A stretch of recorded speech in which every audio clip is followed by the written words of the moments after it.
The year my girlfriend's family fell into bankruptcy, I chose to end our relationship. Later, as she made a remarkable comeback and achieved great success, she attended a reunion with a new partner. The crowd mocked me, saying, "Pay in, if you hadn't let go back then, you would have had half of the Su family's fortune now." Su Yin, seated among them, shot a piercing glance at him. Does he even deserve it? Everyone knew I had abandoned her when she was at her most vulnerable. The murmurs echoed, "Pei Yin, you truly ought to apologize to Su Yin." I remained silent, gazing at her. No one was aware that the capital for her resurgence was purchased with the latter half of my life, which also resulted in my own terminal diagnosis. Initially, after delivering my last order, I could have returned home to rest. Yet, as I stood outside the private room clutching the takeout, my feet felt as if they were rooted to the spot. The familiar voice inside belonged to the very person I had once loved with my life, and also the one I had grievously hurt. I squeezed the black swan cake in my hands, and, just as time was about to run out, I pushed the door open. The room was filled with faces I recognized, but I dared only to lower my hat and pretend not to know them. "Su Yin, I didn't expect you to attend a reunion this year." I had heard that since my departure, she, who had never been fond of such gatherings, had not missed a single one. Meanwhile, I, who had attended every year, had vanished from their sight. "But how come we haven't seen Pei Yin in recent years?" Someone explained, "You might not know, but Pei Yin left when Su Yin was at her most helpless. Does he even dare to show up? Does he still have the face?" The crowd clucked in disapproval. Su Yin remained silent, her face half hidden in the dim light, her cold eyes revealing no emotion. I had not anticipated our reunion would unfold in such a manner. As I approached the center of the room, I quietly inquired, "May I ask who Mr. Su is?" "This cake was ordered by you." Su Yong waved his hand dismissively. "Just leave it there." "Very well, I will open the box for your inspection."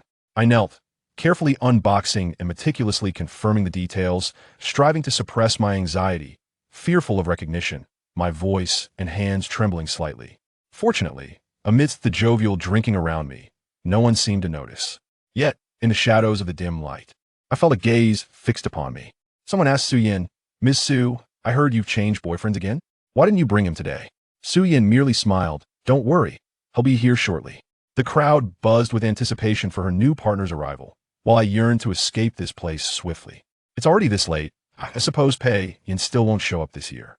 The class monitor added, "I texted him on WeChat. It shows he has read it." In truth, everyone knew Su Yan's presence at the reunion was not to rekindle old friendships, but rather to await my arrival, while I could only feign ignorance. "They'll send him a video and ask he replied to me just a few days ago." Upon hearing the monitor's words, I hastily gathered the gift box, preparing to flee. However, as I turned, I accidentally bumped into someone behind me, spilling wine all over her and Su Yan. "What are you doing? Watch where you're going.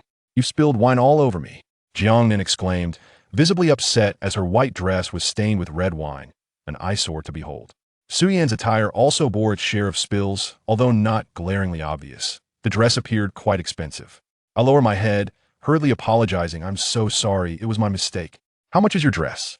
"It'll compensate you," Jiangnan retorted sharply. "My dress isn't worth much, but can you afford to compensate for Su Yan's gown? You, a mere delivery person, should know that's high fashion. How many deliveries would it take for you to cover that?" I dared not look at Su Yin. The value of that dress was indeed beyond my means. I turned to Su Yin. "I apologize, miss. I will find a way to compensate you for the gown. Please give me some time." She lifted her gaze towards me. With my hat and mask obscuring my features, she could not recognize me. Yet, her penetrating stare lingered, as if trying to see through me, compelling me to lower my head. "This is not something a delivery person can afford. Don't tell me you plan to write an IOU and then disappear." Laughter erupted from the crowd. I clenched my fists in discomfort. "Rest assured, I will not shortchange you." The crowd jested. "You probably don't have enough to buy even one of Su Yan's earrings. Forget the gown, we should call the police and let them handle it." I could not involve the authorities that would expose me, and my mother awaited my return home. As I anxiously contemplated how to navigate this predicament, my phone rang with a video call, prompting the class monitor to exclaim, "Your ringtone sounds just like Pei Yan's." The monitor glanced at her phone, confirming that the sound emanated from me. All eyes swiftly turned toward me, and in that instant, I was recognized by everyone in the room. "It's you. Pei Yan, what are you doing delivering food?" The astonished gazes pierced through me, and amidst the shock, murmurs of disapproval began to circulate. I stood frozen, feeling as if I had been stripped bare before them. Once they realized it was me, Su Yin rose and approached, removing my hat with her own hands. Upon confirming my identity, a cold smirk escaped her lips. So it really is you. I dared not meet her gaze, diverting my eyes elsewhere. I apologize, Miss Su. How much is your gown? I will fully compensate you. The crowd began to tease. Pay yen, given your current financial situation. It will take you ages to repay. If you hadn't abandoned Su Yin back then, you would have half of the Su family's company now. You would have ended up delivering food. Upon hearing this, Su Yin sneered. Him? Does he even deserve it? Her words dripped with resentment and scorn, a sharp reminder of my decision to forsake her. Back then, when Su Yan's family faced devastating losses, the company teetering on the brink of collapse, and her father gravely ill, it was when she needed me most that I chose to walk away. She bore the weight of immense pressure, not only from the shareholders, but also from creditors demanding payment, all while caring for her veteran father. At a time when she should have received my unwavering support, I callously abandoned her, and I can only imagine the depths of her despair. I understood all too well the extent of her animosity towards me. I retrieved all the money I had on me at that moment. I'm sorry, Miss Su. This is all I can offer for now. If there's an amount beyond this, I can write an IOU, and I will make it right. She glanced at my crumpled bills with disdain before pointing to the wine on the table. Finish these drinks, and well consider this matter resolved. I gazed at the table laden with alcohol, recalling the doctor's ominous words regarding my recent examination. Suspected late-stage gastric cancer, exercise caution with smoking and drinking. The results of the biopsy will be available within 5 working days. Do remember to collect them. Yet, at this moment, if I abstain, she may not let me off the hook. Yet at this moment, if I refuse to drink, she may not let me off easily. I glanced at the time. If I did not return soon, my mother would be at home without anyone to care for her. I turned my gaze toward the table laden with at least 10 bottles of chilled liquor. I was uncertain whether my stomach could withstand such a copious amount of icy beer. The alcohol would surely wreak havoc on my insides. Nonetheless, the current situation left me no choice but to drink. Seeing my hesitation, Su Yan's icy voice pierced the atmosphere once more. What's the matter? Are you unwilling to drink? If you don't want to, you can kneel and plead for my forgiveness. Her tones suddenly turned sharp, her eyes narrowing into a menacing glare fixed on me. This was a side of Su Yan I had never witnessed before. Once the epitome of innocence and kindness, she had transformed into someone fiercely intimidating, her demeanor now steeped in indifference. Some voiced their support for Su Yan. Pei Yin, as a man, you should kneel and sincerely apologize to Su Yan. After all, what you did back then was truly despicable. She has graciously given you a chance to make amends.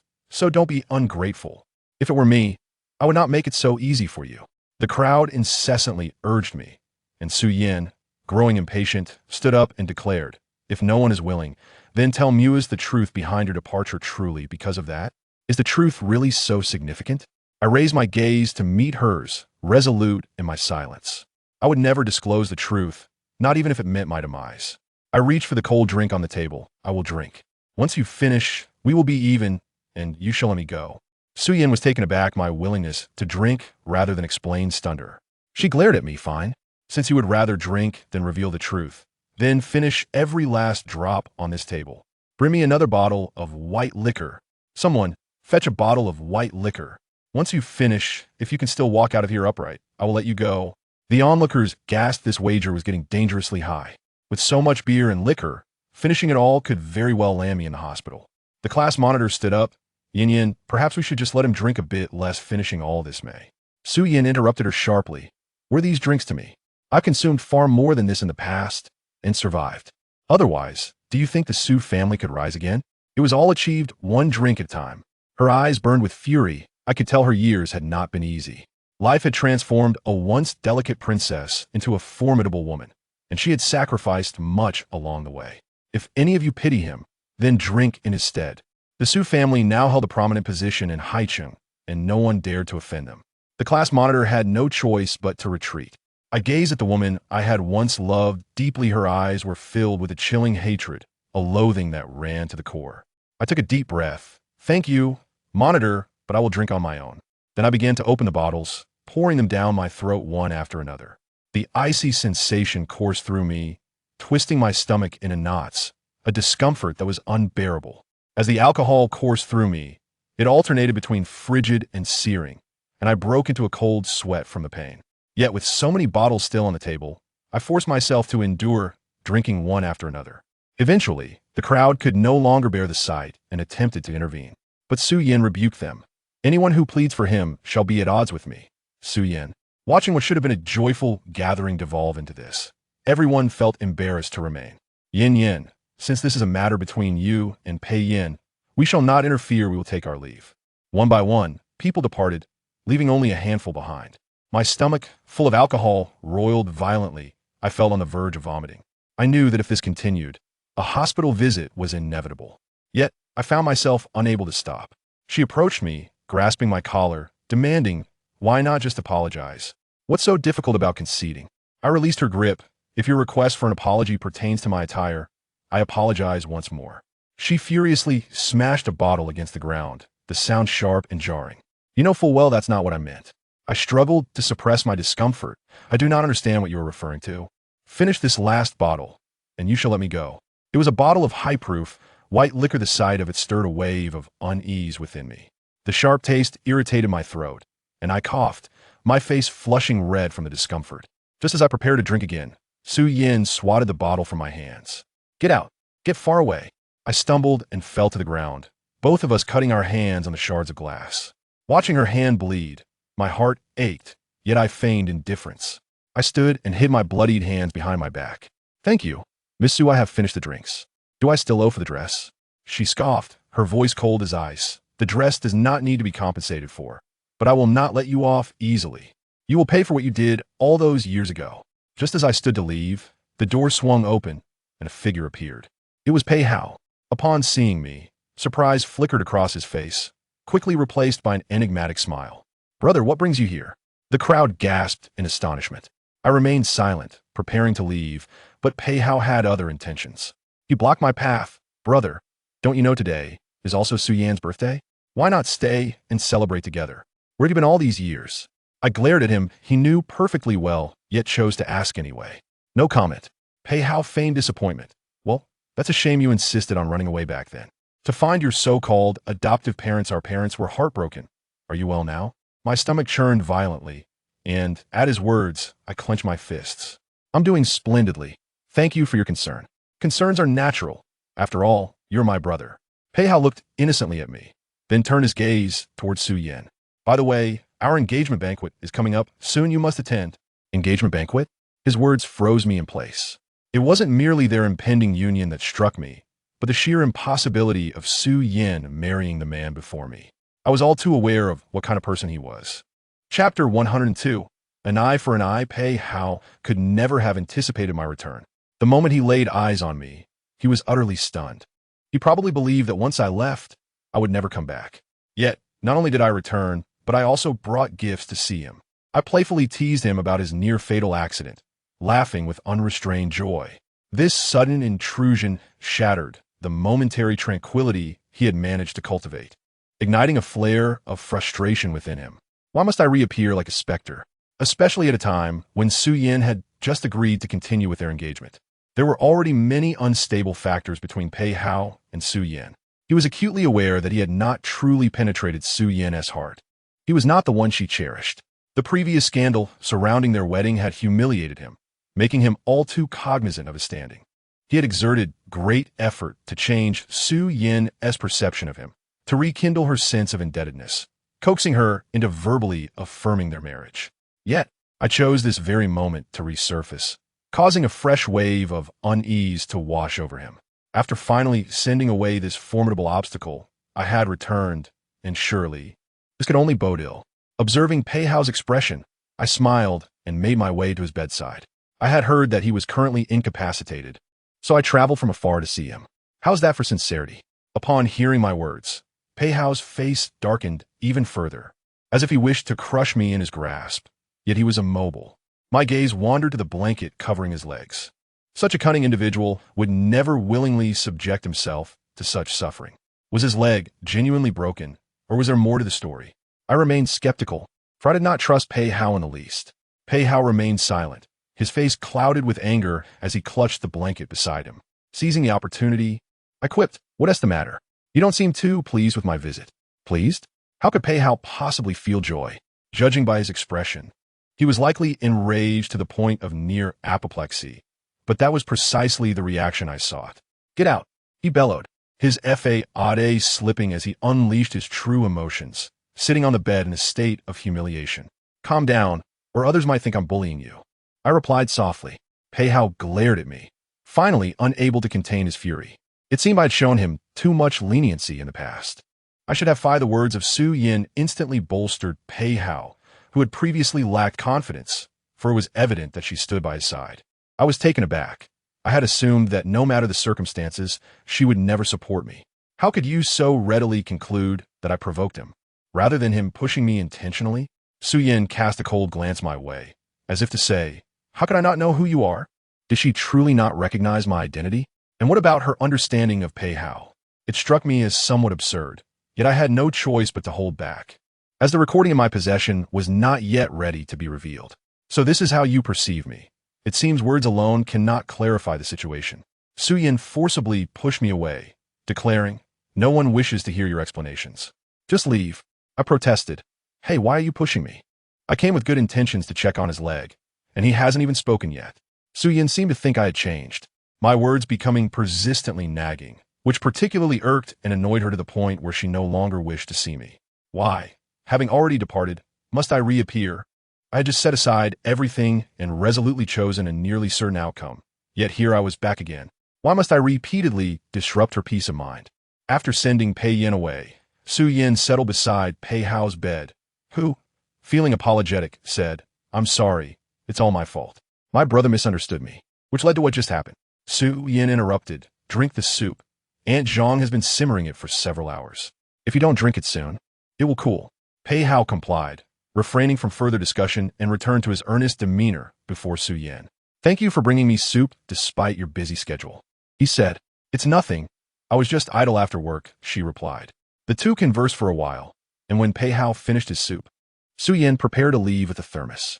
As I stood by her car outside the hospital, she spotted me, her expression darkening. She remained silent and attempted to drive away. Seizing the moment when she unlocked the car, I opened the door and slipped inside. Su Yin glared at me furiously. "Get out." I remained seated, fastening my seatbelt, and replied, "Where am I to go? The contract you hired me under has not yet expired. I must accompany you home to fulfill our agreement. Mustn't I?"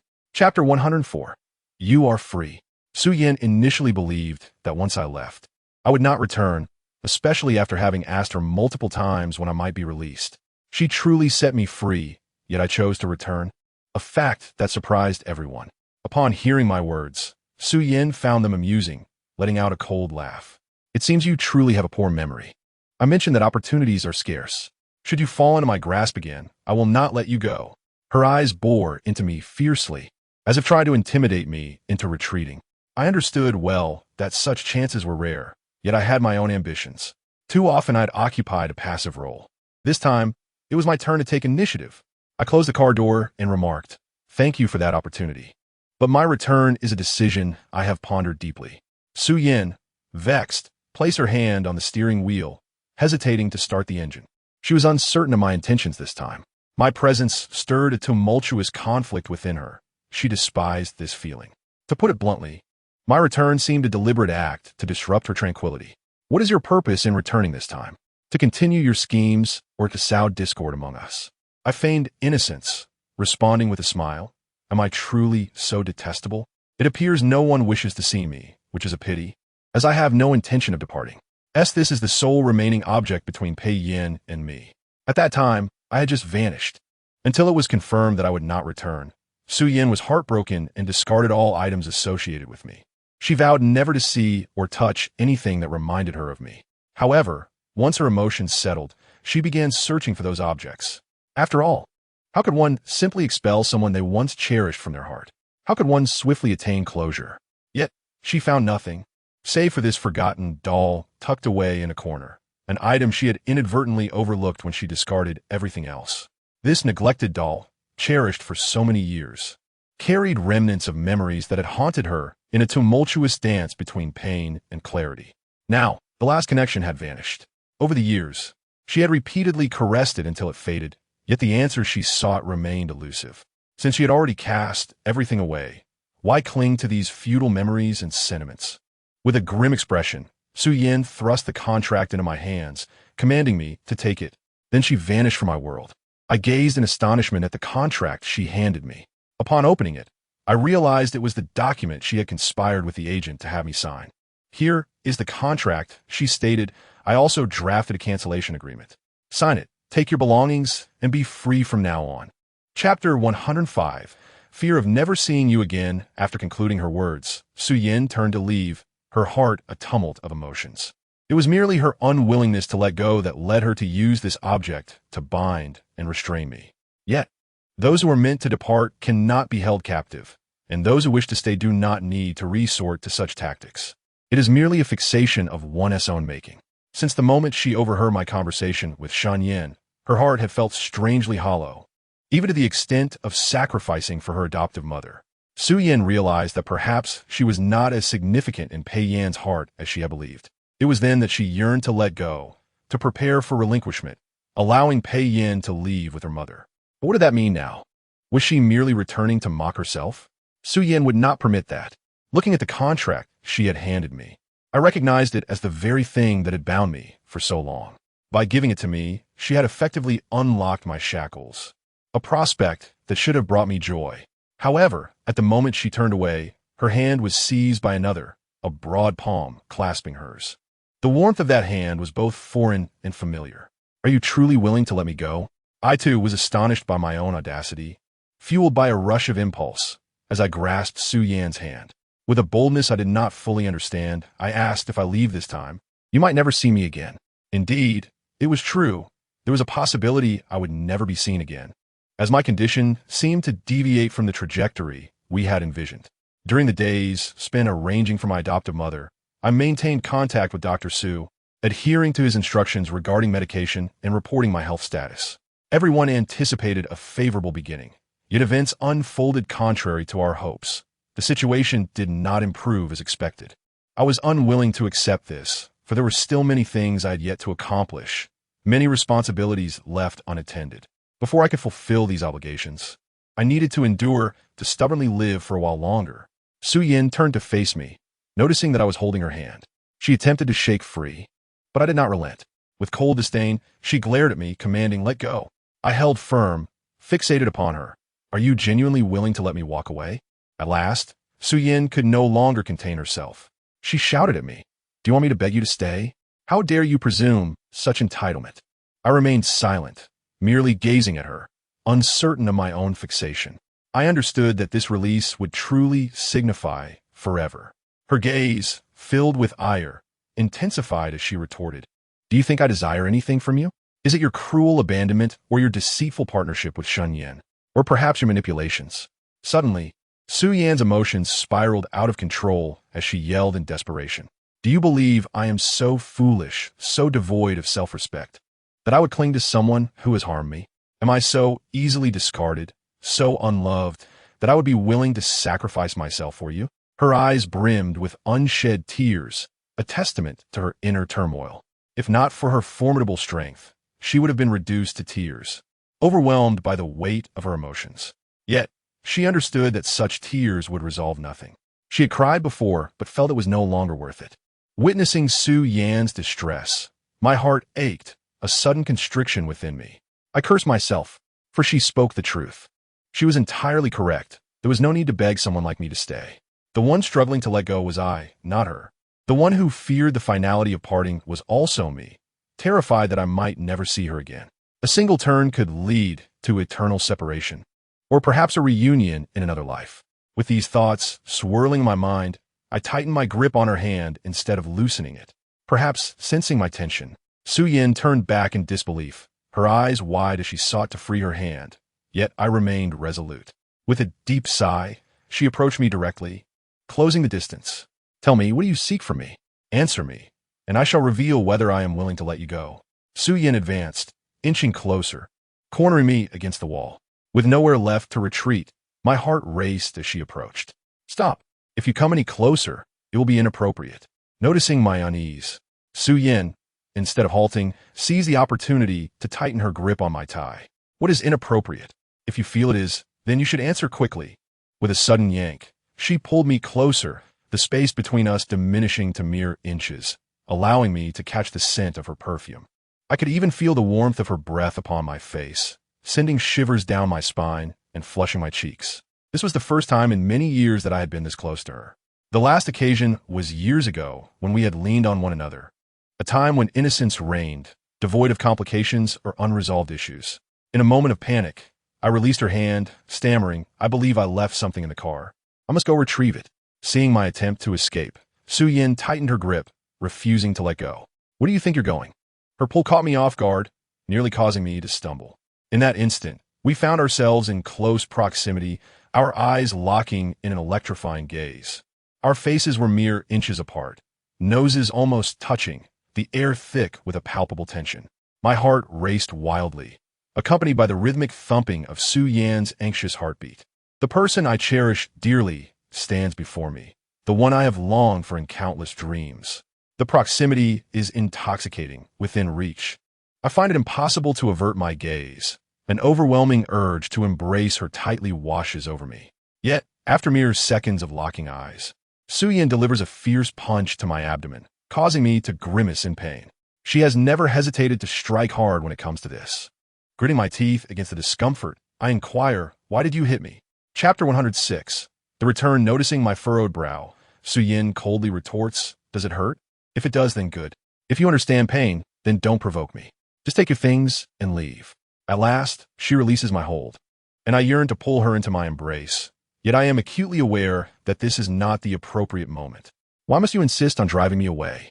I ask. "Because I despise you. Not just me, but everyone loathes you. Don't you realize? Or is your skin simply as thick as I thought? I never imagined you would turn into this person."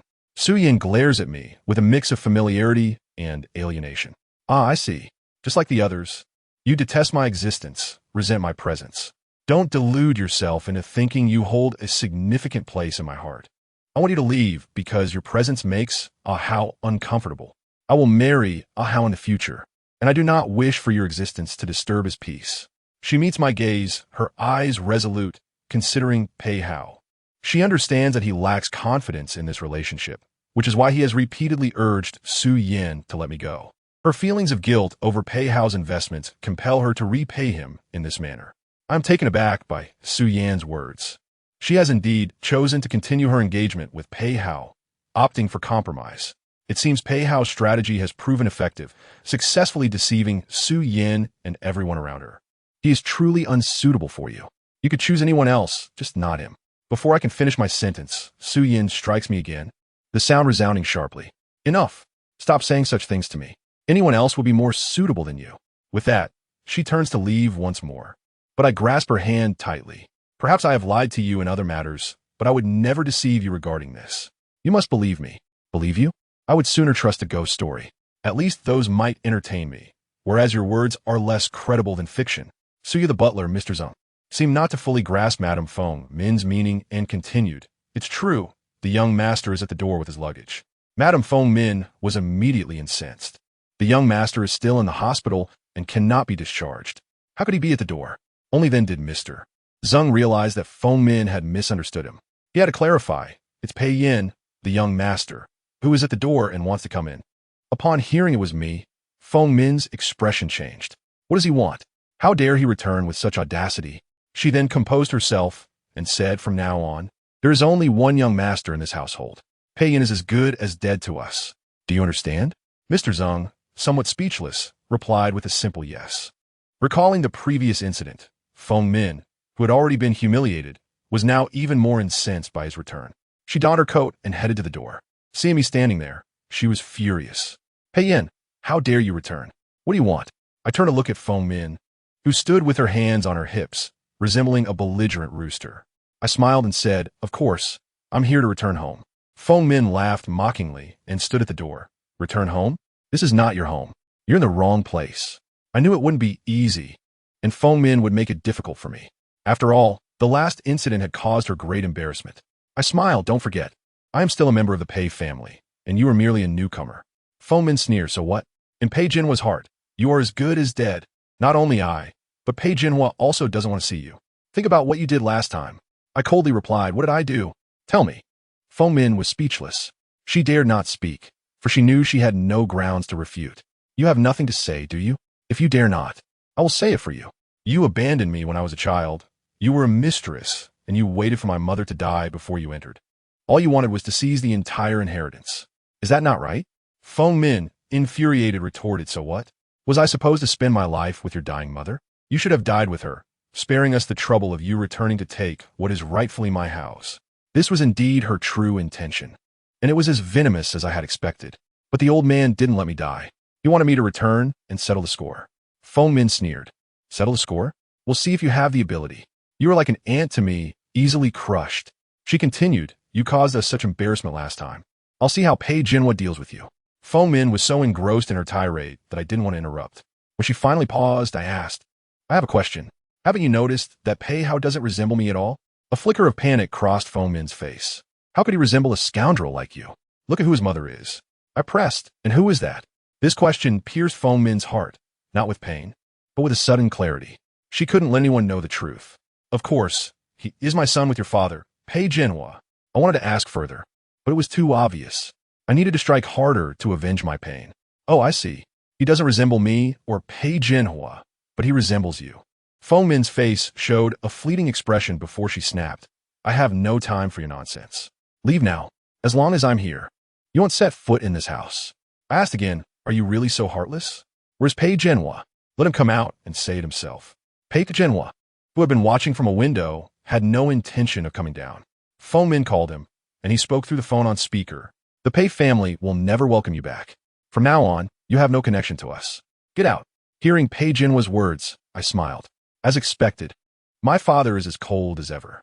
In that case, I will call out the paparazzi who have been recording this. Come out, everyone. You've recorded enough.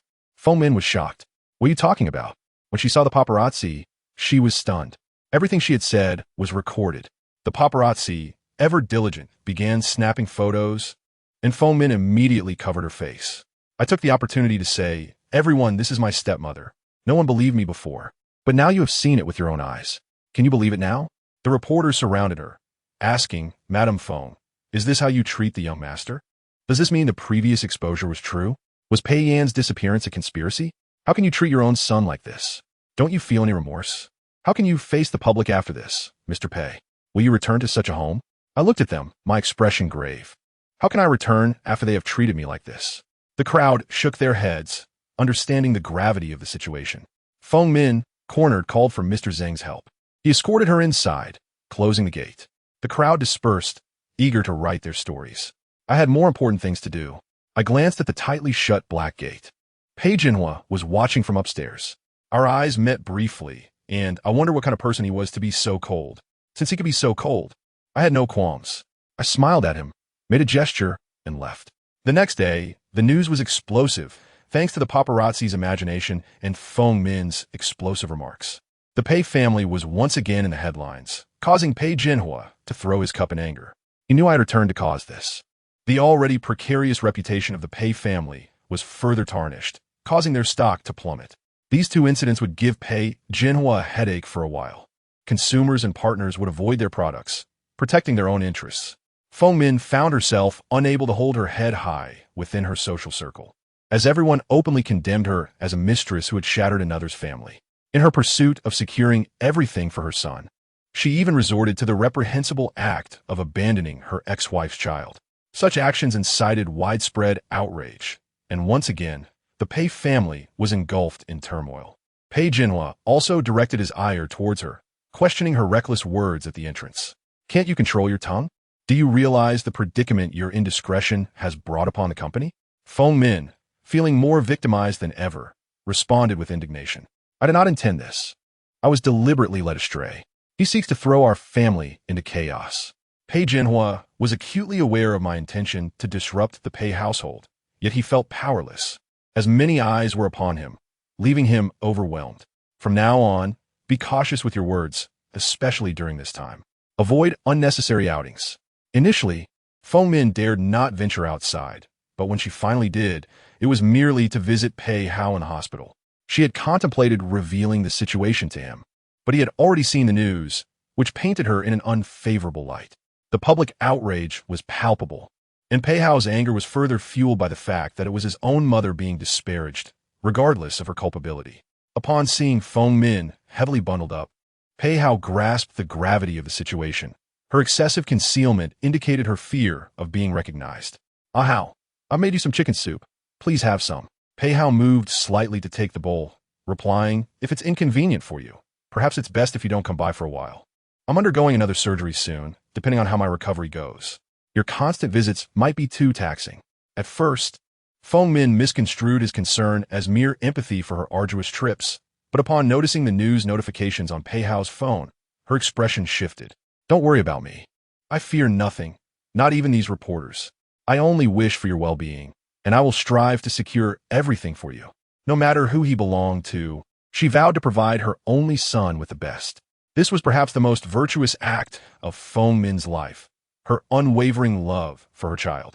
Her words only intensified Pei Hao's resentment towards me. After Feng Min departed, Pei Hao retrieved his phone and called his subordinate, Zhao Qian, who answered promptly. "Pei Zong, how may I assist you?" Pei Hao glanced at the door to ensure no one was nearby before speaking. "It is time for you to help me with something." Zhao Qian responded immediately. "Please instruct me. I will carry out your wishes without fail." A satisfied smile spread across Pei Hao's face as he began detailing his plan, promising to send over photographs once he finished. Zhao Qian, unfazed by the gravity of the situation, replied, "Understood. I will see to it." Just as Feng Min protected her own, Pei Hao was determined to shield his mother, refusing to allow me to orchestrate a scheme against her. He was finally ready to take action.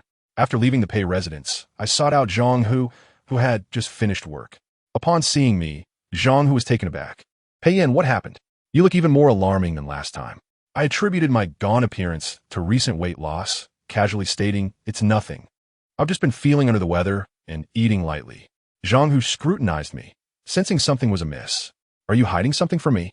I chuckled lightly. "How could that be? If there were, I would surely tell you at the right moment." Reluctantly, Zhang Hu dropped the line of questioning and inquired, "I heard you've left your foster mother. Why return?" I explained, "I have unresolved matters to attend to, and time is of the essence." Zhang Hu, though curious, refrained from pressing for specifics. "All right, I'll assist you in any way you need. I'm on your side. I saw the news. Your retaliation against your stepmother was quite satisfying." She scurried away like a rat. Reflecting on Feng Min's reaction, it was indeed gratifying. But the time for satisfaction had not yet come. "I wish to hire you for a period. I know you're skilled. You wouldn't be delivering takeout, if not for necessity." Zhang Hu bowed his head, acknowledging the reality of his situation. "With dependents relying on me, I have no choice." I had anticipated this, hence I approached him with sincerity. "I understand your predicament. Without further ado, I stated my purpose. I wish to hire you for a time, as I sense impending danger." Zhang Hu's surprise was palpable. "Who intends to harm you?" Before he could finish, someone nearby played a recording of the previous incident, prominently featuring Feng Min's voice. Zhang Hu quickly grasped the situation. Having offended the Pei family, it was plausible that they would target him as well. "I can help. You may stay at my place for now. It's summer. My wife and children are in the countryside." I patted Zhang Hu's shoulder, expressing my gratitude. "Thank you, my friend." I sought out Zhang Hu because he was a seasoned member of our team, possessing insights beyond my own. Regardless of the adversities we faced, I was ready for battle. Chapter 109. Preparing for action, I recounted my situation to Zhang Hu, who agreed to assist me temporarily, but refused payment. "I can help, but I cannot accept money. We've known each other for so long. We're brothers." I insisted, "No, you must accept payment. Otherwise, I will have to find someone else." As I attempted to leave, Zhang Hu stopped me. Who else could be more suitable than me? Only I knew Zhang Hu's true identity, and I had shared my circumstances with him, confirming that he was indeed the most fitting ally. "You must accept the payment." I refused to believe that money won't attract help. Zhang Hu conceded, albeit reluctantly, and we negotiated until we reached an agreement. We then restructured our plan. My sole focus was on precision. If I wanted Su Yin to see Pei Hao for who he truly was, I needed evidence to expose him. The actions Pei Hao had taken would not go unpunished. Driven by suspicions regarding Feng Min and Pei Hao, I harbored a bold theory that I had yet to confirm. Why did Pei Jinhua refuse Pei Hao's kidney all those years ago? Was it truly out of a deeper affection for him? I doubted it. The intricacies of this matter warranted thorough investigation. Having finalized our strategy, we set our plan into motion, beginning with following Feng Min. who had been venturing out less frequently due to the media frenzy, thus heightening her wariness. Leave this to me. I can approach her more easily than pretending to deliver takeout. All right, I appreciate your assistance. Just after I spoke to Zhang Hu, a sharp pain surged in my stomach, bending me over. Zhang Hu caught me, asking, "What's wrong? Are you unwell again?" I checked the time. It was nearly my appointment with Dr. Su. Regardless of the situation, I had to seize whatever time I could. I might need to stay in the hospital for a week. Zhang Hu observed my increasingly emaciated frame, at a loss for words. Confronted with such an ailment, it was indeed a challenging situation. "All right, you focus on your treatment, and I shall assist you in this matter," he declared. After we divided our tasks, I gathered my belongings and headed to the hospital. Before my visit, I sought out Shunyan. When she received my call, she was somewhat taken aback, as I had yet to inform her of my return. However, she had seen the news and was quite astonished. Why had I come back? Yet, she was too preoccupied to inquire further. Upon learning of the Pei family's misfortunes, she genuinely felt happy for Pei Yan. "Why are you back? Are you truly unafraid of the consequences of Su Yan's wrath?" Shun Yin jested, aware that if Su Yan were truly ruthless towards Pei Yan, he would not still be alive. I chuckled nervously, admitting I was indeed somewhat fearful, yet the outcome was unexpected. She had spared me. Shun Yin raised an eyebrow in disbelief. "Spare you? How is that possible? She would relish the opportunity to flay you alive." I replied slowly. "She gave me the contract and told me to keep my distance." Shun Yin couldn't help but laugh. "Then why haven't you distanced yourself? What are you still doing here?" I glanced at my belongings, realizing I had unfinished business and decided to complete it before leaving. She seemed to have guessed my intentions and remarked, "All right, just be careful. I can't assist you any further." I smiled. "You can help me. In fact, that is why I sought you out, to ask for a small favor." After some contemplation, Shunyan informed me that she was working at another hospital, precisely where Pei Hao was located. "Come find me there. I won't be able to return here for a while." "Very well, I shall head over now." We arranged to meet by the parking lot at the hospital entrance. Shunyan appeared quite busy, donning a white coat as she stepped outside. "What is it?" she inquired. I handed her an item from my pocket. "Please investigate this for me. My suspicions are contained within." Shun Yin regarded me with confusion, but, noting the bustling activity at the hospital entrance, refrained from questioning further or opening it. "Fine. I'm visiting Dr. Su today and will send you some items in a few days. Please expedite the results."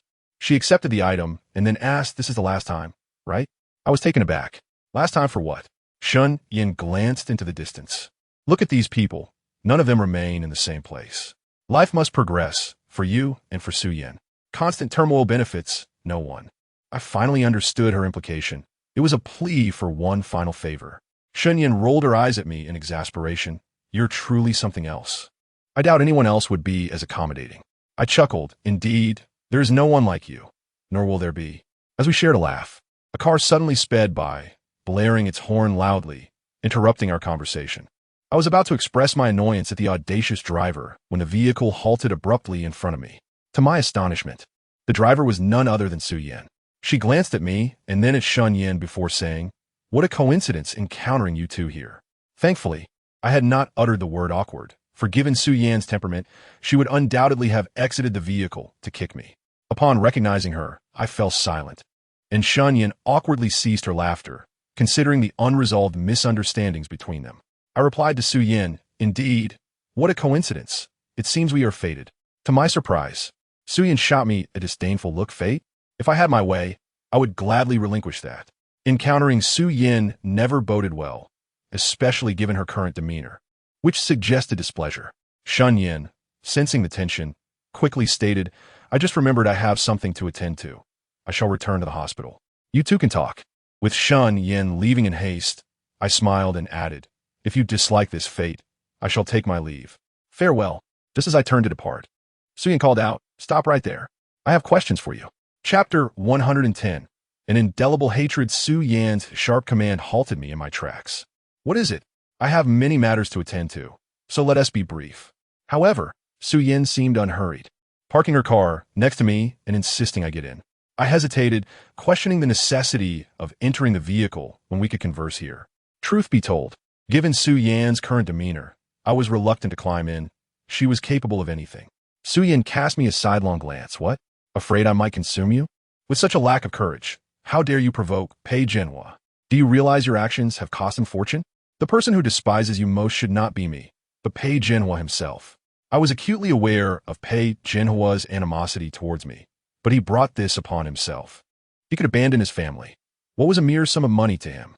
Not making him endure the pain I experienced was already a mercy, and I would undoubtedly ensure he faced his just retribution.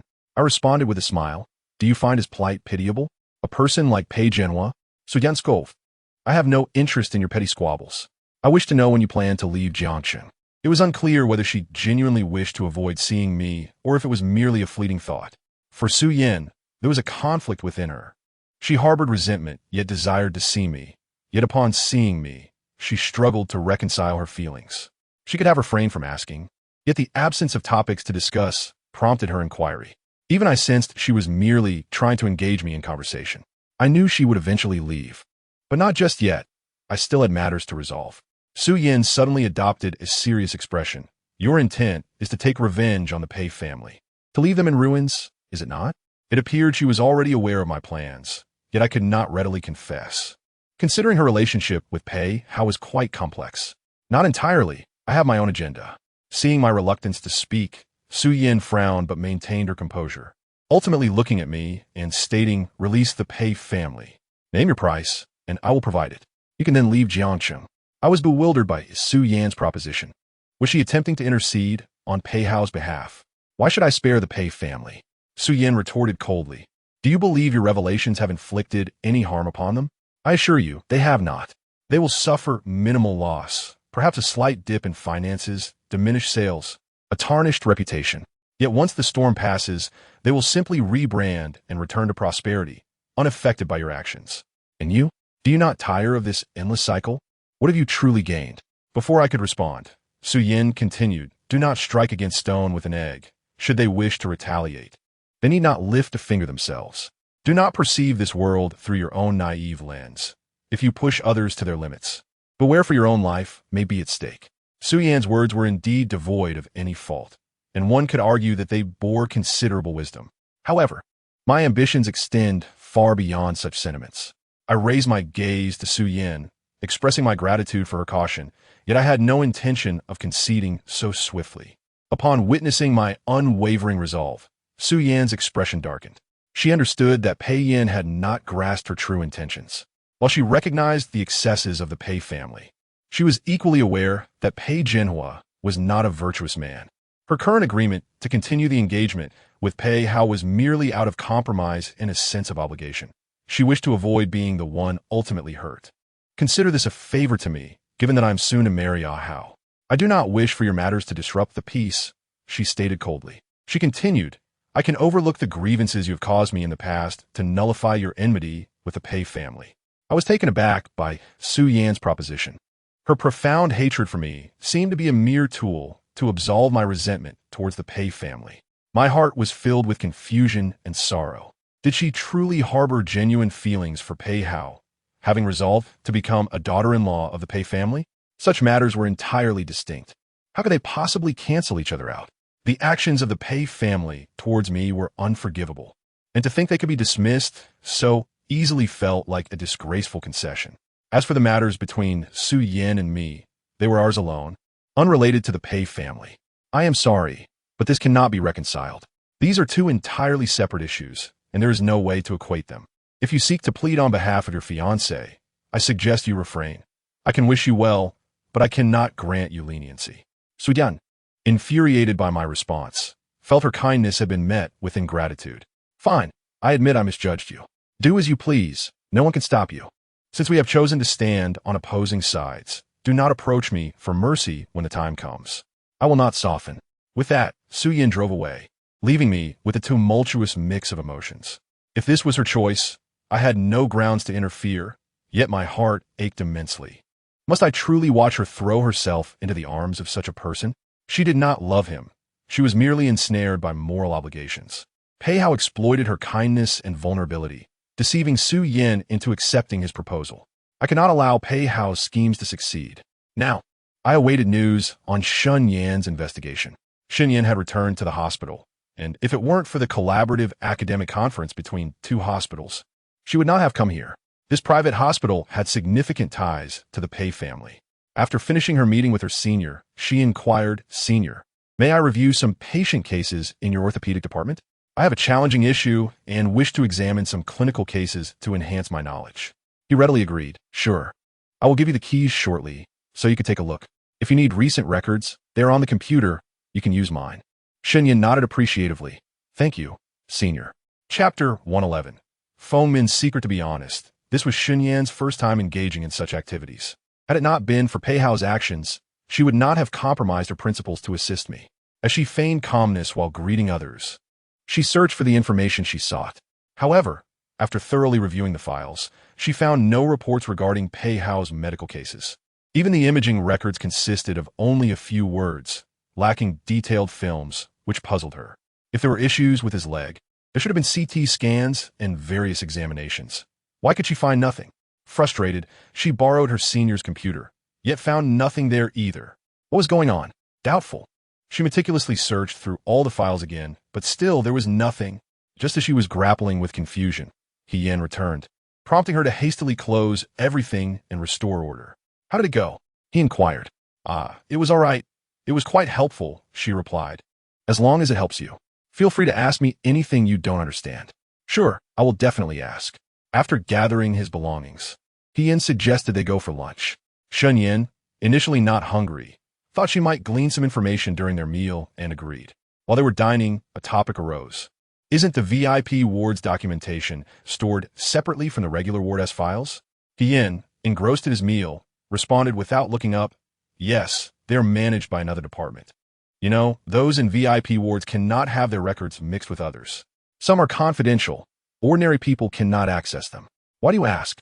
Shinyan quickly changed the subject. "Oh, it's nothing. Just curious. By the way, I noticed the food in your cafeteria is quite good." He Yan glanced at his bowl. "Really? I think so too. Why don't you come work here?" Shinyan nearly choked. "No thanks. I'm afraid I wouldn't be able to control myself and would end up gaining weight."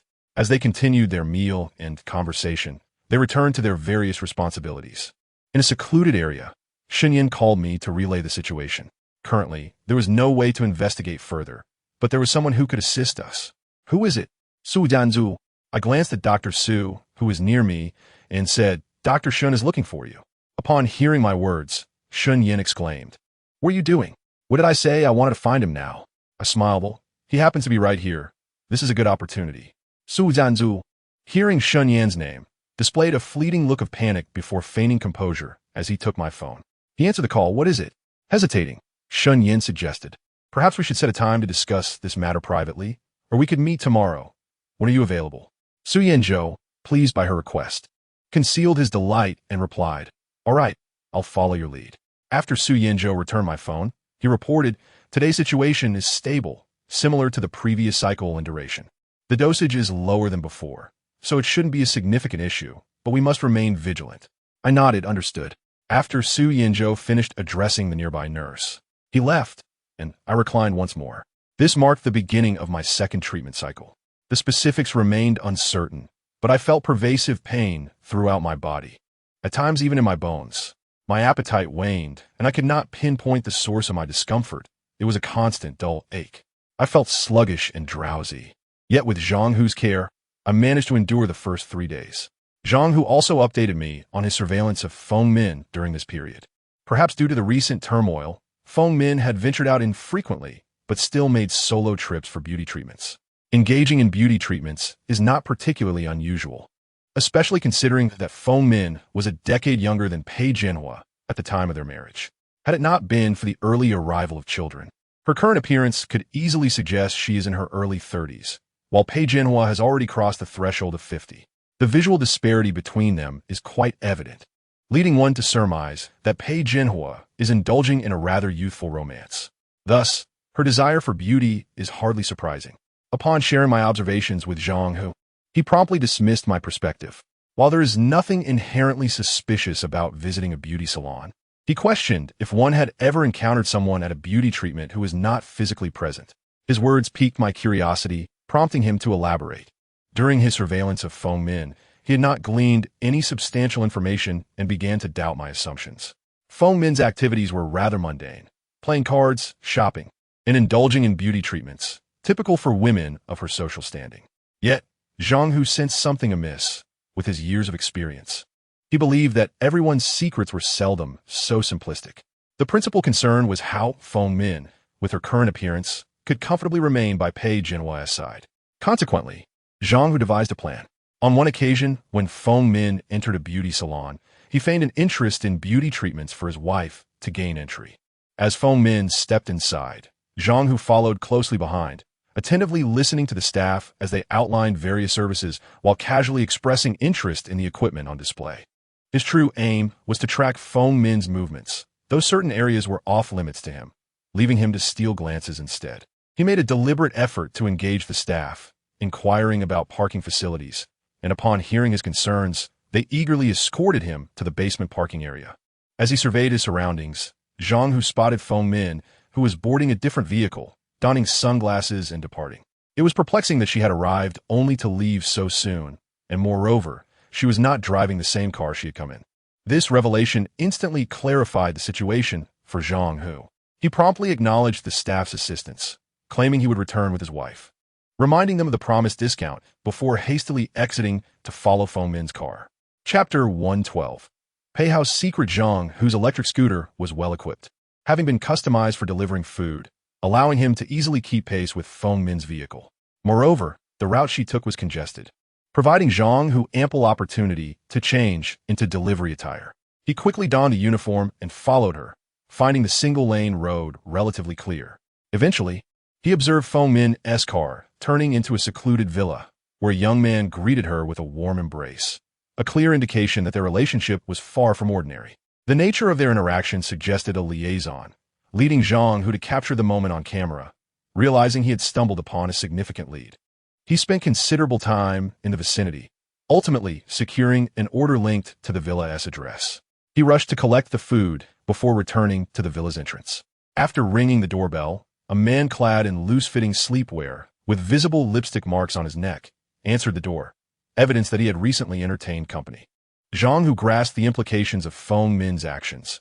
It was clear she was seeking validation outside her marriage, a revelation that would undoubtedly infuriate Pei Jinhua. After Zhang Hu relayed his findings, I was left with a clearer understanding of the situation. My initial suspicions about Feng Min were confirmed. Given her motivations for marrying into the Pei family and the difficulties she faced with Pei Jinhua, it was evident she sought an outlet for her frustrations, particularly given his age and demeanor. It seemed my assumptions had not been misplaced. Feng Min indeed had her own complications. I chuckled lightly, recognizing that if I had not perceived something amiss, I would not have prompted such an investigation. Zhang Hu immediately inquired about the next steps. I advised him that it was prudent to secure more evidence before proceeding, aiming for conclusive proof to substantiate our claims. Zhang Hu understood that we needed tangible evidence, preferably video footage rather than mere photographs. I was taken aback by his proposal to scale the wall, concerned about the potential consequences should he be caught. Zhang Hu reassured me that such drastic measures were unnecessary. He simply intended to address some minor household issues, an errant pipe or a clogged toilet, as he described. His resourcefulness impressed me, and I felt fortunate to have such a capable ally. Meanwhile, Pei Hao had been convalescing in the hospital for nearly a month, growing increasingly restless. The charade of his illness was tiring, and with Su Yan's visits being unpredictable, he had enlisted Jiang Mian to keep watch for her arrival. One morning, after stretching and enjoying the warmth of the sun streaming through the window, he resolved to expedite his discharge from the hospital to finalize his wedding plans with Su Yan. He sensed that Pei Yan's return was anything but coincidental and regretted not having dealt with him decisively in the past. The silence from Jin Bao was unsettling, further exacerbated by Su Yan's distracted demeanor during her visits. Despite his probing, her responses about work-related fatigue felt unconvincing. As Pei Hao pondered these matters, the sound of footsteps at the door suddenly caught his attention, causing him to tense up. At present, his position is still a considerable distance from his bedside. If he were to rush over now, he would undoubtedly be discovered. Therefore, the most effective means of concealment is to simply fall to the ground, leading the other party to mistakenly believe he has crawled over. Thus, at the very moment the door swung open, Pei Hao collapsed onto the floor, lying there in a most disheveled manner, casting a pitiable glance toward the entrance. However, the figure that appeared at the door was not Su Yan, but Jiang Mian. Jiang Mian, taken aback by the sight of Pei Hao on the floor, wondered why he was there. Upon seeing his condition, she promptly locked the door behind her. Jiang Mian was all too aware of the reason behind Pei Hao's actions, and she just happened to witness it. President Pei, it's me. Pei Hao was equally surprised to see Jiang Mian, though disappointment overshadowed his astonishment, feeling as though his performance had been wasted. His expression darkened instantly as he scrambled to his feet, dusting himself off, and coldly remarked, "Do you not knock before entering?" In response to Pei Hao's reprimand, Jiang Mian approached him, a hint of grievance in her demeanor as she began to straighten his clothes, softly replying, "I understand, President Pei. I'll be more careful next time." Jiang Mian, with her adorably chubby features and sweet, soft voice, evoked a flutter in Pei Hao's heart. As she adjusted his attire, her hands grew a tad audacious, slipping inside the collar of his shirt. He seized her delicate hand with a firm grip, a trace of amusement flickering across his otherwise cold visage. "You've become increasingly unruly of late." Jiang Mian looked up at him, a playful smile gracing her lips. "Isn't it precisely the unruly ones that you find endearing, President Pei?" Just as they were indulging in their flirtation, footsteps echoed from the corridor outside. Chapter 113. Are you truly certain that what you see is real? Upon hearing the footsteps, Pei Hao abruptly pushed Jiang Mian away. The visitor could only be Su Yan. Jiang Mian, caught off guard by the sudden shove, nearly stumbled, her annoyance quickly replaced by realization that she had just locked the door. This afforded Pei Hao the opportunity to return to his bed. He hastily reclined, while Jiang Mian tidied her appearance. At that moment, Su Yin began knocking at the door. Jiang Mian rushed to open it, and indeed, it was Su Yin standing outside. "Miss Su, you've arrived." Su Yin nodded, but inquired, somewhat incredulously, "Why is the door locked?" Jiang Mian explained, "I was helping President Pei change clothes, and since nurses frequently enter unexpectedly, I decided to secure the door." Upon hearing that Pei Hao was changing, a fleeting look of incredulity crossed Su Yan's face. After all, Jiang Mian was also a woman. Even as a secretary, such intimacy seemed excessive. Isn't there a caregiver for this sort of thing? Next time, let them handle it while you wait outside. Being a woman, you shouldn't have to trouble yourself with such matters. Jiang Mian felt a twinge of dissatisfaction, perceiving Su Yan's words as belittling, yet she found herself unable to retort. Nevertheless, she dismissed the slight, for her relationship with Pei Hao transcended what Su Yan perceived.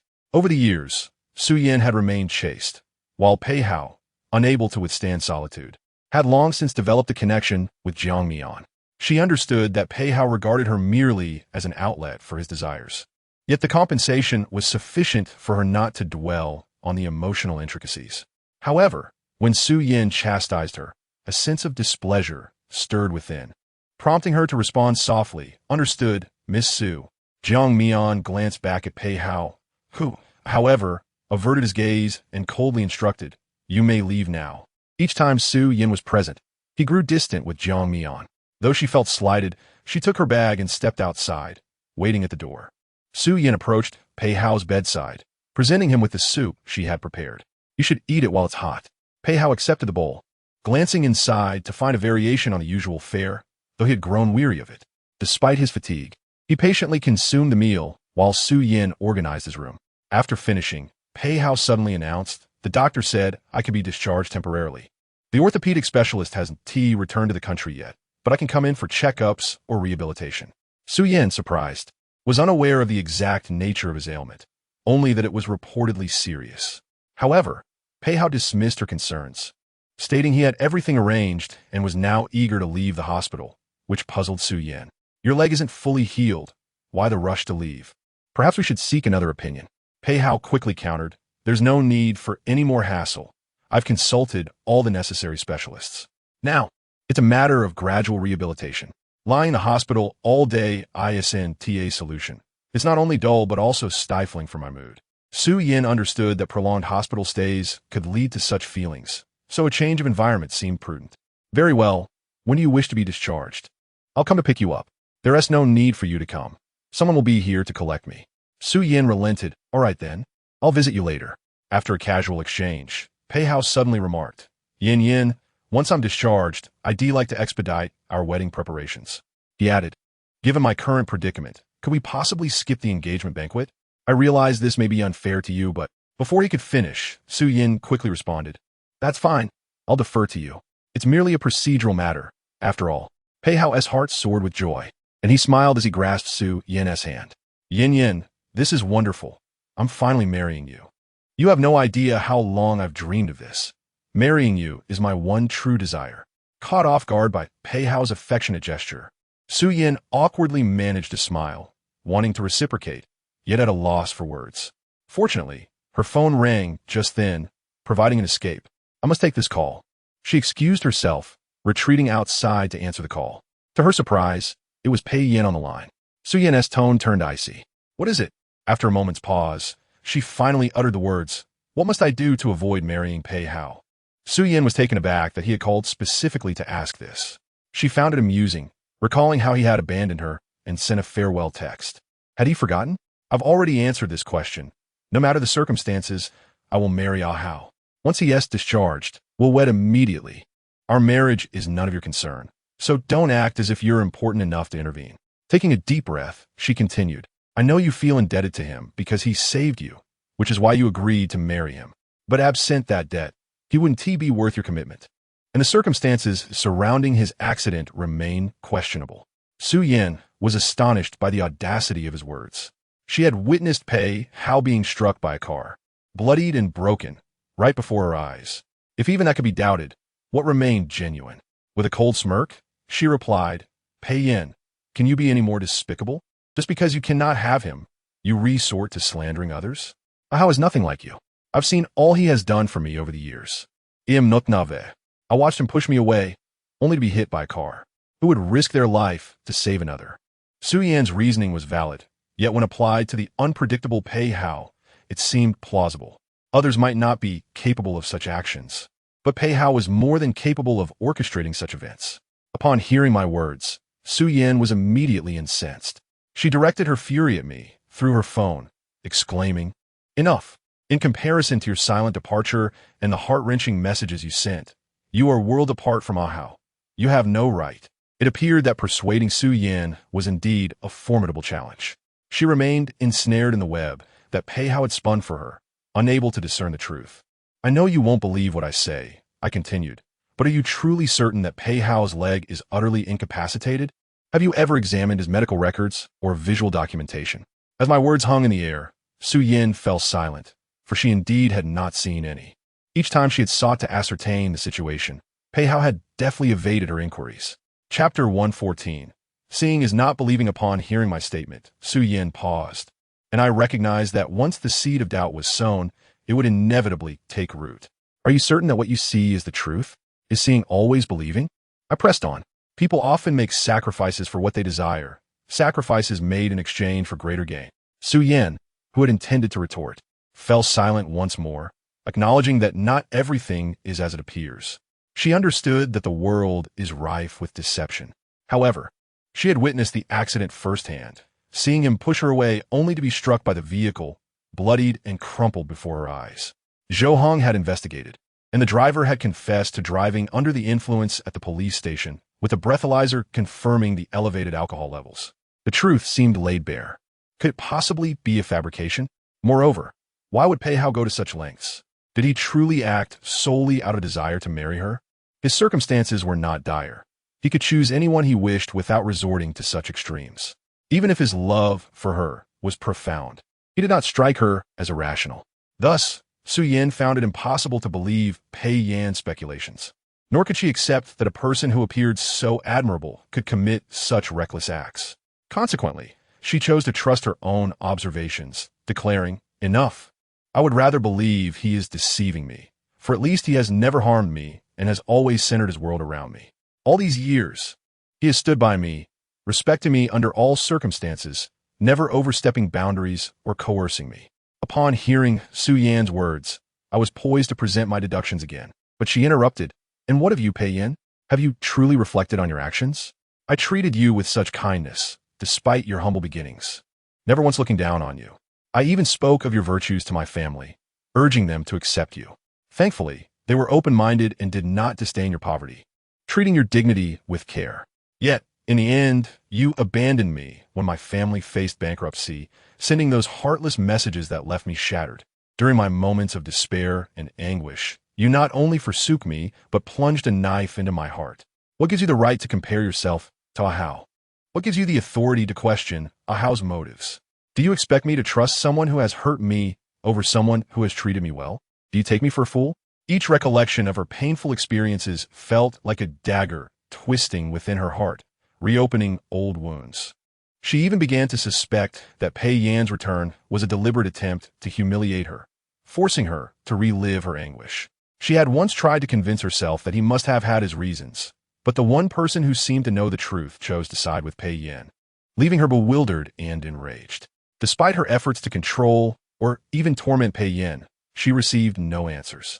It was only after overhearing the conversation between Pei Yan and Shun Yan that her disappointment struck her anew, prompting her to consider releasing Pei Yan and herself from this torment. If resolution was unattainable, perhaps they could liberate one another and she could settle for someone more accommodating. Yet, what did his return and these discussions signify? Anger consumed her as she articulated her thoughts. If you wish for me not to marry Ahau, you must provide evidence, or reveal the truth to me. Do not speak of there being no truth. I heard everything clearly from your conversation with Shun Yan. Upon hearing Su Yan's words, I was momentarily taken aback. Had she only caught the latter part of my conversation with Shun Yan in the hospital? I must not let her know. It was fortunate that I had not disclosed everything yesterday. She must have inferred that I was concealing something alongside Shun Yan, which was intolerable to Su Yan. She could not accept being wronged, only to be further deceived. If that were the case, it would imply that Pei Yan had never regarded her with sincerity. I hesitated, pondering how long I could keep this from her. In comparison to my health, the truth seemed paramount. Unless absolutely necessary, I had no choice but to divulge my medical condition in self-defense. If you truly wish to know the truth, I can tell you, but you must first annul your engagement with Ahau. Su Yan's heart jolted at the prospect. Was he genuinely prepared to reveal the truth? Or was he merely stringing her along? Despite having once coerced him with threats to his life and his mother's, he had remained silent. Why would he now so readily share? Maintaining her skepticism, she scoffed. Very well, speak now.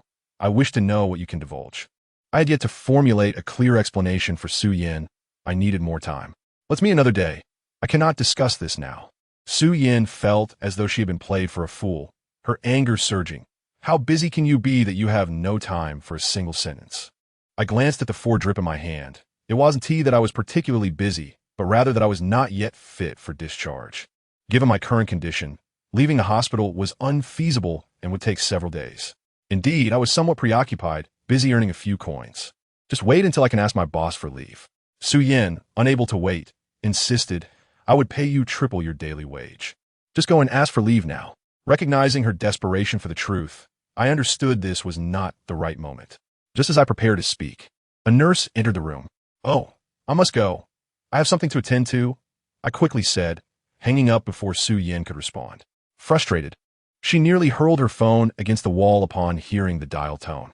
Throughout the call, Jiang Mian had listened intently from the background, and as Su Yan ended the conversation, she stealthily returned to her room.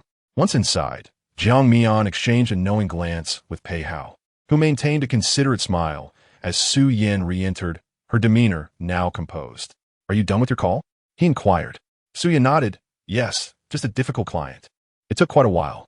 Pei Hao smiled. You have such a heavy load to bear. It's unfortunate I cannot assist you. Su Yan shook her head. Your support has already been immensely helpful. That suffices. She then stood. I have some matters to attend to. I will visit you again soon. All right.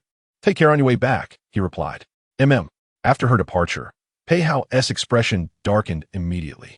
Who was she speaking with outside? Chapter 115. To eradicate future troubles, Jiang Mian glanced outside the door before entering, closing it behind her and approaching Pei Hao's bedside. If I heard correctly, it should be Pei Yan. Upon hearing his name, Pei Hao's expression immediately changed.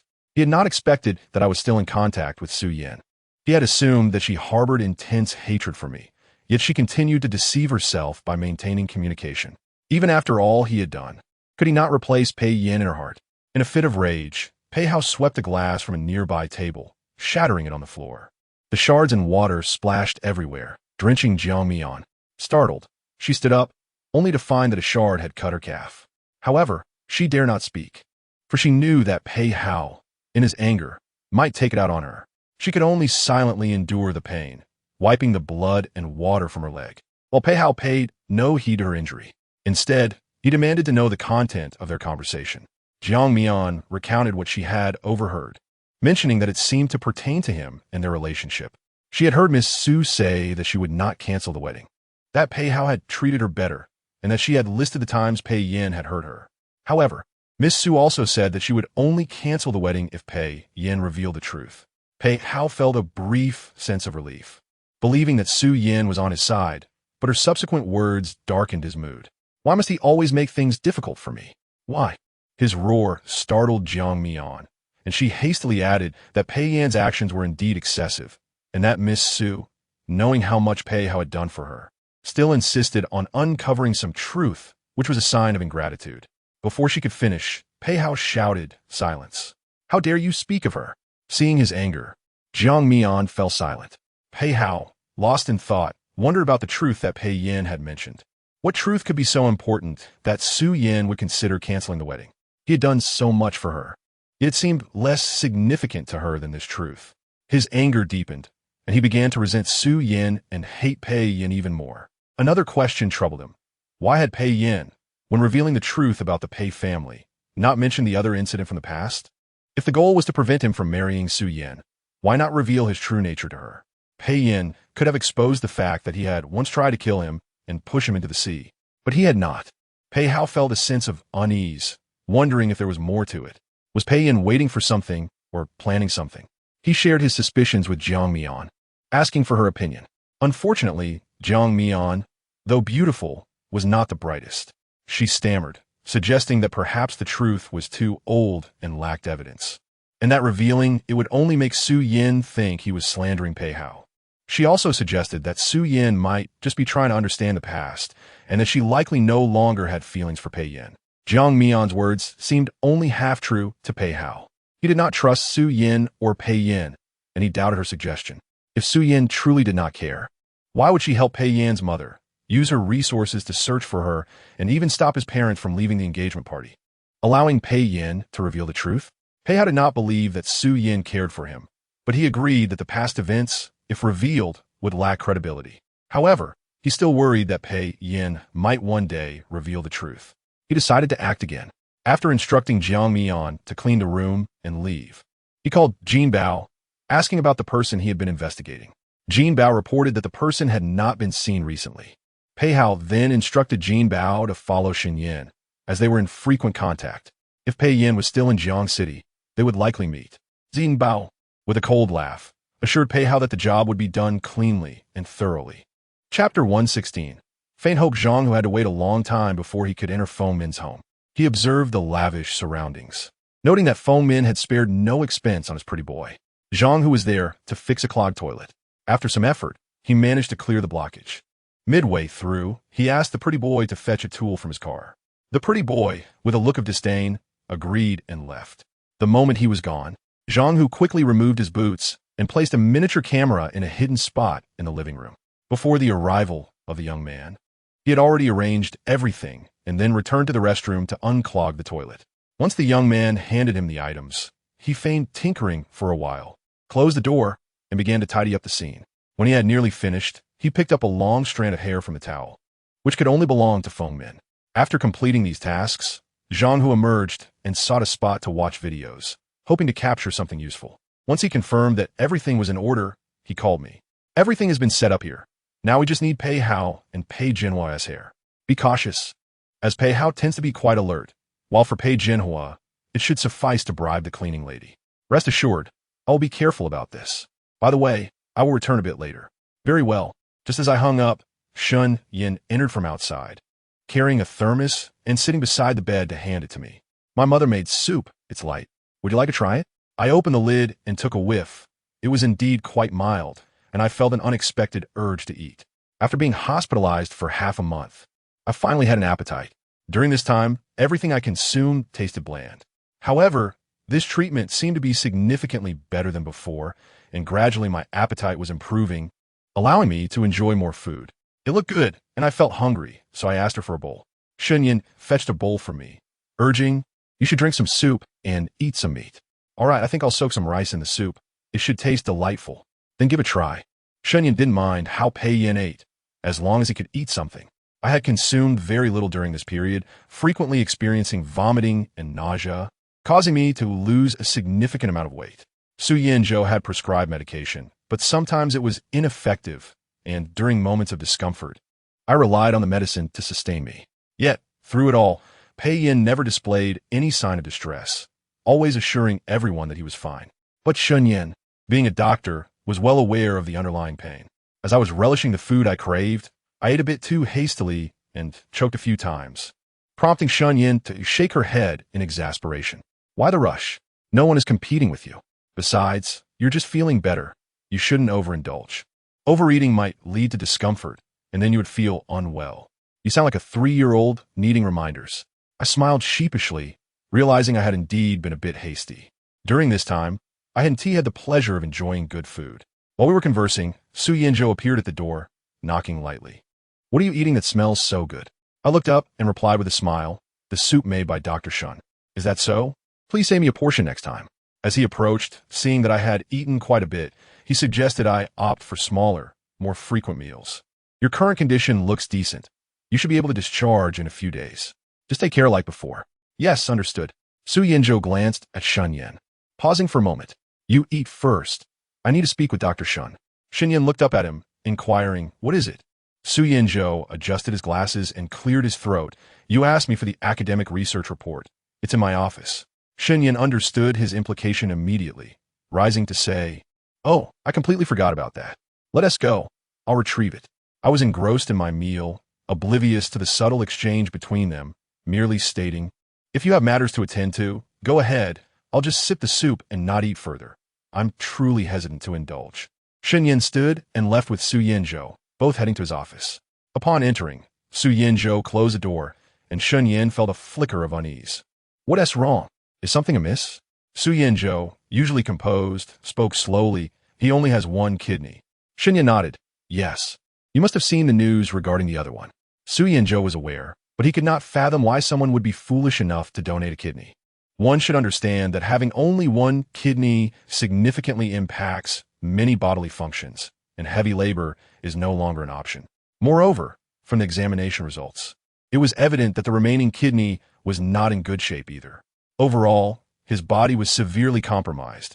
Even treatment would merely prolong his suffering. Why do you want to help him? Su Yinzhou's question prompted Shun Yin to pause. Isn't there little hope for him? Su Yinzhou remained silent. As doctors, they understood the prognosis and life expectancy of such ailments all too well. His silence was an answer in itself. Why help him? I've asked myself that several times. Perhaps it's simply because he's a fool. Just as you help me, we have justifiable reasons, regardless of whether others comprehend them. Upon hearing Shun Yin's words, Su Yinzhou seemed to grasp her sentiment, adjusting his glasses once more. I will assist you, help him buy time, even if I'm unaware of your intentions. As for the rest, I cannot provide much assistance. Su Yinzhou had indeed helped her considerably. You've already aided me greatly. I'm uncertain of how to repay you. A flicker of joy crossed Su Yinzhou's eyes, though he feigned nonchalance. Just remember it for now and repay me later. By the way, I found the information you requested. Shun Yan's gaze shot up. Is it as we suspected? Chapter 117. Persuasion to depart. Su Yinzhou nodded, confirming their suspicions. According to the medical records and documentation, Pei Hao indeed sustained multiple injuries, but it shouldn't have rendered his legs unusable. Furthermore, all imaging data had been erased, which was suspicious in itself. Patient records have a retention period. His had been deliberately deleted, indicating foul play. Typically, when something seems off, there's likely a hidden agenda. Thus, Pei Hao's legs may not be as incapacitated as he claimed. Shun Yin concluded with certainty, so it's very likely that Pei Hao can walk normally. Su Yinzhou nodded, noting that they had chosen a private hospital when there were nearby tertiary hospitals available. In an emergency, one should opt for the closest hospital for treatment, not travel far. This alone raises suspicion. Shun Yin couldn't help but admire Pei Hao's cunning in attempting to deceive Su Yin through such means. Thank you, and I hope you keep this matter confidential. Su Yinzhou made a gesture for silence. You can trust me completely. Then I shall take my leave. Shun Yin rose to exit, but Su Yinzhou stopped her. It seems you owe me a date. Su Yinzhou's unexpected remark made Shun Yin Yin's ears flush with embarrassment, and she quickly withdrew her hand. I'm busy at the moment. I'll inform you when I have time. Before Su Yinzhou could respond, Shenyan opened the door and left, hastily returning to her room, only to find it empty. Pei Yin? Standing at the restroom door. She called out, but received no reply.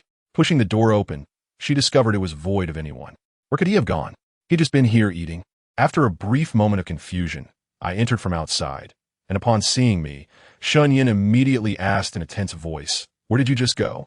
I smiled softly, having just finished my meal, feeling quite well, and thus decided to take a leisurely stroll outside. It had been quite some time since I last wandered outdoors, and after a brief walk, I felt a wave of relaxation wash over me. Upon hearing this, Shen Yin seemed to breathe a sigh of relief, as if reassured. "That's good. A bit of physical activity is beneficial for a quicker recovery," she remarked, as Shen Yin tidied up her belongings, preparing to take the thermos back. I feigned calmness and lay down beside the bed, saying, "I'm a bit tired from walking. I think I'll rest for a while. You must be leaving too, so I want to see you off." Shen Yin appeared somewhat surprised. She usually engaged in more conversation when she visited, yet today she refrained from asking further. "I still have things to discuss. Why the rush to send me away?" "What things?" Shen Yin resettled herself on the chair. "It's about the matter I asked Dr. Su to investigate. It indeed aligns with our suspicions." "Are you referring to Pei Hao's leg?" Shen Yin nodded, confirming, "Yes, that's right." It was no wonder she labeled him a madman. He truly was quite deranged. Hearing this, I merely chuckled. Pei Hao had always been unscrupulous in his pursuits. "And what do you plan to do next?" I pondered for a moment. If I were to confront him directly, it would be neither easy nor would it serve justice. We must wait until he is ready to embrace all the beautiful moments ahead. Turning to Shen Yin, I added, "Do you think the cycle of revenge will ever cease?" Shen Yin shook her head. "I respect your choice. There are some sorrows I have not endured, yet I have witnessed your suffering. Thus, pursue whatever you must. But I have one final request." Shen Yin had never made demands before, yet this time her tone was serious and resolute. "What is it?" I inquired. She looked up at me. "I have assisted you numerous times. Now, I ask for your help in return. Once you have avenged yourself against the Pei family, leave Jiangsheng and never return. I know your return was to prevent Su Yin from marrying Pei Hao and to exact revenge on the Pei family. If you achieve both, then allow Su Yin her peace. To keep her secret, I had already harmed and deceived her several times. I did not wish for her to be tormented by this old tale repeatedly. Since you have chosen to keep this secret for a lifetime, then let it remain unspoken." Shen Yin herself was unsure why she expressed such sentiments or made such a request. It seemed cruel. However, the longer they were entangled, the less beneficial it was for either party, especially since they were never meant to conclude. Rationally, Shen Yin opted to take on the role of the villain, urging Pei Yin to leave with the truth. I know my words are selfish and somewhat ruthless, but I interrupted her, chuckling, "So that is what you meant? I intend to complete all of this and then leave. Rest assured, I will not entangle Su Yin, nor will I reveal the truth. As long as it isn't Pei Hao, she can find happiness with anyone else. I believe there will be someone good, someone who will genuinely love her and protect her for a lifetime. An angelic figure will come to care for her, to love her, and to give her a fulfilling life. I shall not be that person, and Pei Hao certainly cannot be." Shen Yin prepared to apologize again. "I'm sorry, I laughed once more. "What is there to apologize for? You are the one who regards Su Yin as a true friend. You genuinely consider her well-being. She is fortunate to have you as a friend." Seeing my optimistic smile, Shen Yin felt a pang of guilt, believing it cruel to guide away the one who loved Su Yin most. Yet, if this continued, the story would never truly find closure. Thus, it was better to sever ties, allowing time to heal and fade, leading to rebirth. Shen Yin hesitated, then departed with her belongings, and the moment she closed the door, I could no longer contain myself. I covered my face with the blanket, weeping bitterly, my body trembling uncontrollably, overwhelmed by a wave of sorrow, yet unable to vocalize it.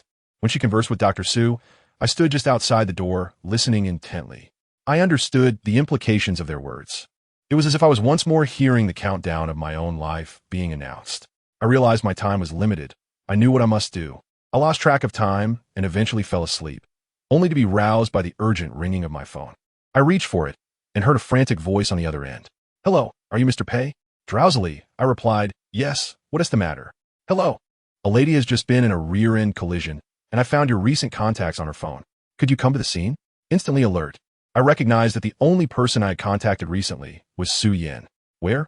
I'm on my way. Chapter 118. The car accident. Upon hearing the details, my heart sank.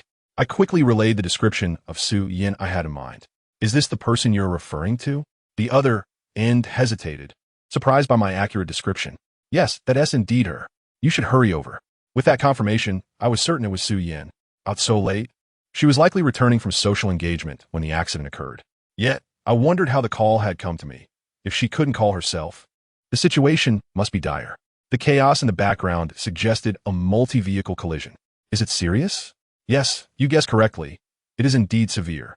Worry surged within me as I insisted. Then call for an ambulance. Why are you calling me? Save her first. If it was a serious rear-end collision, the situation must be critical. Saving lives should take precedence. Yet, the person on the line feigned urgency, stating they were already handling it and insisted I should come to the scene. Isn't the priority to save lives? Why must I come first? I exclaimed, throwing off the covers and leaping out of bed in a panic. What are you waiting for? Save her. That is the priority. Don't you understand? Saving lives comes first. I'll be there shortly. The caller glanced around at the chaotic scene and continued. The ambulance has arrived, but Miss Su is refusing to leave. What do you mean? Their words puzzle me. I responded angrily. If it's serious, why not take her directly to the hospital? Why are you delaying? After a brief silence, the caller explained, Miss Su's condition is indeed serious. She fears she won't have the chance to say some things and just wants to see you now. Please don't ask more questions. Just come quickly. My heart dropped at their words. If what they said was true, Su Yin was in grave condition. I dared not imagine her state or the potential outcome. Without time to inquire further, I demanded, give me the address. I'm on my way. Tell her I'm coming right away. She must listen to the doctors and not try to be strong. From the moment I received the news, my composure had shattered. Why did such a calamity befall her? She had endured so much. Why couldn't she encounter a few good things? The caller, aware that I was rushing over, urged, all right, please hurry. We will do our utmost to save her. I had not changed my clothes. I merely threw on a jacket and dashed out the door. It was already past midnight, and the early autumn chill was biting. I rushed to the street and hailed a taxi, urging the driver to hurry to her location. Please, I'm really in a hurry, I implored. The driver chuckled, remarking that every passenger seemed equally anxious. I felt compelled to explain, I have an urgent matter. My ex-girlfriend has just been in a collision, and I need to see her immediately. At that moment, I paused, realizing just how deeply concerned I was for her, fearful of any misfortune that might have befallen her. A weight pressed against my chest, making it difficult to breathe. Remembering the gravity of the situation I had just been informed of, my body trembled with anxiety, wishing I could teleport to her side in an instant. I suddenly felt a profound fear of not being able to see her, fear that I wouldn't even have the chance to offer my apologies before it was too late. There were countless words left unspoken between us, and many regrets that remained unresolved. My heart was overwhelmed with a poignant sorrow, and in that moment, my eyes brimmed with tears. It dawned on me that the terror of watching someone you love depart from your life is far greater than death itself. Life and death are often relentless, and one finds themselves powerless to resist. We tend to believe that we have all the time in the world, only to realize too late that opportunities have already slipped away during those seemingly endless days. When a moment finally arrives to express our thoughts or take action, we find ourselves racing against time. All I wished for in that moment was to be by her side, to tell her that I have always loved her. I wanted to convey that, in my heart, she has always held a cherished place, even if she resented me for the hurtful things she had done. I had never given up on her. For her love, I would do anything, and I could forgive her actions taken for whatever reasons. Though these words seemed belated, they were the only ones I yearned to share with her. Upon hearing this, the driver paused in surprise before accelerating towards my destination.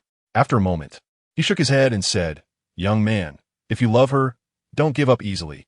You might regret it if it's too late." As I gazed out at the rapidly retreating streets, I wondered if some things could still be salvaged.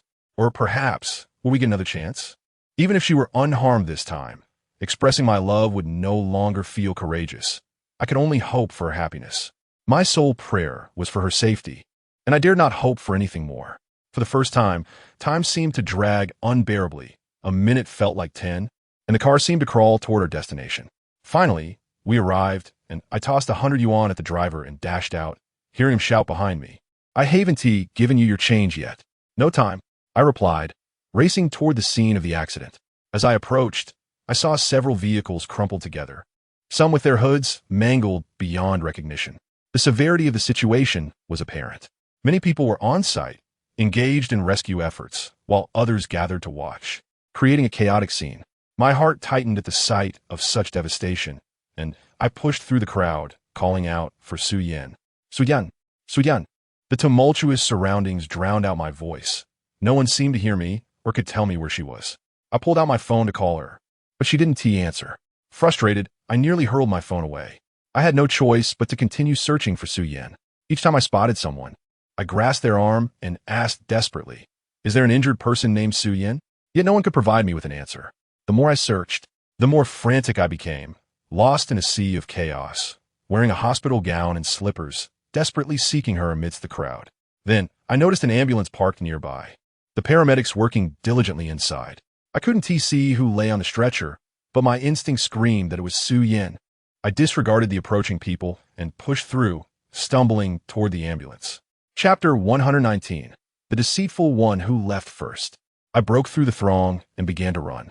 Everyone was preoccupied, their urgency palpable.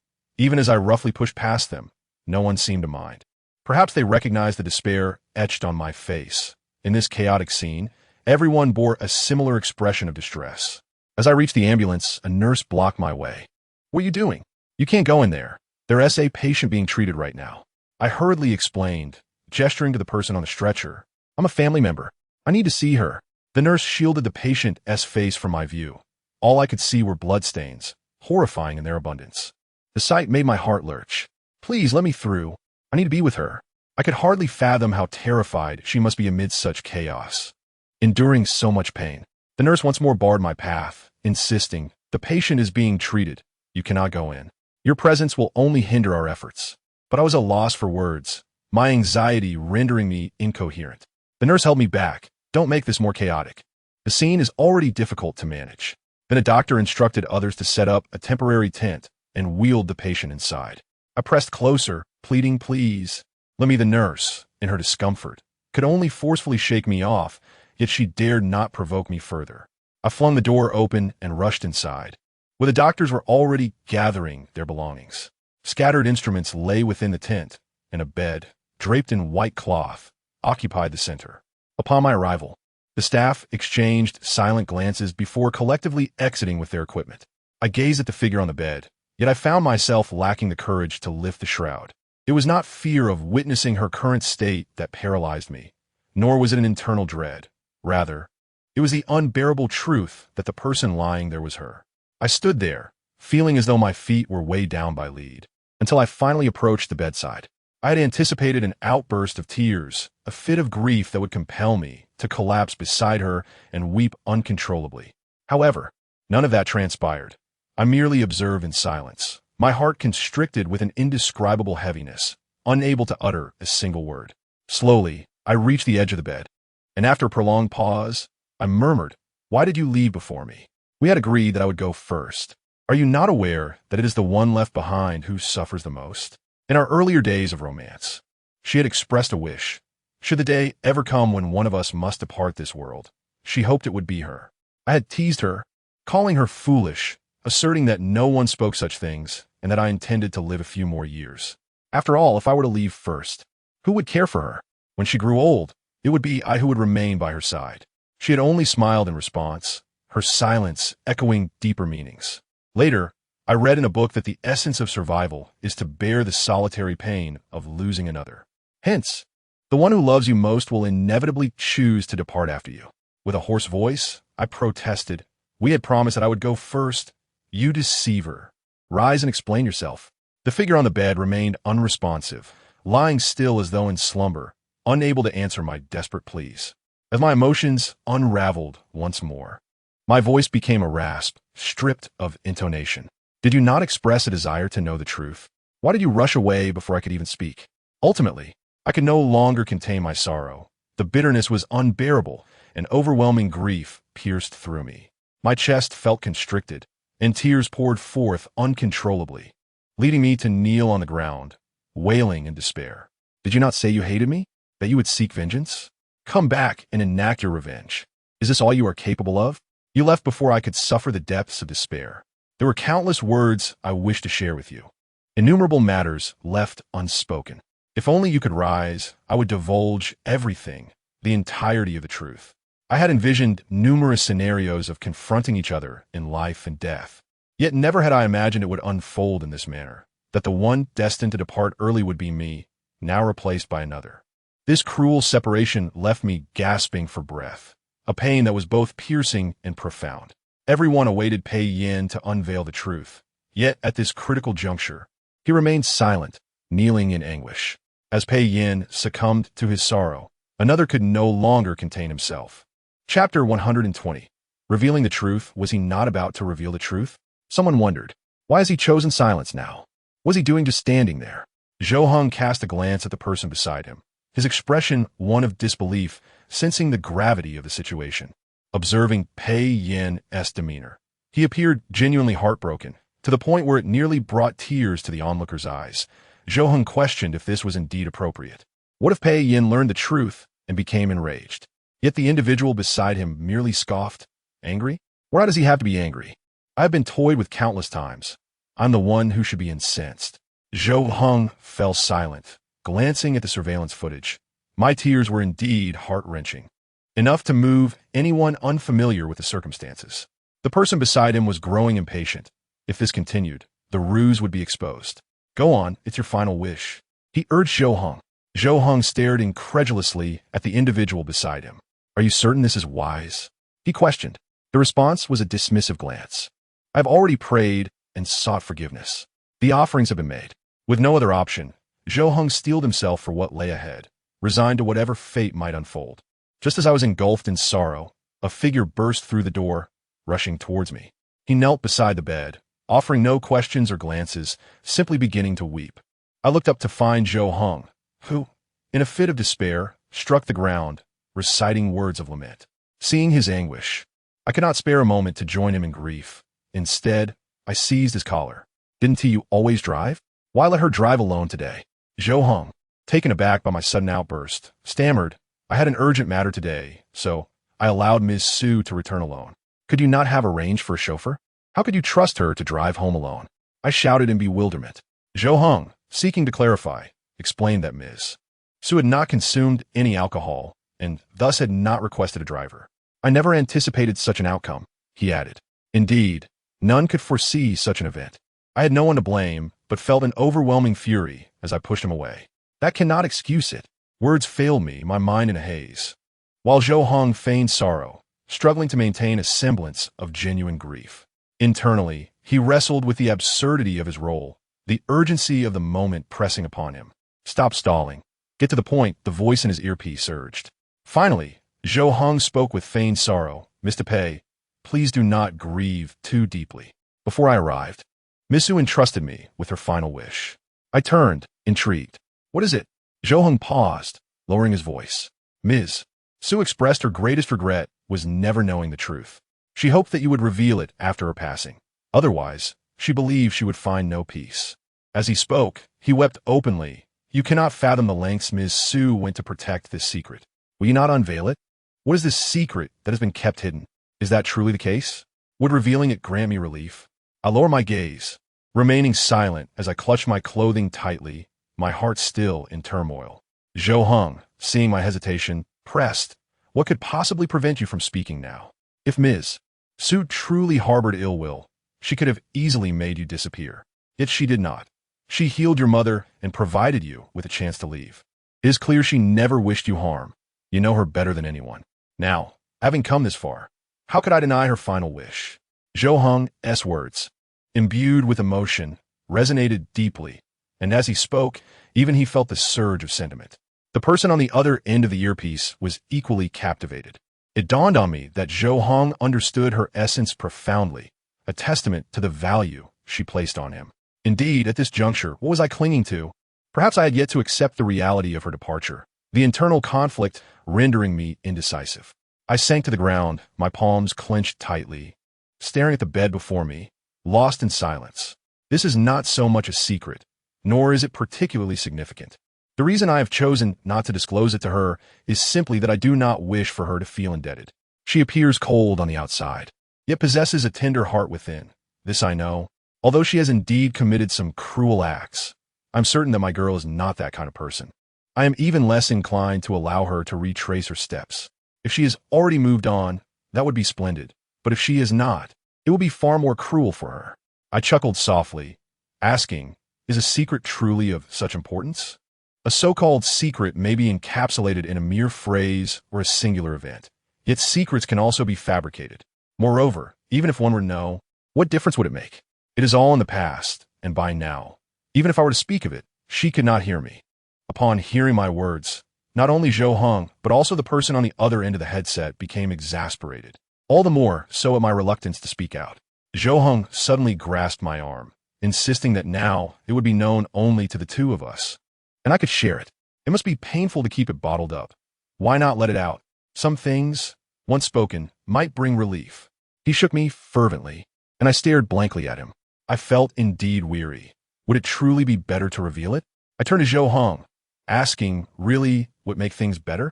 Zhou Heng nodded vigorously, affirming, yes, once it is said, everything will come to a close.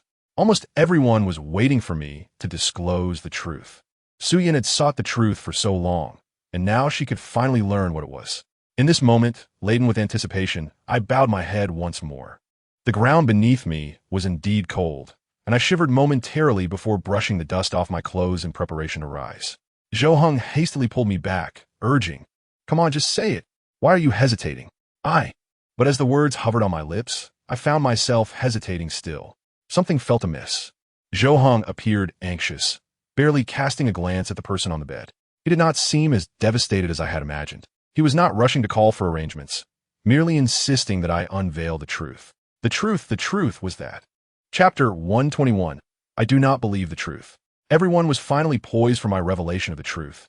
Not only Zhou Heng, but all around were tense with anticipation. However, I merely said, the truth is that upon learning of her departure, it had already become nothing at all. For this secret was born of a desire to protect her, and now that she was gone, there was nothing left to say. Upon hearing my words, the atmosphere turned frigid. Zhou Heng's previously taut expression seemed to snap, leaving him at a loss, having exhausted all possibilities in his mind. I noticed not his expression. He wished to speak, but was at a loss for words, while on the other end of the headset, only the sound of frustrated breathing could be heard. Execute Plan B. Zhou Heng looked puzzled. There is a Plan B? His voice reached my ears, and I asked in surprise, what is Plan B? Zhou Heng quickly rose from the ground, hurriedly explaining, it's nothing, just a curse I uttered earlier. You must have misheard. I paid little heed to this detail, trembling as I prepared to reach out to the person on the bed, but before I could touch her, several individuals burst in from outside, pushing Zhou Heng and me aside and collapsing onto the bed in tears. This sudden turn of events left me bewildered. Who were they? I approached, attempting to pull them away, but they firmly blocked me, and I could only demand in anger, who are you? Have you got the wrong person? The one line there is not your relative. To my astonishment, they retorted, you are the one mistaken. She is indeed our family member. Look, they lifted a corner of the white sheet, revealing a stranger lying there, causing my heart to tighten. Had I truly wept for the wrong person? Still reeling from my earlier grief, I looked at Zhou Heng in confusion. Zhou Heng, Su Yin is not dead. Where is she? Realizing that the person lying there was not her, I felt a flicker of joy and excitedly told Zhou Heng, but he only nodded numbly. I saw that our earlier assumption was incorrect, which meant there was still hope. If the one here was not Su Yin, then where was she? Hadn't she been injured as well? Since she was not lying here, did that not imply she was still safe, perhaps receiving treatment elsewhere? It had to be so. I urged Zhou Heng, quick, call and find out where she is. In a flurry, Zhou Heng dialed a number, and, after some inquiry, he discovered that Su Yin was being treated in another ambulance. Su Yin is in another vehicle, waiting for me. I will take you there right away. I cast a worried glance at Zhou Heng, praying that this time it would not be another misunderstanding. My heart could scarcely bear it. Zhou Heng looked momentarily taken aback, feeling a twinge of guilt, but he could only continue, rest assured, it should be fine. I followed him swiftly outside, and indeed, not far away was another ambulance preparing to depart. Upon entering, I noticed that the scene outside had largely been cleared. However, Su Yan's ambulance remained parked by the roadside. I wasted no time assessing the situation and dashed over. Before the nurse could speak, I declared, "I'm a family member. I need to see her." The nurse quickly stepped out, allowing me space inside, and I climbed into the vehicle beside Su Yan's bed. Her head was bloodied, hair disheveled, her face smeared with blood, and her clothes tattered, covering most of her body with a blanket. An oxygen tube was inserted just above her nose, and her arm bore in 4 drip, rendering her frail and weak. Seeing her in such a state filled me with unbearable sorrow and heartache. In that moment, it seemed I had forgiven all her past actions. When Su Yan saw me, her eyes glistened with unshed tears, and though she seemed to wish to speak, no words came forth. Her hand lifted slightly, only to fall weakly at her side. Her parched lips moved, as if attempting to call my name, but her voice was so faint I could scarcely hear it. I immediately grasped her hand, looking at her with sorrow. "I am here. What do you wish to say?" Su Yan gazed at me weakly, her lips making another effort to part. I quickly leaned in, eager to catch her words. As I drew near, she whispered in broken breaths, "Truth, what is it?" As she spoke, she gripped my hand with more strength, and I could sense her deep yearning to uncover this truth that had consumed her thoughts. After hearing her, I withdrew slightly, gazing at her. "Do you truly wish to know the truth?" Her eyes brimmed with tears as she nodded slowly, silently mouthing the word yes. I fell into silence for a moment before looking back at her. In truth, there is no grand revelation. It is merely a story of my own making. If you seek the truth, then it is that my departure years ago was not solely due to your family's downfall. I was also cast out by the Pei family. Once they had used me, they deemed me of little worth and expelled me from their home. Such a humiliating experience. I would never dare speak of. Su Yan appeared taken aback, for this was not what she had anticipated. She remained unconvinced, thinking it could not simply be these events. Did Pei Yin truly harbor no affection for her? Yet, having just witnessed him weeping inconsolably, it seemed impossible that he felt no love for Su Yan at all. If not for deep-seated love, how could one grieve so profoundly? How is it possible to weep so profoundly upon receiving dreadful news, to be so deeply moved? Smiles can be feigned, words can be fabricated, but how can one pretend to feel sorrow and anguish? This emotion, stemming from the innermost depths of one's heart, is a rarity that few can imitate convincingly. Even the most skilled actors cannot replicate it entirely. Yet, he rushed towards me, clad in a hospital gown and slippers. If he were not genuinely concerned, would he exhibit such anxiety? Watching him search for me amidst the crowd, lost and despondent, I, Su Yan, felt an overwhelming urge to reassure Pei Yin that I was fine.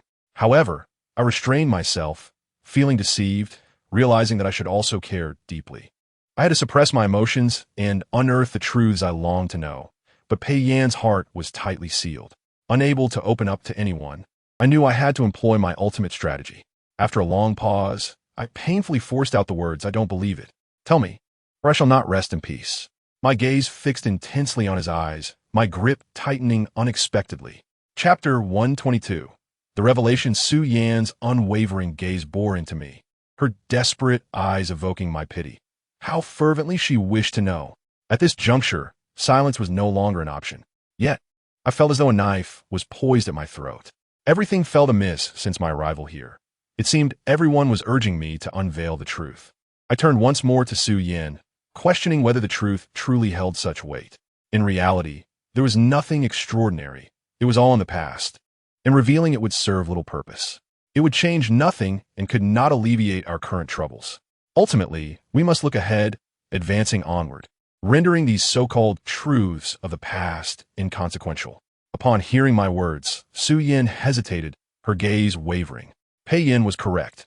Knowing would not alter our present circumstances, nor would it provide any benefit.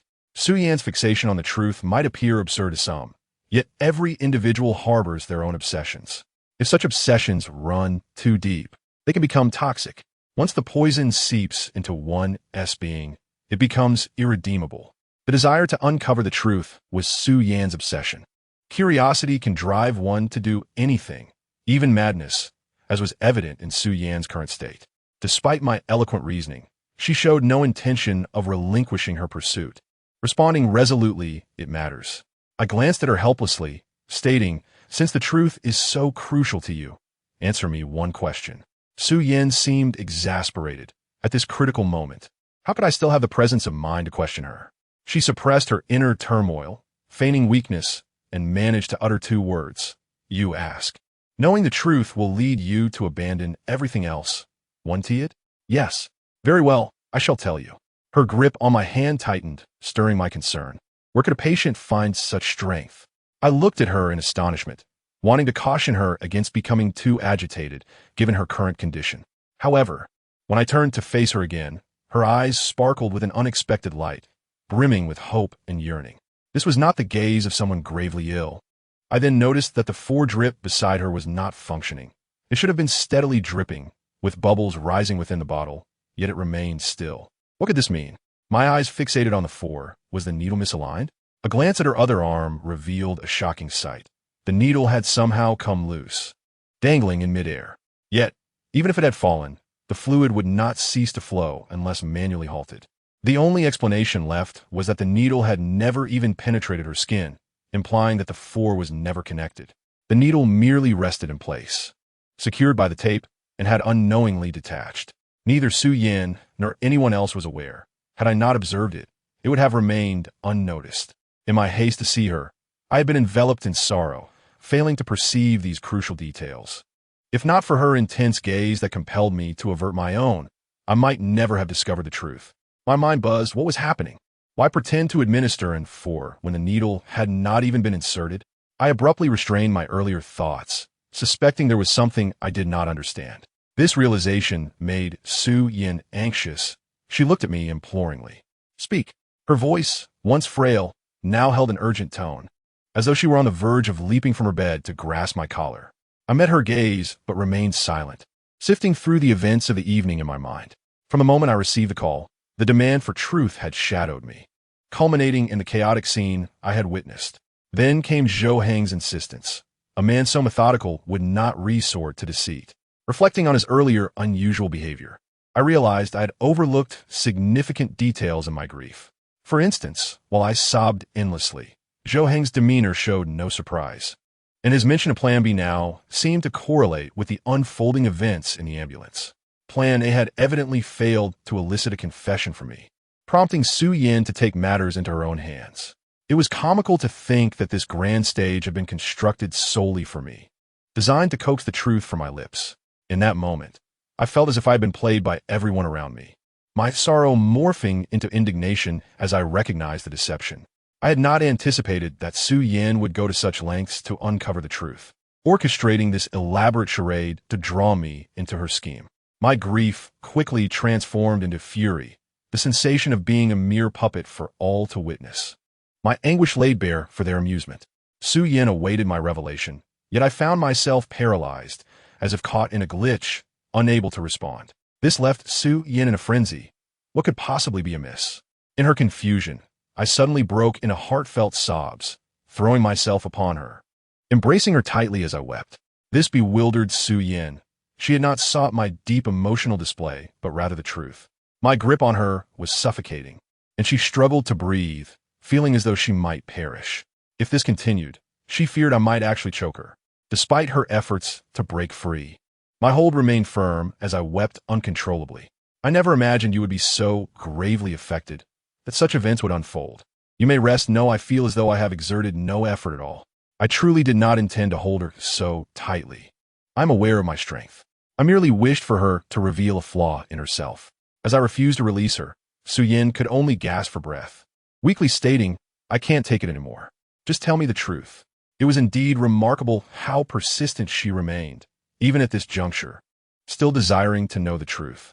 A faint smile tugged at the corners of my mouth as I leaned in closer, whispering in her ear, the truth perhaps is that your syringe has fallen. Upon hearing my words, I distinctly felt her body stiffen in surprise. Observing her reaction, I was certain she was deceiving me. I continued, your acting is quite impressive. After knowing you for so long, I've only just discovered your talent for performance. Su Yin was momentarily taken aback, her hand instinctively moving. Indeed, the syringe was no longer in her possession, indicating that her carefully orchestrated plan had been unveiled. She ceased her pretense and forcefully pushed me away, exclaiming, Let go of me. Since you figured out Why hold on so tightly? Only then did I release her, retreating slightly to gaze at her on the bed, feeling a tumult of emotions within. Is it really worth it? Is it truly necessary to go to such lengths for a mere truth? Whether it be a fabricated contract or an orchestrated accident, my intentions were solely to protect you. Why can't you simply let go? Observing her acty yet. All of this is a fabrication, merely a ruse devised by Pei Hao. It is solely an attempt to make Su Yin feel guilty, to bind her with remorse, ensuring that she cannot annul their engagement. I have stated before that you have not wronged Pei Hao. Even if you were to cancel the engagement, it would not constitute a betrayal, for his accident was entirely contrived.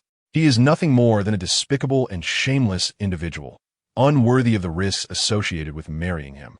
His desires extend beyond mere affection. Before I could finish my words, Su Yin struck my face with a resounding slap, the sting igniting a fiery pain.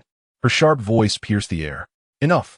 Is there any merit in reiterating such baseless accusations in my presence? Regardless of his worthiness, you ought to first establish your own credibility before casting aspersions on others. Su Yin continued to strike me, leaving me momentarily stunned, gazing at her in disbelief.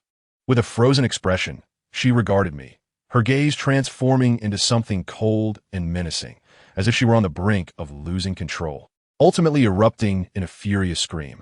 You have returned to disrupt my life, and now you wish to destroy my engagement. Pei Yin, what do you intend to do with my life? Her voice thundered with anger, and as I absorbed her words, I found myself at a loss for retort. Rendered powerless in the face of her emotional turmoil, I recognized that my presence had stirred the tranquil waters of her life, reawakening past traumas that pierced her like thorns. I felt a profound sense of remorse. I owed her an apology, for it was indeed my actions that brought her pain. Nevertheless, my intentions regarding the engagement were sincere. Yet, my lack of evidence left her skeptical. Su Yin was engulfed in anguish and conflict, suddenly covering her face and weeping bitterly. Why have you returned? Why? If you hadn't come back, I would not be confronted with so many contradictions and suffering. If you hadn't returned, I would not have had to hear the damned truth you concealed from me. Had you not come back, I would have long since married and lived a mundane life. Yet, you chose to return, wreaking havoc on my existence, withholding the truth and preventing me from marrying in peace. What is it that you truly desire, Pei Yin? Tell me, please. Su Yin stood in the wind, her disheveled hair framing her tear-streaked face, her red-rimmed eyes glaring at me as she shouted in despair. Witnessing her profound anguish tore my heart. I understood her suffering. I knew she had not moved on. She was tormented and conflicted, crying out in heart-wrenching despair. Faced with her accusations, I found myself at a loss for words, my heart aching as I longed to envelop her in my arms, to express my deep love for her, to comfort her and wipe away her tears, assuring her that I would never cause her sorrow again and that I would not leave her side. Yet, I could not bring myself to voice these sentiments. I could only watch helplessly as her eyes became red from weeping. Clenching my fists, I bit my lip until it bled, the salty taste of blood mingling with tears. I lifted my gaze to her, revealing a corner of my shirt to expose the grotesque scar beneath. The truth is that I had given one of my kidneys to Pei Jinhua, having seen through their deceitful facade, and in return, I had demanded a sum of money. When I had intended to reveal this to you, I discovered that your family was on the brink of bankruptcy. The evenings are no longer as they once were. A chill could easily bring on a cold, a matter of no small consequence. After Zhang Hu's ceaseless chatter, he draped a blanket over me and helped me into the car. Finally, I felt a bit warmer, and my stiffened limbs began to regain sensation. After a brief exchange with Zhang Hu, I leaned against the window and fell asleep. In my dream, I seemed to have returned to many years ago, when we held hands and talked about getting married and having children, even discussing names for our future babies. In the dream, she laughed joyfully, holding my hand and asking, "Pei Yin, will you never leave me, no matter what happens?" I should have happily assured her, "Yes, I will never leave you, no matter what." But the words stuck in my throat, and I could only watch her, my mouth agape. She grew impatient, her gaze turning fierce, and she shook me violently, demanding, "Say it, say it." Unable to speak, I watched as her eyes filled with a menacing light, and suddenly, a knife appeared in her hand. "If you won't say it, then go to hell," she shouted, plunging the knife into my heart. I stared at her in disbelief, writhing in pain, blood trickling from my mouth as I asked, "Why?" She replied coldly, because I hate it when people break their promises and lie to me. A wave of intense pain swept over me, and I woke up, drenched in sweat. It was just a dream, but it felt so real. I gasped for breath, lying on the bed, and the nurse came in to take my temperature. Looking surprised. "Why are you so sweaty?" she asked, but then, realizing something, she quickly checked my temperature and confirmed that my fever had broken. "I noticed you had a fever last night. You must have broken it with the sweat. Remember to change your clothes," she said. "So, I had a fever last night, and I didn't even remember." "Thank you, nurse," I said. After she left, I changed into clean clothes, and Zhang, who returned with breakfast. "Come, have something to eat," he said. I rubbed my stomach, realizing I was indeed a bit hungry. We ate breakfast and chatted, and Zhang, who asked, "Where did you go last night? Next time, tell me if you're going out." "You left, came back with a fever, and it was really worrying." I nodded. "Yes, I will tell you next time." I didn't want to talk about last night, preferring to forget it. "All right, let me tell you something else," Zhang Hu said. He had tried to visit Pei Hao's VIP ward but was turned away. "It seems that the area is off limits to most people, and the cleaning staff is only allowed in at specific times with strict checks. Pei Hao is meticulous, and it will be difficult to find any evidence or flaws." I smiled. "It's fine. He will be discharged soon. Once he is, we will have more opportunities to find something. We just need to act quickly, as his discharge means his wedding to Yan Yan will be sooner. After the last incident, he won't delay it." Zhang Hu thought for a moment. "You don't need to worry too much. We have a second plan." I knew, but a double-edged revelation is needed to thoroughly expose Pei Hao and keep him away from Yan Yan. He doesn't love her. He just wants to control her and covet the Su family's wealth. Such a person is not worthy of her. Now, Yan Yan has no family, and if she stops managing the company after marriage, Pei Hao will take everything. If they divorce, he will take a large portion of her wealth, and all her hard work will be for nothing. As we discussed, Pei Jinhua suddenly called. I was surprised. What would he want now? Chapter 126. Invited me back? I didn't expect a call from Pei Jinhua. The last time he contacted me was 3 years ago, and that time it cost me a kidney. This time, it's likely not for anything good. As the saying goes, no one visits the three treasures unless they have a reason. I asked coldly, "What do you want?" Pei Jinhua, like most stern parents, likes to use his authority to intimidate, but it doesn't work on me. Knowing I'm not easily cowed, he spoke more gently this time. "Where are you now?" I found it amusing that he was suddenly concerned. "In the hospital." "Why? Do you want to visit me?" He was slightly surprised to hear I was in the hospital, but asked, "What's wrong? Are you sick?" His rare show of concern made me pause. As a child, I often saw other parents' love, but I never had a father's care. I wondered what my father would be like if he would treat me like a treasure. But when I was found, he didn't give me the warmth I imagined. Instead, he handed me a knife. This first show of concern from Pei Jinhua felt like a long-held wish coming true, but I felt only disgust. I knew what lay behind this false concern. I'm in the hospital, so I must be sick. Who goes to the hospital for a vacation? If you have something to say, just say it. No need for this false concern. Pei Jinhua was seen through, and he dropped the pretense. He had a purpose. Since the last incident, the public pressure was suffocating. He hoped it would fade with time, but people's awareness is higher now. They prefer a brand with heart and soul, not a cold, heartless leader who abandoned his family. The pressure was relentless. The canceled partnerships and the Su family's withdrawal of support hit him hard, almost pushing him out of the business. Rebranding and re-entering the market would take time and money, a difficult task for him. The scandal with Feng Min further damaged his reputation. Since the problems were because of me, the solution must also come from me. Pei Jinhua got to the point. "Return to me, for I acknowledge my past transgressions and offer my sincerest apologies. Should you choose to come back, I am prepared to bestow upon you 10 of my shares, ensuring that you receive your due." I was taken aback by Pei Jinhua's words. He was willing to relinquish 10 of his holdings to facilitate my return, even assuring me that nothing owed would be withheld. To them, this 10 might be inconsequential, yet for an ordinary individual, it is quite substantial. This is indeed a significant investment to entice my return, despite how he treated me previously, which he seems to have conveniently forgotten. With a cold chuckle, I reminded him, "Have you forgotten what you once stated? You declared that our relationship had been severed. What then does this signify? Are your previous words now rendered void?" Pei Jinhua's willingness to make such a sacrifice suggests that his remorse may not be as genuine as it appears.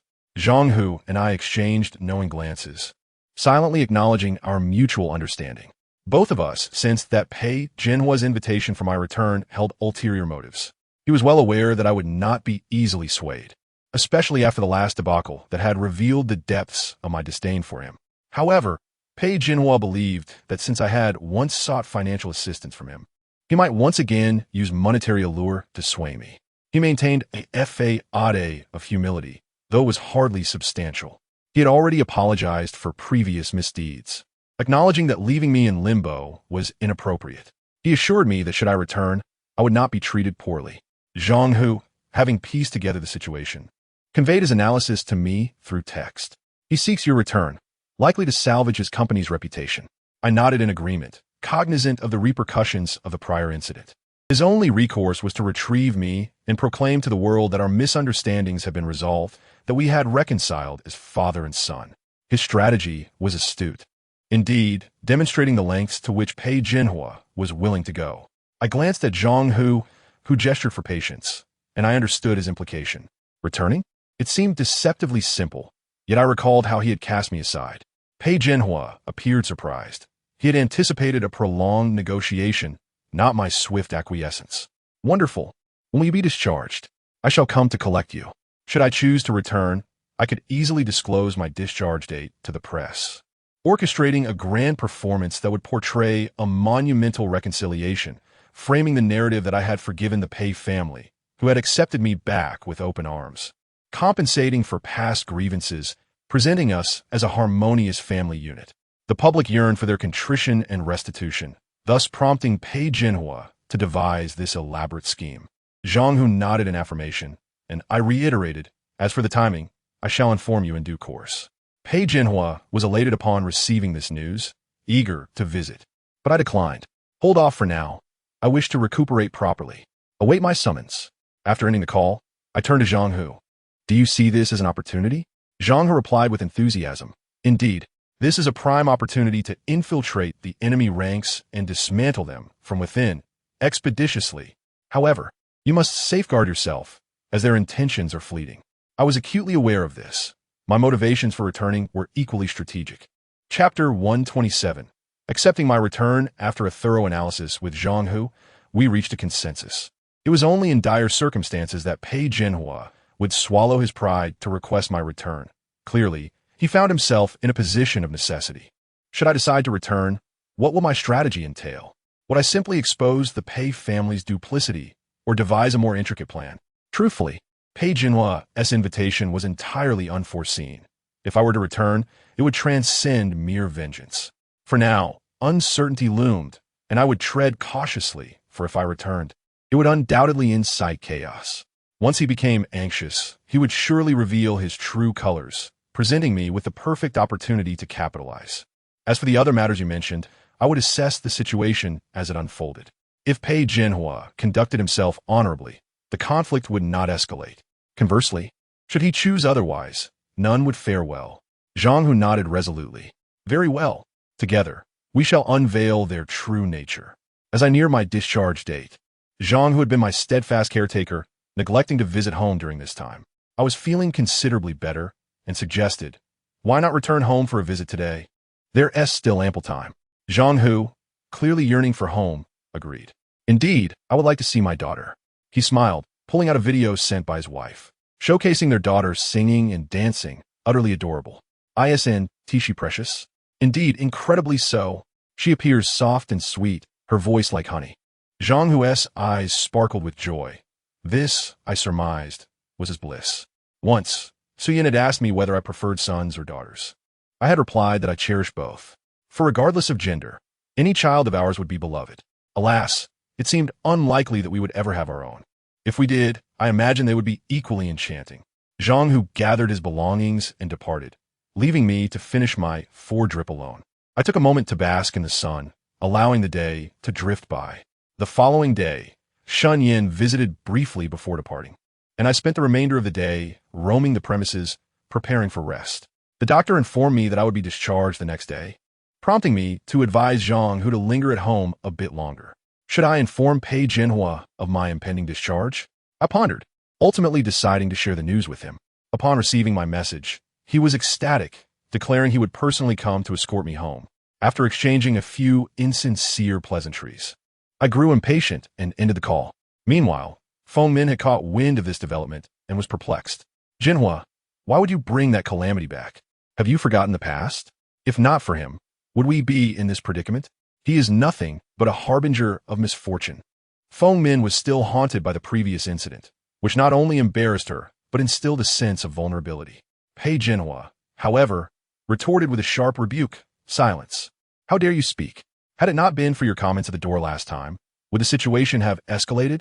Just as the memory of that incident was fading, Feng Min's words reignited old wounds, angering Pei Jinhua further. She fell silent, yet she worried that her carefully crafted plans for her son would be in vain. Pei Jinhua's decision to reinstate Pei Yin not only irked her, but also posed a risk of rivalry with Pei Hao over family assets. Yet, in Pei Jinhua's eyes, Feng Min's discontent was merely the lament of a woman, for he prioritized the greater good. His company required Pei Yin's return. Despite her reservations, Feng Min could not resist adding, however, I still find it unwise to bring him back. Pei Jinhua's fury erupted once more. What do you know? Had it not been for your words at the door, would our reputation have suffered so severely? Tomorrow, speak less and refrain from uttering what should remain unsaid. Even if you must feign, do so convincingly. After enduring Pei Jinhua's reprimand, Feng Min dared not speak again, her mind racing with confusion. What did he mean by tomorrow?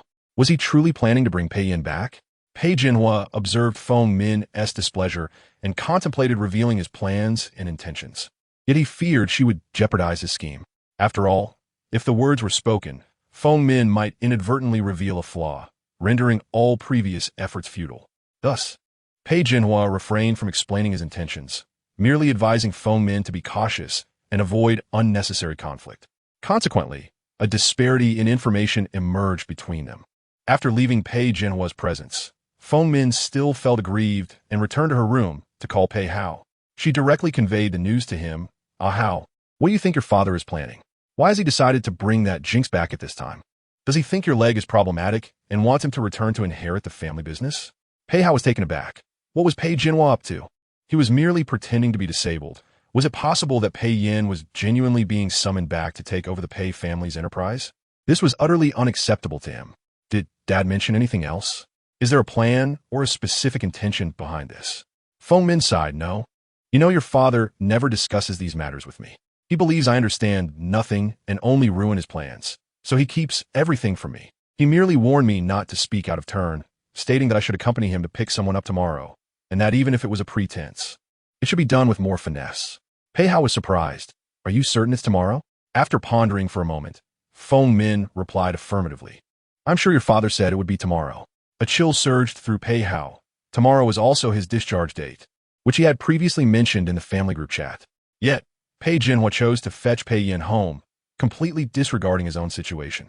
I remember tomorrow is my discharge day, so no one will come to pick me up? Upon hearing Pei Hao's words, Feng Min realized that tomorrow was indeed Pei Hao's discharge day. I'll speak to your father and tell him I'll pick you up. He could go fetch Pei Yin on his own. Before Pei Hao could respond, Feng Min hung up, having overestimated her importance in Pei Jinhua's eyes. Once she informed Pei Jinhua that tomorrow was also Pei Hao's discharge date, he merely shot her a glance. He could have the family's old assistant pick him up. You need not concern yourself. Tomorrow, you must properly apologize to Pei Yin. Don't waste the journalists I have invited. Make sure to handle it well. Feng Min was left speechless, unable to find her voice for a long moment. How would she explain this to Pei Hao? Chapter 128. Conspiracy. What would Pei Hao think if he knew that Pei Jinhua was going to pick up Pei Yin instead of him? Feng Min felt a pang of sympathy for her son, who suddenly found himself disregarded. Why should he endure such indignity? After all, her son had been by his side since childhood, while that ungrateful child had no genuine affection, merely some utilitarian value. Despite her internal turmoil, Feng Min could do nothing but comfort Pei Hao later. When she called again, her tone shifted as she attempted to console him. Uh-oh, how about I have the old assistant come to pick you up tomorrow? I'm truly unable to leave. Hearing her tone, Pei Hao understood. Pei Jinhua had likely just scolded her. She couldn't defy him and would have to accompany him to pick Pei Yin up from the hospital, leaving Pei Hao to return home alone. The enormity of this disparity chilled Pei Hao to the bone. He felt the weight of disappointment seep into every fiber of his being. However, he did not wish to burden his mother further. He understood Pei Jinhua's temperament and new phone Min could not go against him. It's fine, Mom. Just let the old assistant come and pick me up tomorrow. You and Dad go fetch Pei Yin. Phone Min felt a sting of regret for her son. I'm sorry, Ahao, it's all my fault. I wanted to give you the best, but alas, this is all I can do. Please do not blame me. Even if Pei Yin returns, I will ensure that we, as mother and daughter, receive our due. As long as I breathe, you shall not suffer. Feng Min would certainly not allow Pei Hao to endure hardship. All her efforts had been for him. Pei Hao understood her intentions well, yet, given Pei Jinhua's current attitude towards them, he felt they were far inferior to Pei Yin. He realized that, to Pei Jinhua, corporate interests outweighed their mother-son bond, even surpassing familial ties. This realization dawned upon him after Feng Min hung up, as he and Jiang Mian analyzed the situation regarding Pei Yan's return home. It seemed Pei Jinhua might believe Pei Yin was a liability or perhaps sought to restore his reputation temporarily. Regardless, this posed a considerable threat to Pei Yin. Thus, Pei Hao decided not to hold back. It's all right, Mom. Don't overthink it or feel sorry for me. I can manage returning home alone. You should go with Dad. There is no need to worry about me. P.S. merely returning home. What happens afterward remains uncertain. Let us not panic just yet. Feng Min was taken aback by Pei Hao's calmness. After chatting for a while, she felt reassured enough to end the call. However, after hanging up, Pei Hao's mind was restless. He could not remain passive. Action was necessary. It appeared that during his illness, Pei Yin had not been idle. He had been up to something unbeknownst to Pei Hao. Hence, he resolved to be unyielding. Pei Hao dialed Jin Bao. Have you gathered any intel? Yes. We've been tracking someone named Shen Yin and have confirmed his current location in a hospital on a specific floor in bed. However, there seems to be someone attending to him, though that person appears to be absent recently. Absent? Isn't that an opportune moment to act? A sly smile crept across Pei Hao's face. Then you may proceed. Just remember not to leave any traces. Understood, rest assured. Whether or not one sees the sunrise tomorrow depends on tonight. After hanging up, Pei Hao confidently set his phone aside, but then suddenly recalled something. He pulled out his phone again to call Su Yin, informing her of his discharge the next day. Since no one else is coming, this could be a perfect opportunity for us to be alone. Su Yin, I'm being discharged tomorrow, and my mother might not have time to come. Could you pick me up? Su Yin, who had previously promised Pei Hao, readily agreed. Sure, I'll come pick you up tomorrow. All right, I'll be waiting for you here. After a long day, I felt exhausted, knowing tomorrow was the discharge day. I began packing my belongings, lying on the bed, pondering what the day would bring. Would Pei Jinhua summon a throng of journalists to stage a scene at the hospital entrance, or would it be a simple, sincere homecoming? The thought of Pei Jinhua's demeanor made me scoff at my own naive hope for the latter. He would likely attempt to create a spectacle at the hospital. It was merely a matter of whether I would allow him that opportunity. After tossing and turning, I finally drifted off to sleep. I lost track of time, but in the middle of the night, I heard the door creak open. Assuming it was a nurse coming to check my temperature, I remained still. However, when the footsteps stopped beside my bed, I sensed something was amiss. My light slumber allowed me to hear these sounds frequently, but tonight they felt unusually foreign. Just as I turned to see who had entered, a pillow was suddenly thrust over my face, enveloping me completely. The assailant exerted tremendous force, suffocating me beneath the pillow, rendering me breathless. I struggled desperately, yet found myself utterly powerless. The force exerted by the adversary was evidently superior to mine, creating a stark disparity in strength. Who could this person be? Unable to push them away, I instinctively reached for something nearby, hoping to grasp the bell, but to no avail. I couldn't even touch the adjacent table, and under these circumstances, I felt I was on the verge of suffocating. My breathing grew increasingly labored, and just when it seemed I could endure no longer, the door suddenly swung open. It appeared someone else had entered. Upon seeing the situation in the room, the newcomer shouted, "Who are you?" Realizing that I was being attacked, this individual charged forward and confronted my assailant. With this timely intervention, my attacker relinquished the pillow and engaged in a struggle with the newcomer. At that moment, I finally managed to tear the pillow from my face, gasping for air, desperately inhaling the fresh oxygen. Once I caught my breath, I regained my composure, feeling as though I had narrowly escaped death, overwhelmed with discomfort. I glanced fearfully at the two men grappling beside me, unable to discern who was who, and hastily pressed the bell by the head of my bed. Although it was nighttime, there were on-duty doctors, nurses, and security personnel who should respond promptly to the sound. Chapter 129, standing him up, however, after I rang the bell. It took a considerable amount of time for a nurse to arrive. Upon assessing the situation in the room, she immediately dashed out to call the police. Meanwhile, I recognized that one of the fighters was Zhang Hu, while the other was the very person who had assaulted me, now attempting to flee. He had not anticipated Zhang Hu's return. His intention had been to intimidate Zhang before dealing with me. Yet, it appeared he could not even contend with Zhang Hu, who quickly subdued him. Jin Bao, my assailant, never expected such a formidable opponent to be lurking near me. After a fierce struggle, Jin Bao realized he was no match for Zhang Hu and sought an opportunity to escape, but Zhang Hu blocked the door. Attempting to jump out the window, he quickly realized he was on the 8th floor. A jump from such a height would likely result in broken legs. Thus, with no means of escape, he was captured. Zhang Hu restrained him, pinning him to the ground, as security personnel and police arrived to detain Jin Bao. Jin Bao, astonished that his numerous previous attempts had culminated in this failure, felt a deep sense of indignation. Yet he was powerless to alter his fate. All he could do was wait for his benefactor to extricate him. The police escorted Jin Bao away, and the remaining officers began to question me. Mr. Pei, you do not know this individual, do you? Of course not. This is our first encounter. If you do not recognize him, we will need to take you in for questioning. We will inform you of any developments. Due to my physical condition, I was unable to accompany them for an investigation. Thank you for your assistance. Zhang Hu explained the situation to the police and provided a brief statement in the hallway. The nurse examined me and inquired about my condition. Mr. Pei, if you feel any discomfort, please let me know. I shook my head, indicating that I felt fine for the moment. Once the nurse confirmed I had no serious issues, she departed.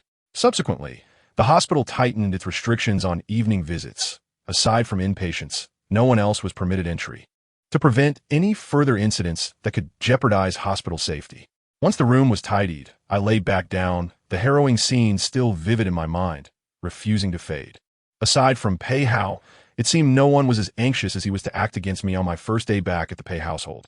He was evidently in a hurry, yet he had not anticipated Zhang Hu's return that evening. Had it not been for Zhang Hu, I might have faced a dire fate. This debt would eventually be repaid. Zhang Hu returned from the police station shortly after, visibly relieved to find me in a stable condition. That was a close call. Had I not arrived in time, the outcome could have been tragic. I managed a faint smile. Indeed, without you here tonight, I shudder to think what might have happened. What brought you back this evening? I had intended to return tomorrow, but something fell amiss. I couldn't allow you to face the Pei family alone. Thus, I hurried back. Little did I know that upon entering, I would witness such a perilous scene. It seems we truly share an unspoken connection. I sat up and asked Zhang Hu whether the assailant had revealed anything. He remains tight-lipped, refusing to disclose who sent him. It appears he is a tough nut to crack, and we may need some time to interrogate him. The only person with a motive to send someone to kill you is Pei Hao. He must be reaching his breaking point. Naturally, he can hardly contain himself, especially since I am set to return tomorrow. Aside from him, there is no one else. Zhang Hu's brow furrowed. If you return to the Pei household, you must exercise caution, as you will be closer to him. If he intends to set a trap or harm you, it would be all too easy. Zhang Hu's assessment was accurate, yet Pei Hao was not so foolish. The closer he was to me, the greater his own risk of suspicion. He would likely tread carefully. He could not be so reckless, as my misfortune would implicate him as well. However, I could certainly exploit any weaknesses he might exhibit. We deliberated briefly, and Zhang Hu then closed the door, settling into the bed beside me. We both eagerly anticipated what the morrow would bring. The following day, Pei Jinhua arose early, preparing to summon journalists to await my emergence from the hospital. With such promising news, the paparazzi would undoubtedly seize the opportunity, rushing to the scene. After Pei Jinhua and Feng Min alighted from their vehicle, he feigned concern as he entered the hospital. However, upon arriving at my ward, he was met with an empty room. This revelation took him aback. "Excuse me, nurse, where is the patient in this room? Where is Pei Yan?" The nurse glanced at him and replied, "He has been discharged. He left early this morning." Pei Jinhua's mind reeled at the news. "He has been discharged? So soon?" "Yes, very early. Mr. Pei expressed a desire to go out for breakfast and left quite early." Pei Jinhua stood frozen, bewildered that his son had secretly left the hospital ahead of schedule without notifying him, leaving him to come to an empty room. Feng Min, anxious, questioned Pei Jinhua. "Was he playing at? Is he deliberately standing you up? This is utterly disrespectful." Pei Jinhua was already irked, and Feng Min's remarks only fueled his frustration, especially with numerous reporters waiting outside. If they learned that Pei Yin had stood him up, it would undoubtedly provoke speculation regarding unresolved tensions between father and son, leading to sensational headlines. All he wanted to know was where I had gone. Where is he? Be quiet. I haven't asked you to speak, so do not say anything. After Pei Jinhua's sharp retort, Feng Min fell silent. Pei Jinhua, in a fit of anger, seized his phone and dialed my number, suppressing his temper as he patiently inquired. Hello, where are you? Why did you discharge yourself early without informing me? Chapter 130. The first round, when I received Pei Jinhua's call, I was sharing breakfast with Zhang Hu by the roadside. As the phone rang, Zhang Hu and I exchanged knowing glances, a silent agreement forming between us, and he chuckled. Don't answer too quickly. Let him stew a bit before you pick up. Thus, I set my phone down again and continued to relish my breakfast while discussing Pei Jinhua's current mood with Zhang Hu. What do you think his expression is right now? Probably a mix of frustration, astonishment, resentment, and fury. But ultimately, it will all transform into that low, simmering anger, won't it? That is uncertain. If he wants you back, he'll need to make some sacrifices. Ha ha, just the thought of it is satisfying. At last, as I finished my meal, Pei Jinhua's call came through for the third time. Considering he had called thrice, I decided to answer. Upon picking up, I could distinctly sense his fury, though it was clearly contained. Where are you? Why did you leave the hospital early without telling me?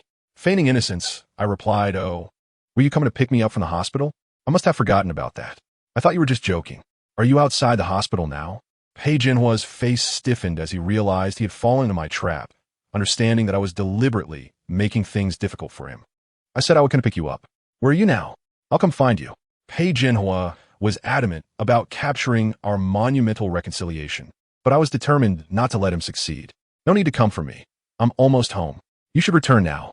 Pei Jinhua's face darkened further. His fists clenched in frustration, yet he had no choice but to control his temper. Fine, just wait for me at home. After hanging up, Pei Jinhua exhaled sharply and called the paparazzi outside. There's nothing happening today. Let us reconvene another time. Without waiting for a response, he abruptly ended the call and strode towards the underground parking lot, with Feng Min trailing behind him, hesitant to inquire further. After finishing our breakfast, Zhang Hu and I hailed a cab to return home. Upon arriving at my doorstep, we unexpectedly encountered Pei Hao and Su Yin. Su Yin had just dropped Pei Hao off, and as we exited the car, our eyes met, causing me to pause. Seated in the passenger seat, Pei Hao flashed a smile at me that I perceived as a provocation. We all understood the meaning behind that smile. Su Yin, upon noticing me, appeared surprised, clearly puzzled as to how I had ended up here. She alighted from the car and approached me, asking, What are you doing here? Is what I said so difficult to comprehend? Did I not mention that I never wanted to see you again? I clenched my fists and returned Pei Hao's smile, retorting, I'm going home. Home? What home? Weren't you just kicked out? And now you wish to return? Yes, you guessed correctly. That is precisely it. Su Yan scoffed. Don't be ridiculous. Can't you feel any shame? Kicked out, and now, crawling back? Her sharp words left no room for dignity, and I managed a faint smile. How can you presume that I returned of my own volition rather than them seeking me out? At my words, Su Yan couldn't help but laugh. Previously, when she still held a flicker of compassion for me, she had shown some reluctance. However, after that night, her sentiments had dissipated. Pei Yin, when did you become so thick-skinned to utter such shameless words right at their doorstep? At that moment, Pei Hao had been assisted out of the car by the butler, now sitting in a wheelchair before us. I smiled at Pei Hao and said, If you don't believe me, you can ask Pei Hao. He must be aware of the happenings in the Pei household. Pei Hao looked at me awkwardly, seemingly contemplating how to respond. Adjusting his glasses, he finally muttered, I don't know. After the chaos caused by my brother last time, if you're returning now, it's inevitable that people will think you're crawling back. Are you really returning like that? He wore an expression of confusion and innocence, and I recognized his intention to provoke me. I chuckled coldly. Oh, so you didn't know? It seems Pei Jinhua hasn't entrusted you with much responsibility as his son, given that you're unaware of such significant matters. Are you not surprised? Did no one come to greet you upon your discharge? Pei Hao, embarrassed, remained silent, prompting me to continue because they came to pick me up. Upon hearing this, Pei Hao's face darkened with anger. Having intended to tease me, he found himself utterly embarrassed. It turned out that no one had come to greet him. Thus he had to rely on Su Yin to drive him back. Sitting in his wheelchair, Pei Hao felt exceedingly awkward, unsure of how to continue the conversation. Su Yan, sensing Pei Hao's discomfort and realizing my intent, stepped forward. Really? But why did you come back alone? If they truly came to pick you up, why didn't you return with them? I glanced at Su Yan, feeling a pang of sadness. She rarely spoke on my behalf, but was always quick to defend Pei Hao. I smiled.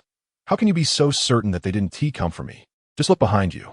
Su Yan assumed I was attempting to divert the topic, refusing to turn around. Instead, she insisted, what should I be looking at? All I see is you returning alone. Could you please amend your habit of lying and take the hint to leave? Don't block my way. Just as her words left her lips, Pei Jinhua returned with Feng Min, immediately stepping out of the car to approach me. Upon seeing the suitcase I was pushing, he swiftly took it from me. How did you arrive here before me? I went to the hospital to look for you. I handed him the suitcase, replying, sorry for standing you up. I should have had you pick up Pei Hao instead. Otherwise, he would have been left without a ride and had to trouble Miss Su to bring him back. Pei Jinhua shot a cold glance at Pei Hao, his expression shifting to one of indifference. Didn't I say to send old Gu to pick them up? Why involve Miss Su? Pei Hao hesitated, unsure of how to explain himself, filled with grievances. Su Yan, noticing the tension, interjected, that's not how it is, Mr. Pei. I had arranged with Pei Hao to pick him up upon his discharge. With Su Yan providing an escape, Feng Min quickly stepped in, pushing Pei Hao forward as she said, since you're all back now, let us go inside together. Behind Pei Jinhua trailed a throng of paparazzi, and he suddenly grasped my arm, declaring, welcome home, Xiao Yan. His gestures were overly conspicuous, his tone and expressions exaggerated, reminiscent of a seasoned actor on set. Pei Jinhua's intentions were glaringly apparent, catching Feng Min, Su Yan, and Pei Hao off guard. This was an unusual display from Pei Jinhua, who was typically stern and reserved. I chuckled softly, responding, thank you. I look forward to everyone's guidance henceforth. As I spoke, I glanced at Pei Hao, whose face was a striking shade of liver-like hue. Chapter 131. Welcome home. Pei Jinhua's actions, though somewhat unexpected to all present, were comprehensible. He would not overlook any opportunity for theatrics. The paparazzi were likely hiding somewhere, frantically seeking the perfect angle to capture the moment, which explained his peculiar behavior. I decided to play along with Pei Jinhua's charade, simultaneously delivering a blow to Pei Hao and his mother. Feng Min and Pei Hao were bewildered by Pei Jinhua's abrupt change in demeanor. This behavior seemed to strike them as a blow. Particularly, the way I regarded Pei Hao visibly affected him, while Feng Min's expression was fraught with discomfort. However, they were compelled to respond to my words. As Pei Jinhua cast a glance at them, his authoritative gaze leaving Feng Min no room for defiance. With a forced smile, Feng Min welcomed Xiao Yan back home. I reciprocated her gesture with a smile, thanking her. Su Yan observed the seemingly harmonious family, yet sensed the underlying discord among them, perplexed by their peculiar dynamics. What was his family up to? Could such a rigid relationship truly be mended? And what was Pei Yan up to? Before Su Yan could unravel the situation, Pei Jinhua motioned for me to enter, insisting we proceed inside. As we reached the entrance, he halted Zhang Hu, questioning his identity and barring him from entry. I pulled Zhang Hu closer and asserted, he is my associate and must accompany me inside. Furthermore, he shall reside and dine with me, serving as my personal bodyguard. Surely I am entitled to have one. Having come this far, Pei Jinhua managed to tolerate the addition. Of course, but the Pei family has its rules. I trust you will explain them to him, as we do not operate lightly here. That is not an issue. He understands boundaries. Thus, we entered the Pei family villa. To my surprise, the largest room in the villa was allocated to me. Pei Jinhua arranged for me to stay on the floor with the most splendid view, under the pretext of Pei Hao's mobility issues necessitating his relocation to the second floor, which had previously served as a guest room. When Pei Jinhua suggested this, Feng Min expressed her dissatisfaction, feeling that Pei Hao was already being treated differently. Now, to further demote him to the former guest room while bestowing the finest quarters upon Pei Yan, was this not too blatant? Isn't this a bit too obvious, Jinhua? Pei Hao has long struggled with his self-esteem due to his leg issues. How do you suppose he feels about your actions since Pei Yan's return? This will only deepen his hurt. It's as if you're pouring salt into his wounds, treating your own son so unfairly. Pei Jinhua was well aware of the implications, yet he felt compelled to proceed this way due to Pei Yan's significant value. He retorted to Feng Min, mind your own business, I have my plans.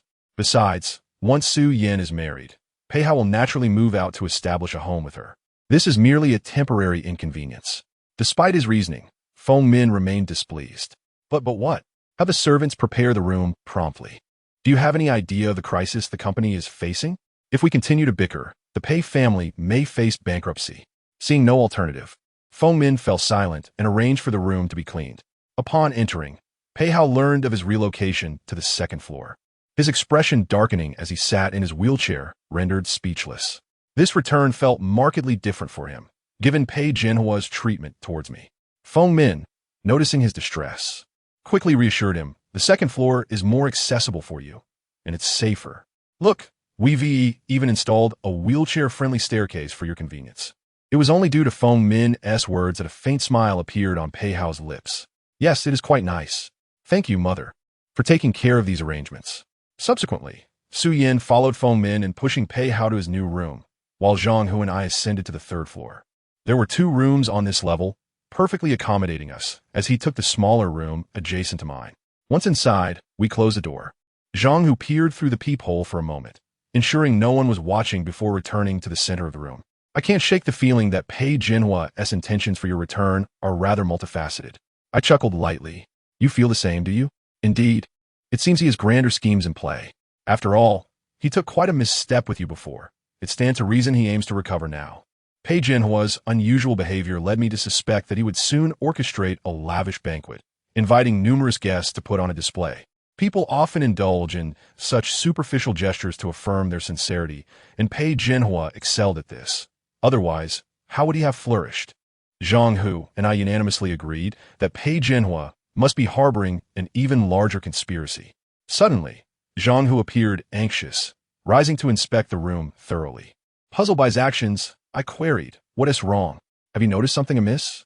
In hushed tones, Zhang Hu explained, I want to ensure they haven't installed any surveillance devices, such as cameras or recording equipment. I remain wary of these people, and we must stay vigilant. After a thorough inspection, Zhang Hu found no such devices but still felt uneasy. For now, we'll leave it at this. I'll fetch some equipment from my contacts and conduct a more thorough examination of your room later. Moving forward, we must exercise caution in our words and deeds. I conceded that Zhang Hu's concerns were valid. After all, Pei Jinhua was not a benevolent figure. Very well, I'll await your equipment tomorrow. Meanwhile, Feng Min wheeled Pei Hao back to his room. Observing the reduced space, Pei Hao struggled to suppress his emotions. The size of the room mattered little. One day, he would reclaim what was rightfully his. Feng Min smiled. This room has good lighting. You can bask in the sun on the balcony when you have the chance, which is beneficial for your health. That will have to suffice, Pei Hao replied. In truth, I rather like this room. Seeing Pei Hao's acceptance, Feng Min felt a sense of relief. As long as you're content, that's what matters. For now, you shall stay here. And once your marriage to Su Yin is arranged, we will secure a new home for you. Though Pei Hao felt a tinge of embarrassment, he glanced at Su Yin, who, despite her own awkwardness, smiled graciously. Yes, Aunt, please remember to prepare a grand home for us. Pei Hao's lips curled into a smile that is assured. After Feng Min finished tidying the room, she remarked, you two should catch up. I'll head downstairs to check on the meal preparations. As she descended, Pei Jinhua spoke to her. In 2 days, we will host some guests to welcome Pei Yin home. Upon hearing Pei Jinhua's words, Feng Min found herself perplexed. Returning home had already been quite a spectacle. Did they really need to host a banquet? Pei Jinhua's actions only deepened her confusion. Was it wise to make such a grand show upon his return? What about Ahao? Given his condition, how could he possibly face so many people? I've noticed his growing self-consciousness lately. Such a display could easily bruise his pride. Though Pei Jinhua was reluctant to elaborate, he recognized Pei Hao as his own flesh and blood, and with Feng Min's consistent agitation over these matters, he decided to be forthright. I have my reasons for bringing Pei Yin back. Rest assured, I will handle it with care. Once this period has passed, I will make amends with Ahao. Feng Min's heart leaped upon hearing Pei Jinhua's assurance. It was evident that he had ulterior motives for bringing Pei Yin back. If that were the case, she was more than willing to cooperate. Since you say so, I shall refrain from further inquiries, but you must ensure Ahao is not overlooked in all of this. With that, Feng Min set about organizing the details of the impending banquet, collaborating with the housekeeper to manage the arrangements. Pei Hao chatted with Su Yin in the room. Seeing the pleasant sun outside, He remarked, "The weather is quite nice today. I would like to bask in the sun." Su-yin glanced outside and agreed. "Indeed. The sun is bright, but not too harsh. Shall I take you to the courtyard in the back? You've been confined to the hospital for far too long." Peihao smiled. "Yes, I think so too. I would appreciate it if you could take me there." Su-yin wheeled Peihao out of the room and into the courtyard. They chatted and basked in the sun. From my window, I could see them clearly. They were laughing and chatting, and Peihao picked a small flower from a nearby pot. "This flower would look the best in your hair, Su-yin," he said. Su-yin, understanding his intention, smiled and said, "Then, please, put it in for me." Peihao, delighted by her consent, said, "Of course I will." And Peihao gently placed the flower in her hair, saying, "You look beautiful. Truly, you are more beautiful than the flower." Peihao had often said things to make Su-yin happy, but this was the first time he had done so. Su-yin blushed, and it seemed that such compliments were the most effective. Now, as long as Su-yin was happy, other things could be endured. I watched from the upstairs window, but I could do nothing but observe. If Peihao's intentions were pure, I would have let Su-yin marry him. However, I remembered his words clearly. He wanted to marry Su-yin not out of love, but because he was unwilling to let go of what was mine. And the wealth of the Su family was the greatest attraction for him. I suspected that he was in a hurry to secure the inheritance because his secrets would soon be exposed, and once they were, he would have nothing. I closed the window, no longer wanting to see their happiness. As I was about to close it, I accidentally dropped the book I had placed on the sill. It was an awkward moment, as it would reveal that I had been watching them. When I looked down, I saw that Su-yin was no longer there, and Peihao was looking up at me. Our eyes met, and he gave me a mocking smile. Peihao, hearing the book fall, looked up and saw me. He laughed. "So you were watching? How amusing. All you can do now is watch me and Su-yin. How pathetic." Peihao finally spoke. "Brother, you have such refined tastes." Reading by the window at this time, I felt embarrassed and replied, "Indeed, the environment is perfect for reading. Unlike you, perhaps the room is too small for you to move around, so you come to the garden." Peihao, though displeased, replied with a smile, "I'm afraid you are mistaken. I am here because Su-yin wanted to accompany me to bask in the sun. And I must say, with her company, it is quite pleasant." I huffed, trying to provoke me, but I won't fall for it. "Enjoy the sun, for you can't run around like I can." Before Peihao could respond, I closed the window. He must have been fuming. I had to go down and retrieve the book. I quickly went to the back garden and found my book in the flower bed. Peihao watched me. He suddenly asked, "Brother, what is your purpose for coming back?" I bent down, picked up the book, and dusted it off, replying with a smile. "What purpose could I have? I am neither as cunning as Pei Jinhua, nor as bold as you to attempt to kill me. How could I have any purpose?" Peihao, taken aback, replied, "Brother, you are quite amusing. When have I ever been so bold?" I passed by him, whispering, "Really? Have you forgotten the person you sent last night?" Peihao's face changed, and he gripped the sides of his wheelchair. He remembered that Jin Bao was supposed to have acted last night, but I was here, which meant something had gone wrong. He had not received a report from Jin Bao, and the thought troubled him. Either Jin Bao had not acted, or the mission had failed. If it had failed, Jin Bao should have reported. The thought of Jin Bao being captured or injured was unsettling. Seeing Peihao's expression, I confirmed my suspicions. I asked, "What are you thinking?" "About the person you sent last night, perhaps where he is now." I smiled, and Peihao, full of anger, wanted to stand and fight me, but he did not. Su-yin had returned, and he knew she was the only one who could control me. He began to scheme. When I spoke, Peihao had already guessed much. He checked his watch and knew Su-yin would be returning soon. He pretended, "What are you talking about? I don't understand." "Are you mistaken, brother?" I sneered. "Mistaken? Do you think I survived by mere chance?" "Peihao, you know what you have done. I will take it all back, piece by piece." Peihao calm, adjusted his glasses. "I truly don't understand. What have I done? Tell me, I am curious." He was confident I had no evidence. I leaned in. "Don't worry. What goes around comes around. Can you guarantee that everything you do is flawless? For instance, is your leg truly unable to walk?" Peihao shifted uncomfortably. I was watching to see how long he could keep up the act. Peihao's heart tightened. His leg was indeed functional, and he was surprised I knew. Who had leaked the information? The hospital's information was leaked by someone, which seems impossible since that data was personally eradicated. They would not disclose the red envelopes and money given to them. The reckless driver has already accepted his guilt, and the funds have been duly transferred to the account. So, what exactly is happening? A subtle expression on Peihao's face was captured. One cannot maintain such composure at all times, nor can one execute every action flawlessly. Being human, he will inevitably reveal some flaws. Observing Peihao's demeanor, I smirked, countering his brazen smile, which only intensified his inner turmoil and even twisted his expression. Pei Hao now realized that I had begun to retaliate against him. Previously, he had operated in the shadows, but now I had drawn him into the light. This confrontation was a battle of wits, each striving to outmaneuver the other. Pei Hao belatedly recognized that he had underestimated me. Even a cornered rabbit can bite. Now that his mobility was compromised, he found himself at a disadvantage, unable to assault directly as before. However, it seemed he had an idea. Sometimes, unfavorable circumstances can be advantageous, as in this case. After hearing my words, Pei Hao chuckled lightly. Brother, do you really want to know? Since you're curious whether my legs can indeed walk, I can demonstrate for you. Before I could process his intention, he abruptly pulled me closer, and I found my hands resting on his wheelchair. In a flash, he released me and suddenly collapsed onto the floor. As he lay there, he groaned, Brother, do you see now? My legs truly cannot walk. How could I deceive Yin Yan? Even if I were to deceive her, I could never fool my parents or the doctor. His sudden act left me bewildered. What was he playing at? I had merely spoken, and he had chosen to self-validate in such an absurd manner. The next moment, Su Yin appeared at the doorway, her sharp voice piercing the air. Pei Yan, what are you doing? Her voice instantly clarified Pei Hao's motives. He was not attempting to prove anything to me, but rather to Su Yin, even deliberately trying to frame me in her presence. I had unwittingly fallen into his trap, caught in an incomplete scene for Su Yin to witness. He must have seen Su Yin return and seize the opportunity to feign his fall, crafting a narrative that would lead her to believe I had intentionally provoked Pei Hao and humiliated him in solitude. Su Yan rashtawarme shabime sighed. Pei Yan, you gone too far. Do you even know what you're doing?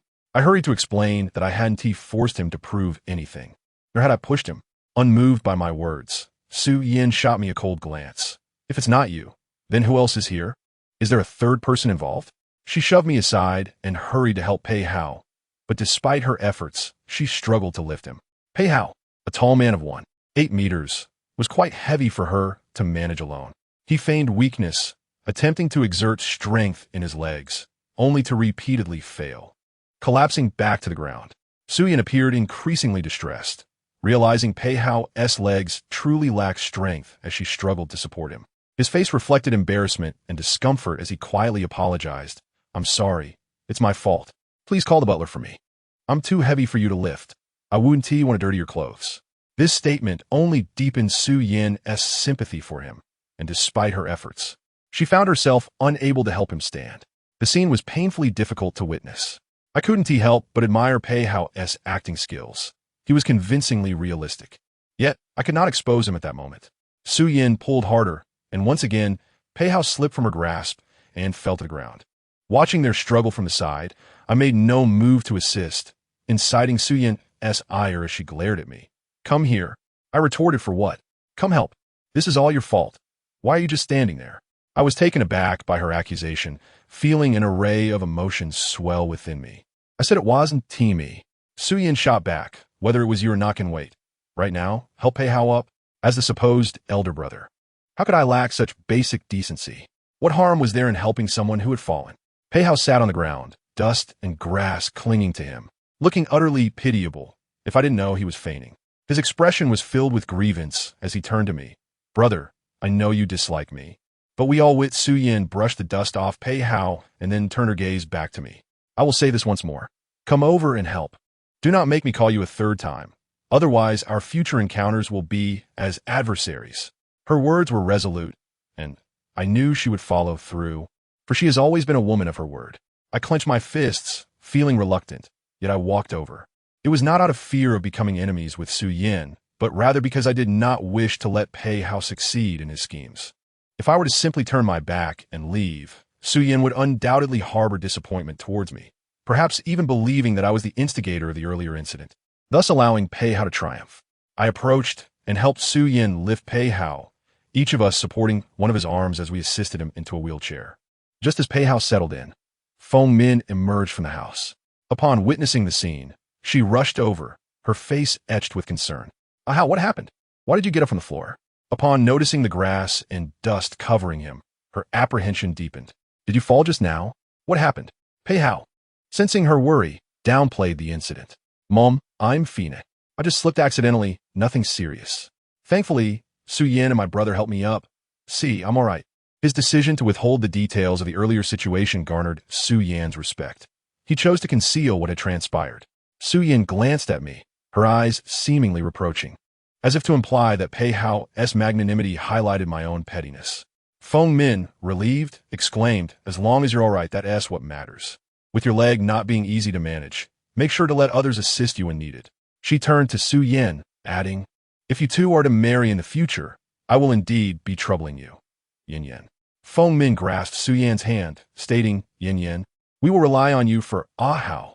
Thank you on his behalf." Su Yin felt a bit awkward as the conversation turned to marriage, catching her off guard. She was uncertain of what their union would entail, and the frequent references to future domestic life left her feeling suffocated. She preferred to handle matters of business over contemplating marriage, which was beginning to instill a sense of dread within her. Gently withdrawing her hand, Su Yin replied, "It's nothing. Auntie, these are minor tasks. We will have servants at home, so you need not worry about a house care." Feng Min, comforted by her words, shed a tear, expressing her gratitude. "Thank you. It is indeed a blessing for Aha to have met you. I hope both of you will be well together." Observing their familial exchange felt inappropriate for me, as I appeared to be an outsider. Additionally, I had yet to take my medication for the day, and the discomfort was beginning to set in. As I turned to leave, Su Yin called out to me, "Wait, I need to speak with you." I paused, my back to them, and replied with irritation, "What am I to do while you all converse? I feel rather out of place here." Sensing my jealousy, Su Yin, mindful of Feng Min's presence, merely said, "Auntie, Hao has been outside for a while. Please push him inside." Pei Hao, wishing to prevent any private conversation between Su Yin and me, insisted, "You've tired yourself out too. Let us go back together." Su Yan declined, "I just need to discuss a few matters quickly. You go ahead." With that, Pei Hao fell silent, and Feng Min helped him inside. Once they had departed, Su Yan approached me with a serious demeanor. Chapter 135. A warning. As I watched her advance toward me, I sensed an ominous undertone. Typically, she would not seek me out unless there was trouble brewing. My heart raced with anxiety as I instinctively stepped back, scratching the back of my head. It was not that I was cowardly, but her presence alone unnerved me. At that moment, Pei Hao too felt a sense of unease. He was unaware of Su Yin's intentions for seeking me out, having just spoken to her moments ago. Why was she now alone with me? Pei Hao cast several worried glances back at us as Feng Min pushed him away. She noticed his concern and reassured him. There's likely nothing to worry about. You and Yin are to be married. He has no chance. She leaned in closer, whispering something to him, and upon hearing it, his furrowed brow relaxed, a smile breaking through. "Mom, let us go inside. What as for dinner tonight?" Feng Min, pleased to see him smile, replied, "Tonight, it's all your favorites. I had Luma buy fresh ingredients just for you. Come on, I've just cut some fruit." Once they disappeared into the yard, Su Yin finally spoke. "What is your purpose for returning this time? What motives do you harbor?" Su Yin wasted no time with pleasantries. Her straightforwardness caught me off guard. "I returned because Pei Jinhua pleaded with me to. It was not of my own volition, as you well know." Unconvinced, Su Yin pressed further. Given that my return had clearly altered the treatment Pei Hao received, especially on the day of his release from the hospital, she suspected ulterior motives. Was my return timed deliberately to coincide with Pei Hao's misfortune, intended to solidify my position within the Pei family? Or was there a desire to reclaim what I believed to be mine? Su Yin pondered, recognizing that with one son incapacitated, Pei Jinhua's focus would be on the remaining heir. She assumed that Pei Jinhua had summoned me for this reason and that the unequal treatment of Pei Hao stemmed from his injury. Yet, she remained unaware that I had indeed returned and had garnered Pei Jinhua's favor. This disparity in understanding led her to empathize with Pei Hao, viewing him as the aggrieved party, and she believed my predicament was intertwined with his. Thus, her skepticism towards my words was palpable. "Is that so? Are you not here to seize the family fortune now that Hao is incapacitated?" I stared at her in disbelief, wondering when I had become such a figure in her eyes. Had she always perceived me this way? Her accusation seemed to be a defense of Pei Hao, and I could not help but feel a bitter irony in her words. "So, you believe I'm seizing the opportunity now that Pei Hao is injured?" With my hands in my pockets, I regarded her with a calm facade, though I yearned for a different response. Yet, her reply was as expected. "Isn't that the case? If it were not, Why did you not return earlier? When they sought to help you plead your case, you refused, did you not? Indeed. Pei Jinhua had previously requested my return, but it had come with conditions, namely, severing ties with my adoptive mother, a demand I could never meet. Compared to her, how could I return to this cold home, a place where I did not even have my own room? Yes, you are correct. They did ask me to return, and I refused, I replied solemnly. Upon hearing this, Su Yin let out a cold laugh, realizing my earlier guess was indeed correct. You are seizing the opportunity.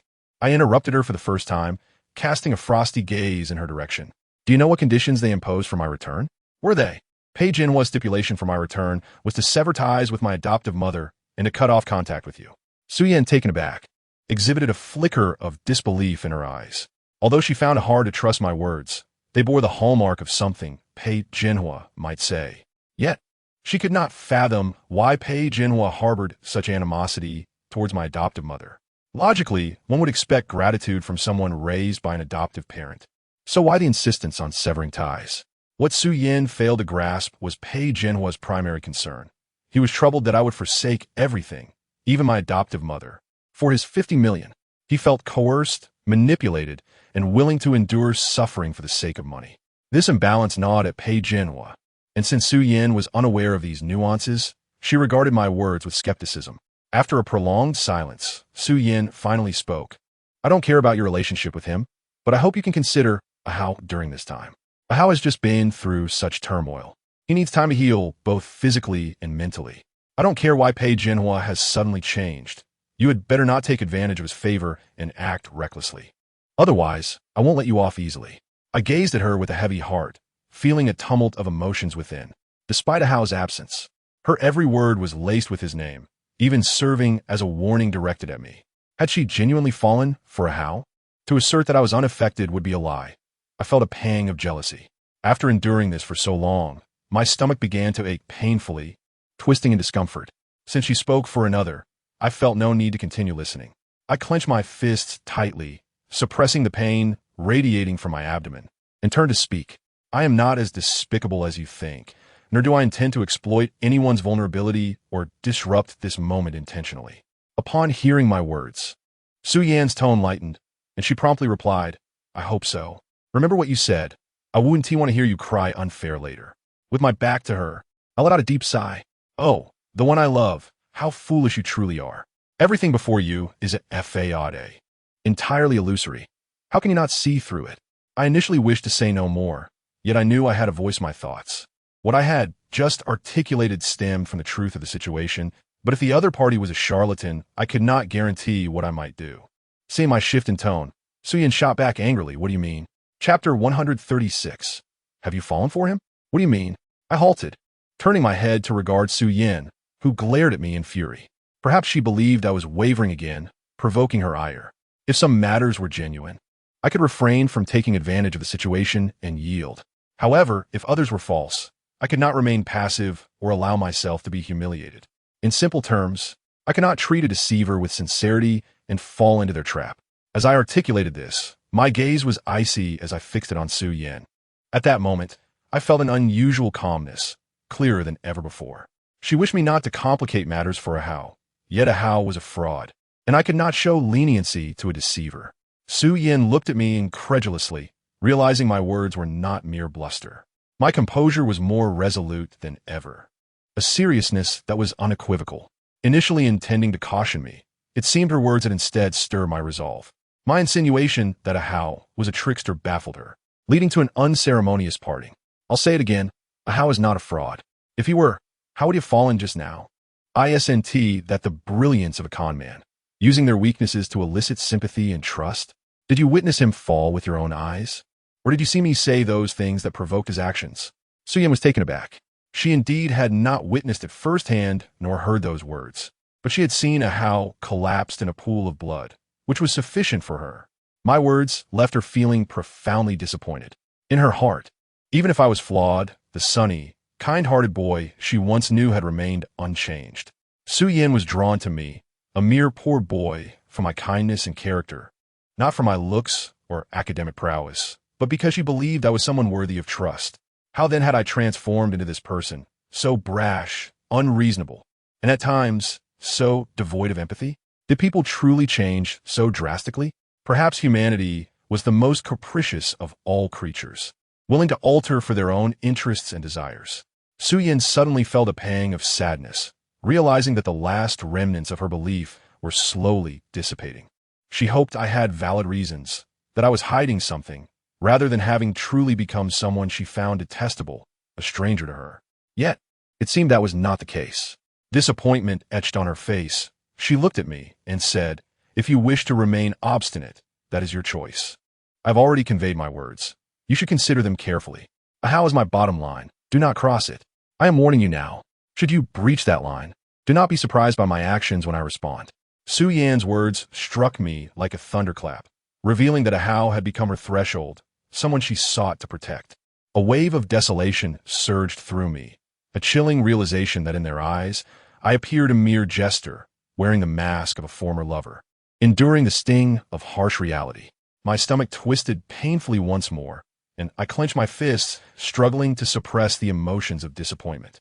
I had intended to leave, yet I was unwilling to accept this fate. Raising my gaze to her, I asked earnestly, "So, how is now your bottom line? Is he the only one you wish to defend?" Su Yin met my gaze, our eyes locking in the air for a fleeting moment. Something flickered in her eyes, a fear of being seen through, of having her innermost thoughts laid bare, followed by a dread of losing composure. She quickly averted her eyes and responded, word by word, "Yes, that is correct. My bottom line is a how. He is the one I wish to protect, so you had better behave." Su Yan's emphatic affirmation felt like a sharp slap, shattering the last fragments of my hope. I forced a smile. "All right, that's good."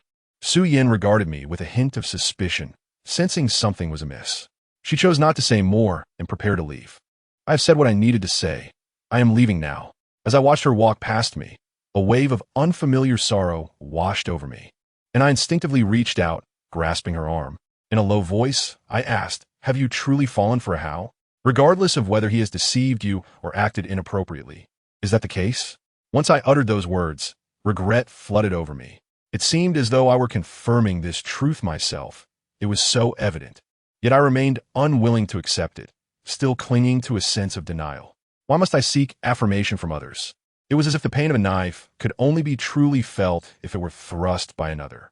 Su Yan, whom I had grasped, came to an abrupt halt, her back turned to me, her hand stiffening in my hold.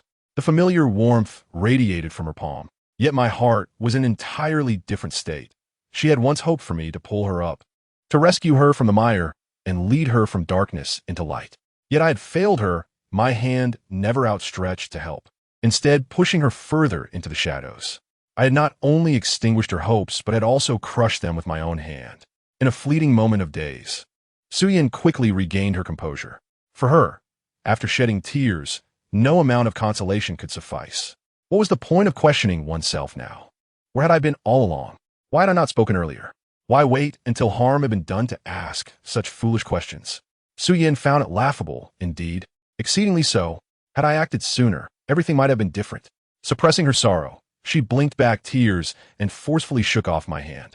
Turning to face me, she spoke each word with precision. "Yes, indeed, it is, as you say. I have fallen for a how, no matter his form or how he may change. My choice is steadfast. I am not you, nor am I like you. Do you not understand? You can alter your heart for your own gain, but I will not. Are you satisfied now? Have you received the answer you long to hear? Does it not bring you a sense of delight?" Chapter 137. Disappointment. Her hand, released from mine, hung awkwardly in the air, leaving me uncertain as to where it might find dignity again. I cannot discern whether she spoke thus to provoke me, or if she had genuinely fallen for him. My heart ached, rendering me speechless, standing there in a daze, sorrowfully gazing at her. What was I to say? Respect? Blessings? Could I even muster that? I could not. Pain throbbed in my heart, my stomach, my face. Why must I pose such foolish inquiries? Seeing my silence, Su Yan shook her head, forcing a bitter smile before turning away. Her heart was not merely disappointed. It had transformed into despair.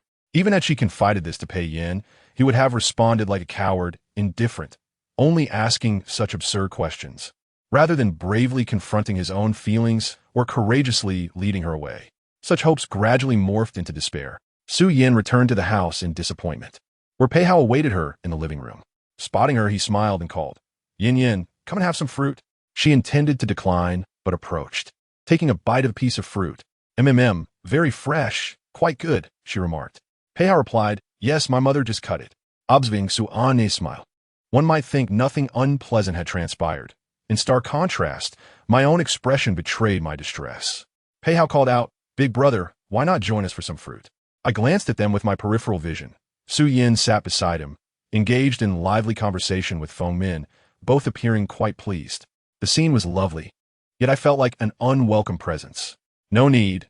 Enjoy your meal, I said, stepping away and ascending the stairs, hastily returning to my room. I rummaged through the drawer for painkillers, swallowed a few, and then lay on the bed, lost in thought. Thankfully, Zhang was not around. No one would witness my disheveled state, and I buried my head in the sheets, overwhelmed by frustration. I slept fitfully until the afternoon when a servant came to rouse me for dinner. Zhang, who had gone out to procure something, leaving me to dine alone. It was my first meal with them, and I found it difficult to articulate the myriad of emotions swirling within me. Memories of family dinners as a child, with both parents present, felt faint and far off. It seemed like a distant past, a long-lost feeling. There was a time when my mother, father, and I sat together, sharing meals and laughter filled with warmth. However, after my mother fell ill, I had entrusted her care to a servant. Each time I wobbled to her bedside, she could only respond weakly, stroking my head and smiling through tears. I did not comprehend then. I thought her discomfort was merely physical, unaware of the deeper anguish within her. My last return had not witnessed such familial gatherings, having devolved into a mere shadow of what once was. And reflecting on it now felt almost absurd. As I descended the stairs, they were already seated, having saved a space for me. Upon noticing my arrival, Bidzenwa chirfuli bekond, xiao yan, komeit. The servant had prepared my utensils, and as I sat down to gaze at the spread before me, a tumult of emotions surged within. Young master, I am unsure of your tastes. Please try a bit today, and if anything does not suit you, do let me know. Luma informed me after arranging the dishes, likely having not had the chance to inquire about my preferences. Thank you, Luma. I will inform you once I finish. Very well. Please enjoy your meal. Just as Luma left, Pei Jinhua remarked, should anything not be to your liking, do not hesitate to tell Luma. There is no need for hesitation. She will make adjustments as necessary. Feng Min glanced in disbelief at Pei Jinhua and me. Previously, when Hao had complained about the food, he had been promptly dismissed from the table. Now, however, Pei Yin inquired about my preferences and promised to cater to them, which struck Feng Min as excessive. Lu Ma prepares dishes that are generally well received. If something does not suit your palate, simply do not eat it. Otherwise, Lu Ma will be burdened every time she cooks. We have always shared the same tastes. You will adapt. Feng Min seemed to imply that it was unreasonable to cater to one person's preferences while everyone else had to accommodate. Initially, I thought her remarks overly formal, unnecessary even, but once she voiced them, I wondered why it could not be so. After all, Pei Jinhua had invited me back. I had not insisted on my return. Since I had been welcomed, I had no intention of causing trouble. Rather, I aimed to reclaim what was rightfully mine after all these years. I smiled and said, oh, is that so? If Luma has no objections, why should Aunt Feng? Luma's role is to prepare meals, after all. If that were deemed troublesome. Luma, hearing this, promptly replied, not at all, not at all. Please let me know your preferred flavors. Given that you have just returned, it will take time to adjust. I can prepare a bit more without issue.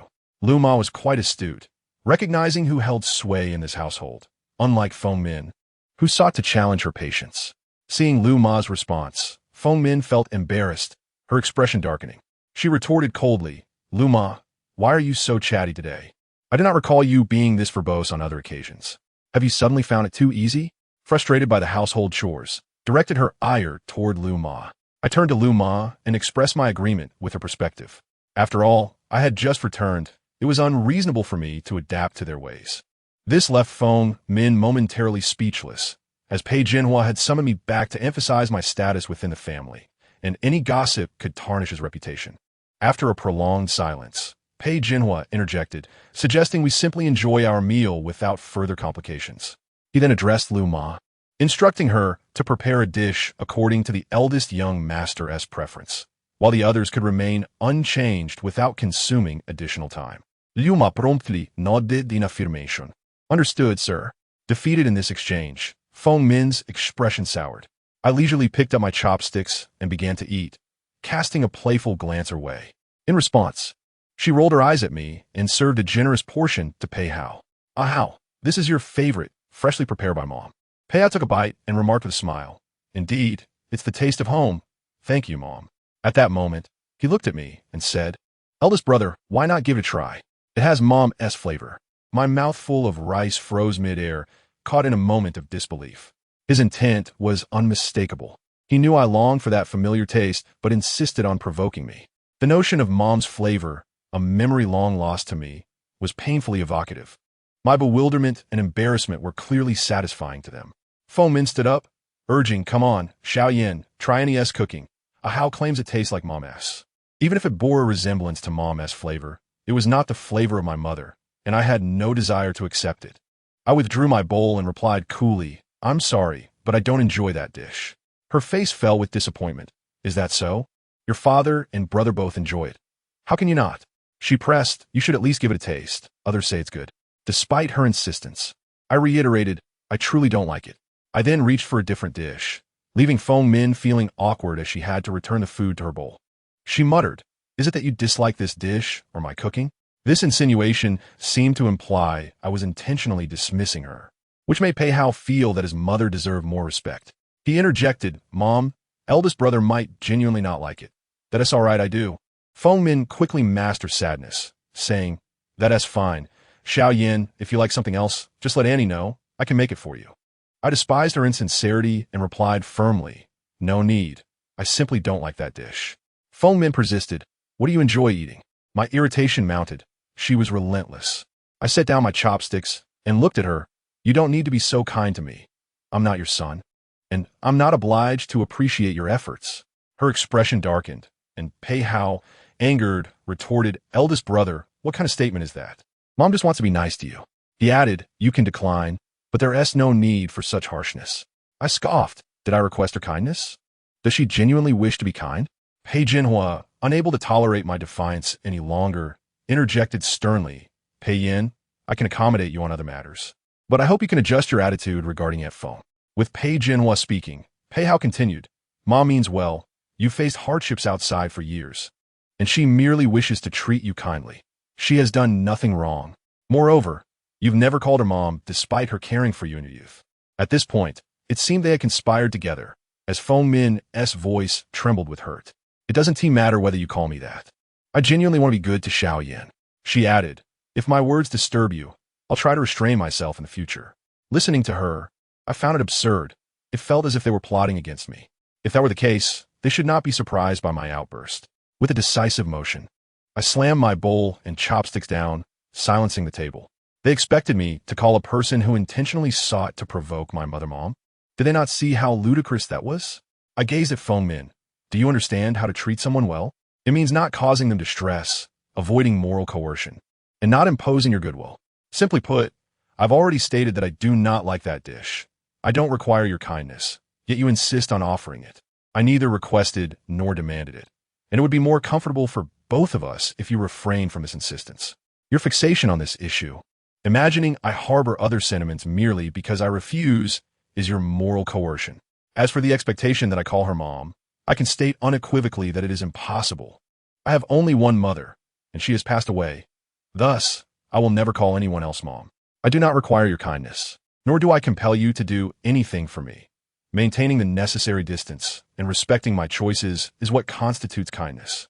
Once I finished speaking, Pei Hao erupted in anger.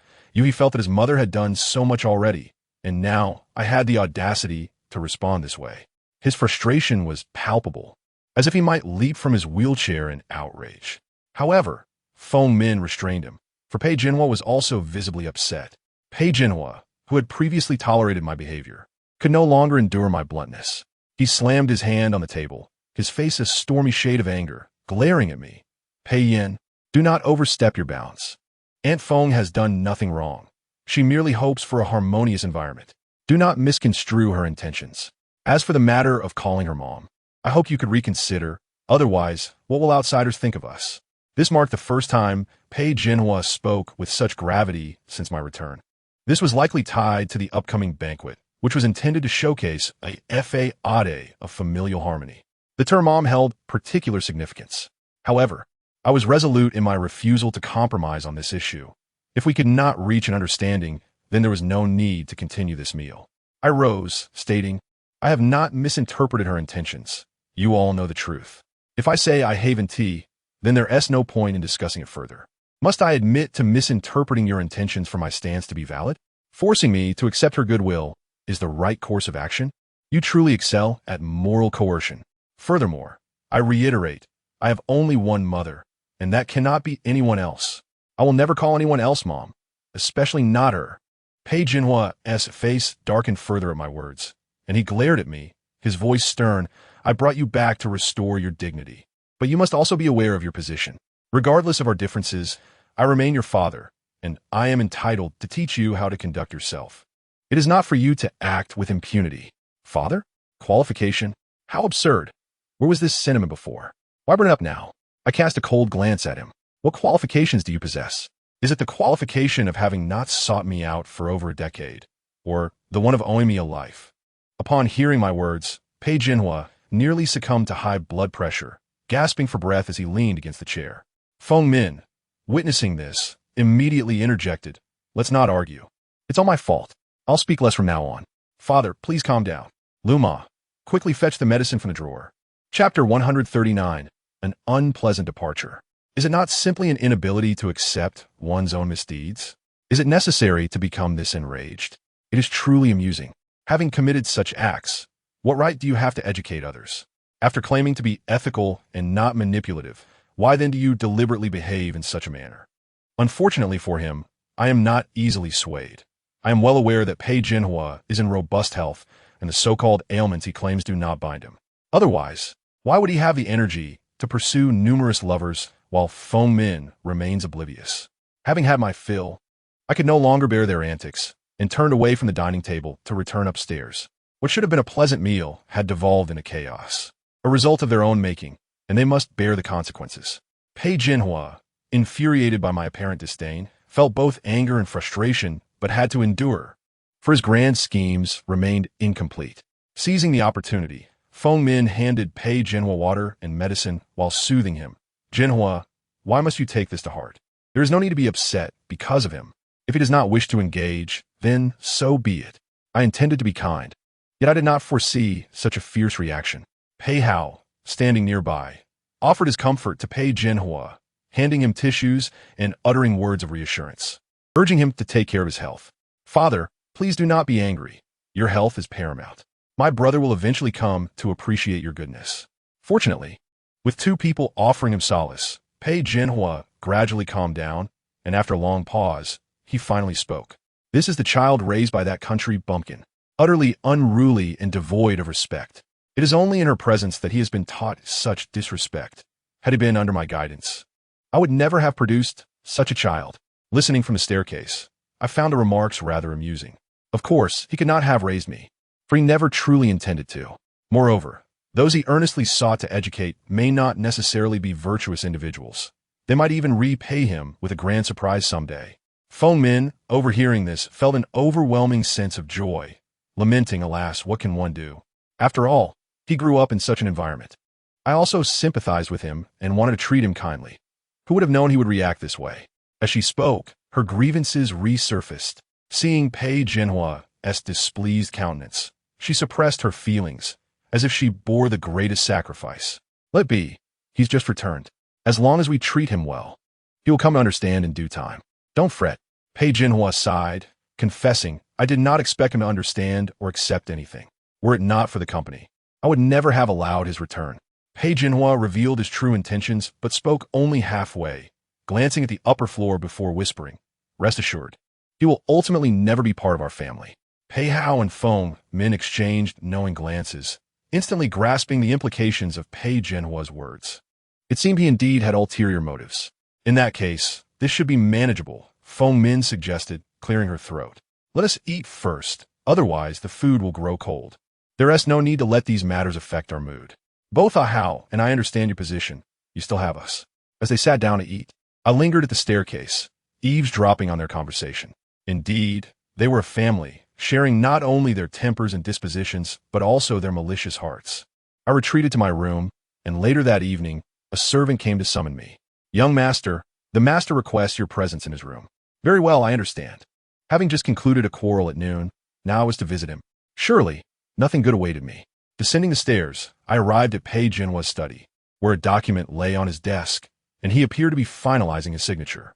Upon seeing me, his demeanor was calm, devoid of the earlier intensity. "Please sit. I shall complete this shortly." I took my place before his desk as he handed me a document. "This is the 10 I promised you. I keep my word." I refrained from reaching out for it and directly inquired, "What is it you wish for me to do this time? What cooperation do you require?" Pei Jinhua was taken aback, his expression revealing surprise. I merely smiled. "Surely, you did not go to such lengths merely to have me return for simplicity's sake?" It was evident he could not be so altruistic. If not for some utilitarian purpose, he would not have made such sacrifices. Realizing I had seen through him, Pei Jinhua dropped the pretense. "Since you are aware, I will be straightforward. This 10 stake will not be given without reason. I require your assistance in staging a performance. Once it is complete, you may go wherever you wish, as you clearly do not enjoy being here." Pei Jinhua was astute enough to recognize my aversion to their company. In fact, I had no interest in the Pei family's wealth. Had I been interested, I would not have sacrificed everything for a countrywoman nor foolishly given away my kidney for 50 million. I had kept his secrets for years without exposing them. He understood human nature well. He assumed I still yearned for family, but upon my return, I realized it was not as I had envisioned. I wished to escape. He had accurately pierced my facade. I was indeed uninterested in his so-called family legacy and any of its members. As a dying man, all I wished for was to leave something for those I love and who love me in return. Nothing else mattered. Upon hearing Pei Jinhua's words, I further validated my thoughts. He intended to use me as a mere spectacle to salvage his tarnished reputation. If he desired a beautiful dream, then I would weave one for him. But this dream must be crafted by me, and ultimately, it would be I who shatters it. I wanted him to experience the heartbreak of having his illusion shattered, to feel the despair my mother endured before her death, and to ensure that they all paid the price. So, if that is the case, what harm is there in immersing myself in this game? I responded with a smile. "Very well, do tell me how I should cooperate." Pei Jinhua did not anticipate my compliance, and a flicker of delight crossed his face, though he regarded me with cautious optimism. "I am not jesting. If you comply with me, I will be able to interact with you as I do with other fathers and sons. However, if you continue to act out, I will not hesitate to disregard our familial bond. You must understand that in this realm, I possess my own methods." Pei Jinhua feared I might undertake some extraordinary act that could disrupt his plans, a concern I could comprehend. I recognized the depths of his cunning and, in response to his words, assured him, "Rest easy, I will be obedient. Just grant me the acknowledgement I seek." Affirming that I am Pei's biological son and recognizing our relationship, these requests posed no challenge for Pei Jinhua. His immediate focus was navigating through the current predicament, with future matters to be addressed at a later time. Very well, those demands are entirely feasible. Now, what else do you wish to discuss? Chapter 140, The Deal. Pei Jinhua placed his hand on the document and stated, "The day after tomorrow, our family will host an evening banquet, and I hope you can cooperate with me. Many guests will attend, and I wish for us to publicly reconcile, showcasing a harmonious family." As he spoke, an unnatural correction slipped from his lips, perhaps realizing that his previous words were rather inappropriate. Of course, we were originally on amicable terms. It was merely that time had been too short for us to fully adjust to one another. I merely wished to seize this opportunity to clarify matters, so as to prevent any misunderstandings about the harmony of our household, especially considering the significant uproar from the last incident. This has led many to form misconceptions about us. I acknowledge that I have faltered in certain aspects, yet at the end of the day, we are still family, are we not? Tomorrow, some visitors will arrive at our home, and we shall dispel this misunderstanding and elucidate matters clearly. My only desire is to foster a better environment for our family.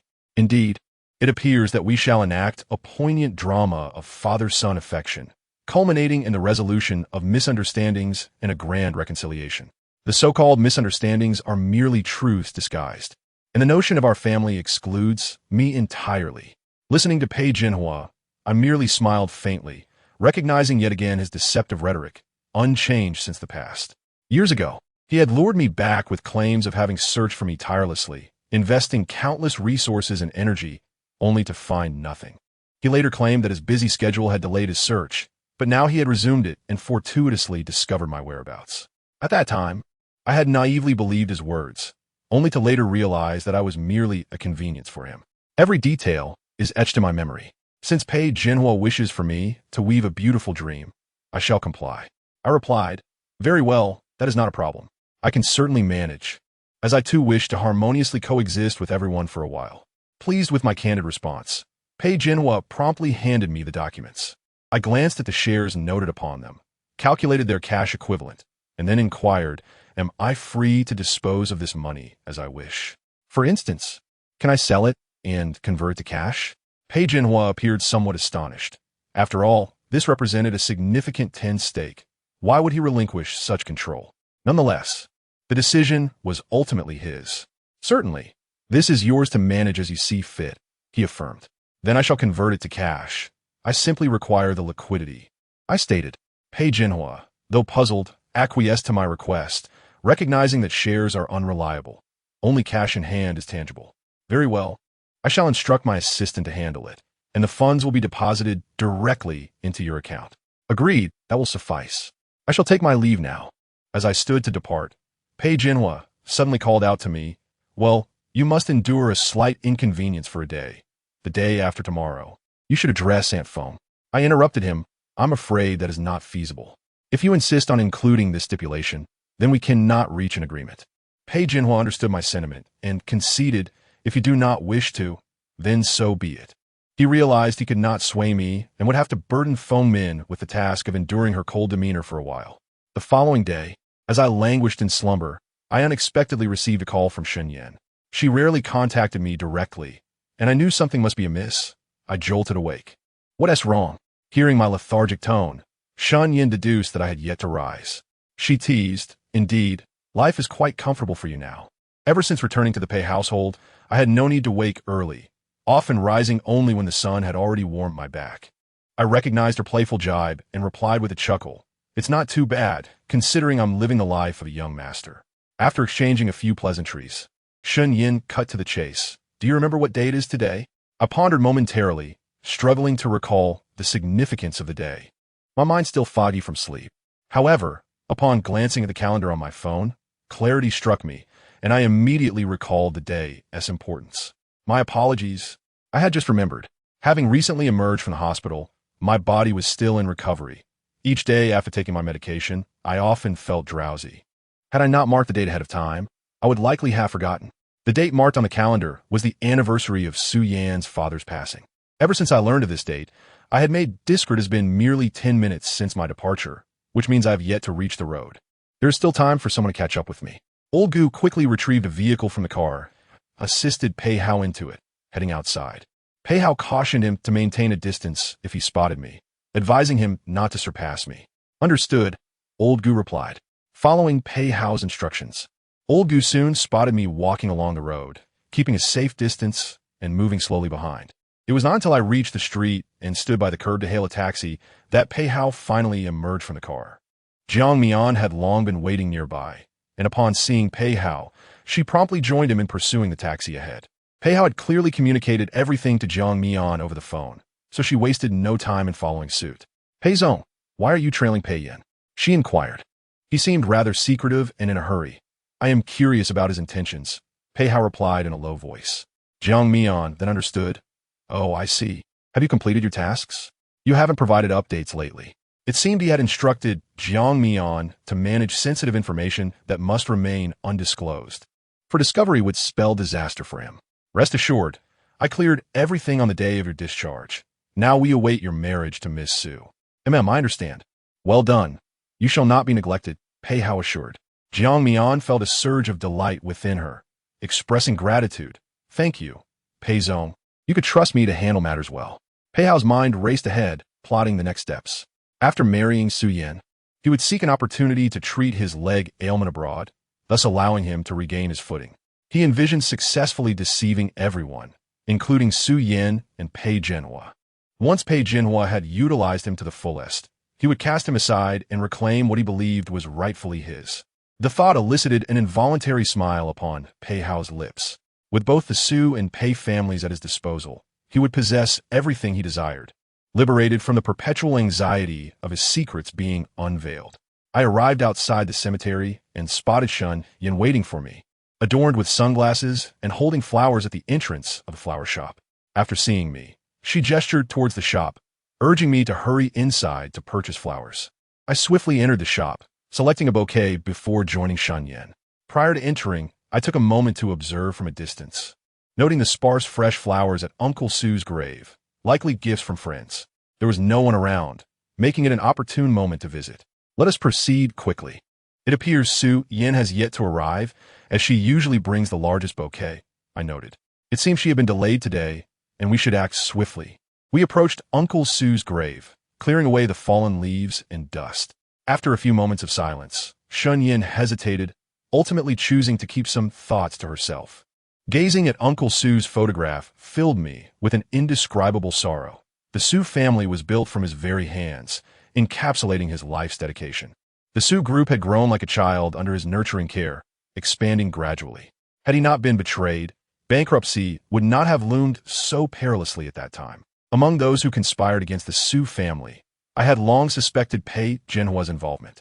After all, he had been unwilling to offer assistance, preferring to give me money rather than support the family. He must have understood the depths of the situation. If he turned against them, their plans would collapse. Knowing that he had acted would lead to collective retaliation against him, which is why he steadfastly refused to help. Yet, ironically, his flaws provided me with an opportunity and a chance for the Su family to rise again. The burden that ultimately breaks the camel's back need not be enormous. Sometimes, it is merely an insurmountable point that can never be crossed. Fortunately, the 50 million gave the Su family a brief respite, enabling them to recover from the crisis. However, I had also deeply wounded the girl Uncle Su once entrusted to me, a pain that was profoundly unsettling. I could only silently apologize. I am sorry, Uncle Su. I have let down your expectations, and Su Yin. I understood that such apologies seemed futile in the face of death, knowing that some things could never be reclaimed. This sense of futility tormented me, causing irreversible harm. Yet, as long as Su Yin could find happiness and well-being, everything would be worthwhile. Let us leave before we encounter anyone. Shun Yan's words jolted me from my reverie. I suddenly realized my eyes had grown moist, and I hurriedly responded, "Very well, let us go." As I turned to depart, I inadvertently collided with someone. I quickly offered my apologies, but the stranger said nothing, and I continued on with Shun Yin. Once outside, Shun Yin took a taxi back to the hospital, while I prepared to hail my ride home. As I reached into my pocket, I discovered my phone was missing. A wave of panic surged through me. How could my phone be gone? It had been there just moments ago. Could it be? This realization brought to mind the stranger I had just bumped into. Perhaps it had been an intentional collision. With this thought, I swiftly turned back towards the cemetery, informing the security guard of the stranger's description, instructing him to apprehend him if he appeared. If my suspicions were correct, that individual was likely still within the grounds. I hastily searched, finally spotting him, clad in black, wearing a hat and a high-neck garment. He moved stealthily among the crowd, likely in search of his next target. The cemetery was bustling with people, providing him ample opportunity to strike, which explained his lingering presence. Upon spotting him, I quietly prepared to approach from the side to seize him and retrieve my phone. Navigating through the throng, I drew closer, but as I was nearly upon him, he turned and noticed me. Our eyes met for a fleeting moment, and in that instant, he recognized me and bolted. Seeing him flee, I pushed through the crowd in pursuit, shouting, "Stop! Return my phone!" Yet he paid no heed, weaving through the masses in a frantic escape, attempting to flee the cemetery. I continued my chase, not wishing for any unfortunate incidents within the crowd. So, I shouted, "Just return my phone, and I will not involve myself further." But upon hearing my demand, the thief quickened his pace, understanding that if I were to recover my phone, it would confirm his guilt. This realization struck fear in him, prompting his frantic escape. In desperation, I called out, "Someone stop him! He is a thief." At this declaration, people instinctively checked their belongings, and a few brave souls began to encircle him. The thief, realizing his cover was blown and that escape was unlikely, drew a small knife. "Warning, stay out of this. Move aside." My knife does not discriminate. Seeing the blade, many chose to retreat, unwilling to provoke a dangerous situation. However, there were those who still considered intervening. After all, brandishing a knife in such a public setting posed a significant threat. Please put down the knife. Do not commit an act you might later regret. Since you have taken something that does not belong to you, simply return it. The thief, ignoring the pleas of the onlookers, became increasingly frantic as the crowd grew larger. Enough of this. I just want to leave. Let me go. As his agitation mounted, the crowd instinctively stepped aside to allow his escape. Observing his intent to flee, I immediately pursued him. However, my physical condition paled in comparison to his. As a patient, after a short chase, I was seized by a sharp pain in my stomach. Just as he was about to elude capture, I leapt down a small step, hoping to outmaneuver him. Yet, in a moment of desperation, he dashed towards the nearest graveyard and seized an innocent bystander. He held the knife to Su Yan's throat, warning, "You better not come any closer. I do not wish to harm anyone. I just want to leave." When I arrived at the scene, I was shocked to discover that the hostage was none other than Su Yan, who had just entered the cemetery. In my fervor to chase the thief, I had failed to notice the surrounding terrain, inadvertently cornering myself at Uncle Su's grave. The crowd, fearing for their safety, took several steps back as they witnessed the thief's escalating panic. Upon realizing that Su Yan was the hostage, I stepped forward, urging, "Stay calm. I no longer want the phone. Just let her go." Surprisingly, Su Yan appeared composed and unafraid, seemingly more astonished by our unexpected encounter than by her predicament. As she processed the situation, she began to understand the unfolding events. Hearing my exchange with the thief, she grasped the gravity of the situation and looked at me in astonishment, though she remained silent. The thief, increasingly anxious as the crowd thickened, tightened his grip on Su Yan, demanding, "Back away. Clear a path for me." The onlookers complied, concerned for Su Yan's safety, aware that if he panicked further, he might harm her. Despite the clear passage, he still refused to relinquish Su Yan. I pleaded, "We have stepped aside. You can escape now. Just let her go before you flee. I promise I will not pursue you, nor do I want the phone." His anxiety was palpable. He was acutely aware that stepping outside could lead to his capture. "She is nothing to you. Why would you be so benevolent as to let this go?" I glanced at Su Yan, then earnestly replied, "She is my ex-girlfriend, someone I deeply loved. If you release her unharmed, I assure you, I will not seek retribution. I promise." I spoke without hesitation, for my feelings for her were undeniable. I needed the thief to understand that for the sake of my beloved, I would forego all claims, hoping he would set Su Yan free. As I spoke, I caught Su Yan's gaze, which reflected a longing to hear those words. There was no time to dwell on that, though. I urged those nearby to clear the way, allowing security to provide him an exit. The thief glanced at Su Yan, momentarily wavering, realizing she was someone cherished. Yet he sought reassurance, stating, "I will release her, but only after I am completely out." In a moment of panic, he tightened the knife against Su Yan's throat, drawing blood.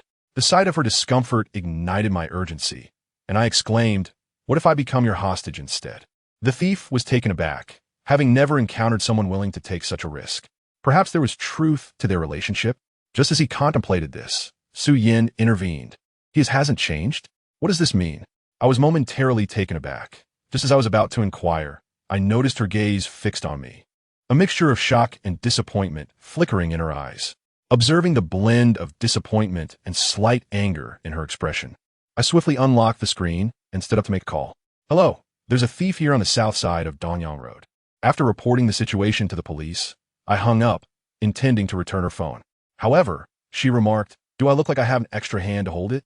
Suddenly at a loss for where to place her phone, I found myself flipping it back and forth in my hands. Surprisingly, after all these years, her phone password remained unchanged. Shortly thereafter, the nearby police arrived to ascertain the truth, subsequently taking the thief and us back to the cemetery. After discussing the events with the staff there, the officer inquired, "What brings you here?" I cleared my throat, responding, of course, to pay my respects. The policeman's expression shifted slightly. I understood it was merely a symbolic question, so I added, "Let us proceed." The thief, realizing he had been apprehended, confessed everything, stating, "I saw him with a girl, bumped into him, and snatched his phone. Who knew he would notice so quickly and come back? If he hadn't chased me, I wouldn't have been caught." Furthermore, he claimed he would return the phone and not pursue any charges. After speaking, the thief gestured with his cuffed hands towards the pocket of his inner jacket, indicating my phone was there. Apart from the Pei family, here was another individual making outrageous claims, which infuriated me. So you think you have a right to complain? I said I only wanted the phone, and you refused. Later, when you took a hostage, I said I didn't want the phone anymore. I just wanted you to release him. Who could have expected that you would steal another phone while letting him go? You truly do not listen to reason and now expect me to let you off the hook? Absolutely not. The thief, upon hearing this, broke down, exclaiming, "Why doesn't what you say count?" I regarded him with cold indifference. Is there any necessity to keep promises with someone like you? The police subsequently took the thief away, and we each retrieved our phones as the crowd dispersed. I glanced at the wound on Su Yan's neck. The words I'd been holding back finally spilling forth. "You're bleeding. Shouldn't you go to the hospital for treatment?" Su Yan ignored me, her gaze fixed ahead, standing silently before her father's grave. Here, in this place, her father must have witnessed the scene, surely worrying for her. Su Yan felt a twinge of guilt. She had intended to come today to have a heartfelt conversation with her father, to assure him she was doing well. Yet the reality was starkly different. She touched her neck. It was just a minor injury, nothing compared to the serious blow she had taken years ago at the construction site. Taking a tissue from her pocket, she wiped the blood, then attempted to apply a Band-Aid but struggled to position it correctly. It either stuck crookedly or adhered to the wound, causing her to wince in pain, further aggravating her already frayed nerves. In exasperation, she looked at me and said in a low tone, "Come here." Her tone made me tense up, and I immediately approached. "What is it?" She handed me a fresh Band-Aid and asked me to apply it. Understanding her intention, I accepted the Band-Aid and leaned closer. For reasons I couldn't fathom, my heart raced uncontrollably each time I drew near her, my breath becoming uneven. Carefully, I placed the Band-Aid over her wound, perfectly concealing it. After a brief moment of checking for any serious issues, she instructed, "Wait here. You are not to go anywhere without my command." Confused, I replied, "I have things to do. Can I leave first? If it's urgent, I can be contacted another day." She shot me a cold glance, "No." I said, "You cannot leave until I return."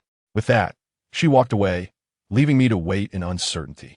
Moments later, Su Yan returned, holding a bouquet of fresh flowers, presumably to replace the damaged ones. She approached the grave and arranged the flowers and other items, meticulously wiping away any dust while conversing with her father. Her words were filled solely with joy, devoid of any sorrow.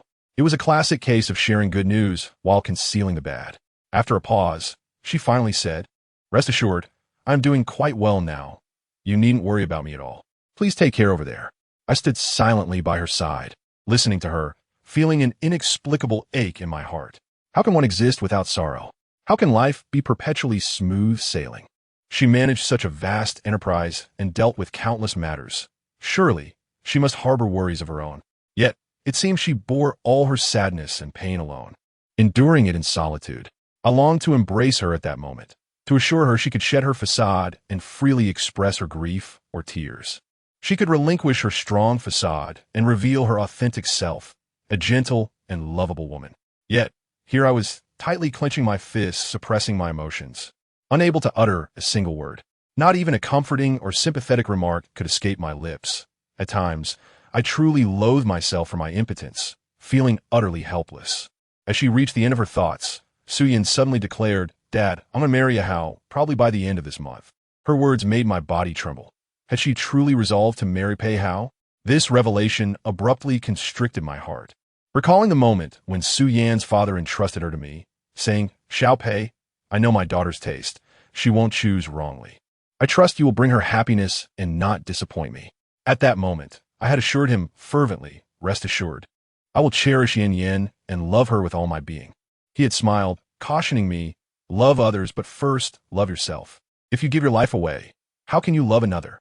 I had not comprehended the weight of his words back then, often voicing extreme sentiments, believing I could fulfill them. Only now did I grasp the profound truth behind that statement. Sometimes, promises made lightly truly require one's entire existence to uphold. While I was lost in thought, Su Yan suddenly looked up at me, asking, "You will bless me, one to you." I was taken aback, meeting her gaze, my heart a whirlwind of emotions. How was I to respond? How could I convey that I did not wish to bless her? Nor did I want to see her with Pei Hao. The thought of them together twisted my heart in agony, not out of jealousy, but because I knew Pei Hao did not love her. He only loved himself, power, and influence. His intentions were solely driven by revenge. Yet in that moment, I could not voice these truths, lacking sufficient evidence, and could only tightly clench my fists, averting my gaze. I replied softly, "It's too early for blessings. Let us wait a bit longer." Upon hearing my words, Su Yin suddenly smiled, though there was a tinge of sorrow and resignation in her laughter. "Is there a specific time for blessings? It is already a foregone conclusion. Why can't it be said now? But until the wedding occurs. It is not a definite conclusion, and thus I would not utter this blessing prematurely. I reiterate, of course it's too early. After all, you are not yet married, are you? Let us speak again when the day truly arrives. There is still quite some time ahead, and the variables are vast. Anything could happen." Suyan looked somewhat surprised. She then rose from the ground, questioning how great the potential changes could be. Could the world truly be turned upside down? "Please enlighten me." Su Yin awaited my response, yet I found myself at a loss for words. I too was unaware of the extent of these changes. "Speak up. Why the silence? Can't you articulate it? I thought you were about to reveal something monumental, but alas, it seems you've merely let out a trivial puff of air. If you cannot substantiate your claims, it would be best to refrain from idle chatter." Indeed, her frustration flared once more, and she chose to ignore me, standing beside me instead as we both gazed at Uncle Su's gravestone. An unexpected silence enveloped us for a considerable duration, before she finally spoke. "Is it not true that until the day of your marriage, you remain unconvinced?" This, regrettably, was indeed my sentiment. However, I could not confess such thoughts dwelling within my heart. I masked my disquiet with a smile. "Certainly, as long as you remain unmarried to Pei Hao. Others still have a chance. Perhaps you might find someone else who captures your heart. Or someone even better than Pei Hao could unexpectedly surface, undermining your relationship. In such a case, what would become of you two?" Thus, I felt no urgency to offer my blessings. I had no desire to squander my words. Upon hearing this, Su Yin, in a fit of anger, kicked me fiercely, a blow that stung considerably, causing my brows to furrow. Su Yin was torn and furious, questioning why the person Pei Yin referenced could not be himself, why it had to be someone else. Why could he not muster the courage to acknowledge that he still loved her? "Do you think I'm like you? That I could so easily relinquish my feelings and bring things to a close?" Her frustration escalated, culminating in her striking me with her bag multiple times. Yet I remained still. If striking me could alleviate her anger, then let it be. After all, I dared not embrace her in this moment. I yearned to comfort her, to gently wipe her tear-streaked cheeks, and assure her that I had not given up, that I still loved her. After enduring countless internal struggles, I had learned to feign happiness while my heart ached incessantly. Gazing at her conflicted expression, I could only wish for time to grant me a reprieve, allowing me to hasten my plans to expose the Pei family before the wedding. As for the change I spoke of, I genuinely hoped for someone to emerge, someone who could truly bring happiness to Su Yin, pampering her like a child, allowing her to pause in her relentless pursuits and rediscover the joys of being a girl, the joys of authentic happiness. If such a person were to appear sooner rather than later, I would find solace in quietly spending the remainder of my life in a secluded place.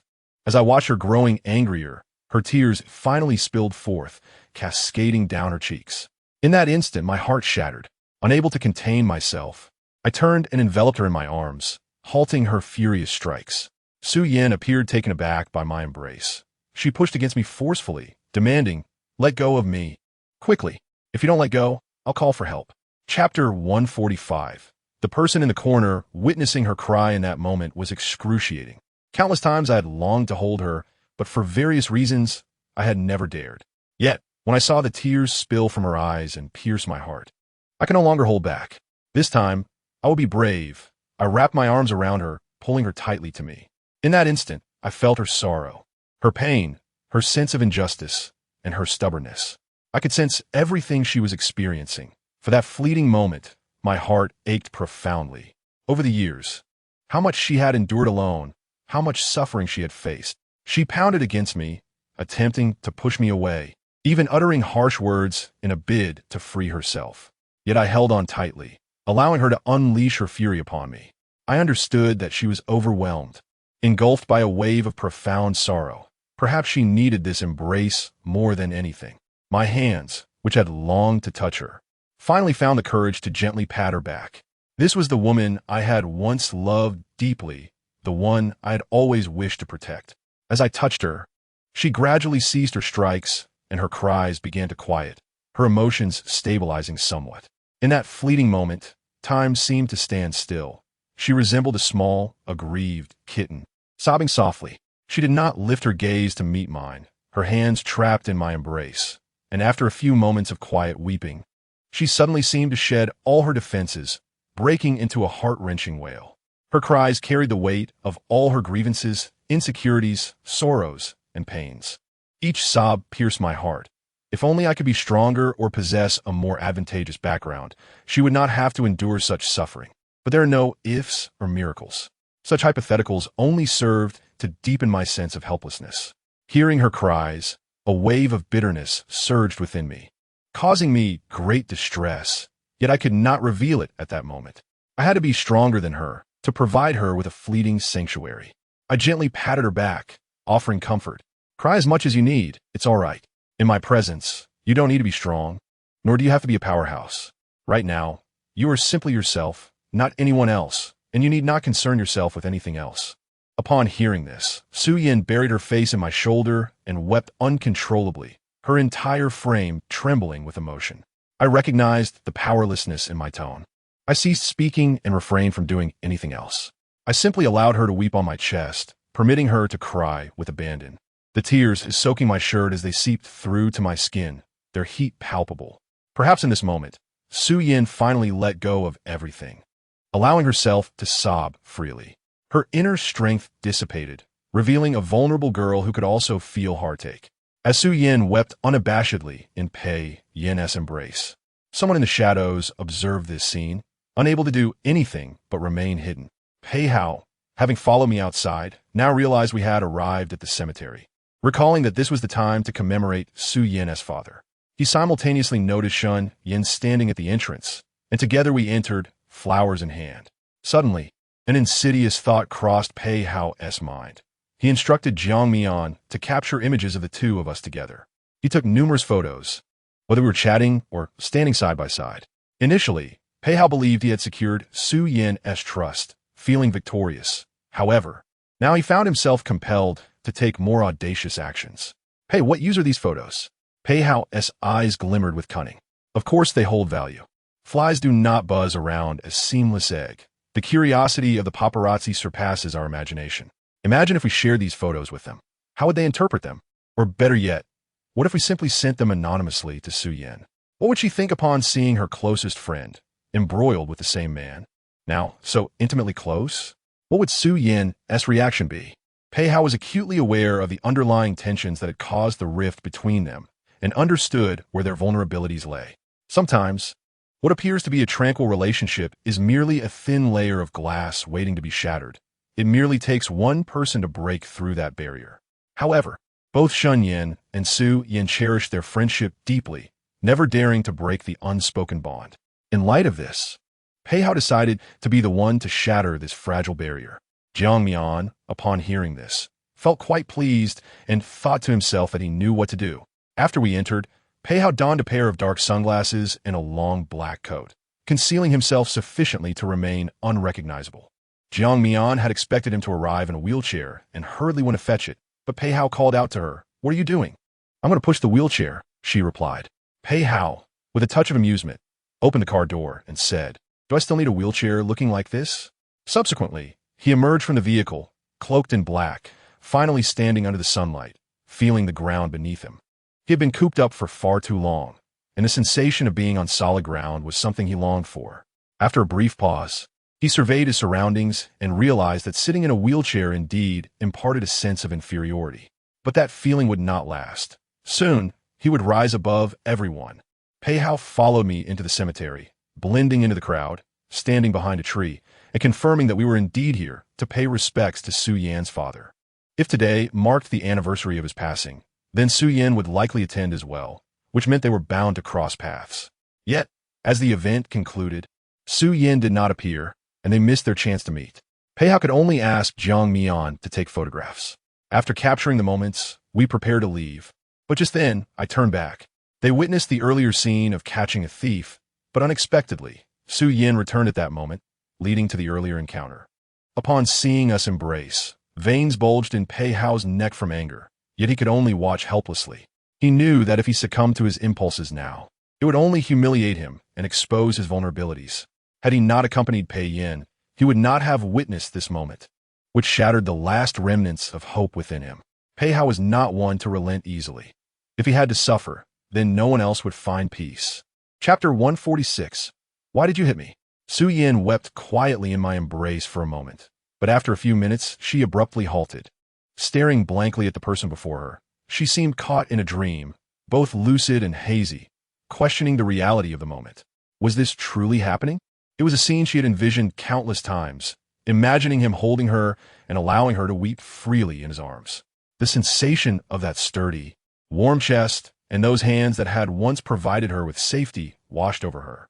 It left Su Yin in a daze, yearning for the dream to persist, wishing everything could return to how it once was. Yet, every time she awoke, the stark truth forced her to confront the impossibility of returning to the past. Hadn't they vowed to cease loving one another? Had love vanished entirely? Then what was this? What did it signify? Just moments ago, she had declared to the assailant that she was someone he had once deeply loved, speaking with unwavering conviction. In that instant, Su Yin felt a flicker of astonishment and disorientation, as if Pei Yin still cared, still held on. But mere seconds later, his reaction brought her crashing back to reality, leaving her heart heavy with disappointment. How could there still be feelings? They were practically strangers now. His words were merely a ruse to confound the assailant. Even the act of exchanging hostages did not convince Su Yin that he still harbored feelings for her. It was not her indifference that caused this. It was the fact that she had been wounded too deeply. Noticing Su Yin's change in demeanor, I glanced down at her. She gazed up at me with tear-filled eyes, brimming with sorrow. I loathed witnessing her tears. Each time they fell, it pierced my heart, making it hard to breathe. I gently wiped the tears from the corners of her eyes, drying her cheeks with utmost care and tenderness. She stared at me, speechless, her eyes fixed on mine, vibrant yet sorrowful. It was a sight that tugged at my heartstrings, and I yearned to comfort her, to soothe her troubled spirit. This moment was one I had envisioned countless times, in those sleepless nights spent pondering under the dark sky. And now she was here in my arms, and I longed to draw her closer, to softly kiss her cheek. But suddenly, she struck my face with a sharp slap, the sound echoing, jolting me into clarity. I looked at her in disbelief. Just moments ago, she had been sorrowful and tearful, yet now she bore a fierce expression, her eyes glaring at me, as if she had transformed back into the person who despised me. I barely had time to register the sting on my cheek before I exclaimed, "Why? Why did you hit me?" The moment I uttered those words, Su Yin affirmed that she was not dreaming. The person before her was real, and the earlier scene was not a figment of her imagination. He was the one who had caused her to wake in tears countless times, the one she had repeatedly oscillated between grief and despair over. Su Yin suddenly shoved me away, causing me to stumble several steps back, nearly losing my balance. The intensity in her gaze made it clear that the fragile Su Yin had been replaced by a formidable version of herself. The assertive, domineering Su Yin had emerged, leading me to question if she possessed a dual identity, shifting so rapidly in mere moments. After a brief moment of confusion, she had regained her composure, and with a sharp slap, she awakened both herself and me. Su Yin glared at me coldly. "You FY hit you?" I retorted, "Yes." "Why did you hit me?" She scoffed. "Do I need a reason to strike you? Is there any need to search for justification? The reason is right here in front of us." Fine, perhaps there was no need to seek further justification, as it lay plainly before us. I chose not to respond or inquire further, recognizing that her expression was far from pleasant. She continued, "I just asked you to let go of me. Why didn't you release me?" I coughed lightly. "I thought you merely needed a hug." Su Yin shot me a cold glare. "I might need a hug, but not from you. You are clearly being self-indulgent. Do you realize that?" I fully understood she would respond this way, yet it mattered little. Anything she said would be valid. "I know," I replied nonchalantly. Noticing my indiff after Su Yin finished speaking, she took advantage of my inattention and hurled her bag directly at me, striking my stomach. The pain was so intense that I grimaced. I'd already been in discomfort from chasing the criminal, and this blow only exacerbated the agony, causing my brows to furrow. Instinctively, I clutched my stomach, My face contorted in pain. The impact jolted my nerves, and the stomachache was excruciating. I could not help but crouch down, feeling the heat and redness in my face from the pain. Su Yin, seeing me crouched and clutching my stomach, spoke with disdain. What? You're in pain for just that? You're quite the actor. Keep it up. I don't have time to waste on you. She then turned to leave, while I remained crouched, suffering and unable to find relief. I had left in such a hurry that I forgot my painkillers, and now I could only crouch, gritting my teeth and waiting for the pain to subside. After a while, Su Yin noticed that I had not followed her and was still crouched, seemingly in great pain. Could it be that she had truly hurt me? She paused, feeling a pang of sympathy, and turned back. She was about to speak when she saw the cold sweat on my forehead, causing her to panic. What's wrong with you? She asked. Su Yin, upon returning, noticed the cold sweat on my forehead, the flushed face, and the prominent veins on my neck. She realized that I might not be faking, as such an expression of pain is not easily feigned. What's really wrong with you? She asked. I wanted to respond, but the pain left me speechless. Su Yin, seeing my silence, grew more anxious. She did not understand how a simple bag could cause such a reaction. She bent down to help me up, but I could not straighten my body, finding some relief in the crouch position. The stomachache was like a knife twisting, and my nerves were taut. The pain was so sharp that I nearly fainted. But I could not, for if I did, the onlookers would call an ambulance. And Su Yin, who was still nearby, would notice. With Shun Yin not around, no one could cover for me, and I would be exposed. I thought she had left, but she returned and crouched to check on me, causing my palms to sweat. As Su Yin crouched, I endured the pain, clenching my teeth and digging my nails into my palms to distract from the stomachache. The pain began to subside, and when Su Yin crouched, I suddenly looked up at her. Seeing my bloodshot eyes, she was incredulous. Are you really unwell? She began, but I interrupted her. I looked up, smiled, and said, Haha, you fell for it. I'm Yufine. A bag is nothing. How can you still be so gullible? Su Yin, who had been genuinely concerned, felt a slap in the face. She was furious and pushed me to the ground. Pei Yin, you're too much. You can do anything, can't you? I fell to the hard ground, my buttocks aching. She scolded, Yes, I'm gullible, so I came back to care for a liar like you. I shouldn't have. Even if you weren't faking, I shouldn't have come back. You should be left to suffer, to remember this lesson. Her words were cold and angry, and I felt she might kick me. She believed that, since I had lied, I deserved the pain. But the pain was real, a searing, bone-deep agony that made my nerves jump and my mind blank. I forced myself to stand, dusted off my pants, and said, Sorry, I didn't expect you to come back. It was just a joke. No need to be so angry. Let's go. I need to leave. I don't want to waste your time. I wanted to leave, take some medicine, or go to the hospital for pain relief. The pain was so intense that I was sweating and my steps were unsteady. As I walked, Su Yin called out, Wait. I turned and asked, What is it? She asked, What are you doing here today? My heart tightened. If I said I was here to pay respects to her father, she would be angry, as she had forbidden me from coming. I quickly thought of a lie. I'm here on behalf of a colleague. He couldn't make it, so I came for him. I thought I was convincing, but Su Yin seemed skeptical. Her gaze was piercing, making me uneasy. Do you think I believe you? She asked. I cleared my throat. If you don't, I can call my friend and put it on speaker. Su Yin nodded. Fine, call him and put it on speaker. I called Zhang Hu, hoping he would play along. When he answered, I said, Zhang Hu, I completed the task you asked me to do. Is there anything else? Zhang Hu, confused, quickly deduced that I was in trouble. He knew I would not say this without reason, and that I must be at the cemetery, likely with Su Yin. It was undoubtedly discovered by Su Yin, but I lied, claiming I was here to assist a friend, which is why I provided information in advance.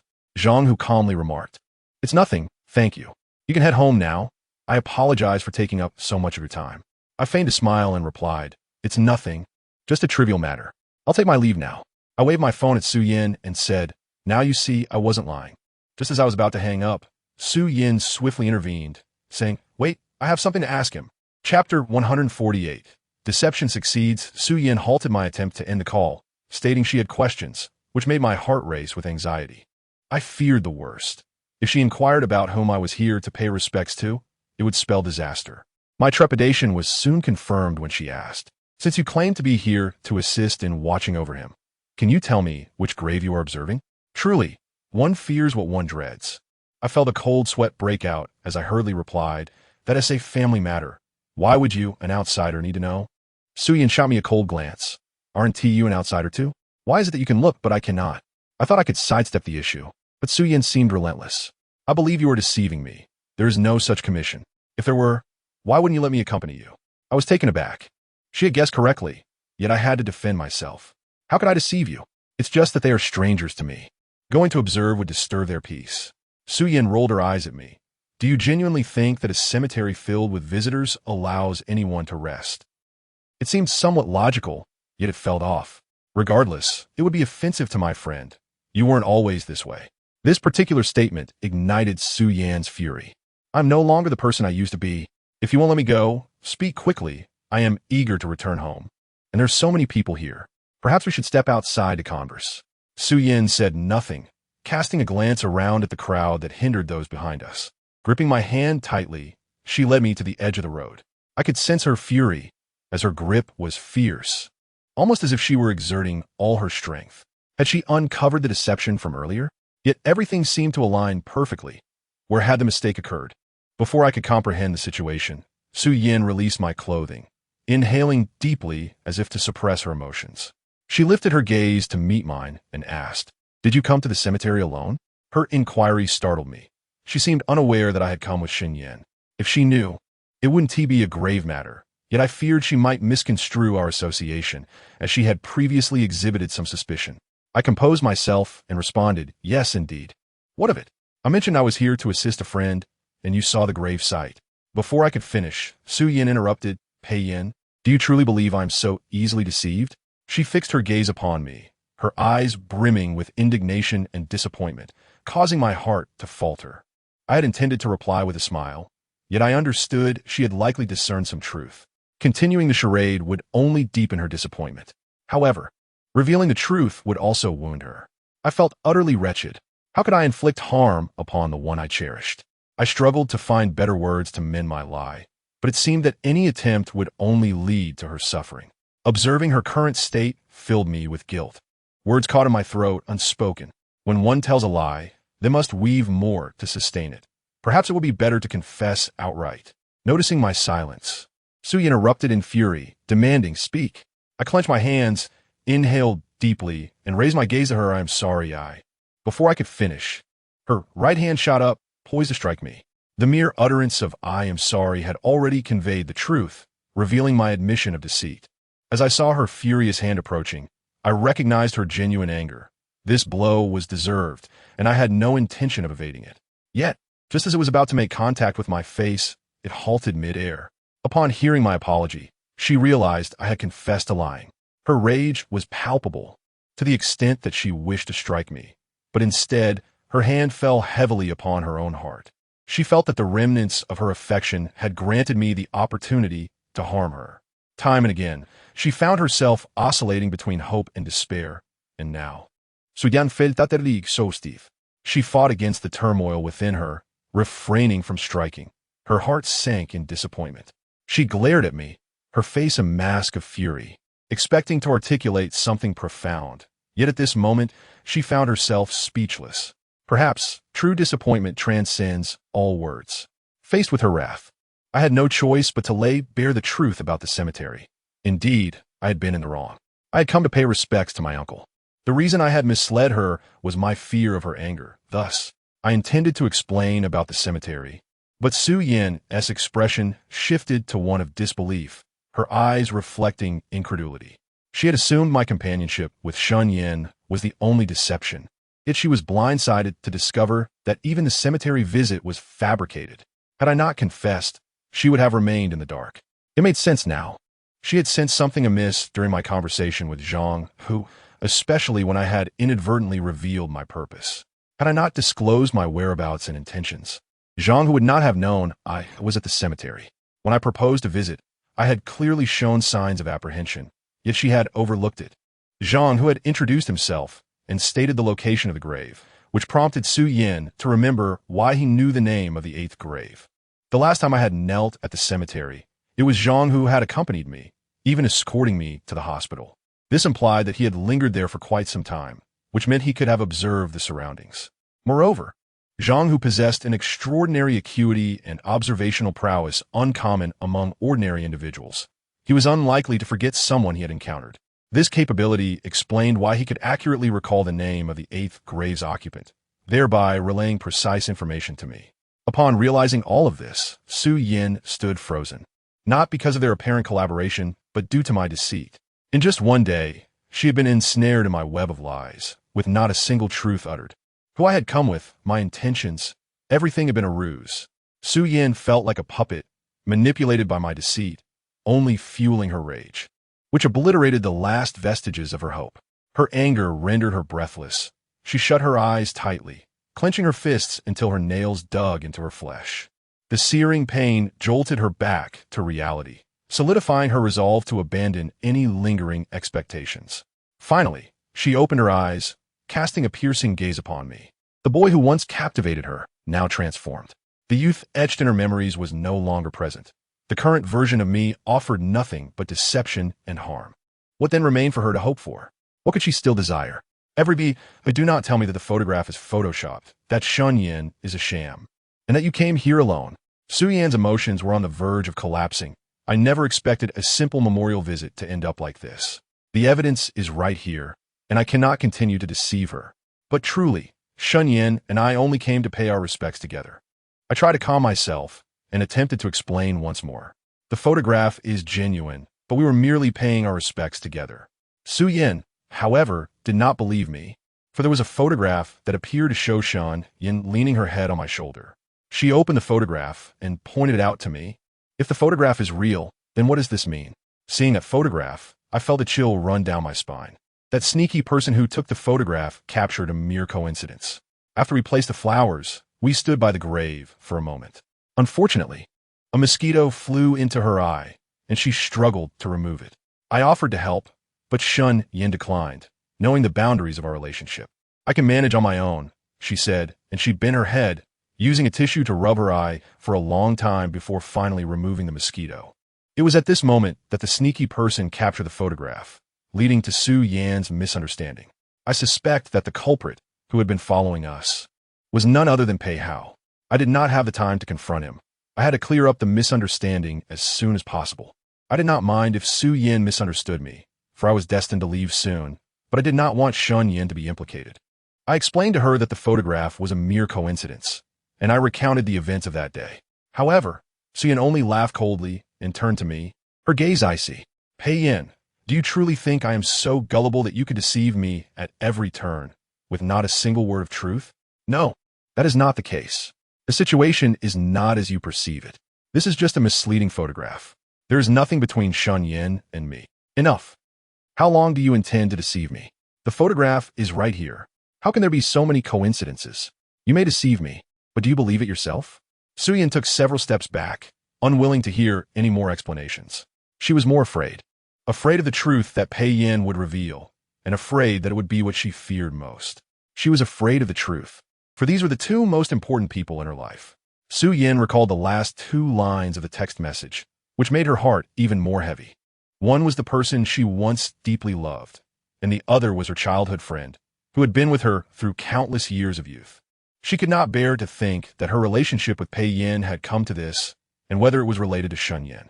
She could not bear to think about when their relationship had changed, or what it had become. After the breakdown of her relationship with me, Shun Yin's attitude had also changed, from initially supporting her and condemning Pei Yin, to later defending him, and now, even knowing the truth. She chose not to reveal it to Su Yin. The changes were inexplicable, and Su Yin could not accept them. Why did it seem as if everyone was deceiving her? Why? Su Yin continued to retreat, shaking her head, her eyes red as she looked at me. I do not need any more explanations. I have seen through you, and through all of you. You have deceived me repeatedly, thinking that I am so gullible, so soft-hearted. You think I would consider our past, and my relationship with Shun Yin, and that is why you kept the truth from me, deceiving me. Su Yan's face was filled with disappointment, on the verge of breaking down. I could see that she was deeply hurt, and I tried to explain. The situation is not as the photograph suggests. We did come together today, but I chose to hide it because you said you did not want me to come. Shun Yin and I are just friends, nothing more. Shut up, Su Yan's teeth. The facts are right here. How can I believe you? If I had not seen these photographs, would you have continued to hide the truth from me? Pei Yin, how could you? Shun Yin is my best friend, and she has distanced herself from me because of you. Do you know that she said so many good things on your behalf, and I did not even realize what it meant? I tried to convince myself that it was because of my change in attitude, but today, I realized it was not the case. You have all been hiding the truth from me. I was so naive, naively finding excuses for all of you. Su Yan's emotions were out of control, and any words I tried to say seemed futile. I know that you will not listen to me now, but when you calm down, I will explain everything to you. Enough. I do not need your explanations. Su Yan's eyes were filled with a sinister look as she said, I gave you the chance to hurt me. If I had not, no one would have had the chance to hurt me. No one. Chapter 151. A misunderstanding of great proportions. It was her own naivety that had given them this opportunity. And Su Yan decided to take it back. Without expectations, there would be no disappointments. From now on, you are you, I am I, and Shun Yan is Shun Yan. There will be no more entanglements between us. Su Yan, with a determined look, put away her phone, deleting the photographs in front of me. These photographs do not deserve to be on my phone. I will delete them all. And as for you, I will not wish you well, for you do not deserve it. After deleting the photographs, Su Yan sniffed, grateful that she had not cried. She had been controlling her emotions, not wanting to show her vulnerability to the person in front of her, giving him the chance to exploit her weakness. She even felt a sense of relief. If not for the stranger who sent her the photographs, she would have remained in the dark, forever deceived. This misunderstanding was significant, and I tried to explain once more. Shun Yan and I are not in the relationship you think we are. I would not, and neither would she. It was precisely to avoid this misunderstanding that we... Su Yan interrupted me. What else? What more is there to misunderstand? If you had come openly, I would not have minded. But how much have you and Shun Yan hidden from me? You do not need to tell me. Or if you want to prove yourself, then reveal the secrets you and Shun Yan have been keeping. The secrets between Shun Yan and me were not something I could reveal. Even if I did not mention the money, Su Yan would find other reasons, such as Shun Yan knowing my whereabouts but not telling her. Moreover, Shun Yan was the only outsider who knew the truth, as she had been the one to save me. If Su Yan were to discover that Shun Yan had known the truth all these years, yet chose to remain silent, it would only deepen the misunderstandings that had previously existed between them. I clenched my palm within my pocket, my heart a tumult of conflict and indecision. It seemed that whatever course of action I might take would inevitably cause harm to them. Shun Yan and Dr. Su likely harbored mutual affections, and it would be unacceptable for them to misinterpret the situation because of me. These individuals have been drawn into this web because of my actions, and thus, it was my responsibility to bear the consequences. I cast a calm gaze towards Su Yan. Shun Yan and I shared nothing. He had someone he cherished. I could swear to you, if my words were false, I would meet a dire fate. As I raised my hand to swear this oath, Su Yan saw my gesture and, though initially intent on stopping me, managed to restrain herself. She reminded herself that I was akin to a gambler, capable of uttering any oath to achieve my goals. In the past, she would have intervened, perhaps even spat in disdain, but now, she remained unmoved. Her faith had waned. She merely regarded me coldly as I finished my pledge, then sneered, "How utterly self-serving you are to utter such words. Do you believe I would trust you? I could never trust another word you say, unless I am presented with irrefutable evidence." Aware that I could not provide such proof, Su Yan turned away without a backward glance as she departed. Zhou Heng stood by the roadside waiting for her, and upon witnessing our exchange, he merely shook his head in disappointment. Watching Su Yan's retreating figure, my heart was a tempest of emotions. Coincidentally at that moment, Zhang Hu called. "What has happened? Did you manage to smooth things over?" I replied simply, "It's fine. I'll head back shortly." "When will you return?" "Probably the day after tomorrow. It might take some time to secure that item. You should be able to manage, right?" "I'm fine. Just take care of yourself." I had been so absorbed in explaining things to Su Yan that I had forgotten my own stomachache. Perhaps it served as a distraction. After ending the call, I turned to leave, only to spot a familiar figure slipping into a car across the street. The black vehicle drove away swiftly, taking the individual with it. Despite the distance, I felt an unmistakable familiarity, particularly due to the glasses he wore and his hairstyle. He occupied the passenger seat, while a woman, whose back I could only see, was driving. This arrangement could only belong to Pei Hao. Although all of this was mere conjecture, I could not think of anyone else. No one else would intrude between Su Yan and me in such a manner. Knowing who the villain was, yet feeling powerless, I resolved to hasten my steps and unveil all evidence as soon as possible. With this thought, I took out my phone and dialed Shun Yan. Having returned to the hospital, Shun Yan had been busy for quite some time, and was just beginning to rest when she received my call. "What's the matter?" I paused briefly, then recounted the events that had just transpired. I had expected Shun Yin to be taken aback or perhaps angry, but she remained remarkably composed as she perused a medical record. "Oh, I see," she said calmly. Her reaction surprised me. It was very much like her to remain unfazed, regardless of the circumstances. "Don't you have anything to say? This misunderstanding is quite significant." Shen Yin set down the medical record and replied, "I understand the gravity of the misunderstanding, but is there any way to clarify it now? If I am not mistaken, you attempted to explain, but she did not heed your words. Moreover, not only did she not listen, but the misunderstanding has only deepened, correct?" At her words, I was momentarily stunned. Indeed, she was a medical doctor. "You are entirely correct. Not only was I unable to clarify, but my explanations only muddied the waters further." Upon hearing this, Shen Yin shook her head in exasperation. When a person is angry, they cannot hear anything. They will only perceive your words as excuses. "So what should we do now? We must resolve this misunderstanding. I can endure being misunderstood, but you must not be." Shen Yin pondered for a moment and said, "Leave this matter to me. Do not concern yourself with it. Return home promptly." "All right, I appreciate your help." After ending the call, I took a taxi back to the Pei residence. Upon arriving outside the villa, I purposely inquired of old Gu, "Did you go out this afternoon?" A flicker of unease crossed his eyes. "No, not at all. I've been at home." I noted his anxiety. It seemed he was still loyal to his old master and chose to deceive me. "Oh, it's nothing. I thought you might have gone out since I noticed tire tracks at the entrance." After saying this, I stepped into the house, while old Gu immediately began to search for the tire marks, but found nothing. As I entered, I saw Pei Hao sitting in the hall, perusing a magazine. Upon noticing me, he smiled and said, "Brother, where have you been? We didn't see you at lunch." Chapter 152. How to determine if the one you love truly loves you. Seeing Pei Hao's feigned concern and his sly, cunning gaze, I was now certain that the person I had seen earlier was indeed him. His hairstyle had not changed, nor had his glasses, and more importantly, he was covering his legs with a blanket in such sweltering weather. Why would anyone cover themselves with a blanket in this heat? There must be something amiss. I did not answer Pei Hao's question. Instead, I walked around him, confirming my suspicions from the side view. Observing his profile, I was convinced that the figure I'd seen across the street was Pei Hao, implying that old Gu had taken him out shortly after I left. Pei Hao, together with his assistant, had likely followed me to the cemetery, plotting from the moment he laid eyes on Shen Yin. Had he appeared in a wheelchair, it would have undoubtedly drawn my attention if he had been nearby. Yet during the chase after that rogue, I had not seen a single person in a wheelchair. Reflecting on the individuals I had passed, I soon recalled a figure, a person clad in a black coat and sunglasses, standing behind a tree while the crowd dispersed in panic, remaining cool and collected. My brief glance had been unintentional. However, that familiar silhouette was none other than the individual across the street. Thus, he had not made an appearance in a wheelchair, but rather had shadowed me, concealing his whereabouts beneath sunglasses and a long black coat. I couldn't help but admire his restlessness. Even stepping out required him to be part of the commotion, meticulously strategizing every move.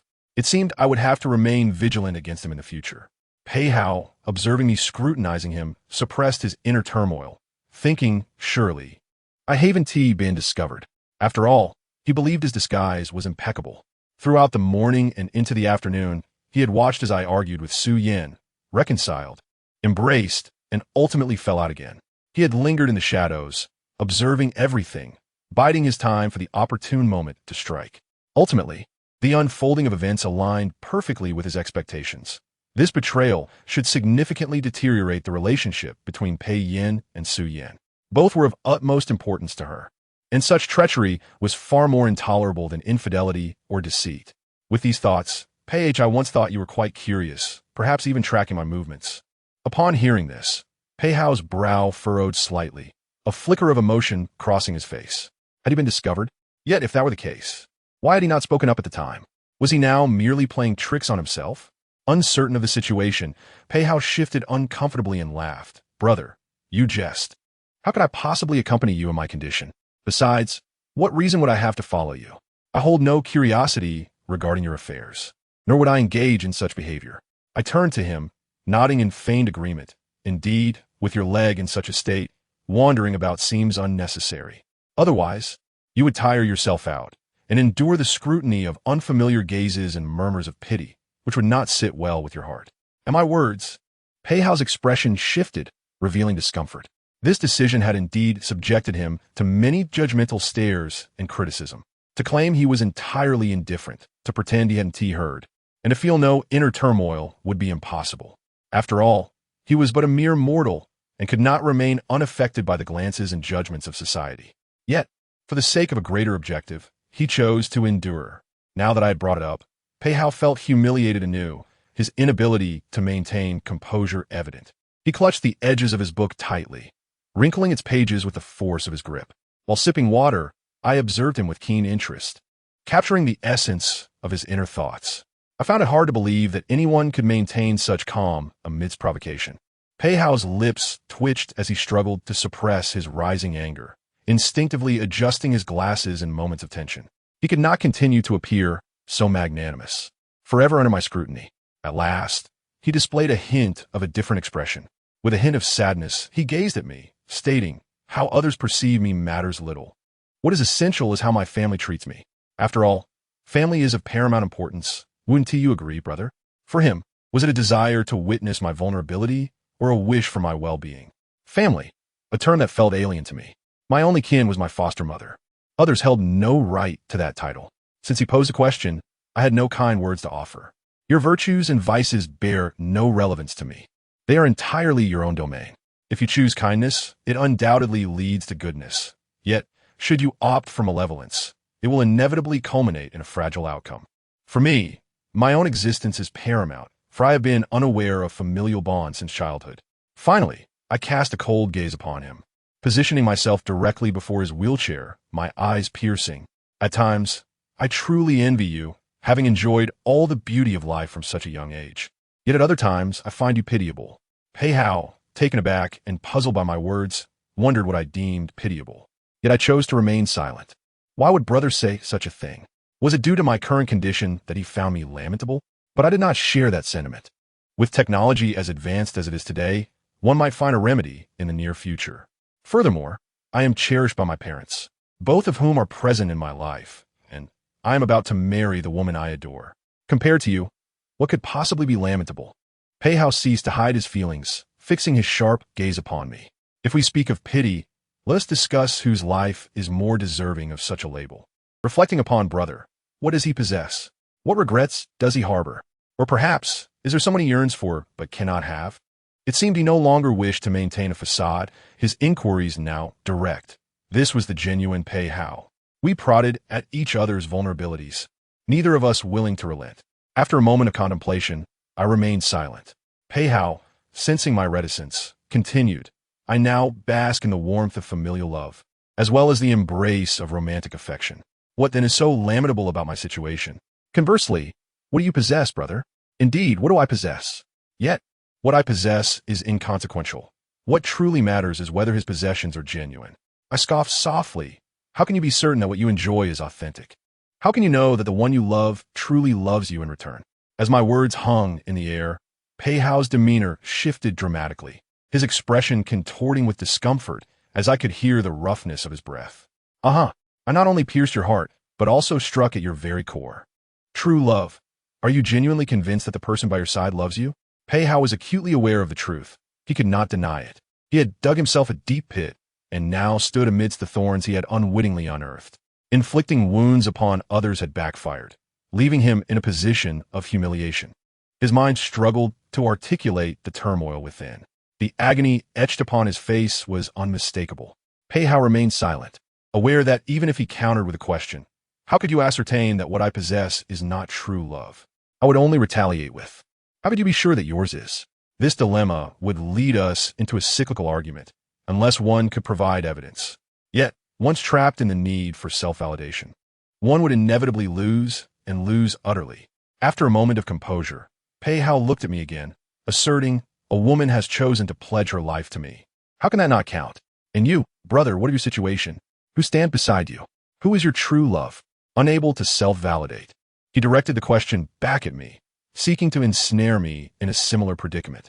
If I faltered, he would find respite from my scrutiny. However, this inquiry held little weight for me, and I merely replied with a faint smile, As for me, having myself is sufficient. I do not require others to affirm my existence. I am my own universe. Whether or not true love exists is trivial. What matters is the essence of that love. Its timing is inconsequential, as long as it is genuine. Pei Hao found himself, without a rebuttal, oddly convinced by my reasoning. He did not lack understanding of love. Rather, he found himself incapable of attaining it. A more lamentable fate, indeed. For a fleeting moment, Pei Hao genuinely perceived his own sorrow. For he and Su Yan shared no true love. Doubt began to creep into his mind. Observing Pei Hao's despondent visage, his facade of calm crumbling, I could no longer suppress my laughter. Well then, I must take my leave to rest. I shall not linger here any longer. Seeing my intent to depart, Pei Hao's wounded heart, riddled with metaphorical holes, felt a pang of reluctance. He raised his gaze to meet mine. Brother, tomorrow Yin Yin will come as well. If you have friends, feel free to bring them along. Perhaps Xinyan? Upon hearing Xinyan's name, I paused, wondering why he would specifically mention her. Was he attempting to set a trap for me? I retorted, I have no friends. Dr. Shan and I are not particularly close, so her presence would be inappropriate. Pei Hao, however, chuckled, oh, really? I thought you and Dr. Shen were seeing each other. You seem rather close. Indeed, it is the scoundrel behind this mischief, I retorted. Does coming closer equate to conversing? I have approached many individuals. It is improbable that we were all engaged in conversation, is it not? By your reasoning, I perceive that you have been rather close to your secretary, Zhang Mian. One might wonder if. Upon hearing this, Pei Hao's face flickered with a hint of panic, and he hastily replied, perhaps I'm misunderstood. If my elder brother says it is not so, then it is not. Nevertheless, I would advise my elder brother to maintain a modicum of distance to avoid any misinterpretations. What a disingenuous display of concern, I chuckled. It is of no consequence. I am fully aware of my own limits. Even if misjudged, that is my affair, not yours.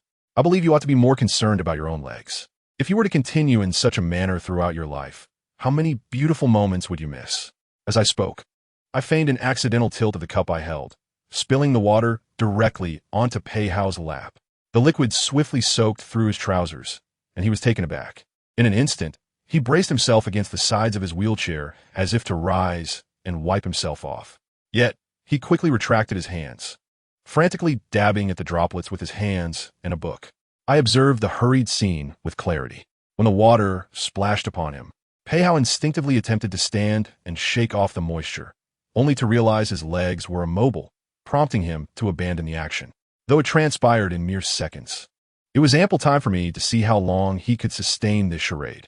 Witnessing his flustered state, I quickly apologized. Oh dear, I am so sorry. I must have been careless with the cup. You wouldn't hold it against me, would you? As I continued to express remorse, I sought out some tissues to assist him. Pei Hao, evidently furious, snatched the tissues from me, asserting, no need to trouble yourself, I can manage. Seeing his vexation, I felt a pang of guilt. I truly apologize. It was unintentional.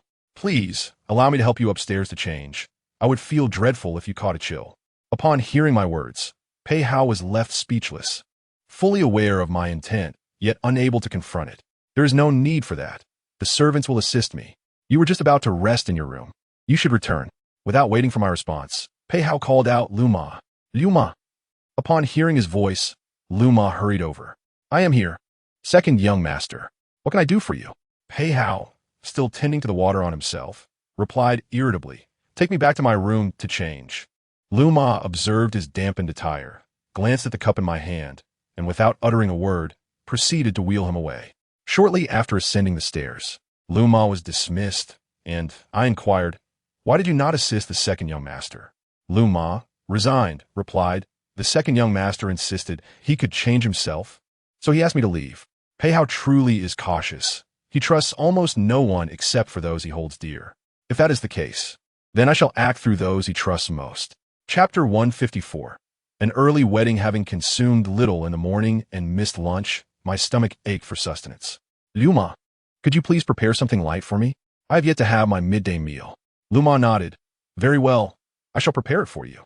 Once you finish, please bring it to my room. I will rest for a while. Absolutely. I will bring it to you once it's ready. Upon returning to my room, I finally took my medication for the day. I had hurried out in the morning and neglected to take it on time, which was truly discomforting. The agony of stomach cramp is unbearable. The mere recollection of it sends shivers through me. I must remember to carry my medication with me in the future. Finally lying on the bed, I felt a wave of relief wash over me, akin to the release of pent-up tension. Exhausted, I gazed at the ceiling, reflecting on the events of the day, struggling to articulate my feelings. It seems I have once again wounded Su Yan's heart.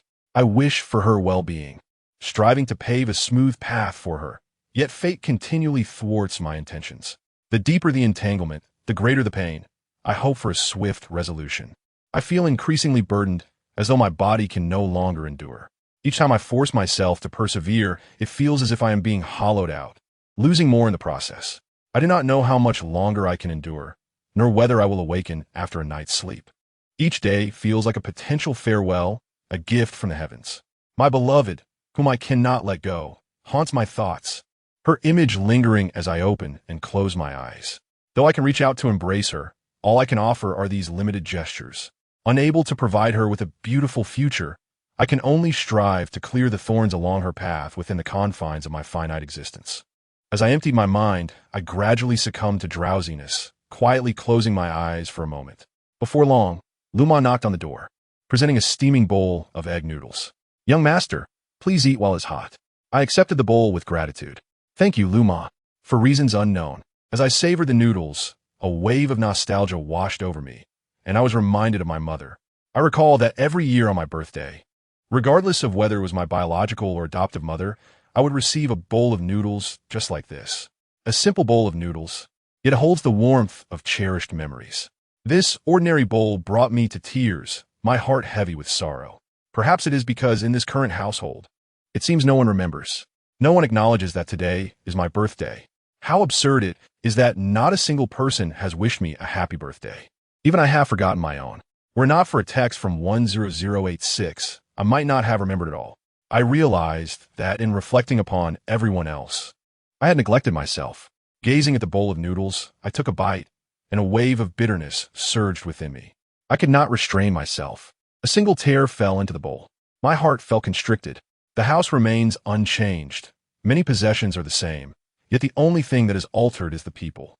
The ones who once loved me are no longer present, and those I love elude my grasp, as if I can hold onto nothing. I cannot recall how long it took me to finish the bowl of noodles, only that once I did, I felt an overwhelming sense of fullness, a sensation I had not experienced in quite some time.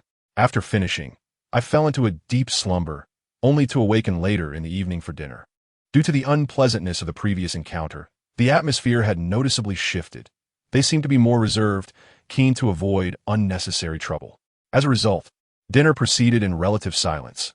Each person consumed their own meal. This suited me well. Mutual non-interference is ideal, and Fomin no longer sought to embarrass herself. At last, I enjoyed a peaceful dinner, the food to my liking. Luma had discerned my preferences and adeptly adjusted the menu. After the meal, I praised Luma for her efforts, which brought her joy. "I'm glad you enjoyed it." As others finished their meals, I prepared to leave when Pei Jinhua suddenly called out, "Xiao Yin, remember not to go out tomorrow." I knew what tomorrow entailed. "Yes, I understand." I then ascended the stairs, while Pei Hao remained silent throughout dinner, offering only brief responses to Feng Min's inquiries. After I departed, Feng Min noticed something was amiss with Pei Hao. "Hao, what is troubling you today? Do you have something on your mind?" Pei Hao shook his head. "Nothing. I simply feel a bit weary." "Oh, then you should rest early. Tomorrow, many guests will visit our home. If you feel tired or uncomfortable coming out, it's perfectly fine." Feng Min was initially concerned that Pei Hao might feel anxious due to the peculiar gazes and excessive concern from others. However, Pei Hao reassured her, saying, "It's all right, Mom. I will greet everyone. If I hide away, people will only speculate more. It's better to graciously come out and say hello." He added that he wished to inform everyone about his marriage to Yin tomorrow as a way of giving them advance notice. Feng Min smiled at this, acknowledging, "That is a good idea. You're quite thoughtful, Hao. This way, everyone will already be informed, and there is no need for individual announcements." Pei Hao continued, "I would like to discuss with Yin the possibility of expediting our wedding. I wonder if Mom and Dad have any objections." Pei Jinhua pondered for a moment. "You young people should make your own decisions. Marrying early is not a bad idea. Resolving this matter swiftly will ease your mother's worries." However, Pei Jinhua had ulterior motives. An early marriage would facilitate deeper collaboration between his company and the Su family. In his mind, the Su family would eventually be integrated into the Pei family. He had always believed that a woman could not achieve great things. Recalling when he had nearly secured the Su family's assets with a few others, only to have a mysterious benefactor intervene and provide the Su family with a chance to recover. The Su family, despite its weakened state, still held significant power. Even a frail camel is still larger than a horse. With just a slight opportunity, they quickly regained their footing.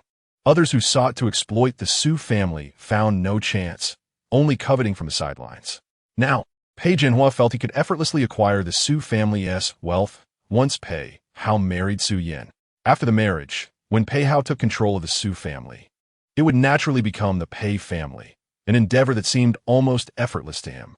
With this in mind, Pei Jinhua declared, "Since you wish to arrange the wedding in advance, I support it. I will handle all the arrangements." In truth, Pei Jinhua was eager to avoid prolonged delays. Hastening the wedding would solidify their bond sooner rather than later. Chapter 155, A Mistaken Decision After Leaving the Cemetery. Su Yan returned to the car. Zhou Heng noticed her troubled demeanor. "Are you heading back to the company or home?" Su Yan, overwhelmed with fatigue, felt utterly disengaged. She realized that returning to the office would only deepen her exhaustion and frustration. After a moment of contemplation, she replied, "Please take me home. I need a rest. Also, please cancel tonight's dinner appointment." Although she understood the significance of the evening's gathering, Zhou Heng recognized that Su Yan's current state of mind rendered any discussions of cooperation futile.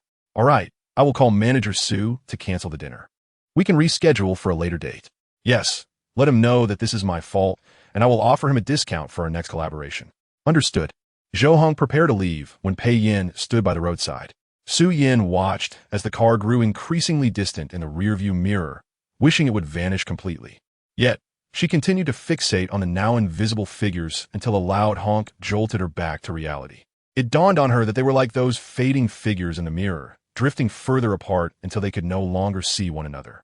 Initially filled with hope, each revelation forced her to retreat further, and every deception left her defenseless.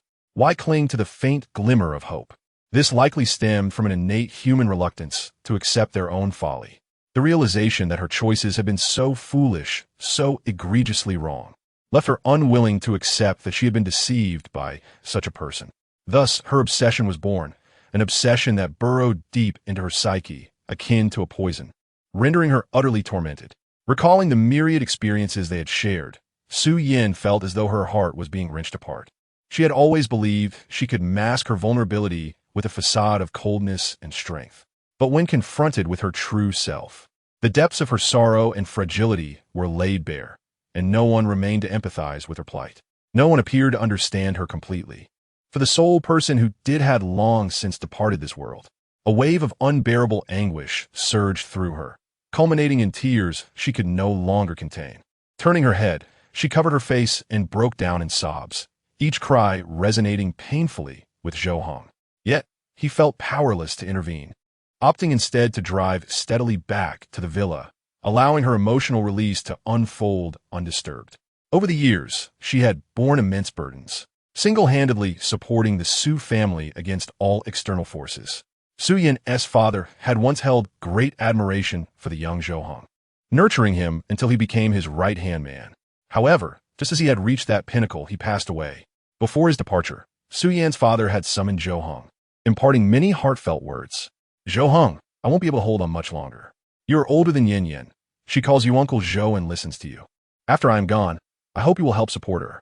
If the Su family falters, I wish for you to care for her. I do not seek wealth for her. A simple, stable life will suffice."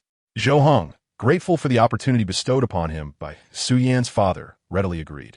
"Rest assured, as long as I have food, I will ensure Yin Yin never goes hungry. Moreover, we have not yet lost. We still have a chance to turn things around." It was this promise that bound Zhou Heng to Su Yan during her family's decline, tirelessly aiding her in navigating the challenges she faced. Thus, no one understood the hardships Su Yan had endured over the years better than he. When they arrived at the villa, Zhou Heng exited the car to open the door for Su Yan. She wiped her tears before stepping out and looked up at him. "Uncle Zhou, am I truly so easily deceived?" Zhou Heng, gazing at her tear-streaked face, struggled to find the right words. He knew Su Yin was deeply wounded and needed guidance. Yet he felt uncertain about how to convey certain truths. After a moment's reflection, he responded, "I recall the day your father entrusted you to me. I vowed to protect you.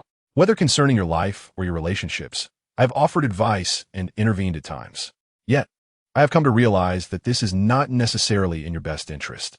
You must learn to grow and face challenges independently. Some lessons must be learned through personal experience. The advice from onlookers merely serves as guidance. Ultimately, the choice is yours. You are not easily deceived. You're simply kind-hearted. Your kindness has allowed others to take advantage of you. If you do not offer them that opportunity, they cannot deceive you." Zhou Heng spoke earnestly. "Our Yin is not easily fooled. She is merely too compassionate. We must not be misled by superficial appearances, lest we make erroneous decisions." Su Yin resonated with his earlier words, but found herself puzzled by the latter statement. Was he hinting at something?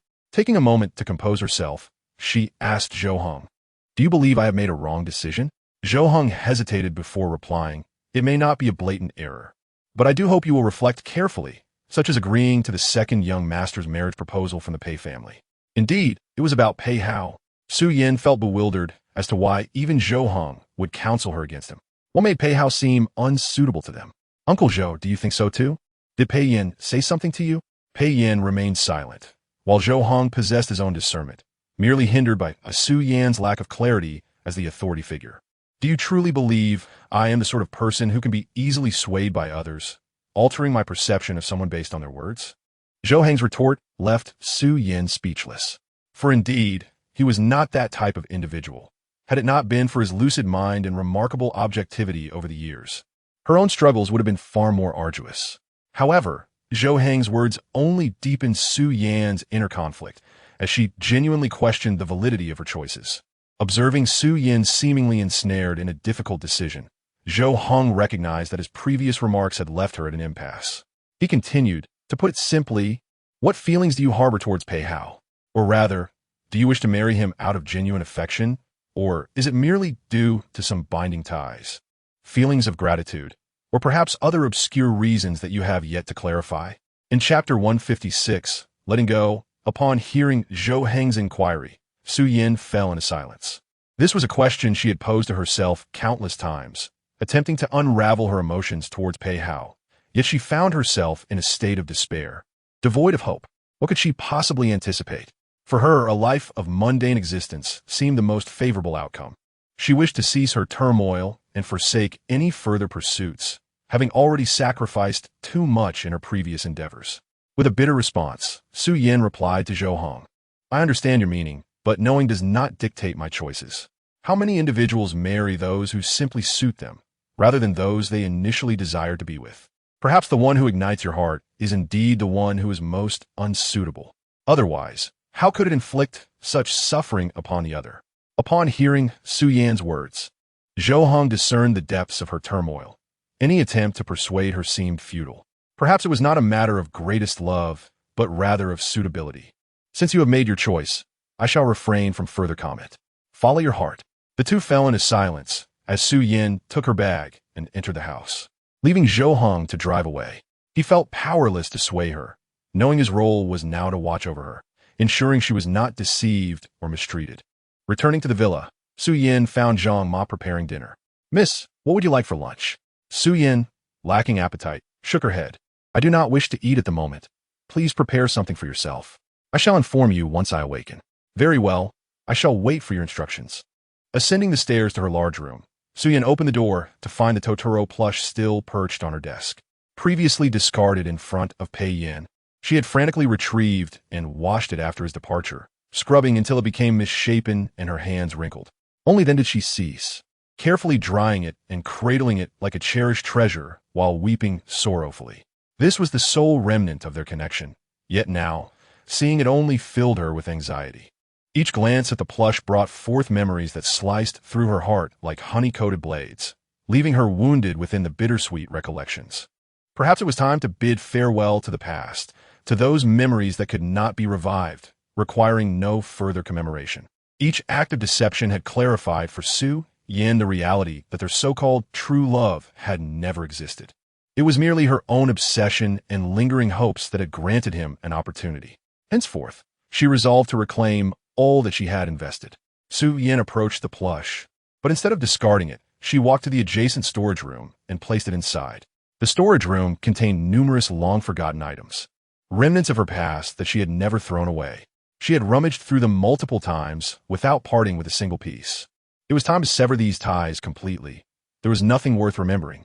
Su Yin planned to instruct the housekeeper to dispose of these items upon awakening, wishing them to no longer occupy her sight. Exhausted, she took a shower and fell into a deep sleep.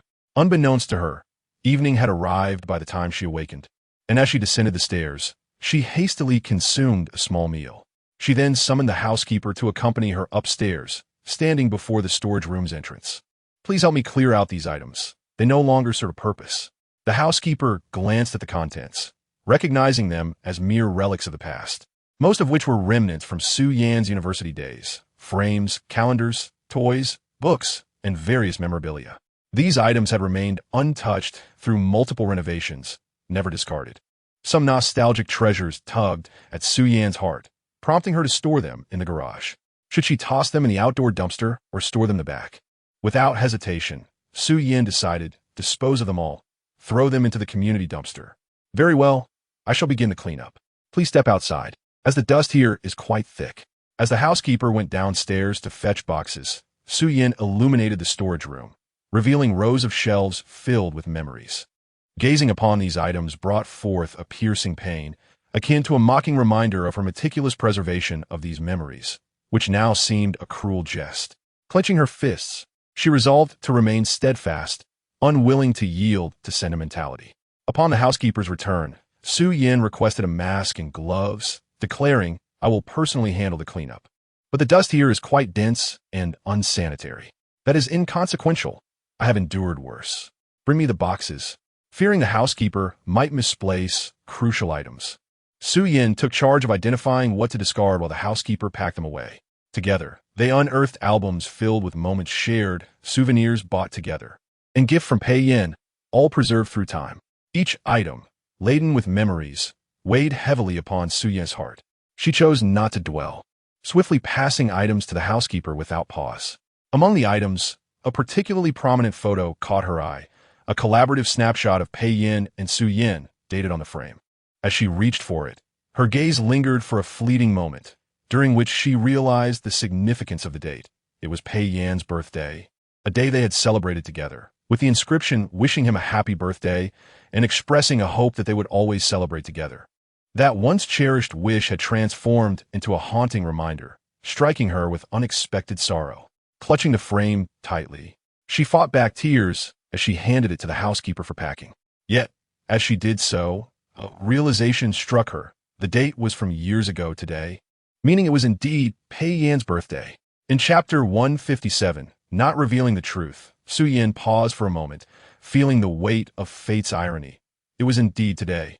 However, what does it matter? For Su Yin, everything no longer requires deliberate remembrance. What is their relationship now? They do not need a birthday wish from each other, for there will be others to express such sentiments on their behalf. Su Yin swiftly turned and retrieved everything from the storage room, instructing the butler to pack it all up and carry it downstairs. Once everything was cleared away, she felt an immense sense of relief, as if she had shed a heavy burden. She closed the door, bidding farewell to the past. After dinner, I returned to my room, surprised to receive a call from my adoptive mother. It was unexpected that she remembered today was my birthday. To spare her worry, I falsely claimed that I was doing quite well. My adoptive mother was in good health, and I had arranged everything before leaving. After a brief conversation, I headed to the laundry room, where I saw everyone's clothes. They were likely still outside chatting. After dinner, they would go for a walk, a daily ritual. I chose this moment to enter the laundry room to avoid their gaze. Soon, I spotted the clothes that Pei Hao had changed out of and collected a few strands of hair from them before hastily departing the laundry room. I initially planned to wait a few days to handle this matter, but upon hearing they intended to advance the wedding with Su Yin, I realized I needed to act sooner. As I prepared to leave, Pei Jinhua noticed me in the courtyard and immediately remarked, "Xiao Yin, why are you going out so late?" I assumed he was concerned I might not return in time for the banquet he was hosting tomorrow. "It's just a small matter. I'll be back shortly," I assured him. Hearing this, Pei Jinhua fell silent. Though Pei Hao had been wearing a sullen expression since the afternoon, evidently still angered by witnessing me with Su Yin. After Su Yin returned, she discovered Pei Hao had called her, and she returned his call. Ah, Hao, I had my phone on silent and left it in the car. Did you need to reach me? Pei Hao was aware that Su Yin owned 2 mobile phones, yet she only used one to contact him. And it was the one that was silenced and left in the car, intensifying his frustration. Why was the phone she typically used not meant for him? Despite knowing this harsh truth, Pei Hao had to pretend as if nothing were amiss. It's nothing. I just wanted to call you because I missed you, he said. However, after the first call went unanswered, a sudden wave of anxiety washed over him. Perhaps he truly cared for her too much. He longed to be by her side at all times. Pei Hao felt disheartened, and Su Yin, trying to comfort him, apologized. I'm sorry. I'll make sure to keep my phone with me next time, so you can reach me anytime. All right, good. Did you finish work early today? I noticed no one answered when I called your office. Su Yin felt a flicker of panic at his words. Yes. She had finished work early today and was somewhat fatigued. Pei Hao's first impression of her response was that she was not being truthful. He continued, You went to pay respects to your uncle, right? I recall today is the anniversary of his passing. Su Yin was taken aback, but quickly realized it was not surprising that Pei Hao remembered her father's memorial. Since he asked, she could not deny her visit. Yes. After going to the office this morning, I went to the cemetery.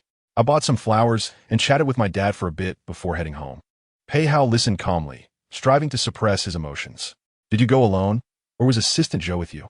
At this question, Su Yin hesitated briefly before responding with effort. Zhou Heng waited outside for me.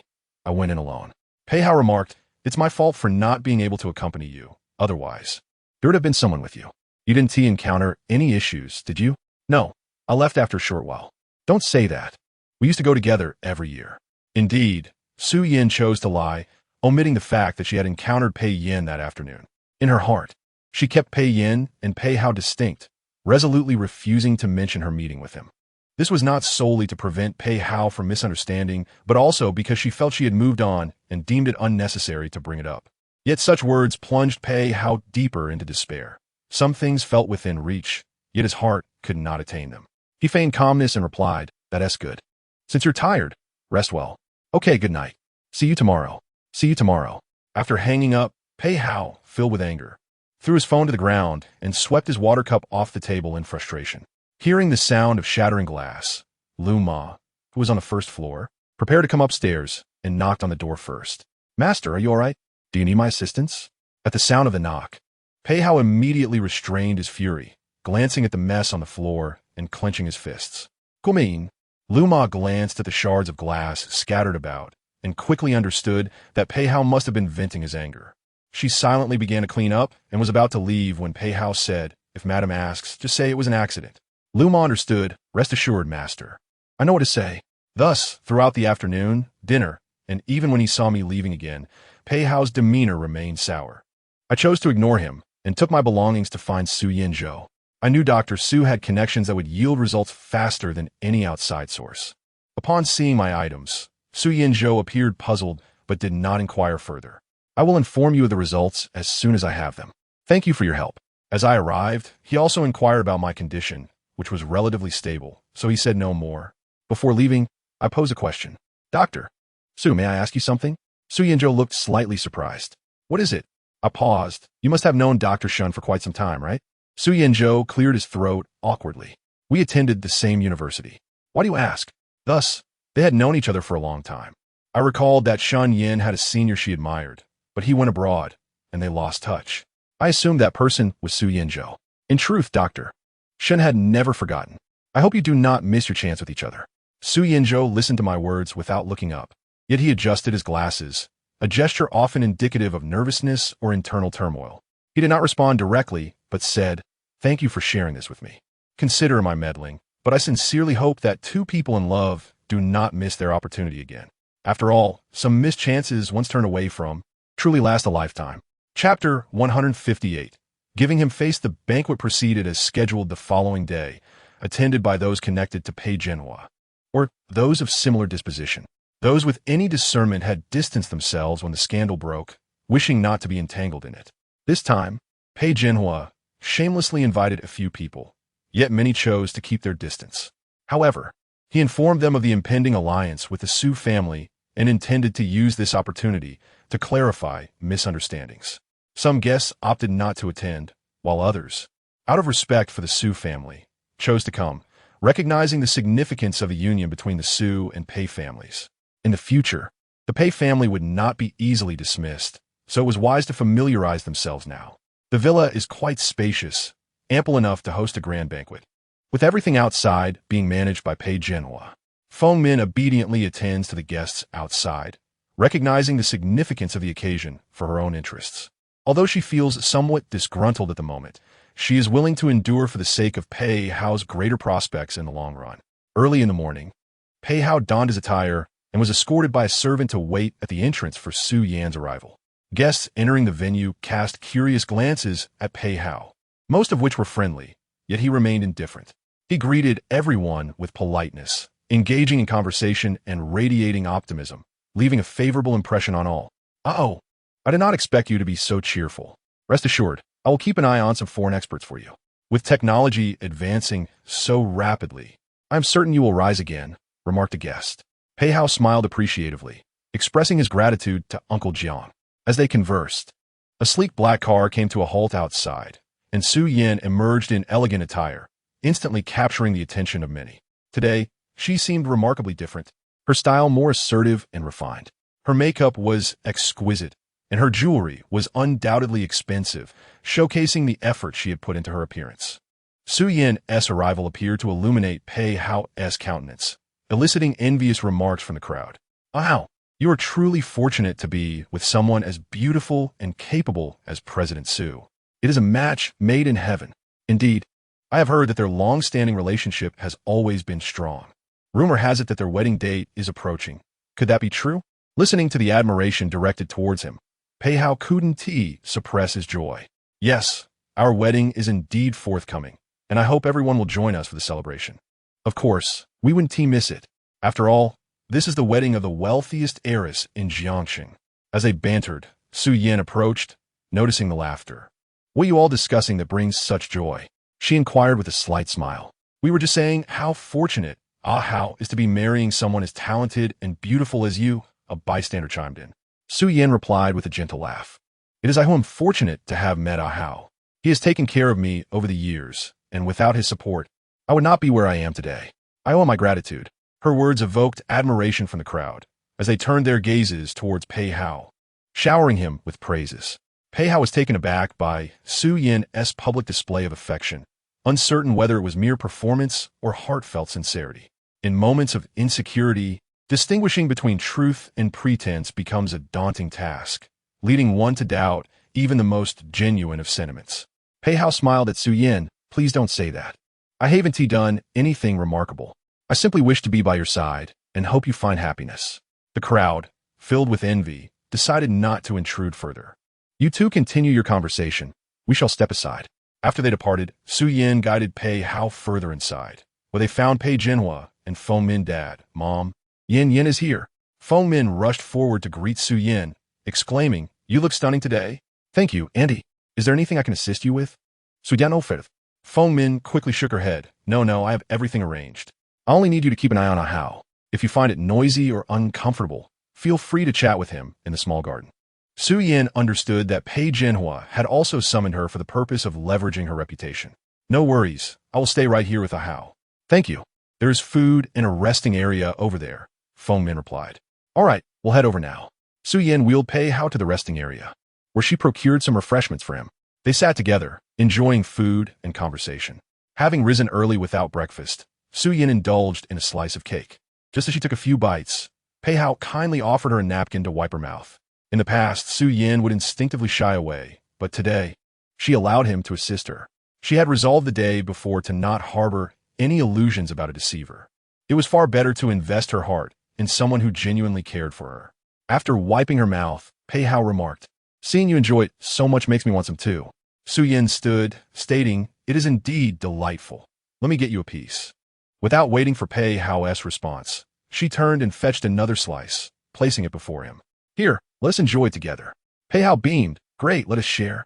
Thus, they sat in the resting area, relishing cake and conversing, playfully wiping cream from each other's mouths. This tender scene did not escape the notice of the onlookers, particularly Feng Min and Pei Jinhua, who were immensely pleased, convinced that this wedding was inevitable.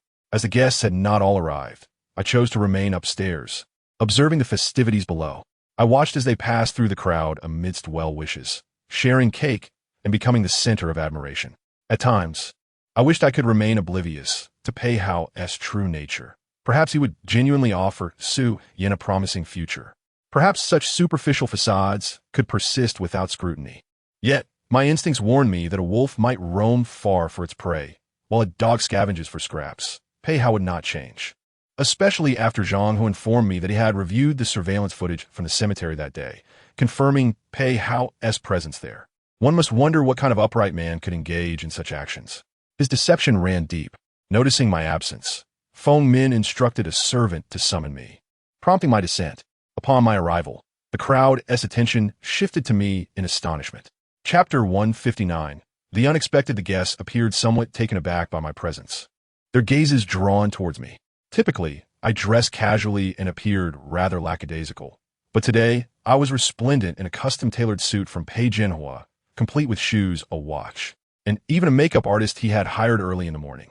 Perhaps he noticed my pallor and lackluster demeanor, and instructed the makeup artist to give me a healthier appearance, rather than the perpetually exhausted look I had been sporting. Indeed, I often appeared fatigued, yet he had never inquired about the reasons behind it. Once, when he saw me descending the stairs with a furrowed brow, he merely advised me to avoid staying up late, cautioning that young people should not squander their vitality. His words elicited a wry smile from me. That seemed to be the extent of his concern. He never contemplated whether I might be unwell, nor did he seem to notice my increasingly gaunt visage. Were they all oblivious to my declining health? Had my attire not been tailored, I would have likely drowned in standard sizes for my illness and treatment, coupled with a delicate stomach, had diminished my once sturdy frame considerably. When measurements were taken, I had requested a slightly looser fit, as overly fitted clothing would emphasize my frailty. Thus, even in my diminished state, it would be challenging to discern my true weight. When I finally appeared at the entrance, the guests were left speechless, marveling at my unexpected beauty. Everyone is aware that Pei Jinhua's missing son has returned, though the reunion has been far from pleasant. He seems reluctant to return home even after working outside, living a less than fulfilling life. However, their astonishment upon seeing me is palpable. My looks are undeniably striking, exuding charm in every gesture. I am not surprised by their reaction, as I was the heartthrob during my school days. This must be President Pei's eldest son. He truly is quite the handsome figure, someone remarks. Indeed, it is astonishing that he possesses such appealing features. Someone seems poised to speak, but refrains, perhaps recalling my previous behavior. Moreover, with Pei Jinhua standing nearby, they hesitate to voice their thoughts. Their purpose for being here today is to clarify their relationships, and I am curious to see how they will do so, as they are more interested in the spectacle than the truth. Pei Jinhua appears quite pleased with the crowd's reaction and beckons me over with a smile. I take a glass of wine and approach, noticing Su Yin and Pei Hao engaged in conversation, seemingly oblivious to my presence. They are so absorbed in their dialogue that even as I pass by, she does not deign to glance my way. We glide past one another like strangers, not even exchanging glances. I arrive before Pei Jinhua, who promptly introduces me to the others. This is Uncle Su, and here is President Jiang, Uncle Su, Aunt Xiao, and Grandpa Jean. He has invited nearly everyone he could muster and introduces them all to me. I respond with courtesy, maintaining a polite smile while engaging in conversation and toasting each of them as per the etiquette of a younger generation. Initially, I had no intention of drinking, given my sensitive stomach, but I indulge in a few sips nonetheless. I apologize, esteemed uncles, for my stomach has been a bit unwell lately, so I shall partake sparingly. Feel free to enjoy yourselves. Once I am better, I shall make up for today's lack.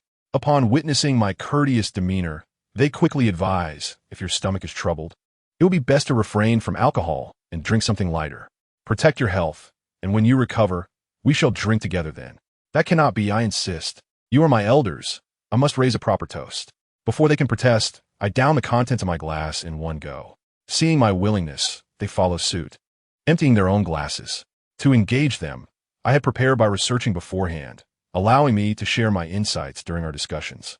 They express astonishment. noting how I differ from the rumors circulating about me. Far from being the gambler and drunkard that they had heard, I exhibit keen insight and clarity of thought.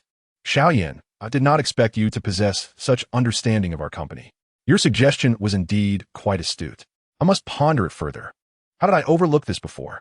I smile. It's nothing remarkable. I approach it from a consumer's perspective, which allows me to see things differently. The mere fact that you have patented this invention places you above 99 of people. That one flaw is negligible. His laughter erupts at my words. Turning to Pei Jinhua, he remarks, President Pei, your son is impressive. He is a promising talent. Pei Jinhua's face beams with pride, though disbelief lingers. As he had worried, I might falter or be exposed as an inexperienced bumpkin unsure of how to converse with such individuals. Yet, the reality is that I engage with them effortlessly, even finding myself sidelined at times as they show great interest in me. I reciprocate Pei Jinhua's regard, offering him the respect due to a father. In the face of their praise, Pei Jinhua humbly replies, he has merely been observant. He lacks true experience and is simply showing off. I anticipated his response, as he is reluctant to acknowledge my merits, viewing them as mere luck. Perhaps he believes that Pei Hao, whom he regards as a failure, is the superior son. However, reality will surely prove him wrong. Indeed, a voice interrupts, no, this is not mere luck. If we are to discuss experience, many possess it, yet they fail to notice such things. Business requires talent, a sharp eye, and insight, qualities not everyone possesses. I have faith in Pei Yan. This comes from the vice president of the Gene Group, an elder among the attendees, whose words garner agreement from those present. Indeed, Mr. Jin speaks wisely. His judgment is never flawed. Hearing Mr. Jin's remarks, Pei Jinhua appears momentarily stunned, eventually responding, Thank you, Mr. Jin, for your kind words regarding my son. I hope he can live up to this praise and learn diligently. Mr. Jin, clearing his throat, poses a pressing question. With such a remarkable son, how did the previous situation arise? It is quite perplexing. Pei Jinhua begins to sweat, realizing he cannot evade this topic any longer and must provide a response. As you know, youth can be impetuous. Emotions can lead to extreme words. This is a failure on my part as a father, resulting in those unfortunate incidents. However, we have since expressed our feelings and are now on amicable terms. As he speaks, he looks at me, adding, Xiaoyan, I failed in my duty as a father, and I regret the distress you endured. In that moment, a flicker of emotion crosses my mind. If he had genuinely repented years ago, perhaps everything would have unfolded differently. Yet, soon that obsequious smile morphs into something repugnant in my thoughts. I must respond with a smile, acknowledging, yes, though you have erred, you are still my father. I hope for our family to reconcile and open our hearts, for we have but one family.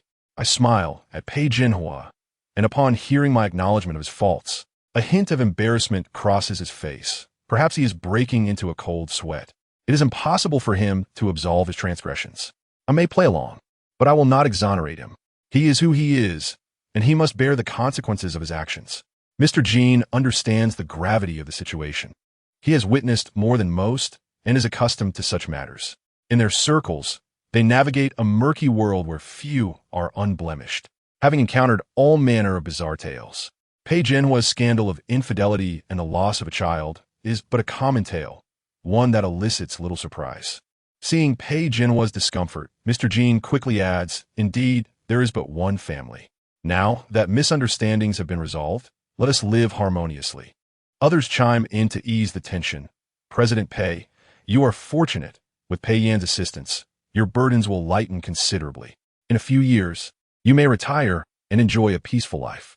As the conversation shifts, Pei Jinhua suppresses his displeasure and forces a smile. Who knows? Running a company requires more than mere words. It demands keen observation. Come, let's raise a glass together. Pei Jinhua swiftly lifted his cup, diverting the attention of the gathering, and soon everyone joined in the toast. I took a small sip, grateful that I had taken some medicine before descending. For although my stomach was uneasy, I resolved to endure it today. I would give Pei Jinhua the respect he deserved, and when he was lost in his blissful reverie, I would shatter it personally, a thought that brought me a wicked delight. Before I could savor my amusement, an aunt approached and inquired, Little Pei, are you currently single or in a relationship? Before I could respond, Pei Jinhua preemptively declared that he was single. His intention behind this proclamation was clear. At 50, He still had a considerable time before retirement and was keen to relish the fruits of his wealth and influence, while others were marrying off their daughters. He had 2 sons, positioning himself to forge alliances with affluent families. Though he found the notion absurd, it was undeniably advantageous, as in Pei Jinhua's eyes. Power and wealth reigned supreme. The woman inquiring was from the Lin family, the second wealthiest after the Jin family. Mrs. Lin had a younger daughter, whose temperament was delightful. Yet after a single relationship, she had not pursued another. The Lin family suspected that her reluctance stemmed from heartbreak, leading to a resistance towards both dating and marriage. Over the years, they had arranged numerous matchups for her, yet none piqued her interest. While she maintained amicable friendships, they remained just that, friendships. Mrs. Lin was anxious. For her daughter, Lin Yu insisted that she would never settle for a life with someone she did not love. Mrs. Lin had cautioned her that true love was rare, often encountered only once in youth, and those relationships seldom culminated in lasting unions. How could there be none? Lin Yu retorted. Surely there are examples. But as she searched for an instance, she realized that none among her acquaintances were genuine loves from her past. Was it truly necessary to experience loss, to learn and grow, to comprehend the essence of true love, and to accept that once lost, such love might never be found again? Lin Yu steadfastly refused to believe this. She felt certain her time had yet to come, and thus she continued to believe in love and await its arrival. Mrs. Lin shook her head, sighing, "Dating is one thing, marriage is another. Just look around you." Not wishing to debate this matter further, Lin Yu interrupted her mother, asserting, "I do not concern myself with others.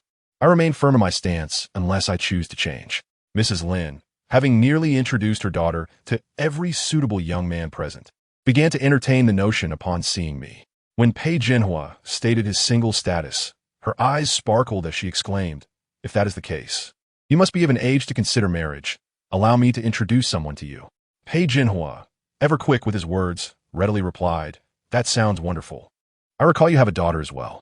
Mrs. Lin, initially intending to recommend her own daughter, found her intentions foiled by Pei Jinhua as keen insight. She could only laugh and agree. "Indeed, our younger daughter is also single. Perhaps you two would be a good match." Pei Jinhua turned to me, and with Mrs.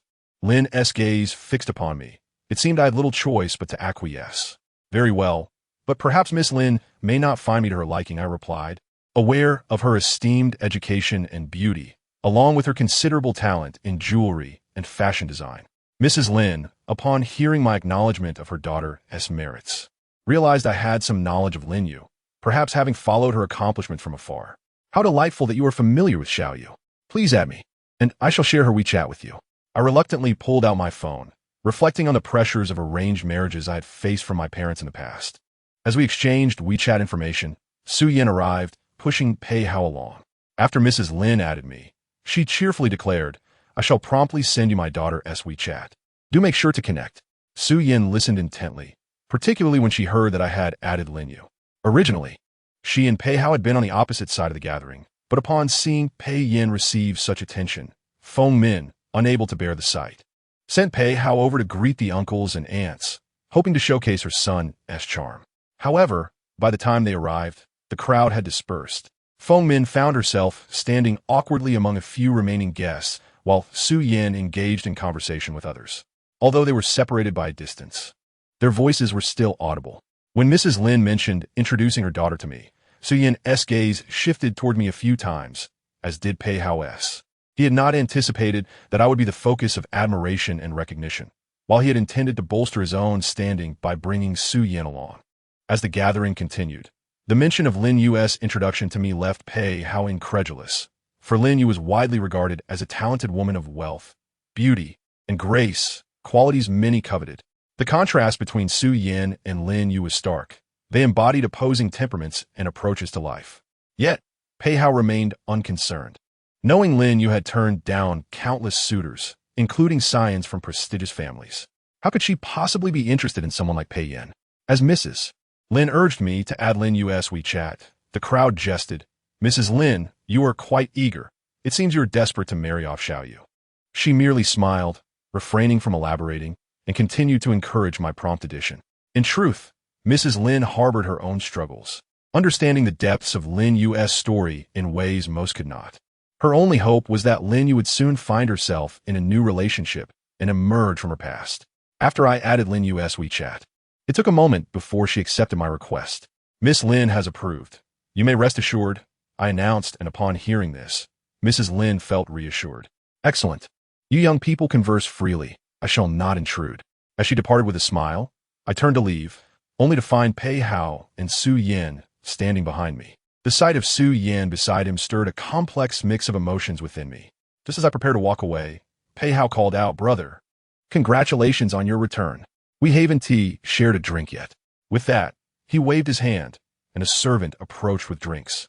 He took one for himself and handed another to Su Yin, who accepted it without objection, aware that every glance and gesture would be scrutinized in the crowded room.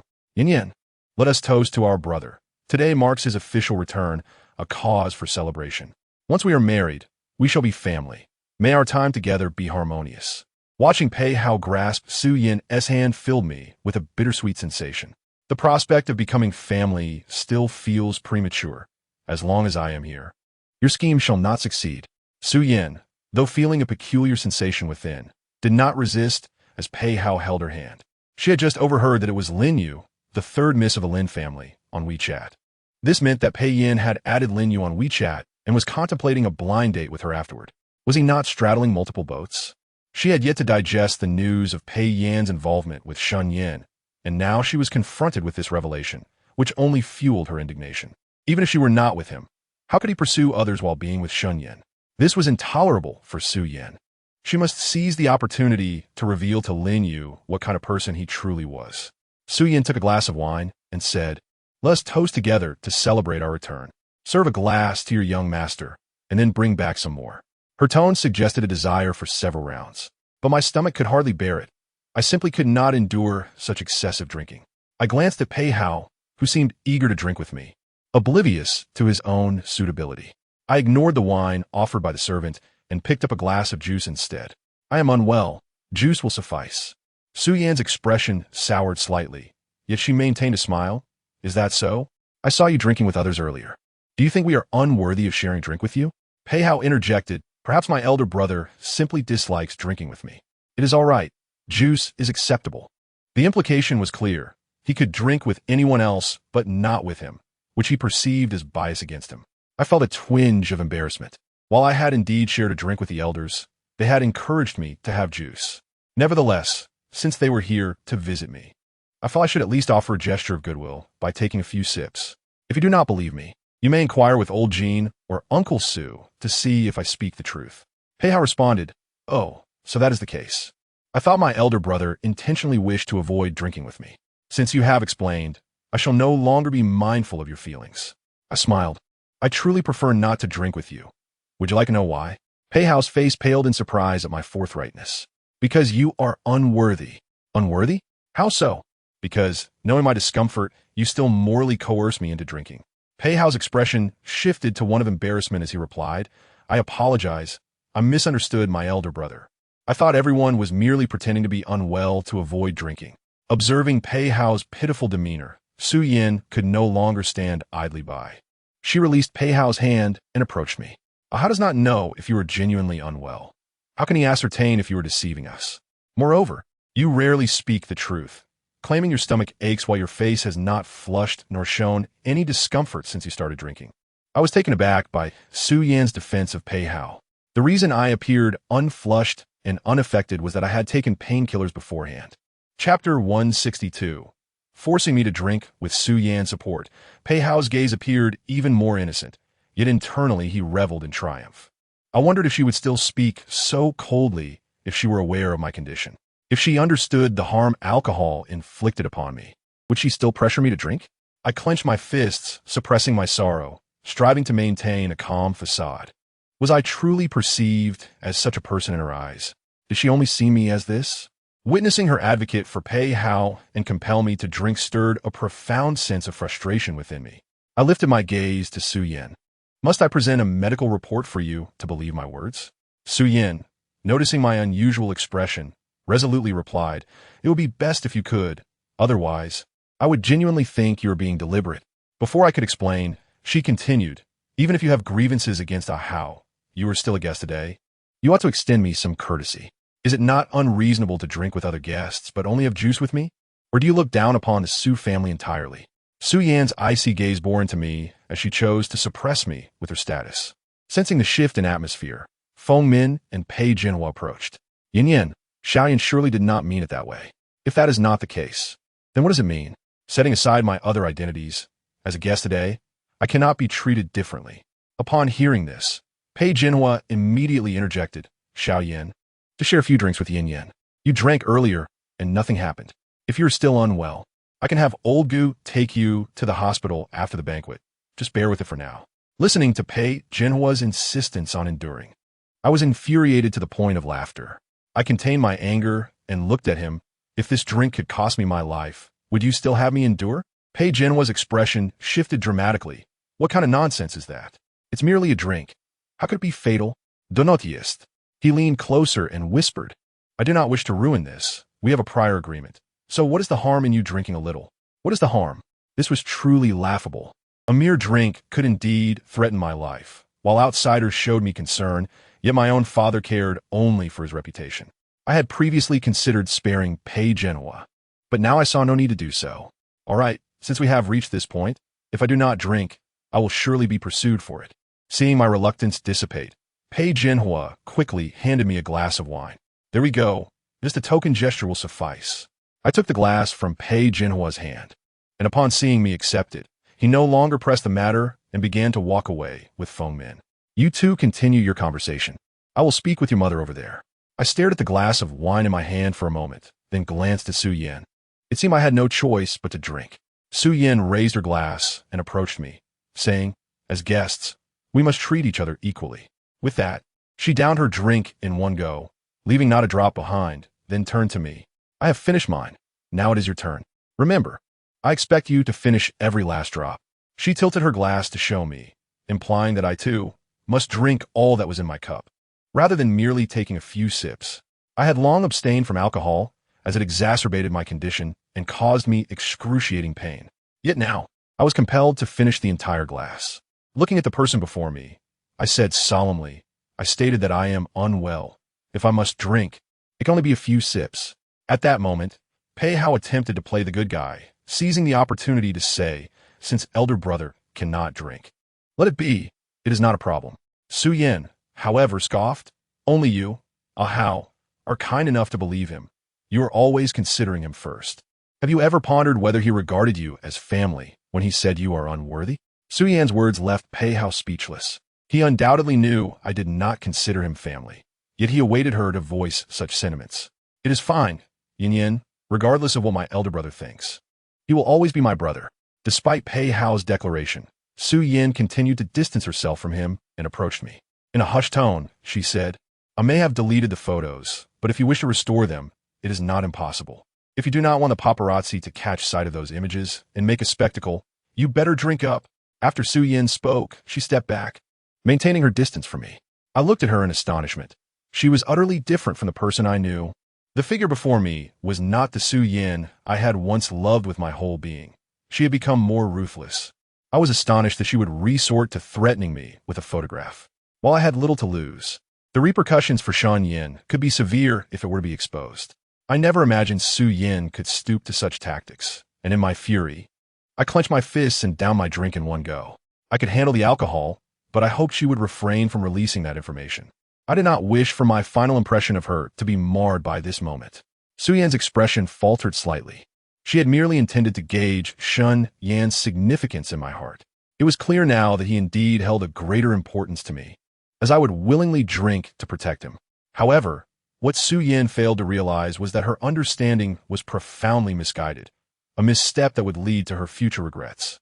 Seeing me finish my drink, she offered me another glass, recalling what Hao had mentioned. Once we were married, we would be family. To honor my future brother-in-law, I should toast with 3 glasses. Before I could respond, Su Yan downed her drink in one gulp. Within moments, 3 glasses had vanished.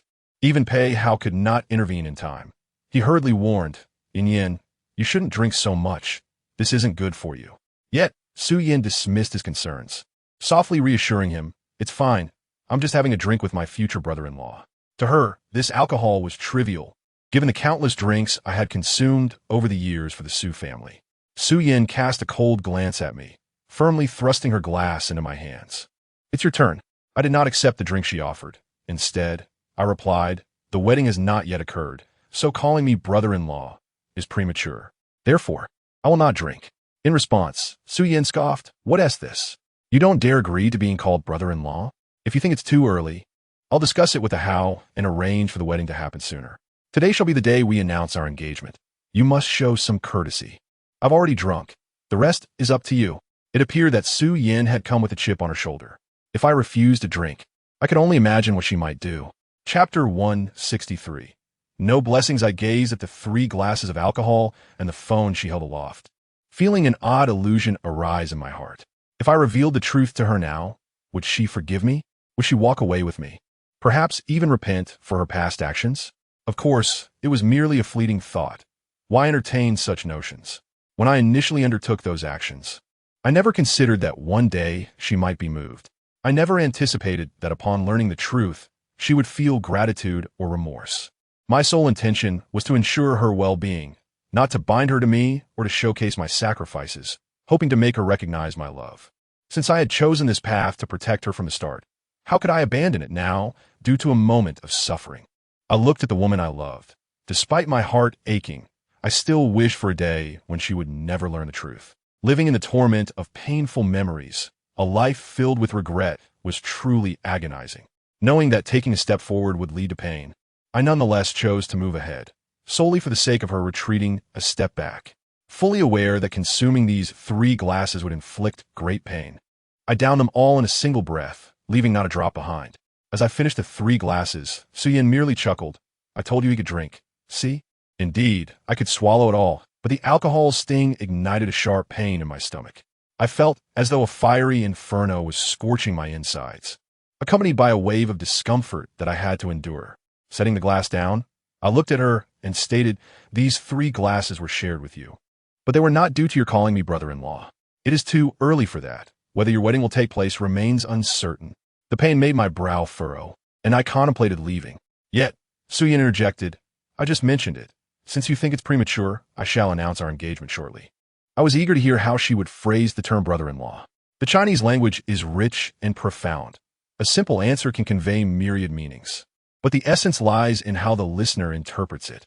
Rest assured, you will never hear it, I replied coldly, directing my gaze towards Pei Hao. While I drank with Su Yin, he was likely reveling in his triumph. He could not intervene directly, but Su Yin would serve as his weapon, using the one I cherished most to strike at me, leaving me defenseless. His strategy was cunning, knowing Su Yin would act on his behalf while he reaped the rewards. Su Yin certainly understood that I would not extend my blessings. She had never expected me to. Is that so? I believe you will smile and offer your congratulations. In the past, she could bully a Hao, but from now on, a Hao would be under my protection. She would no longer have the opportunity. Thus it was. The one I loved deeply was now intent on guarding another. A wave of inexplicable courage surged within me, mingled with the pang of my stomach. For heartache truly defies description. It felt as though my heart had perished, as if I were plummeting into an abyss, sinking deeper into a consuming mire until despair enveloped me. Is that so? I eagerly await the moment when you might hear my blessings. After offering them a scornful smile, I turned and walked away. Pei Hao's expression froze upon witnessing my derisive grin. Su Yin stood there, fuming, unable to move as he dared to oppose her. Very well. Let be a contest. Let us see who prevails. As Pei Hao noticed Su Yan's unwavering gaze fixed on my retreating figure, he quickly interjected, Yin Yin, don't take your brother-in-law's words to heart. You know his temper can be unpredictable, and his disdain for me has inadvertently affected you. I sincerely apologize. Su Yin was aware of the rumors surrounding the strained relationship between Pei Yin and Pei Hao, stemming from the latter being the child of the stepmother. Pei Yin harbored deep-seated animosity towards Feng Min, resulting in a perpetual antagonism towards Pei Hao. Regardless of how much Pei Hao yearned for closeness, he was always rebuffed. It's fine. He is simply being petty. You have done nothing wrong. Do not demean yourself before him, nor show him kindness. He is not worthy of it. Hearing Su Yan's words, Pei Hao felt warmth in his heart. The more dissatisfied Pei Yin was with him, the more he opposed him. thereby intensifying Su Yan's disdain for Pei Yin and deepening her disappointment. Thus, he could continuously occupy the position of the victim, reaping the benefits without lifting a finger. Perhaps there was no need for him to intervene. Su Yin would adequately deal with Pei Yin, and he would ultimately attain his desires. I merely wish to show kindness to my brother, regardless of his willingness. I will always regard him as my elder brother. I believe he will eventually understand. You have my gratitude for speaking on my behalf. Yet, I wondered if such sentiments might lead to misunderstandings for my brother. Su Yan chuckled. Why concern myself with his misunderstandings? I have no intention of dwelling on such matters. Let there be misunderstandings if they arise. No one will care about his misconceptions. Our paths have diverged, and I no longer have any ties to him. Pei Hao felt a surge of satisfaction at her words. It seemed the photograph's influence had thoroughly disillusioned Su Yin regarding Pei Yin. Previously, Pei Hao had noticed that while Su Yin despised Pei Yin, she still exhibited a degree of caution in her actions. In the past, there was a lingering sense of tenderness, an unwillingness to truly harm Pei Yin. There was also a sense of sorrow that lingered after their encounters. However, today, Su Yan's gaze did not hold the same reluctance and entanglement. Today, she seemed to have completely let go. This must be the resolute indifference that follows profound disappointment, a complete lack of concern. Recalling the mention of the wedding announcement, Pei Hao turned to Su Yin and said, Yin, today is indeed a good day. Why don't we set a date for our wedding? What do you think? Without any hesitation, Su Yin replied, Sure. I'll go get the calendar, and we can look for a good date together. Pei Hao nodded. The calendar is on the table in the living room. It should have auspicious dates marked on it. All right, wait here. I'll go get it. Su Yin rose and headed to the living room, where she found the calendar. Just as she was about to leave with it, a loud crash came from the first-floor bathroom. The sound suggested that something had been shattered and someone had fallen. Chapter 164. Hemorrhaging. Initially, Su Yin did not want to get involved, but the sound of the person falling and the breaking glass made her concerned. With so many guests, it was inevitable that someone might have stumbled or even fallen on the broken glass. However, the one who had fallen was none other than me. After a few glasses of wine, I felt an unbearable pain in my stomach. I could not stay any longer, fearing I might vomit. I left the gathering, intending to return to my room to take some medicine and alleviate the discomfort. But by the time I reached the first floor, the pain had become unbearable. I could only crouch, my body bent, unable to stand. The searing pain made my legs feel numb, and I could not move. I could not even stand, let alone climb the stairs. My face was flushed and sweat dripped down my forehead. Calling for a doctor at this point would only bring the family doctor, and that would expose my condition. I could only endure the excruciating pain, hoping it would subside enough for me to return to my room. The stomach pain became unbearable, and I rushed into the first-floor bathroom. In my haste, I accidentally knocked over the ashtray, which shattered on the floor. I too fell, my weak legs unable to support me, and I knelt on the glass shards. The pain was excruciating, a memory of a similar experience. The last time, Su Yin had pushed me on a broken glass, and the pain was unforgettable. Now, as the stomach pain and the searing pain in my knees intertwined, I felt as if I were floating. The pain was so intense that it made my scalp tingle and my mind go blank. The burning sensation from my stomach rose, scorching my throat and nose, making my eyes water. I did not want to cry, but the tears flowed uncontrollably. Before I could finish vomiting, I heard the sound of high heels approaching, and a voice called out, Is anyone in there? Do you need help? Su Yin followed the sound to the bathroom, where the strong smell of alcohol indicated that someone had drunk too much. She covered her nose and mouth and asked, Are you drunk? Do you need help? I can come in if you need. Then, considering the possibility that the person inside might be a man, she added, Is it convenient for me to come in?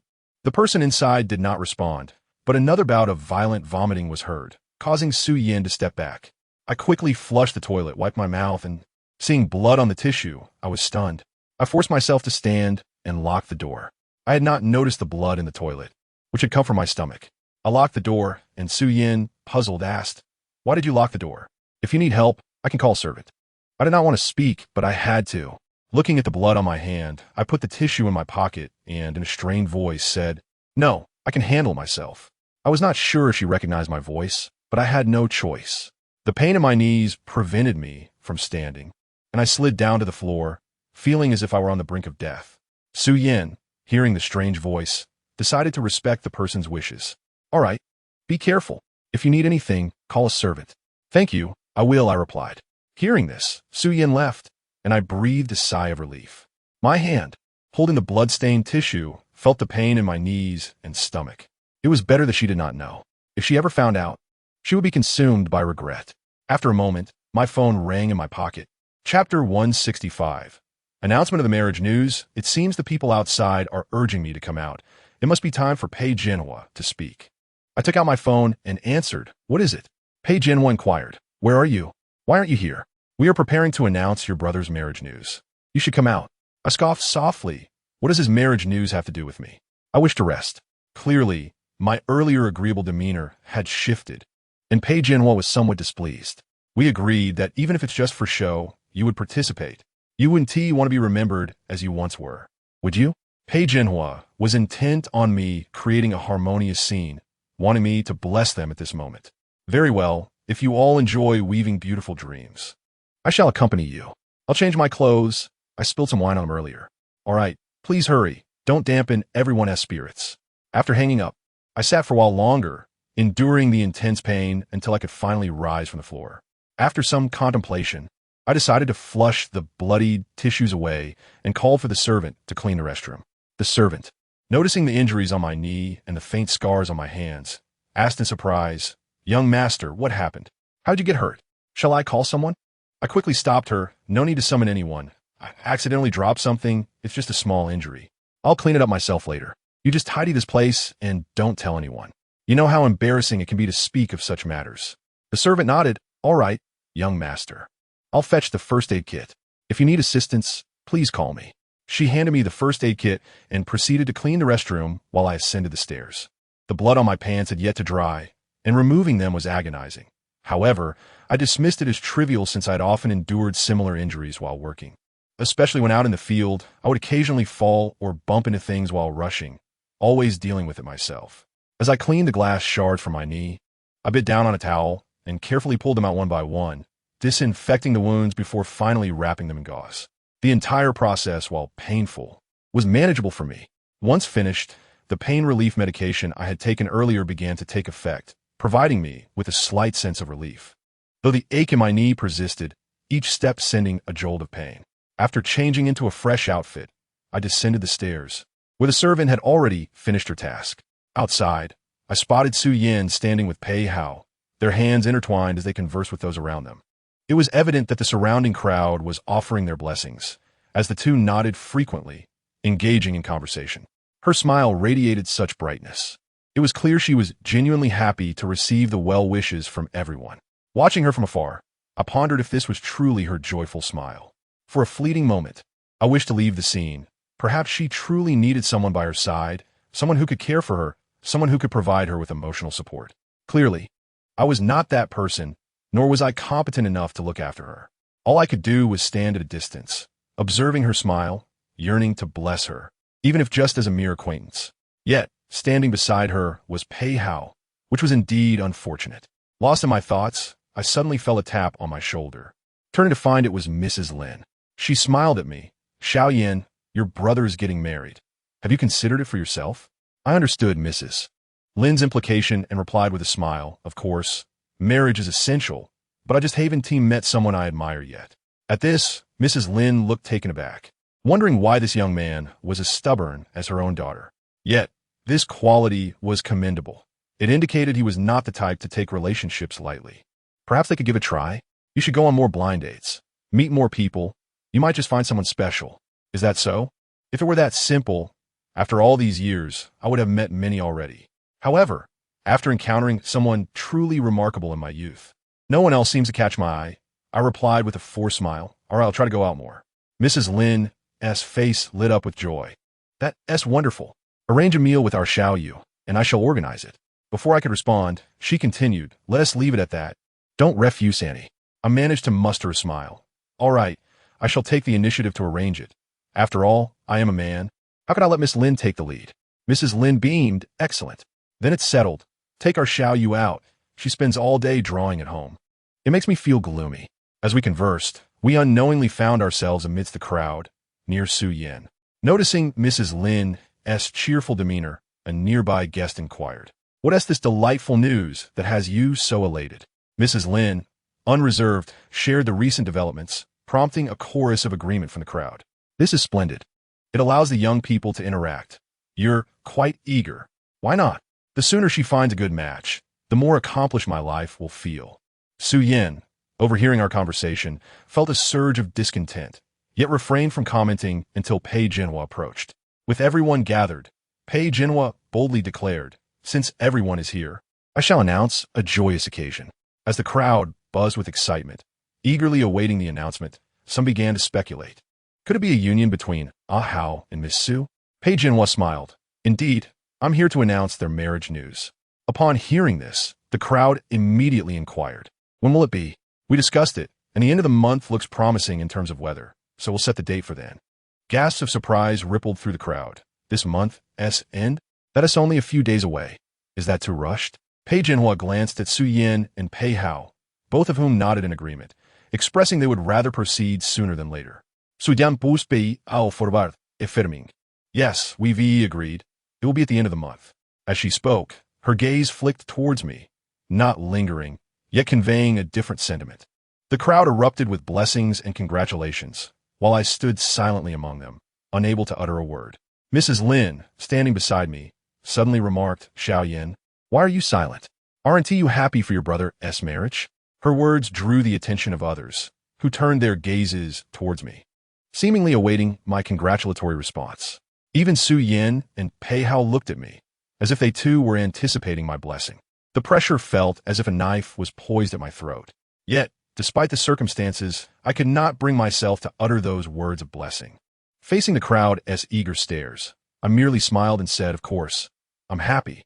How could I not be? This is a significant event for the Pei family, and I hope everyone will come to witness the celebration." Upon hearing my words, the crowd chuckled. "Then you should hurry." I nodded, lifting my juice and toast. Soon, I'll treat everyone to the wedding feast." Su Yin's expression shifted slightly at my words. Her grip tightened on Pei Hao's hand, a mix of emotions swirling within her. She has made her choice. Must Pei Yin now make his own? Ultimately, the two will embark upon divergent paths, forever deprived of the opportunity to look back. A chorus of gasps erupted from the crowd, accompanied by laughter and chatter as everyone engaged in their conversations. "Cool, me. Let's raise a glass to the newlyweds." Everyone held up their drinks in preparation for the toast, while I alone clutched a glass of juice. Someone teased, "Pei Yin, why are you drinking juice? Join us for some wine." I knew I could no longer bear any alcohol and replied with a smile, "My stomach is a bit uneasy."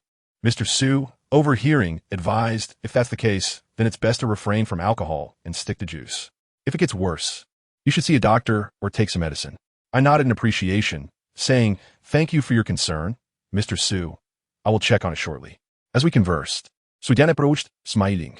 "Mr. Su, only you would believe him. If his stomach were truly upset, he wouldn't have just downed 3 glasses with me." Su Yan's words were a deliberate attempt to undermine me, unaware that those 3 glasses had nearly caused me to cough up blood. Her casual remark led others to mistakenly think I was being willful. Before I could respond, she added, "With so many people drinking, it seems a bit unreasonable for you to stick to juice." Mr. Su looked at me with surprise, uncertain of the truth, as only the parties involved would know. However, I had no desire to drink, and he could not compel me. I simply said, it's all right. Whether it's wine or juice, it's all the same. It's merely a matter of drinking." Seeing that Mr. Su was not concerned, Su Yin remarked, "Mr. Su is magnanimous, unlike certain individuals." Today's Su Yin was a stark contrast to her demeanor from previous days. She had seemingly transformed into a different person.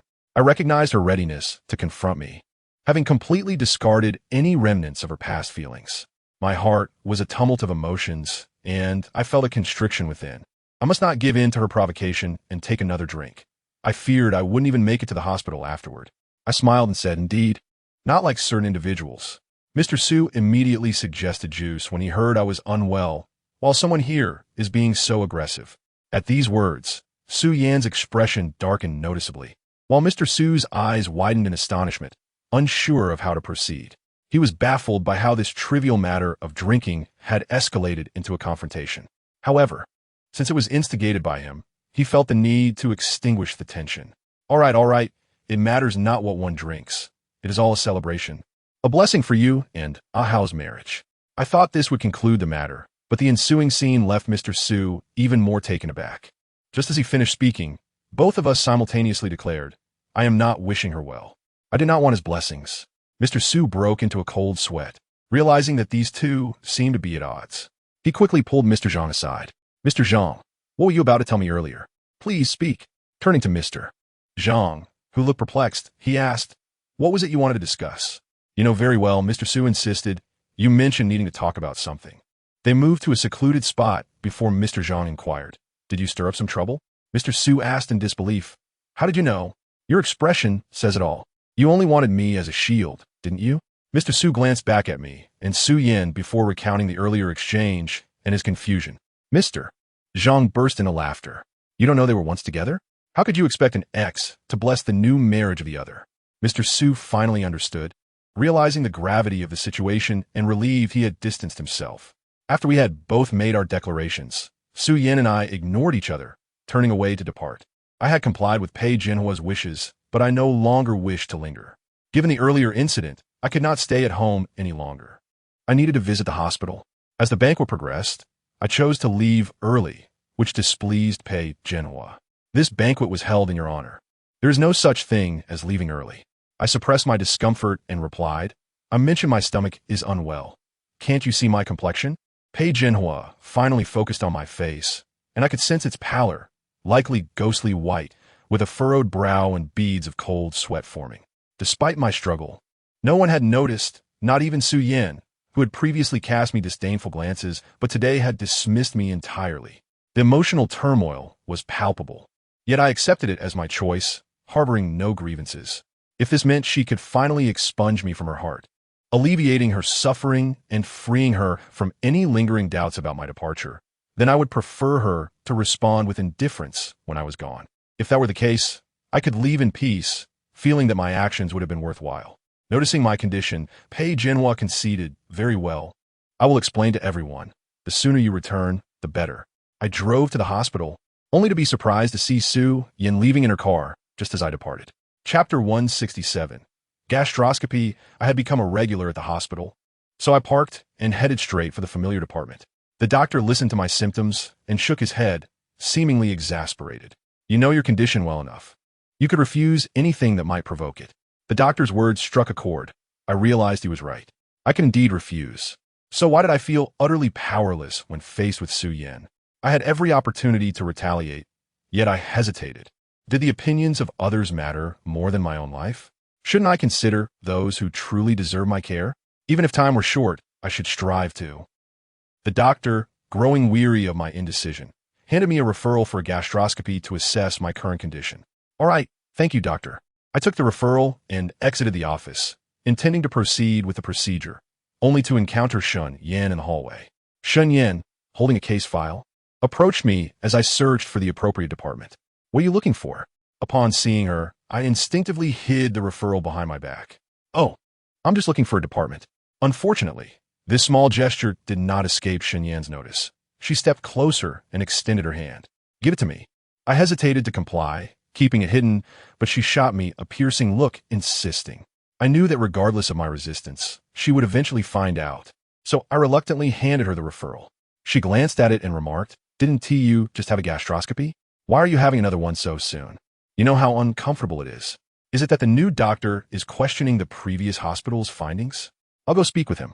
Shun Yin assumed that it was the new doctor's lack of confidence in the previous hospital's records that necessitated the repeat procedure.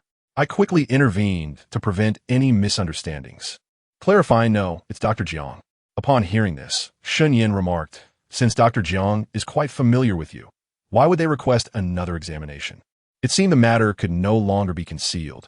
After pondering for a moment, I responded, "Perhaps the situation is a bit serious this time, which is why they want to reassess." Shun Yin appeared even more puzzled. "Wasn't everything fine when you returned? How could things have deteriorated in just a few days? Did you forget to take your medication? Or did you engage in some activities that you shouldn't have? How could you suddenly be unwell again?" I hesitated to divulge the details to her. Some matters are best kept private. Indeed, I had been somewhat negligent lately, resulting in this predicament. Upon hearing this, Shun Yin shot me an icy glare. "Are you a child of 3? Do you need someone to supervise you while taking medication? Are you not aware of your own health?" Her words were harsh, fueled by frustration at my carelessness. I chose not to retort and simply smiled. All right, I understand. I'll be more careful next time. I need to go for the gastroscopy now. Xinyan rolled her eyes at me, initially intending to scold me further, but refrained, knowing that her words would not be constructive, especially since she was uncertain when the next opportunity would arise. Next time? Life does not afford us so many next times. Observing my state, she felt powerless to assist me. The frustration of a doctor witnessing a patient in distress, yet being unable to provide aid, was palpable. After I had taken a few steps, Xinyan hurried off to another department, delivering documents to a colleague before swiftly returning. She approached me as I was preparing the anesthetic and inquired, "How are you feeling? If you're uncomfortable, please speak up." As the anesthetic took effect, I felt a numbness envelop my mouth, a rather amusing sensation. I gestured towards my lips, managing to say, "So far, so good. What are you doing here? Aren't you busy?" Xinyan replied, while helping to lay down a disposable mat. "I'm here to witness your predicament." Aware of how unpleasant the gastroscopy could be, she rushed over, intending to assist with the saliva management during the procedure. While others had companions during their procedures, I always faced this ordeal alone, relying on nurses for assistance. Despite the anesthetic, the insertion of that long tube was universally acknowledged as uncomfortable. Just as I was about to speak, Xinyan interjected, "Stop talking, just lie down." The adjacent doctor was ready, along with several others surrounding the bed, some operating, others monitoring the computer and recording data. As the tube was inserted through my throat, a wave of nausea surged, and I could not help but spit out saliva uncontrollably. The sensation as it traveled down to my stomach was one that no anesthetic could alleviate. Overwhelmed, I clutched the bed sheets and my clothes, my eyes reddened with distress, while Xinyan diligently wiped away the saliva. I was acutely aware of my own helplessness, having experienced this before. The images of my stomach displayed on the computer were vividly clear, and I could see the concern etched on Xinyan's face as she scrutinized them. The doctor quickly captured several images and promptly withdrew the apparatus, with Xinyan assisting me in the aftermath. My face was flushed, and I felt disoriented, even requiring Xinyan to help me sit up. "Take your time. Let's step outside, rest a moment, and await the results." I merely nodded slowly, carefully descending from the bed, my legs feeling unsteady as they hit the floor. For a fleeting moment, it felt as if my legs might give way. Fortunately, Xinyan supported me as I gradually exited the room, settling into a chair outside. Noticing my pallor, she handed me some tissues. "Wipe your mouth. I'll fetch some water for you to rinse." I lacked the strength to respond, simply blinking and leaning back in the lobby while I awaited her return. The discomfort was overwhelming. I leaned my head back against the chair, the overhead lights straining my eyes, prompting me to shut them. Not long after, I heard footsteps approaching and assumed it was Xinyan returning. "How'd you come back so quickly?" I queried, but the figure remained silent, seemingly staring at me in a daze. I repeated my question, "I'll rest a bit, then continue." The figure remained mute. Was it not Xinyan? Yet, they did not leave nor sit down. The presence standing before me exuded an unsettling pressure, causing me to feel something was amiss. I opened my eyes to discern who it was. Chapter 168, Discovered? To my astonishment, the person before me was none other than Xinyan. I had not expected to encounter her here, especially since she should have been attending a banquet at the Pei residence. Yet, her expression suggested she was not particularly pleased. "What are you doing here?" I inquired, bewildered. Xinyan replied coolly, "If you can be here, why can't I?" Her tone had always been this way, especially after our breakup. We had not shared a meaningful conversation since.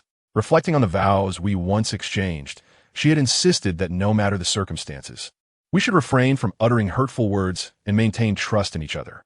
Back then, we believed in the sanctity of our promises, but now, here we were, facing this awkward reality. The discomfort in my heart lingered as I straightened my posture and smoothed my clothing. Indeed, anyone can come to the hospital. I won't disturb you any longer.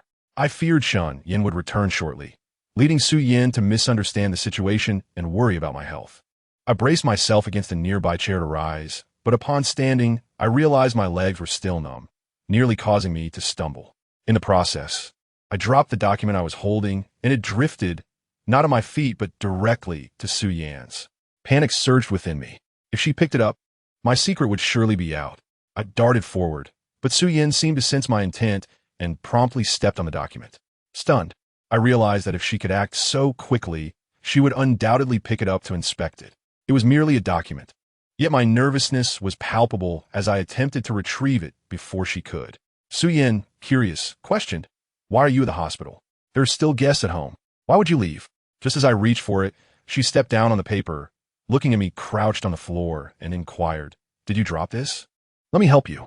I quickly replied, "Thank you, but I can get it myself." Su-Yin bent down and picked up the document beneath her foot. "No way. It was under my foot. I'll retrieve it." As she lifted the document, a wave of relief washed over me. It was merely a payment receipt, not revealing anything significant. Thankfully, I had not yet received the examination results, or else my secret would have been compromised. Su-Yin examined the document closely, flipping it over multiple times. "Gastroscopy? Why would you need that?" Suddenly, she recalled my earlier complaint about stomach discomfort. Was it indeed serious? Had I been unwell? If so, had I pressured her to drink? Had I uttered those careless words? As Su-Yin glanced at the category names on the list, her previously cold expression softened. It seemed she was indeed unwell, which explained her visit. Yet, it was merely a few drinks. Surely it couldn't warrant such an uncomfortable procedure as an endoscopy. A little medication for the discomfort should suffice. Could it truly be something serious? Noticing Su-Yan's repeated scrutiny of the list, I extended my hand and said, "You've looked enough. Hand it over. I need to consult the doctor about medication." Su-Yin passed the list to me, her expression tinged with disdain. "Here you go. It's just an upset stomach. Some medicine will do. Is an endoscopy really necessary?" "Yes, it's just discomfort, isn't it? Why go through all this trouble?" I found the situation somewhat amusing, yet I held back my discomfort and smiled. "Of course, it's necessary. I tend to be cautious about health matters. If something feels wrong, a checkup is warranted." Fortunately, the doctor assured me there was nothing serious, just a minor issue. That brought me a measure of relief. Su-Yin scoffed, revealing a contemptuous smile. "Just because you're afraid of death doesn't mean you can avoid it. When the time comes, one must go." Her words struck me like a hammer, awakening a realization within. What was I still anticipating? Some things are simply beyond our grasp. The ebb and flow of life follows its destined course. Much like sand slipping through one's fingers, the harder we try to hold on, the faster it escapes. Ultimately, we discover we have not secured any of the things we wished for. Her statement deeply penetrated my heart, shattering my last vestiges of stubbornness. I took the list from her hand and forced a smile, reminding myself to live in the moment. Regardless of the challenges that lie ahead, I must face each day as it comes, mustn't I? We are all aware of our eventual fate, yet what does that matter? We must strive to live this fleeting life to the fullest, meet those we wish to see, walk the paths we desire, and go where we are meant to be. Indulgence may bring regrets and reluctance, yet our journey never ceases until the final day of our existence. If one were to ponder the meaning of life, truly living is the essence of it. Having said this, I turned to leave, but my words seemed to resonate deeply within Su-Yin. They carried an inexplicable magic, hinting at something beyond her comprehension, something she could not quite grasp. She had thought she could simply let go, yet faced with the reality, she found herself unable to suppress a flicker of emotion. However, Su-Yin was determined to shield herself from further pain. Although my words seemed to imply something, she replied coldly, "Hearing you say all this almost makes me think you're reciting a script." I merely smiled faintly and turned to depart, only to find Shun-Yin returning at that moment. She approached with a cup of water, my presence inadvertently obscuring Su-Yin behind me. Upon spotting me, Shun-Yin exclaimed, "I'm here. The water is a bit hot. I had to adjust it." "You should." Before she could finish, I shot her a look, urging her to refrain from continuing. Noticing my insistence, Shun-Yin questioned, "What is wrong with you?" I shifted slightly, revealing Su-Yin behind me, causing Shun-Yin to express mild surprise. Su-Yin, too, was taken aback, pondering the implications of their earlier exchange. What was their subtle communication about? And was the cup of water intended for Pei-Yin? It seemed likely, which meant Pei-Yin had been waiting for Shun-Yin. This realization stirred unease within Su-Yin. Had their relationship truly progressed to such a point? Chapter 169. Is it true? Observing the slight change in Su-Yan's complexion, I noted that Shun-Yin remained composed, maintaining her calm demeanor. She approached and handed the water cup to me, saying, "Take this. Rinse your mouth quickly." Feeling somewhat awkward and unsure of what to say, I accepted the cup and headed toward a nearby trash Can it cleanse my mouth? Shen Yin and Su Yin stood silently, exchanging glances. Su Yin remained quiet, her mind racing with thoughts. Shen Yin broke the silence, asking, "What brings you to the hospital? Are you unwell?" After a moment, Su Yin responded, "Allergy." Upon hearing this, Shen Yin's gaze darted to Su Yin, noticing the red spots appearing on her neck. Aware of Su Yin's allergy history, she inquired, "Have you taken any medication?" Su Yin remained composed, simply replying, "No." Shen Yin was taken aback, exclaiming, "No? You should hurry and see a doctor. Don't you know allergies can be serious?" As she spoke, she reached for Su Yin's arm, trying to guide her towards medical assistance, but Su Yin pulled away. "I don't need your help. You have others to attend to." There was an edge of jealousy in Su Yin's tone as she struggled to understand why Shen Yin, who seemed to be deceiving her alongside Pei Yin, was still so concerned about her well-being. A veil of confusion hung between them, leaving Su Yin feeling exhausted. Shen Yin recognized Su Yin's frustration, but she understood the seriousness of the situation. "Come with me. Allergies are nothing to joke about. We can sort out the rest later." She knew all too well the consequences of untreated allergies, having witnessed it countless times in the hospital. Su Yin, however, retreated a few steps, insisting, "I said I don't need your help. You have your own matters to attend to." Clearly, Su Yin was still ensnared in their previous misunderstandings, and the earlier exchange had only deepened her sense of uncertainty. Once the best of friends, why had their relationship devolved into this uncomfortable reality? Shen Yin sighed. "Who should I be looking after? As a doctor, my duty is to care for all patients in need. To me, you are all patients, and there's no distinction." "And what about Pei Yin? To you, is he just another patient?" Shen Yin, upon hearing this, began to grasp why Su Yin was so adamant about not following her. With a resigned smile, she replied, "What else could he be? Just a patient. I happened to be on duty and saw him undergo an endoscopy. I simply lent a hand.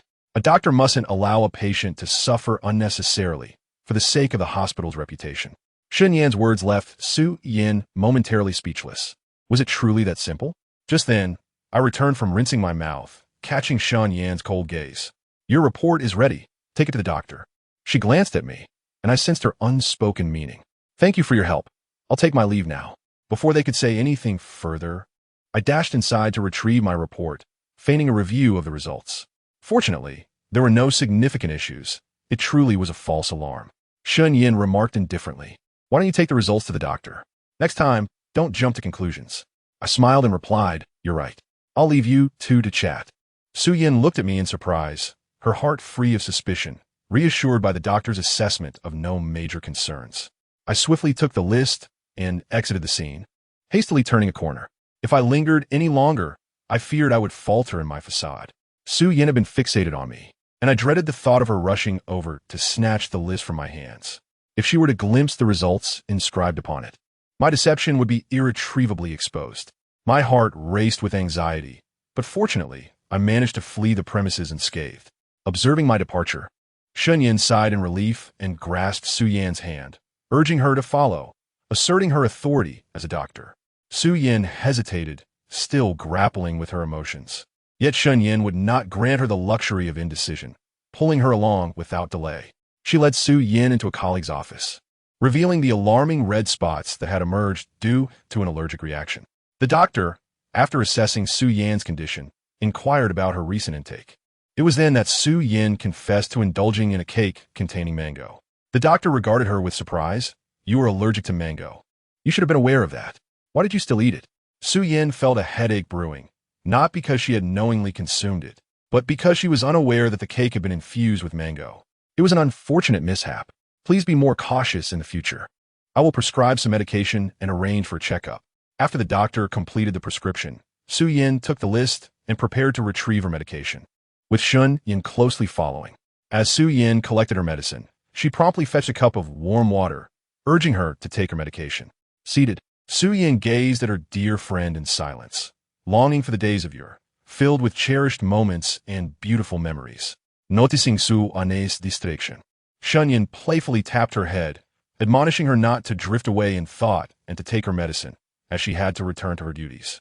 Shen Yin thrust the cup into Su Yan's hands, opened the pill bottle, and placed the tablets in her palm. "You are an adult. Surely you don't expect me to feed you?" Su Yin appeared somewhat dazed, lost in her own thoughts, the depths of which only she could fathom. Eventually, she snapped back to reality, took a sip of water, and attempted to swallow the pill, which she found difficult. Shun Yin, aware of Su Yan's struggles with medication, shook her head. After all these years, you still find it challenging to swallow pills like a child. Su Yan felt a tumult of emotions at these words, memories flooding her mind, nearly bringing her to tears.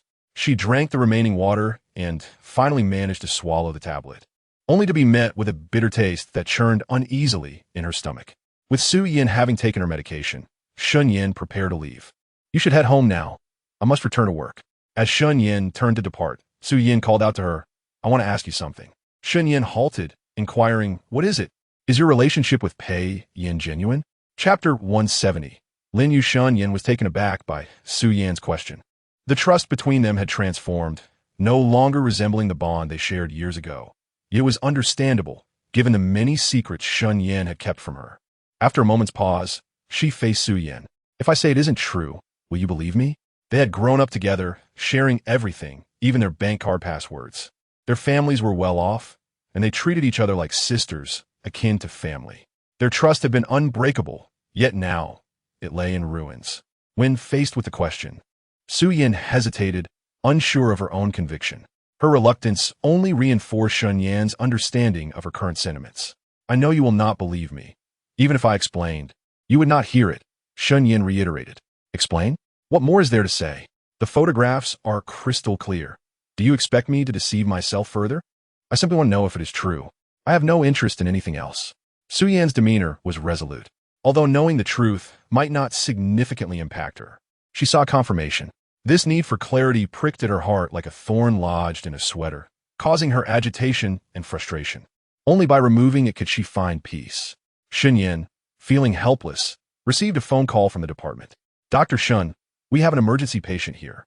Could you come and attend to it? Understood. I will be there shortly. After hanging up, Shun Yin said, I must go now. I will schedule a time to meet tomorrow, and I will tell you everything. Very well. I will await your explanation. The two parted ways, each heading in different directions. I returned to the doctor's office with the report, and the physician examined it, shaking his head. Given your condition, you must be vigilant about your diet in the future. This cannot continue. The doctor spoke at length, and I nodded repeatedly, aware of the gravity of my situation. Initially, the diagnosis had filled me with fear and anxiety, plunging me into a state of profound panic. It took considerable time to digest and accept this reality, convincing myself it was not insurmountable and striving to find calm amidst the chaos. Thus, hearing these words now, I felt a sense of tranquility devoid of any other thoughts. Take this medication and remember to have regular checkups. Yes, thank you, doctor. As I exited, I inadvertently bumped my knee against a nearby chair, a sharp pain shooting through me.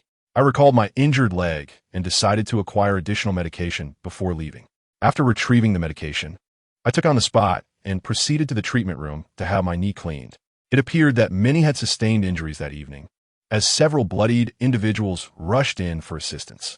Although I had an earlier appointment, I allowed them to go ahead, recognizing their need was greater than mine. I sat in the waiting area for an hour, growing weary and preparing to close my eyes for a moment of rest.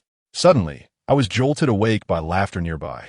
I opened my eyes to find someone had taken a seat beside me, seemingly having been there for quite some time. She smiled gently, revealing two charming dimples, and I was taken aback, for she smiled directly at me. It was evident she was a kind-hearted girl, her lips parting shyly as she grinned. Feeling slightly awkward, I straightened up and asked, "Are you laughing at me?" This question made me feel somewhat embarrassed, as I pondered what could possibly be amiss with me. I scrutinized myself, but found nothing wrong. The girl nodded slightly and replied, "Oh, don't misunderstand. I merely noticed that it seems we were the only ones who Haven team moved." I glanced at my ticket. I was number 26. She checked hers and said, "I am number 27. It turned out we were seated next to each other, but I wondered why she had not entered yet. If you are in a hurry, please go ahead. I can wait. However," she chuckled, "I am not in a rush. I know you're not either, otherwise. You and T have allowed the others to cut in line." Suddenly, I grasped her intent. She was also permitting those behind us to go ahead. The other party remained silent, merely smiling. Subsequently, we exchanged glances, realizing that there was indeed someone akin to me. She must have observed the several critically ill patients behind us. Hence she too refrained from rushing in, waiting quietly.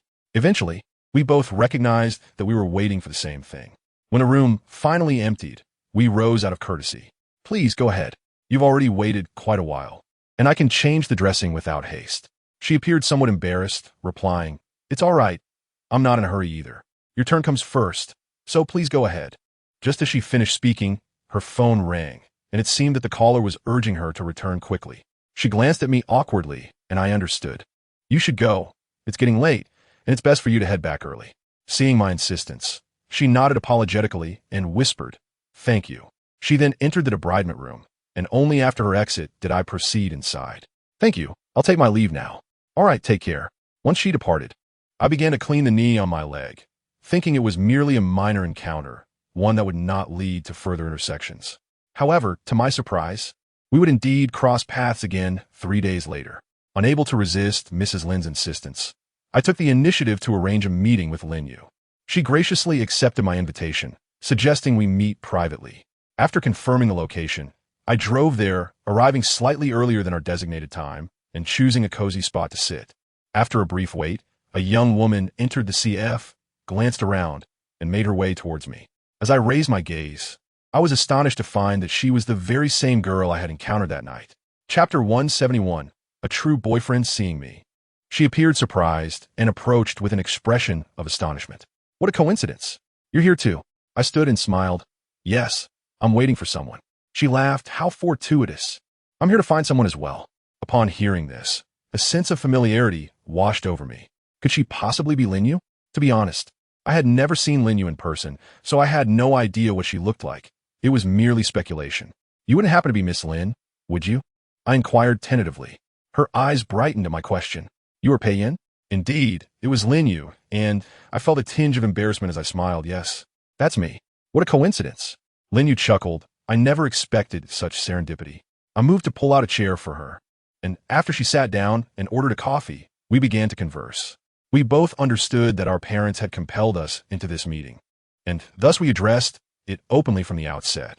Particularly for Lin Yu, upon seeing the business card, she realized that her mother had arranged this match for her. It was unexpected to discover that they had met before and that my behavior that night had left a positive impression on her. Before I could speak, Lin Yu initiated the conversation. I apologize. It was my mother who suggested you contact me. She worries I might not get married. I quickly replied, No worries. It's nice to meet you, Miss Lin. She covered her mouth, laughing softly. It does seem quite pleasant. However, your mother must have filled you in on my situation. I looked at her with curiosity, and she continued, My mother likely informed you that we are both here to fulfill our parents' wishes. So there is no need for any pressure. It appeared that she was not as burdened by her circumstances as Mrs. Lin had suggested. She radiated warmth and positivity. Since we had established this understanding, I smiled and replied, Well, since Miss Lin has said so, I certainly won't feel pressured. Typically, when Lin Yu engaged in these arranged meetings, she would quietly go through the motions and then part ways. Yet this occasion felt distinctly different. She lingered, chatting with me for an extended period, seemingly enjoying the conversation more and more. I sensed that Lin Yu had her own stories to tell. She appeared carefree, often smiling. Yet there were depths in her eyes that spoke of unspoken truths. Meanwhile, at another table in the CAF, Shun Yin was seated with Su Yin. Following our previous encounter at the hospital, Shun Yin had taken a day off to seek out Su Yin Zhou. Standing at the door of his office, she hesitated before knocking, watching as other doctors approached him. Noticing Shun Yin lingering at the entrance, an unsuspecting nurse smiled and said, Dr. Shun, are you looking for Dr. Su? He should be inside. Why not go in? Shun Yan's face flushed with embarrassment as she quickly replied, Oh, right. I have something to discuss.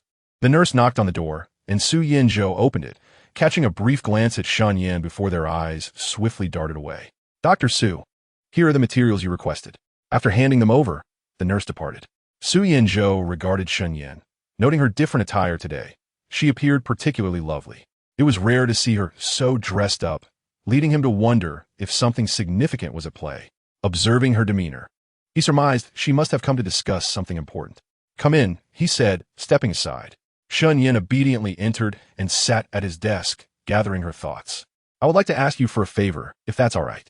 While Su Yin Zhou reviewed the materials, he responded without hesitation, of course. What is it? Just tell me. Shun Yin was taken aback. She and T even specified her request. Yet he had readily agreed. What if it was something troublesome? You agreed without knowing the details? She questioned. You came to me, which shows you trust me, so I cannot let that trust go unreciprocated. Is that so? Shen Yin chuckled. What if I asked to borrow 5 million? Su Yinzhou continued to peruse the documents, responding nonchalantly, sure, whatever amount you need. If necessary, I will borrow from others to lend to you. Shen Yin laughed at his response, deciding to get back to the matter at hand. After a moment of silence, she suddenly stated, I would like you to pretend to be my boyfriend for a day. I will explain the reason later.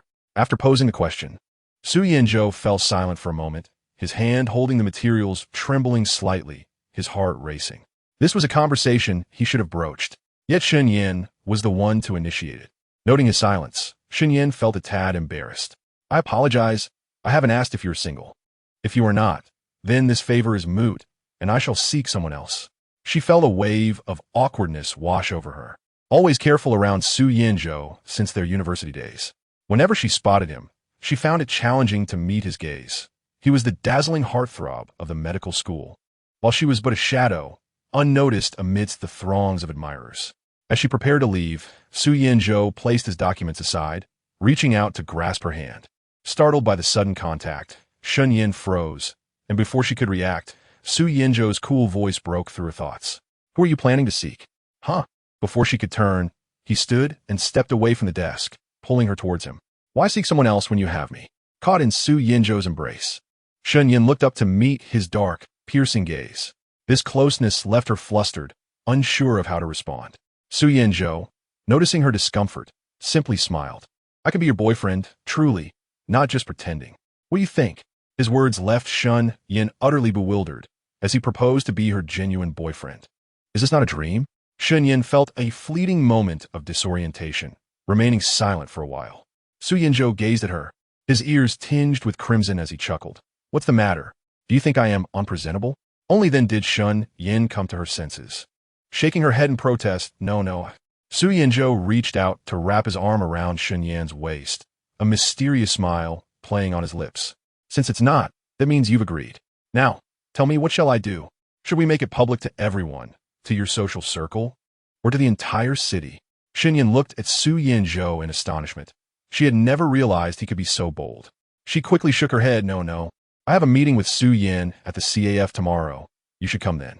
All right, I shall be there on time. Chapter 172. You didn't follow me here, did you?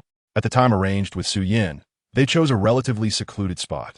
As Shen Yin entered, no one noticed her, nor could they see her and Lin Yu's table. After they settled down, each ordering coffee, Su Yin spoke first. So, what is your explanation? Shen Yin glanced at the time. It was still early. Let's discuss something else first, like how your allergy is doing. Su Yin had come seeking the truth. Yet Shen Yin appeared unhurried, replying calmly, It's fine now. I took the medication, and it went away in 2 days. That's good to hear. Just remember to smell anything suspicious before you eat it next time. Initially, Su Yin had approached with a fierce determination, but Shen Yan's concern left her momentarily speechless. Awkwardly, she took a sip of her coffee and then asked, When did you and Pei Yin start seeing each other? Shen Yin merely shook her head and smiled. What makes you think I like Pei Yin? Su Yin was a loss for words. She truly hadn't seen it, yet absence of evidence did not negate the possibility. She pulled out photos from her phone, presenting them to Shen Yin. Then tell me, what do you make of these? Shen Yin examined the images, chuckling softly. You truly believe these photos can convince you I am with Pei Yin? Yin, has our trust diminished to such a degree? Trust was indeed a luxury for Su Yin at this moment.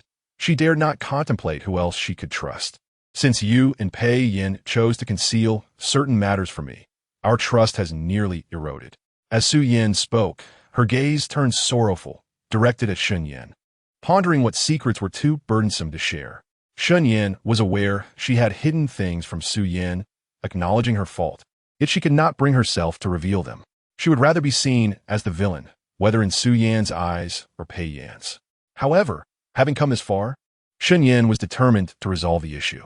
She produced the surveillance footage from that day, which Su Yinzhou had procured through considerable connections after hearing the entire story. He had said, Only evidence can vindicate you. Rest assured, I will handle this. Originally, Shen Yin had only meant for Su Yinzhou to pretend to be her boyfriend. But unexpectedly, it had turned into a day for their mutual confessions. If that were the case, Even better, it was the perfect opportunity to make their relationship public. Yet Su Yinzhou cautioned that if there were those attempting to sabotage them, they would need to present evidence to dispel Su Yan's doubts. With both of them standing firm. Yet Pei Yan's position remained unclear. After viewing the various angles of the video, Su Yan realized her misunderstanding of Shen Yan, her face flushing with embarrassment. It was evident that the footage had been secretly recorded, and she felt guilty for having wronged Pei Yan. In a hushed tone, Shen Yan reassured her. There is absolutely no possibility between Pei otherwise. How could I possibly dress so elegantly for my meeting with Miss Lin? After all, it is Miss Lin. One must pay attention, don't you think? Su Yan, upon hearing this, became even more infuriated. Is that so? I thought you hadn't looked in the mirror, otherwise. How could you utter such shameless words? You think I would follow you? I wouldn't even consider trailing after a beggar or a homeless person, let alone you. Just then, as if fate were mocking her, a disheveled scavenger passed by. Hearing Su Yan's heartfelt proclamation, he approached with his tattered bowl, shaking it gently. Miss, please have mercy. I haven't eaten in days. Su Yan's face flushed with embarrassment, alternating between pale and red as she stood there, momentarily dazed. What a coincidence! I had initially intended to laugh, but I restrained myself, fearing it would only aggravate Su Yan further. Clearing my throat, I chuckled on Miss Su. Your opportunity for benevolence has arrived. Otherwise, it wouldn't be you following him. He would be the one trailing after you. Su Yan then retrieved 100 yuan note from her bag, handing it to the scavenger, whose eyes brightened immediately. Thank you, young lady. Wishing you a lifetime of happiness and early blessings.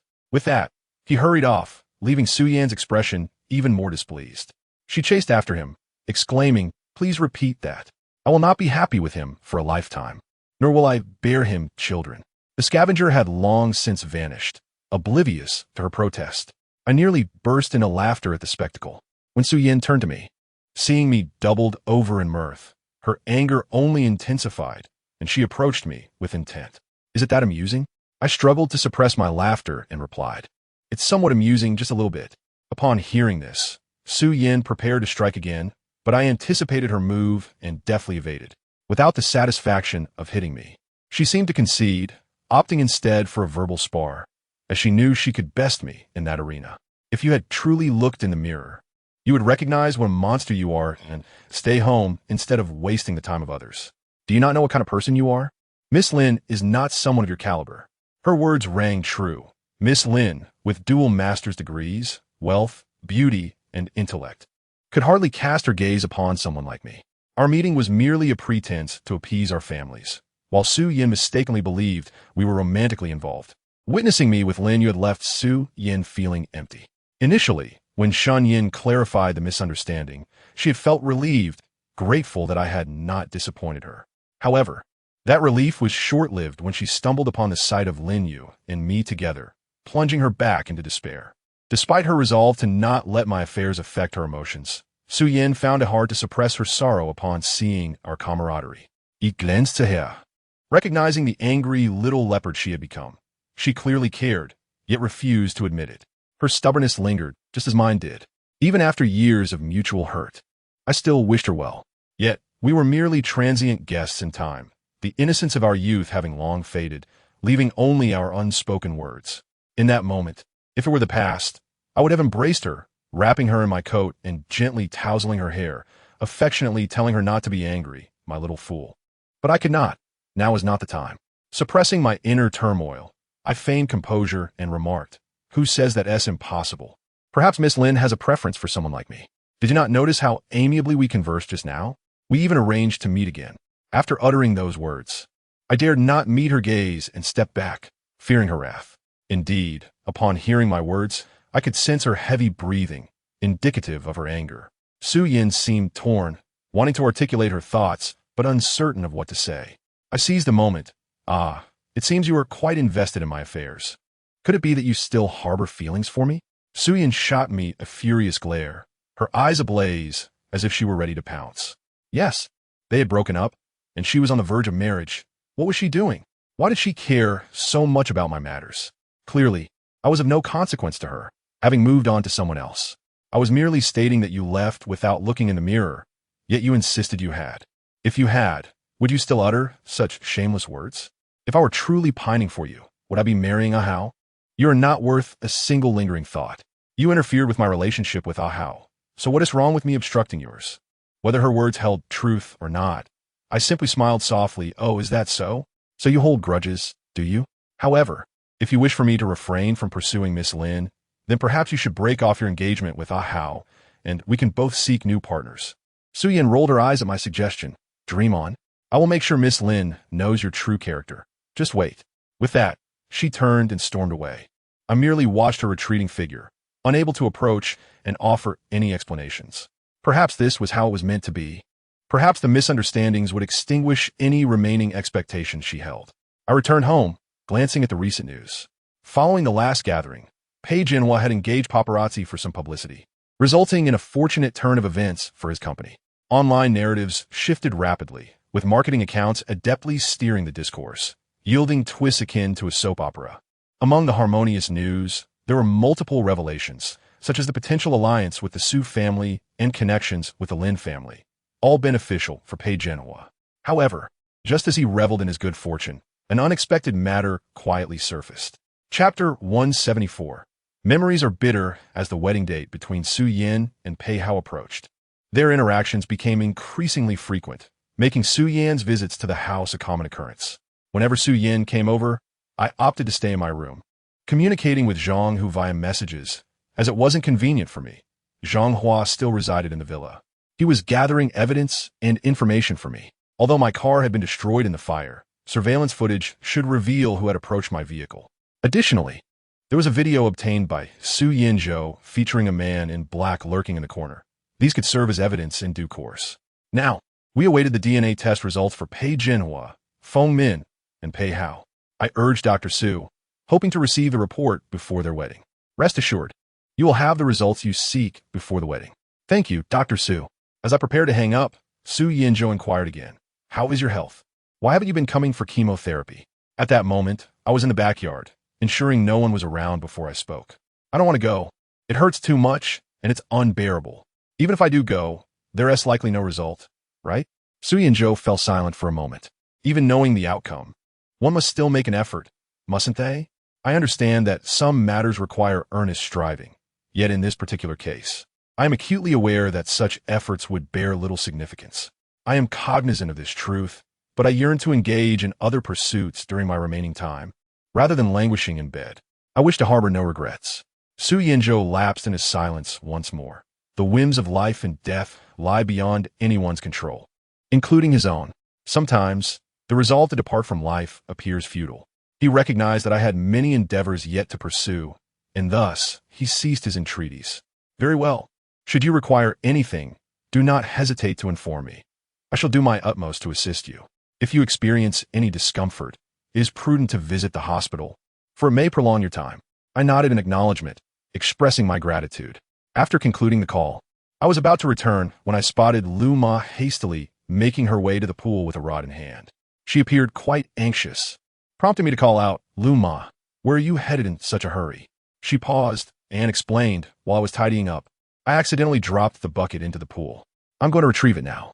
With nothing pressing on my agenda and appreciating Lu Ma's kindness towards me, I decided to assist. Allow me to help. My arms are long enough to reach it.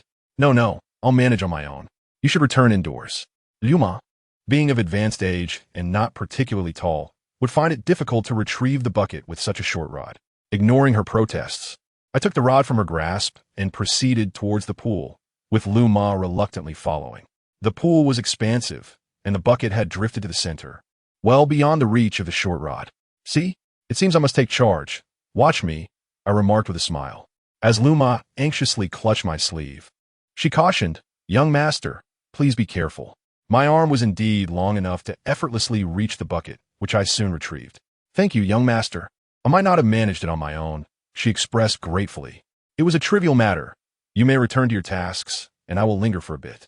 As Lu Ma departed with the bucket, I lingered by the pool, reminiscing about the previous incident. Had I not discovered it in time, the pool could have become my final resting place. Ironically, my first encounter with Su Yin transpired during a swimming competition at school. She was remarkably talented, involved in numerous clubs, and her ethereal presence was always a delight amidst the crowd. Over time, I found myself frequently observing her from afar, pondering what a charming young woman she must be. During that fateful swimming competition, I stood nearby, vociferously cheering, causing quite a stir among those around me. Why are you so excited? Is your girlfriend on T? Pei Hao, of course, lacked confidence. Otherwise, what could he do but resort to such tactics to appear less vulnerable? However, my insight pierced through his facade, dousing him with a bucket of cold water. Observing the instant disappearance of his smile, I remarked, it's understandable. After all, your pursuit of love has been arduous. Unlike me, never mind, you wouldn't comprehend. I had no desire to engage in further banter with him. So I decided to return, take some medicine, and rest for a while. My health had been deteriorating, and my fatigue was intensifying. Ever since that episode of coughing up blood, I dared not examine what I expelled from my lungs. The vivid crimson hue was not merely blinding, but served as a constant reminder, gradually eroding my hard-won resolve. As I prepared to leave, the opportunistic Pei Hao had other intentions. He carelessly discarded his belongings at my feet. Glancing down, I regretted not distancing myself further from him. The narrowness by the pool was hardly sufficient, with his wheelchair occupying the majority of the space, and it was unfortunate that his items had fallen directly at my feet. Pei Hao sheepishly requested, "Could you please help me pick that up? I truly cannot reach it." Instinctively, I took a few steps back, suspecting he was up to some mischief. Unlike others, whose minds are at least filled with intellect, he seemed to harbor only nefarious thoughts. "I'll call a servant to retrieve it for you. I dare not touch your belongings." Just as I was about to summon help, Pei Hao interjected, "You're overthinking it. My good man, in my condition, what could I possibly do to you? It's merely a matter of picking something up." I noted his expression of feigned innocence, yet remained resolute in my refusal to assist. The more he pressed me, the less inclined I felt to comply. At that moment, Old Gu happened to be outside the wall, and I shouted, "Old Gu, please come in for a moment." Unfortunately, he was preoccupied with washing the car, the sound of water drowning out my call. Seeing my reluctance, a sly smile crept onto Pei Hao's lips as a wicked idea took root in his mind.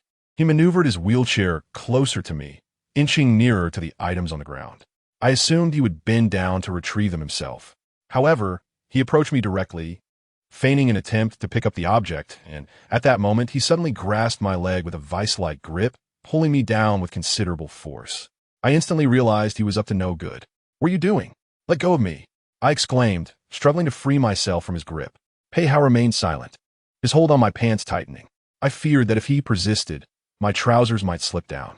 Given my already slender frame, the waistband had loosened significantly, and his forceful tugging only exacerbated the situation. Recognizing his intentions, I attempted to shake off his hand with increasing vigor. The struggle escalated, culminating in a desperate kick aimed at freeing myself. Surprisingly, Pei Hao maintained his grip, his jaw clenched as he held on tightly. He anticipated my efforts to escape, and, at the moment I exerted all my strength to kick him away, he suddenly released his hold, sending himself tumbling backward. The wheelchair, seemingly lacking resistance, careened uncontrollably toward the pool. By the time I registered what had transpired, he had already distanced himself from me, and to my astonishment, Pei Hao appeared to be smile-eyed. Su Yin cast a glance back at Pei Hao, admonishing him not to speak on his behalf. "What is going on? I will review the surveillance footage in this vicinity." After her declaration, she turned her gaze towards me, demanding to know the truth. "I hope you will tell me directly. Otherwise, once I have viewed the footage, you will have no opportunity left to speak." Observing the expressions of those around me, I realized that even 100 mouths could not exonerate me. "Do you believe that he fell without any connection to me?" I asked. Su Yan's resolute reply was, "No. I will not believe a single word you say." "Not a single word?" I couldn't help but chuckle. "If that is the case, why do you even ask me anything? Whether I speak the truth or weave a falsehood, it will always yield the same outcome in your eyes, since the conclusion has already been predetermined. What significance remains in this inquiry?" I gazed sorrowfully at the person I once loved deeply. Our trust had crumbled long ago. The once beautiful promises and cherished memories now appeared utterly ludicrous, did they not? Coldly, Su Yin retorted, "Do not attempt to escape with such rhetoric. As if I were wronging you." I returned her icy smile, asking, "Is it not the case?" In response, Su Yin furiously exclaimed, "You claim you did not push him. Is there anyone else by the pool? Tell me, when a Hao fell into the water, who else was there? Who can vouch for you? Or do you assert that a Hao fell in by himself?" I struggled to suppress my anger. How can you be so certain that it was not his own doing? Convinced that I was merely stubborn, Su Yin ordered a servant to retrieve the surveillance footage from the backyard. To our dismay, the footage captured only a fragment of the incident. Our positions were such that we were turned away from the camera. Thus, even if Pei Hao had indeed grasped my pant leg first, it would not be discernible if one day she were to discover that everything she held on to was erroneous. The impact on her would be unimaginable. It is evident. If that is the case, I must hasten to conclude matters and bring this to an end. I understand that if this continues, the myriad schemes of the Pei family will inevitably breed countless troubles. Observing this, Pei Jinhua could only concede, "Very well, then I am in your debt." Before departing, he cast a glance my way, seemingly sighing in disappointment. "Pei Yin, I had hoped for change, yet you remain as obstinate as ever. Look at the chaos you have wrought today. Even if I wished to find a reasonable explanation for you, I would be at a loss. You have truly disappointed us all." Gazing at Pei Jinhua's hypocritical face, I coldly retorted, "There is no need for you to fabricate any excuses for me. I have not pushed him. The situation is not as you perceive it, and I shall not concede to your accusations. Even if you force a label upon me, I shall never accept it." As my words fell, Su Yin erupted, "Enough. Pei Yin, how have you become this person?" With a pause, Pei Jinhua sensed the impending drama and angrily proclaimed, "Wretched child, if you choose to persist in your ignorance, do not blame your father for being unjust." He then turned to Su Yin, stating, "I have matters to attend to. There is no need for you to reason with him. Once I am done, I shall handle this." Pei Jinhua certainly knows how to concoct excuses for his departure. After speaking, he left Su Yin to clean up the mess. I had expected him to make a grand exit, yet he merely left the chaos for others to resolve. From Pei Jinhua's words, I sensed a lurking intention. This incident would likely serve as the catalyst for him to exploit me and cast me aside. These two are truly calculating. Akin to a family bound not by blood, but by shared malice, like filthy rats in a gutter, they always congregate. He speaks of fairness. Yet fairness has been a stranger in this household. Such words are ludicrous. As I chuckled, I inadvertently let out a sound of mirth, leaving Su Yin perplexed. At such a juncture, I could still find humor? She scolded, "How can you still laugh?" I looked at her with a calm demeanor. Why should I not laugh? This family's theatrics are plentiful. It warrants amusement. Su Yin's anger intensified. This was reality to her, yet I perceived it as mere performance. Pei Hao's condition was undeniable, a truth she had witnessed firsthand, rendering it impossible to be a mere act. Su Yin was profoundly disappointed, lamenting that I would repeatedly obstruct her marriage to Pei Hao. If she could not let go, why had she abandoned me? Why had she vanished? Su Yin cast a cold glance at me. "Do you still hold on to me?" Chapter 178. No apologies. Su Yan's inquiry took me aback. Why would she ask such a thing? If letting go were the matter, I had not only failed to let go, but it was also etched deeply within me. Yet, what could be done? Fate is a cruel jester, and we have missed our chance. Nothing can be returned, even if I revealed the truth to her now. What a change! In the remaining span of my life, I could not accompany her. My fleeting existence does not merit her enduring brilliance. Ich gazed at her, my heart heavy with pain, yearning to repress my torment. How could I control myself? The one so near, the one I adored. My heart was consumed by longing day and night. How could I possibly let go? But to prevent Su Yin from discerning my turmoil, I swiftly masked my expression, feigning surprise, even disdain, and laughed. What jest is this? How could I not let go? I have long since done so. I was so eager to evade you that upon learning of your family's troubles, I fled without hesitation. I did not even inherit the Pei family's vast wealth. Fearful of your entanglements, if I cannot let go, would I have run so quickly? I have even courted several others since. One even proposed marriage. Yet, how could I marry so soon? I have yet to enjoy life. I seek further adventures. Before I could finish, a slap came hurtling towards me, followed by a burning sensation on my cheek. It was Su Yan's hand, jolting me into clarity. Her voice rang out in fury. "It was foolish of me to have ever seen anything in you. I regret every moment spent with you, and the very thought now makes me feel sick. Is it regret for being with me? Is it disgust for every moment shared?" Her words pierced my heart like a dagger, stealing my breath away. I stifle my anguish, hiding my sorrowful visage, clenching my fists tightly. "Very well. Indeed, I regret it too, but I came to this realization before you. That is why I fled. I had long since grown weary of you. Did you not know? Su Yin stood aghast, as if struck by lightning, her face darkening ominously. This is the truth. The reality she sought was that her naivety led her to believe I was sincere, only to find my true nature revealed. The truth hit her like a tempest, transforming the remnants of hope into resentment, a bitter grievance she could not shake. With a fleeting closure of her eyes and a deep breath, she reopened them, her gaze now devoid of warmth, replaced by a cold fury directed at me. If that is the case, why did you return? Have you exhausted your funds? Seeking to deceive once more? To ensnare another affluent family? Why does fate allow such an individual to return and disturb the peace? In that moment, Su Yin could scarcely find kind words, teetering on the edge of uttering. Why do you not just die? If you did, perhaps we might all find peace. She perceived the vile nature of others as beneath her, yet here she was speaking in kind. Those who understand know the truth, while those who do not can only blame my foolishness. I looked at her, my heart heavy with the weight of unspoken burdens. She knew not the struggles I faced returning to this place. Just a week after my release from the hospital, I was pursued by Pei Hao, cast into the sea, and though saved, I suffered severe infection that nearly claimed my life, leaving me with lasting ailments. Discrimination followed me during medical examinations, relegating me to menial tasks. Devoid of social security, let alone the benefits of a stable job, I returned, dragging this broken body out of necessity to seek treatment for my ailing adoptive mother in Jiangxing.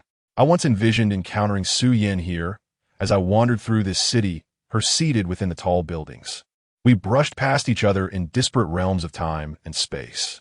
Despite my attempts to conceal my whereabouts, fate intervened and our paths crossed. An encounter is an inescapable entanglement. The one I hold dear uttered the harshest words, and I could only grit my teeth, suppressing the sorrow within. A faint smile escaped my lips. Perhaps heaven believed you were blind. Did you not know that virtuous souls seldom enjoy longevity, while calamities often linger through the ages?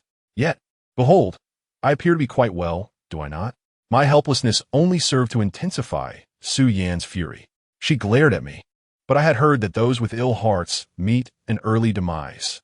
You are the epitome of such a heart, envious of your brother, deceiving me, and even swindling your parents' money. She enumerated the so-called misdeeds I had committed, as if to proclaim that I am indeed a wretched soul. Listening to her tirade sent chills through me. A profound discomfort welled within, my hands clenched tightly in my pockets.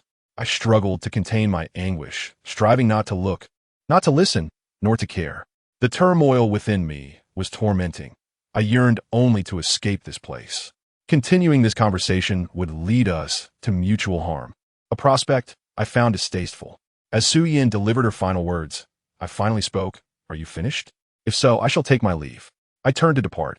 Yet the matter concerning Pei Hao remained unresolved. How could Su Yin permit my exit? She raised her voice once more. Not yet. We have yet to address what you just did. Do not think you can leave. I halted, turning my back to her. There is nothing to discuss. I did not push him. How you choose to interpret this is inconsequential to me.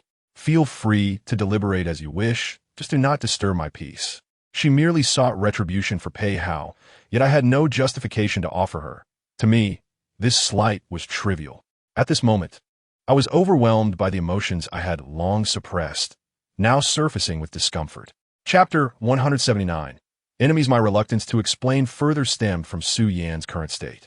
Not long ago, she had bravely rescued Pei Hao, and after being given but a single blanket, no one seemed to care for her. They overlooked her drenched condition as she spoke on his behalf, demanding answers. Upon witnessing her shivering form, I felt compelled to express concern, yet I could do nothing. I wished to leave swiftly so she could return and change into dry clothing. But how could Su Yin allow my departure? She hastily approached me. Wronged? What do you mean by wronged? The evidence is abundantly clear. Tell me, who have I wronged with that surveillance footage? I remained silent. Clarity eluded me. And even if I articulated my thoughts, would she stand by my side? Su Yin persisted. Pei Yin, what manner of person are you? What sort of heart do you possess? He is, after all, your brother, your kin. Has he ever wronged you? Yet, look at what you have done. Has he never wronged me? I retorted, indeed, he has far too many times to count. Were it not for him, I would not have faced death so frequently, nor would I have arrived at this juncture. Abruptly releasing my clenched fists, I murmured, "He is not my brother, nor my family. He does not deserve that title. One day, you will come to know what he has done to me." With that, I attempted to sidestep Su Yin, but she again obstructed my path. "Stop right there. How dare you utter such words? Have you truly severed all ties?" "Indeed, I have severed ties, which is precisely why I am capable of such actions. Had it not been for today's gathering, would you have stood idly by as Ahau drowned?" Su Yan's cold gaze bore into me, and she seemed to deduce that my animosity towards Ahau stemmed from their impending nuptials. Watching my ex-girlfriend prepare to marry my least favorite brother ignited my contempt.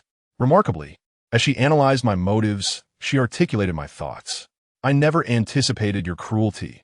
Ahau is in dire straits, and yet you wish to push him further towards death. You must apologize to Ahau today, as well as to your parents." Apologize to them? That was utterly impossible. For the first time, I directed a frigid gaze at Su Yin, indifferent to her hurtful words. I had never looked at her with such detachment before. We had become strangers to one another, merely trading barbs, with nothing else remaining. Ultimately, we had drifted apart, each ignoring the other, devoid of the right to speak. Our story began in the most beautiful of youth and concluded in an age ripe for resolution. That is our fate. I will never admit to actions I did not commit, nor will I ever apologize. I shall not apologize to any of them. They are unworthy, I coldly declared, attempting to pass by Su Yin once more, yet she barred my way. My refusal to apologize ignited her fury. "Pei Yin, if you do not apologize, do not blame me for becoming your enemy for life. You should know the consequences of such enmity, even if you flee to the ends of the earth. I will find you." Su Yin's eyes gleamed with a fierce intensity, fixated on me. I was acutely aware of her capability to follow through on her threats. Opposing her could very well lead to my demise in Jiangcheng. Yet, my days were numbered. Even should I become her adversary, she would lack the opportunity to act against me. With a stern expression, I reiterated, "I have no desire to repeat myself. However, I shall state it once more. I will never admit to actions I did not commit, nor will I apologize." I had never envisioned raising my hand against Su Yin, yet I forcefully pushed her away and prepared to leave. Su Yin perceived my actions as egregiously arrogant and unreasonable, failing to grasp my intentions. The more I behaved in this manner, the more difficult my existence within the Pei family would become, further cementing their belief in my complete depravity. This pattern had repeated itself time and again, each instance intertwined with Pei Hao. Thus, Su Yin was determined that I apologize today. In a fit of rage, Su Yin turned to grasp my arm, pulling me back with force. "You know I keep my promises. If you refuse to apologize to Ahau, you and I shall become enemies from this day forth." Her words struck me as absurd. I loved with my very life. If for the one who sought to end it, she would choose to stand against me. This was perhaps the greatest irony of all, leaving me in a state of discontent. We endlessly cling to love, choosing suffering, yet we remain silent. I forcefully wrenched my hand from Su Yan's grasp, coldly declaring, "Then so be it. Enemies we shall be. I will not apologize, nor will I extend apologies to her entire family." I had not anticipated that my action would cause Su Yin to lose her footing, stumbling backward. The ground beneath her had already become slick with water, and by the time I gathered my senses, I found myself flailing in the pool, while Su Yin looked at me in astonishment. She must not have anticipated that her mere shove would result in my fall into the water. Nevertheless, she made no attempt to rescue me, believing I was capable of swimming to safety on my own. Rather than expressing remorse for my predicament, Su Yin remarked, "See, your failure to apologize has drawn the heavens to punish you in kind. If you agree to apologize, I might consider pulling you out, but if you remain obstinate, then save yourself." Wrapped in a blanket, she stood at the pool's edge, observing me with a shiver as a cold breeze swept by. Meanwhile, I continued to thrash in the water, grateful for my basic swimming skills that prevented me from drowning. If you wish for an apology, you might as well abandon that hope. Return and change into dry clothes, and tell them I will not apologize.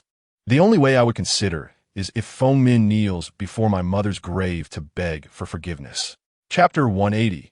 No more justifications upon hearing my words.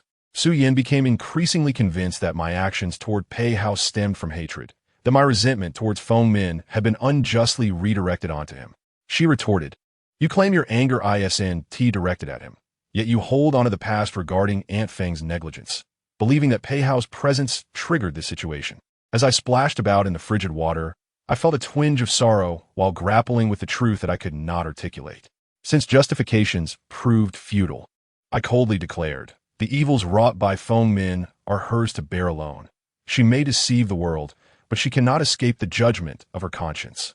I will never forget the despair in my mother's eyes at the end, nor the day she abandoned me in the park. Such memories are indelible, and thus, I shall never forgive. In this world, empathy is a mere illusion, for those who have not experienced such trials can never truly comprehend. Suyan, why not simply acknowledge it now? You seem too weary to even offer explanations. She continued, even if Aunt Feng was in the wrong, that does not implicate Pei Hao. You cannot unleash your wrath upon an innocent. Listening to her, I felt the water grow even colder. If Pei Hao is deemed innocent, then truly, there are no villains left in this world. He is perhaps the least innocent of all, for despite not being Pei Jinhua's biological son, he inherited Feng Min's treachery. To protect that secret, he would stop at nothing to obliterate me, even orchestrating an accident and employing every means to thwart me. How can he possibly be considered innocent? Shivering from the cold, Su Yan's hands turned pale as she stood there, and my heart ached for her. This was how Pei Hao's family treated her. No one bothered to offer her dry clothes, leaving her alone in this chilling situation. The water was unbearably cold, and after thrashing about for some time, I swam to the edge and pulled myself out. A gust of wind sent a shiver through me, causing Su Yan to sneeze. Seeing her in this state, I felt an overwhelming urge to comfort her, yet I could only clench my cold hands, my heart brimming with anger. After a moment of reflection, I exclaimed, if Pei Hao is innocent, then this world has descended into chaos. You stand here drenched, demanding answers for him. Does he care for you? If he truly valued you, how could he let you remain here, soaked and uncared for? It is early autumn, and the chill is palpable. Why does no one attend to your comfort? Perhaps you should ponder whether your sacrifices are worthwhile, lest you become a pawn in someone else's game. I will not apologize, nor will I alter my convictions. I must leave. I refuse to catch a cold. If you wish to freeze here, then do so. Without waiting for Su Yan to respond, I turned and departed the pool, hastily making my exit. Should I linger further, we would inevitably fall ill, and I could not endure remaining in the icy water any longer. A cold could be fatal. My words had rendered Su Yan momentarily speechless, for no one had shown her concern. Even the blanket she wore had been draped over her by a servant, while all eyes were fixated on Pei Hao. It seemed everyone had forgotten that she was the one who had jumped in to save him, and that she too was drenched. Frightened by the realization, Su Yan quickly retreated indoors after sneezing. As I passed through the empty living room, I noticed everyone had gone to care for Pei Hao in his room, including the servants. Just as I was about to ascend the stairs, Pei Jinhua emerged from his study, his expression dark as he called out, Pei Yin, wait. As he approached, he noticed my soaked state and hesitated momentarily, but said nothing. With a stern demeanor, he instructed, change your clothes and come to my study. I have something to discuss with you. I needed no guesswork to know what Pei Jinhua intended to address. He would not miss such an opportunity. Yet, I was devoid of the energy to engage in any trivial discussion, feeling cold, fatigued, and utterly miserable. Turning my back to him, I coldly replied, I have no time today. I need to rest. Let us talk another day. Pei Jinhua's anger intensified upon hearing my response. He blocked my path and said, what kind of attitude is that? Is this how you speak to your father? You ought to learn from your brother. I couldn't help but laugh derisively as I looked at him, reflecting on how he had worn the metaphorical green hat for so many years, oblivious to the fact that he had raised another man's son. If he discovered that his most cherished son belonged to someone else, would he still defend him as he did now? There was nothing about him worthy of my emulation, nor had he ever shown me fairness. Why should I be expected to speak to him with respect? Furious, Pei Jinhua raised his hand, for he had never struck me before. Yet today he seemed intent on asserting his authority. But I was no longer a child. I seized his hand with force, gripping his wrist tightly before flinging it away. You wish to strike me? You are unworthy, do you understand? Only my mother has the right to do so. None of you possess that privilege.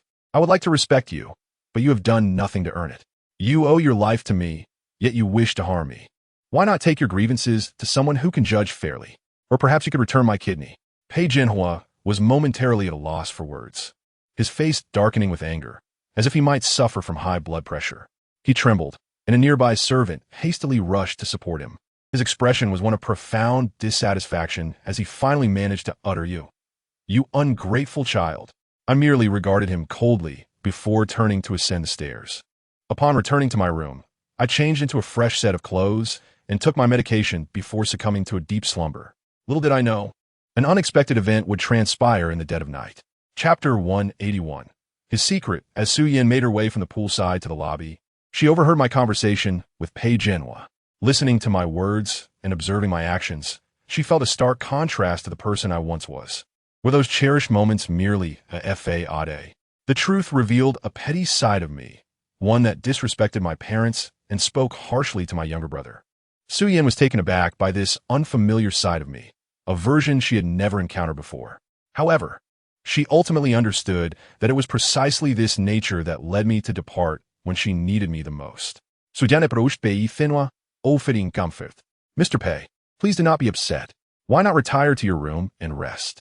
Upon seeing Su Yin return, Pei Jinhua sighed. It is my failure in upbringing. He has picked up many bad habits outside. He eagerly inquired, did he admit it? He neither admitted nor apologized. But the surveillance footage is right here. Pei Jinhua had anticipated my capitulation before Su Yin, yet it was evident that I had broken free from any constraints. His plans appear to be faltering. Alas, what a rebellious son. This truly vexes me. Mid-sentence, Pei Jinhua clutched his chest, feigning distress, prompting the servant to rush to his aid. Observing this, Su Yin quickly interjected, "Please, do not say more. I will find a way. You should return to your room." "Very well. I shall take my leave," Pei Jinhua conceded. Ahao is in his room. I wonder how he is faring. At that moment, Pei Hao was in his room with Feng Min. After old Gu had carried him back, he had initially intended for the servants to assist him in changing clothes. However, Pei Hao insisted that everyone leave, and while Feng Min was concerned and wished to stay, he reluctantly allowed her to remain. Once they were alone, Feng Min offered to Hao, "Let me help you change." Blaming the wretched Pei Yin for his fall into the water, she fretted, "I hope you do not catch a cold. Quickly, take off those wet clothes." As she prepared to assist him, to her astonishment, Pei Hao stood up from the sofa. Feng Min stared in disbelief at her son, unable to comprehend what she was witnessing. "Hao, you can stand," she exclaimed, her words trailing off as Pei Hao swiftly interrupted. "Mother, keep your voice down. Let me explain. Do not speak of this to anyone yet. Please lock the door. I will change into dry clothes." Feng Min fell silent, handing him a clean outfit, and he promptly went to the bathroom. After a quick hot shower to warm himself, he donned the fresh clothes and stood before Feng Min observing his calm demeanor. She took a moment to collect herself. Pei Hao peeked through the peephole, confirming that no one was outside. This room was soundproof. They would not be overheard. He turned on the water in the bathroom and recounted the circumstances to Feng Min, leaving her utterly stunned. Yet, she soon recovered, grasping his hands gently and whispering, "You have truly endured much. But what if that driver had been a little heavier? What if something went wrong? You have worried me sick." Pei Hao remained composed. "Rest assured, I conducted experiments before executing this plan.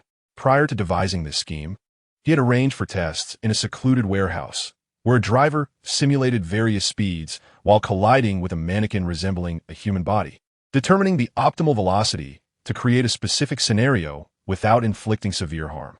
After all, he would eventually need to be behind the wheel, so accuracy was paramount." Feng Min admired her son's ingenuity. "You are remarkably clever, but why did you not confide in me? Had I informed you, you might have played your part with more fervor, causing me unnecessary worry," he replied with a smile. "Unscripted performances are the most genuine. A script confines you to a framework, leading to overacting and potential blunders. Do you not agree?" Feng Min couldn't help but marvel at her son's meticulous thought process. Yet, she pondered why he insisted on marrying Su Yin. Surely, if he sought companionship, there were many worthy candidates, and Su Yin appeared indifferent to his affections. She voiced her concerns. "How? You have sacrificed so much for Yin Yin, and she hardly reciprocates. She remains entangled with that Pei Yin. Although she has spoken well of you and stood against him several times, it seems she has not truly moved on. Why endure this suffering for her?" Pei Hao was momentarily silent, grappling with his own feelings of discontent. When he first encountered Su Yin, she resembled an angel amidst the crowd, radiating a pure light. However, Upon discovering she was involved with Pei Yin, he felt a surge of determination to draw closer to her, only to find her gaze fixated solely on Pei Yin. Then, a dramatic twist unfolded. Pei Yin was revealed to be Pei Jianhua's biological son, Pei Hao's brother. This revelation left Pei Hao disdainful for a long time, until a series of events unfolded over the years, ultimately granting him the opportunity to approach Su Yin and tarnish Pei Yan's reputation. Pei Hao turned to Feng Min. It is precisely because of this connection that I feel compelled to seize my chance. After a brief silence, he continued, "How long do you believe we can keep our secret?" At this question, Feng Min was taken aback, her hands fidgeting nervously as she pondered her response. Pei Hao pressed on, "If we do not prepare for ourselves, one day the truth will surface, and we will be cast aside." She was uncertain how much longer they could conceal their truth, perhaps until tomorrow or far into the future. Yet, they could not afford to be expelled. She had endured hardship and clawed her way up. Losing their current lifestyle was unbearable, and she could not bear to witness her son's downfall. "So, our escape route lies with the Su family?" Pei Hao merely smiled, understanding that some things need not be explicitly stated, yet Feng Min grasped the implication. The Su family's power surpassed that of the Pei family. Even in divorce, they would secure a substantial settlement. Just as the mother and son concluded their conversation, a knock sounded at the door. Chapter 182, A Deadly Meal? Feng Min immediately became alert, peering through the peephole to find Su Yin had returned. She cautiously informed Pei Hao, "Yin Yin is back. You should lie down on the bed." Once Pei Hao settled into bed, Feng Min hurried to open the door. "It's you, Yin Yin. Please come in." I was assisting Hao with his clothes and locked the door to prevent anyone from barging in. Su Yin glanced at Pei Hao within the room, noticing he appeared somewhat improved, though she felt chilled. She did not enter, but instead said, "I want to come in. Please help soothe Hao's emotions. I seem to have forgotten to bring clothes. I will change and return when I can." Pei Hao had expected Su Yin to come in and check on him, but she chose to leave instead. He was unaware of the events that had just transpired by the poolside, which had caused Su Yin to undergo such a swift transformation. Pei Hao raised his voice slightly and said, "Yin Yin, you should go change your clothes first. I'm fine. I apologize, but I can't get out of bed to drive you. Perhaps we could ask old Gu to take you home." Su Yin, wrapping her cold body, replied, "It's all right. I have a heat pack in my car, so I could drive myself." After saying this, she turned to Feng Min and said, "Annie, I'm leaving now. Goodbye." With that, Su Yin turned and went downstairs. Feng Min initially hesitated to follow her, but reconsidered for her son's sake. Therefore, she caught up with Su Yin and offered her a large, warm blanket. "Yin Yin, your blanket is completely soaked. Take this one instead. Otherwise, you could wear Hao's pajamas. You might catch a cold like this." Feng Min's words left Su Yin somewhat bewildered. Their attitudes seemed utterly contradictory, as if they were merely flattering her in hindsight. However, considering her current chill, Su Yin accepted the blanket. "Thank you, Auntie. I'll be fine with this blanket. I'll be home quickly, so I'm off now." Wrapped in the new blanket, she left the living room. I stood by the window, watching her depart alone without anyone to see her off. Her drenched hair was left to flounder in the cold wind, and I clenched my fists tightly. I must stop this wedding. I must reveal the true nature of the three of them. After returning from the Pei residence, Su Yin changed into clean clothes, and Zhang Ma brewed her some ginger tea to ward off the chill. After sipping half a cup of ginger tea, she began to feel warmth return to her body. Nestled on the sofa, she lost herself in thought for a while, unsure how to articulate her emotions. There was a fleeting moment when she felt like a mere shell of a person surrounded by facades. Su Yin had never been a cold-hearted individual. Even for the sake of her career, she had never forgotten her original intentions. This was precisely why she could swiftly recover from the brink of bankruptcy and even gain opportunities from others. It was her inherent softness that led to her being manipulated by Pei Hao, bound by moral constraints, confined within these limitations. She yearned to break free, yet found no outlet. Sometimes, she pondered who would catch her if she were to fall. As she turned around, she realized there were only a few people behind her.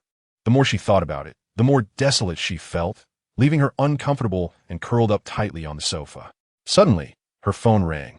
It was a call from Zhou. Su Yin cleared her throat and answered, "I'm listening. Go ahead."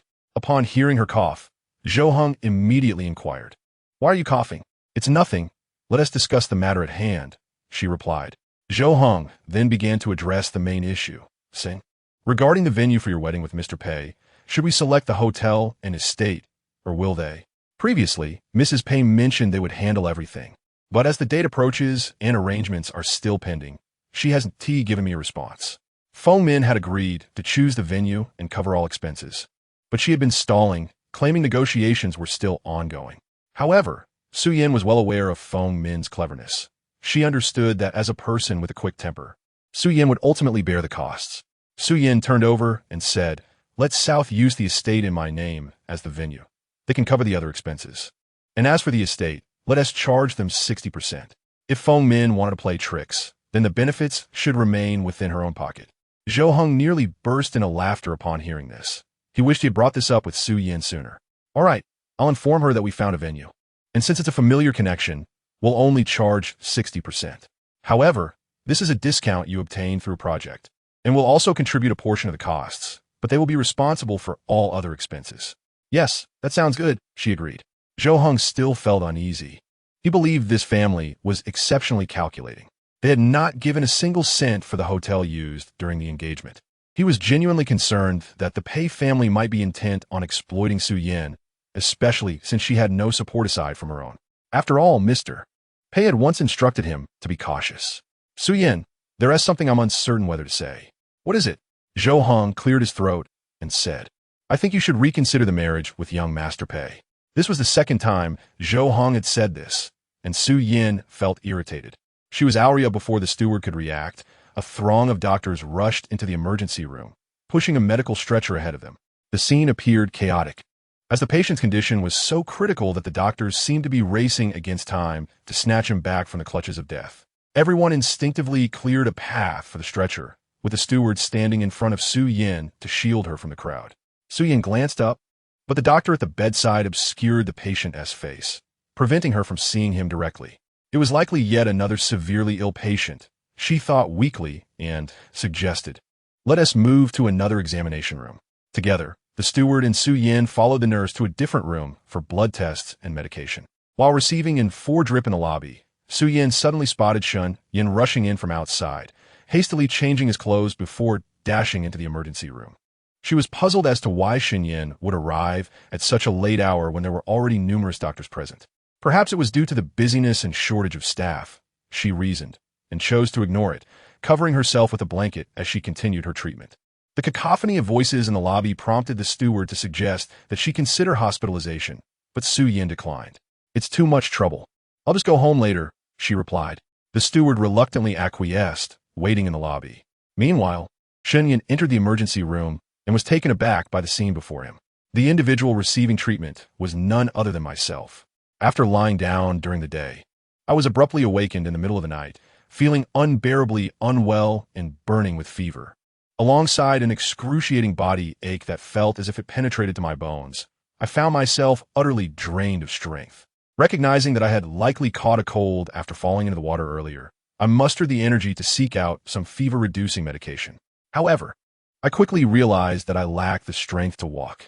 Desperately, I leaned against the wall and descended the stairs in search of fever and cold medicine. To my dismay, shortly after taking the medication, I began to feel nauseous. Ultimately, I could not hold it in any longer and rushed to the restroom on the first floor, where I vomited, expelling the medicine along with copious amounts of blood, far more than before. The severity of the situation dawned on me. Upon exiting I fell into a deep coma once again, unresponsive to the doctor's calls. "The patient's condition is critical. Hurry. Drive faster." I had vomited a great deal of blood, and my chest was drenched in it. The nurses, in a state of panic, checked my heart rate and initiated emergency resuscitation. Soon, the ambulance arrived at the hospital gate and rushed me directly to the emergency room, where the doctors were already waiting. As soon as they entered, Shun Yin also arrived, immediately assisting and briefing the other doctors on the situation. With Shun Yin's description, the medical team operated more smoothly and swiftly, allowing for more effective and timely treatment. While Shun Yin and the other doctors were working to save me, Su Yin was in the waiting hall, receiving intravenous treatment. The two of them in separate worlds. After sitting for a while, the noise became unbearable, making it impossible for her to rest. She took out her phone and repeatedly watched the surveillance footage from earlier, wondering why Pei Yin had not apologized. Why? Every time such incidents occurred, did he insist on his innocence? According to her understanding, he was not such a person. She had admired his character, but now everything seemed to be the opposite. Su-Yin was in a quandary, torn by the contradictions in her past and the impending marriage. As she scrutinized the video, she suddenly noticed something odd about their positioning. The object was under Pei Yan's feet, and Pei Hao seemed to be waiting for Pei Yan to pick it up, but Pei Yan stepped back. The object then moved away from Pei Yan's feet, yet when Pei Hao tried to pick it up, it appeared as if he could not. What if the object was not stepped on, but Pei Hao was deliberately holding on to Pei Yan's trouser leg? This thought seemed plausible, given the unclear positioning. Moreover, Pei Yan's subsequent actions, such as shaking his leg, suggested he was trying to free himself from something. Finally, with a forceful shake, the object appeared in Pei Hao's hand. Instead of falling to the right, Pei Hao fell backward, a perplexing detail for Su-Yin. Could she have misunderstood him? But why would Pei Hao do such a thing? The truth was obscured, and only the parties involved knew the full story. Su-Yin turned off her phone, noticing her drip was nearly finished. She felt much better, though still weak, and the fever had subsided. After the 4 was complete, she asked the butler to fetch the car and waited by the roadside. The butler left, and as Su-Yin, wrapped in a blanket, passed the emergency room, she met Shen-Yin, who was drenched in sweat. Seeing Su-Yin, Shen-Yin was taken aback. "What are you doing here?" she asked, trying to mask her surprise. Su-Yin, not finding it strange, was puzzled by Shen-Yin's reaction. "What's wrong? Why are you looking at me like that?" Shen-Yin composed herself. "I was just in a tense situation, treating a patient." Su-Yin nodded. "Don't overwork yourself. Do your best." After the previous misunderstanding, their relationship had improved, but Shen-Yin was still tense, knowing the patient was Pei Yan. "What are you doing here so late?" Su-Yin pointed to her fever patch. "I have a cold and a fever, so the butler brought me here." "You have a cold too?" Shen-Yin asked, surprised. "What? Someone else has a cold?" Shen-Yin quickly covered her tracks. "Yes, there's been a lot of colds lately. You should be careful. The weather is unpredictable, with sudden changes in temperature." Su-Yin, however, said, "It's not because of the weather. It's because, if not for the argument with Ahao, we wouldn't have gone into the water, and I wouldn't be here now." Su-Yin recounted the afternoon's events, and Shen-Yin was shocked. The truth dawned on her. The afternoon's incident caused Pei Yan's high fever. Knowing the truth, Shen-Yin was overwhelmed. She couldn't reveal it, and she struggled to hide her emotions. The person who once loved her so deeply, would he die by her hands? Shen-Yin clenched her fists, trying to remain calm. After a moment, she managed to compose herself. "I see. That's why." The truth was that they had falsely accused Pei Yan, and Su-Yin had pushed him into the water. Despite her anger, Shen-Yin remained calm for Pei Yan's sake. Su-Yin then inquired about the patient. "Is this the person who was just brought in? What's the situation? Why is it taking so long? Is there any hope?" Shen-Yan's nails dug into her palm, but she remained composed. "I can't disclose patient information. Since you're fine, you should go home. I have work to do." Su-Yin, puzzled by Shen-Yan's sudden change, left. Shen-Yin, watching her go, felt a mix of emotions.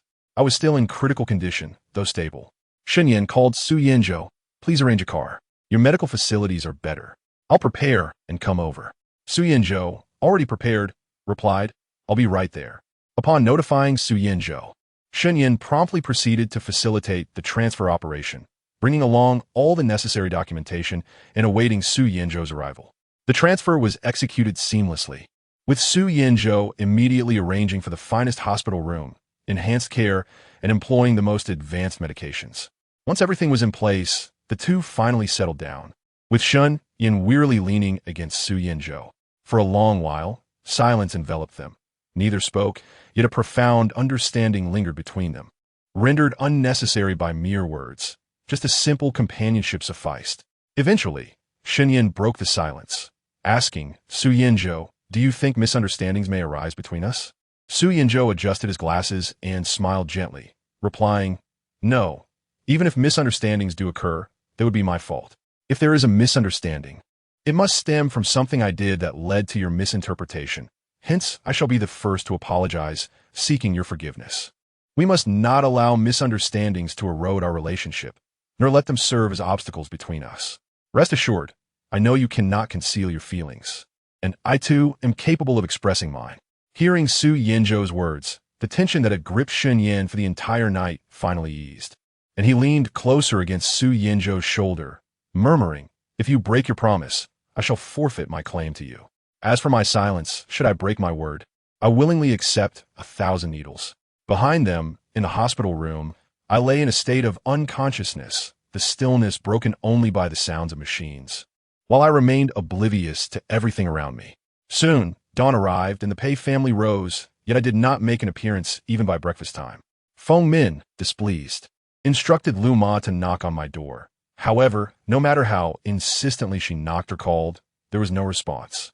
Lu Ma had no choice but to report this to Feng Min, who then retrieved a spare key to unlock the door, only to discover that my room was empty.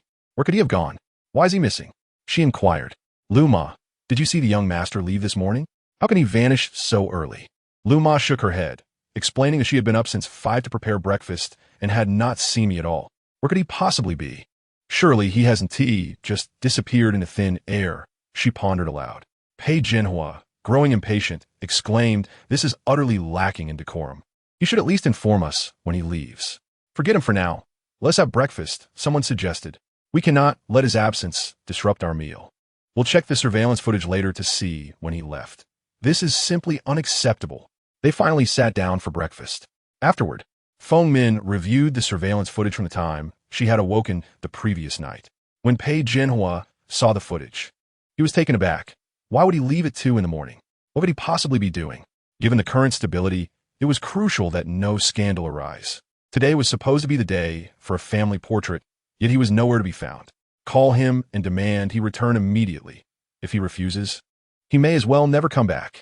Chapter 186. The family portrait without him. While Pei Jinhua voiced these sentiments, he still had someone attempt to reach me by phone. But to no avail. Feng Min made repeated attempts. Growing increasingly frustrated, still no answer. He likely doesn't wish to speak with me. In a fit of indignation, Pei Jinhua, maintaining his composure, dialed my number himself, but again, there was no response. He tried calling from Lu Ma's phone, then the driver's. None succeeded. Messages sent went unanswered, suggesting I was resolute in my decision to ignore all calls. Pei Jinhua could no longer contain his frustration. He grabbed his things, declaring to the others, if he won't answer, let us not concern ourselves with him. We shall proceed without him. The plan had been to take a family portrait together, creating a semblance of familial warmth, perhaps even to exploit Pei Yin's presence for their own ends. Previously, when Lady Lin had inquired why the Pei family lacked a family portrait, Pei Jinhua had awkwardly responded that one was in the process of being taken and had yet to be retrieved. It had been delayed due to Ahao's ongoing hospitalization, which had prevented a joint outing until now. Lady Lin had simply remarked, "Ah, I see. I thought you had never taken one. Now that the child has returned, you must make it a point to bond." Pei Jinhua had chuckled awkwardly. Indeed, look how well we're getting along now. Under Pei Jinhua's persuasion, the matter was brushed aside. Furthermore, he had heard from Lady Lin that Lin Yu harbored no ill feelings towards Pei Yin. On the contrary, they had become friends. Yet when Pei Jinhua inquired with Pei Yin, the latter had simply stated, "We are just friends, nothing more." Pei Jinhua felt his calculations had gone awry. It seemed he would have to seize this final opportunity to garner some goodwill.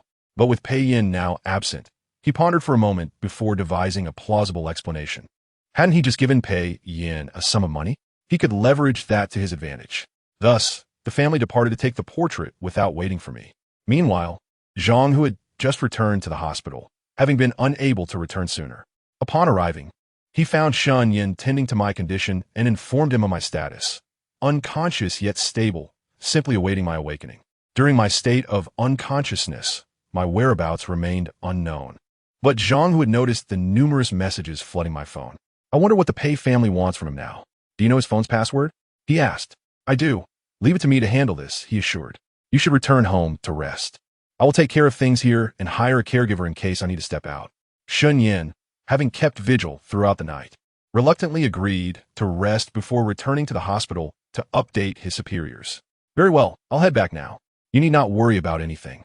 I have already discussed everything with Dr. Su." After Shen Yin departed, Zhang, who unlocked my phone, discovering it filled with calls from the Pei family and a barrage of excessive messages urging me to answer or return home. They seemed intent on summoning Pei Yin back for the family portrait, providing an address for him to reach promptly. Zhang, who felt a pang of guilt. In just a few days away, things had spiraled so dramatically. He believed that ultimately, I was alone, unable to outmaneuver the Pei family's schemes, and was perplexed as to why Su Yin continued to assist them. It was distressing for Pei Yin, fully aware that confrontation with Su Yin would yield unfavorable outcomes, yet unable to inflict harm upon her. Zhang Hu chastised me internally. Why can't you be a bit more ruthless? Why not defend yourself? Why care about them, or Su Yin? You've reached this point. What does it matter anymore? Although I lay unconscious, I could hear his voice. Aware he spoke on my behalf. I recognized my own folly, yet my love for her remained steadfast. I had promised to protect her. How could I bring myself to harm her? Zhang Hu composed himself after a moment, realizing he must handle matters on my behalf. Their plans were not yet complete, and it was too early to extricate myself from the Pei family or allow them to seize further leverage against me. Zhang Hu swiftly employed a caretaker to assist him at the hospital, instructing them to contact him immediately if anything arose, promising to return without delay. He then proceeded directly to the address provided by Pei Jinhua, arriving just in time to witness the family taking a group photo. The family portrait, which was supposed to include Pei Yin, appeared incomplete without him. What child does not long for a family photo, especially in Pei Yan's circumstance? Regardless of their discord, he belonged to that family, and it was perplexing to exclude him. Observing the joyful scene within, with Pei Hao seated in his wheelchair at the forefront and Pei Jinhua and Feng Min flanking him, they all wore forced smiles under the photographer's direction, exuding warmth and togetherness. The tableau was indeed heartwarming, stirring deep emotions within Zhang Hu, yet thoughts of the comatose Pei Yin weighed heavily on his heart. With urgency, Zhang Hu burst into the scene, exclaiming, "Please wait." Just as the photographer was about to capture the moment, the family turned to face the intruding Zhang Hu, their smiles fading instantly. Feng Min, frowning in displeasure, asked, "What are you doing here?" Zhang Hu candidly stated his purpose. Pei Yin was unable to join them due to pressing matters, and he urged them to wait for him. Feng Min glanced at Pei Jinhua, who retorted, "It is impossible to wait for him. We informed him well in advance. Why should we delay for one person?" Pei Jinhua's unwillingness to wait was apparent, suggesting they had never intended for Pei Yin to be part of the family portrait. Zhang Hu, aware of their true intentions, refrained from voicing his thoughts. Some matters held greater urgency, and the photo could always be taken later. Besides, how could a family portrait be considered complete without everyone? The photographer, caught in the middle, looked between the Pei family and Zhang Hu, unsure how to proceed. Indeed, a family portrait devoid of one member could hardly be deemed a true representation of family. Yet, they seemed uninterested in waiting. Perhaps they were anticipating his absence, eager for a family portrait that excluded him. In response to Zhang Hu's remarks, Pei Jinhua coldly declared, "If you wish to think that way, I cannot change your mind." Wei called him numerous times. The world does not revolve around him. He then directed the photographer to disregard Zhang Hu and continue with the shoot. Zhang Hu, incensed, accused them of having no genuine intention of including Pei Yin in the photograph, suggesting they were merely seizing the opportunity. "It's just a family portrait. What is the rush? It can be taken another time." Feng Min, rising in indignation, countered, "Can we be blamed? It is his fault for not showing up. We all remember that he is the one who failed to come." She then called for the staff to remove Zhang Hu, insisting, "Please escort him out. He is disrupting our shoot." Zhang Hu retorted, "You are doing this on purpose, waiting for Pei Yin to be absent so you can take the photo without him. You do not regard him as family." At that moment, Pei Hao, who had been silent, spoke up with a piercing gaze directed at Zhang Hu, stating coldly, "Perhaps it is he who does not see us as family." The room fell silent as everyone turned to Pei Hao, who continued, "If he considered us family, he would not have gone years without addressing my mother. He wouldn't defy my father, risking his health in the process. He would not treat me with such disdain. Nor would he ignore us when he decided to leave without a word, failing to return our calls, only to send you, an outsider, to speak for him." Pei Hao's words hung in the air, and the onlookers began to believe his assertions. It seemed Pei Yan's absence was entirely his own doing, absolving them of any responsibility to wait. Zhang Hu was incensed. How could Pei Hao so casually utter such shameless claims? It was they who had wronged Pei Yin, prompting his behavior, and Pei Yin had done nothing to deserve their scorn. Zhang Hu vehemently retorted, "His actions are a direct response to your behavior. You must surely recognize your own culpability." Having no familial ties to them, Zhang Hu felt liberated to speak his mind. He turned to Pei Jinhua, inquiring, Did you really seek out Pei Yin as a child? Or was it merely to obtain a kidney? Then, addressing Feng Min, he declared, you became the mistress while his mother was still alive. I wouldn't address you either. Lastly, he turned to Pei Hao, warning, your vile deeds will eventually be exposed. You are a family indeed. Pei Yin cannot possibly assimilate with you. Enraged, Pei Jinhua lunged at Zhang Hu, but Zhang Hu swiftly seized his wrist, taunting, what's this? Did I strike a nerve? Come on, I'll call the police. Let's escalate this. Knowing that he mustn't create a scene, Pei Jinhua reluctantly withdrew his hand, addressing the nearby bystanders. This person is spouting nonsense. None of it is true. If you're so confident, let Pei Yin speak for himself. Otherwise, cease your prattle. Pei Jinhua contemplated why Pei Yin could not come forth personally, suspecting he was entangled in some circumstance that prevented him from responding. Zhang Hu insisted, he is busy. I speak nothing but the truth. Pei Jinhua scoffed, by your logic, I could claim you owe me 5 million. Would you believe that? It was absurd. Baseless accusations flying like a rabid dog. He then shouted at the staff outside, are you going to do something, or are we leaving? The staff rushed to intervene, asking Zhang Hu to step outside. Unwilling to comply, Zhang Hu stood firm until they warned, if you refuse to leave, we will have to call the police. Reluctantly, Zhang Hu exited, his frustration palpable, while the Pei family resumed their photo session with an air of triumph. In that moment, Zhang Hu truly felt the profound sorrow within Pei Yan's heart, witnessing the warmth of a family united in a portrait while he, a member of that family, was conspicuously absent from their plans. Their unity was only a facade, wielded against Pei Yan. Zhang Hu stormed out, and shortly thereafter, his phone rang. Mr. Zhang, it seems Mr. Pei has awakened. Would you like to return now? The news of Pei Yin regaining consciousness relieved Zhang Hu's heart, filling him with joy. Heeding the urgency of the moment, I hastily made my way back, reminding you to keep a vigilant eye on his condition and to summon a nurse should any issues arise. He then mounted his motorcycle and sped towards the hospital. However, as he approached a traffic light, he realized that the green signal was about to turn red, forcing him to pause momentarily. When the green light illuminated once more, he anxiously accelerated. In his haste, he failed to notice an oncoming vehicle. Zhang Hu, unable to evade in time, slammed on the brakes only after realizing the impending collision. But it was too late. He crashed into the car. Fortunately, his driving skills allowed him to swerve at the last moment, narrowly avoiding a direct hit. Yet the rear of his vehicle still grazed the other car, leaving a substantial scratch on its sleek black surface. After the impact, both parties halted, acknowledging the necessity to address the accident rather than flee. Swiftly, the other party emerged from their vehicle and approached Zhang Hu, only to reveal themselves as Zhou Hong, Su Yan's assistant. Chapter 188. Where is he? Zhang Hu felt a flicker of surprise upon recognizing Zhou Hong. Familiarity would certainly ease the situation. He parked his motorcycle and approached, greeting, hello, Secretary Zhou. I am a friend of Pei Yin, whom you have met before. Zhou Hong, equally astonished to see a familiar face, glanced at the marks on the motorcycle before turning his attention back to Zhang Hu, opting not to pursue the matter of the vehicle's damage. Instead, he inquired, what brings you here? Are you unscathed? Zhang Hu shook his head. I am fine. I was just riding too quickly and lost sight of my surroundings. Relieved that Zhang Hu was unharmed, Zhou Hong decided to let the matter slide, knowing that Zhang Hu was merely a food delivery worker. Despite the cost of the repairs being significant, he presumed Zhang Hu could not afford such expenses. No worries. I will inform Mr. Su shortly. You should leave now. Take care. Upon hearing that Su Yan was in the car, Zhang Hu hesitated, a tumult of emotions swirling within him.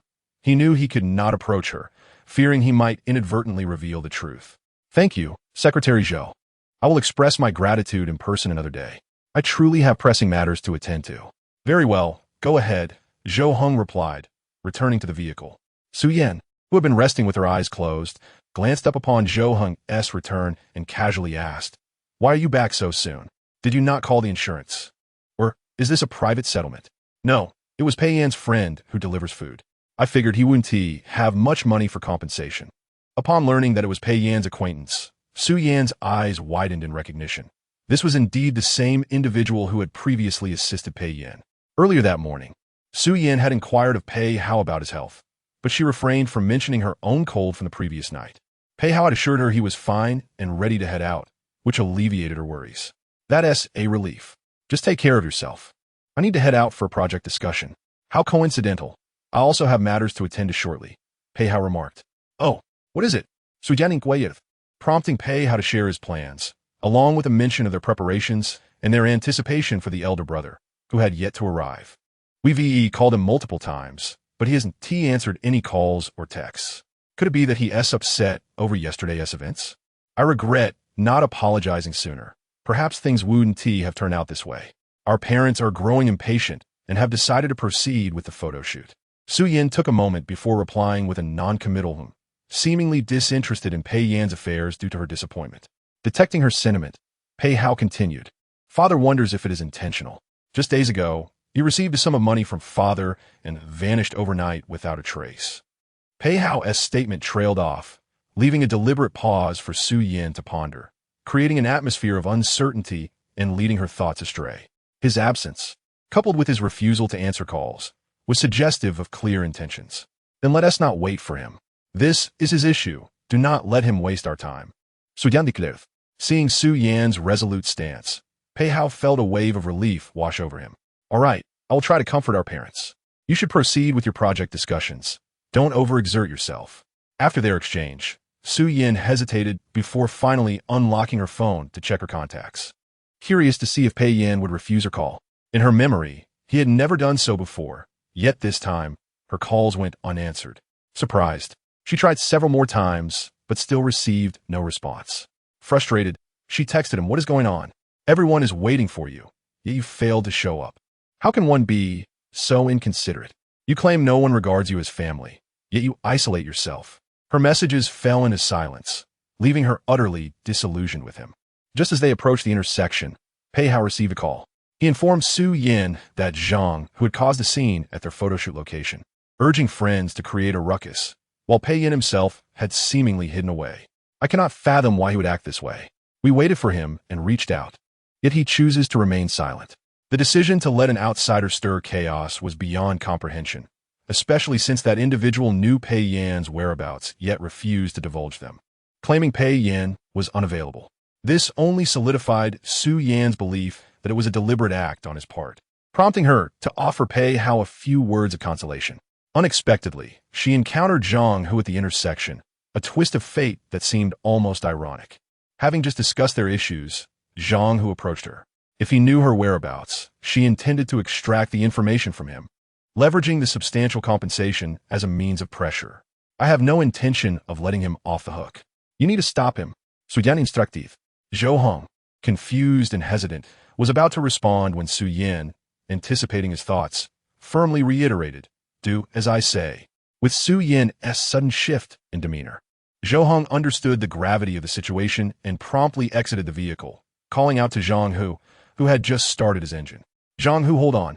Upon seeing Zhou Hong approach again, Zhang Hu turned off his engine and inquired, "What's the matter?" Zhou Hong appeared troubled, and at that moment, Su Yin approached Zhang Hu with a stern expression, surveying the scratch on her vehicle. "You are aware of the value of my car, correct? Thus, you comprehend the cost of repairing this damage? This is not merely a scratch. It requires the entire panel to be replaced, which is quite a sum." Though Zhang Hu had never owned such an expensive vehicle, he appreciated the worth of automobiles and understood the implications. "I see. So, Miss Su, what you propose?" He sensed Zhou Hong's inclination to let him off the hook, but given Su Yin's tone, it seemed the matter was far from resolved. Yet, he was anxious to return and ascertain her condition. "If necessary, we can involve insurance to determine liability. I recognize the potential costs may be significant, but I will accept responsibility." Su Yin regarded Zhang Hu intently. "Given your current financial situation, this expense may prove burdensome. There exists a way to alleviate this, contingent upon your willingness." Zhang Hu felt a sense of unease, sensing a hidden agenda behind her words. "What does Miss Su propose?" Su Yan stated unequivocally. "Where is Pei Yan? Provide me with the address." Chapter 189. Just like him, Su Yan's inquiry caused Zhang Hu to tense up immediately. Why was Su Yan asking about Pei Yan's whereabouts? Ordinarily, she would not concern herself with him, let alone wish to have any connection with him. Yet now, she was proactively inquiring. There must be something amiss. Unable to disclose Pei Yan's location, Zhang Hu could only respond that Pei Yan was occupied with matters out of town and was currently unavailable.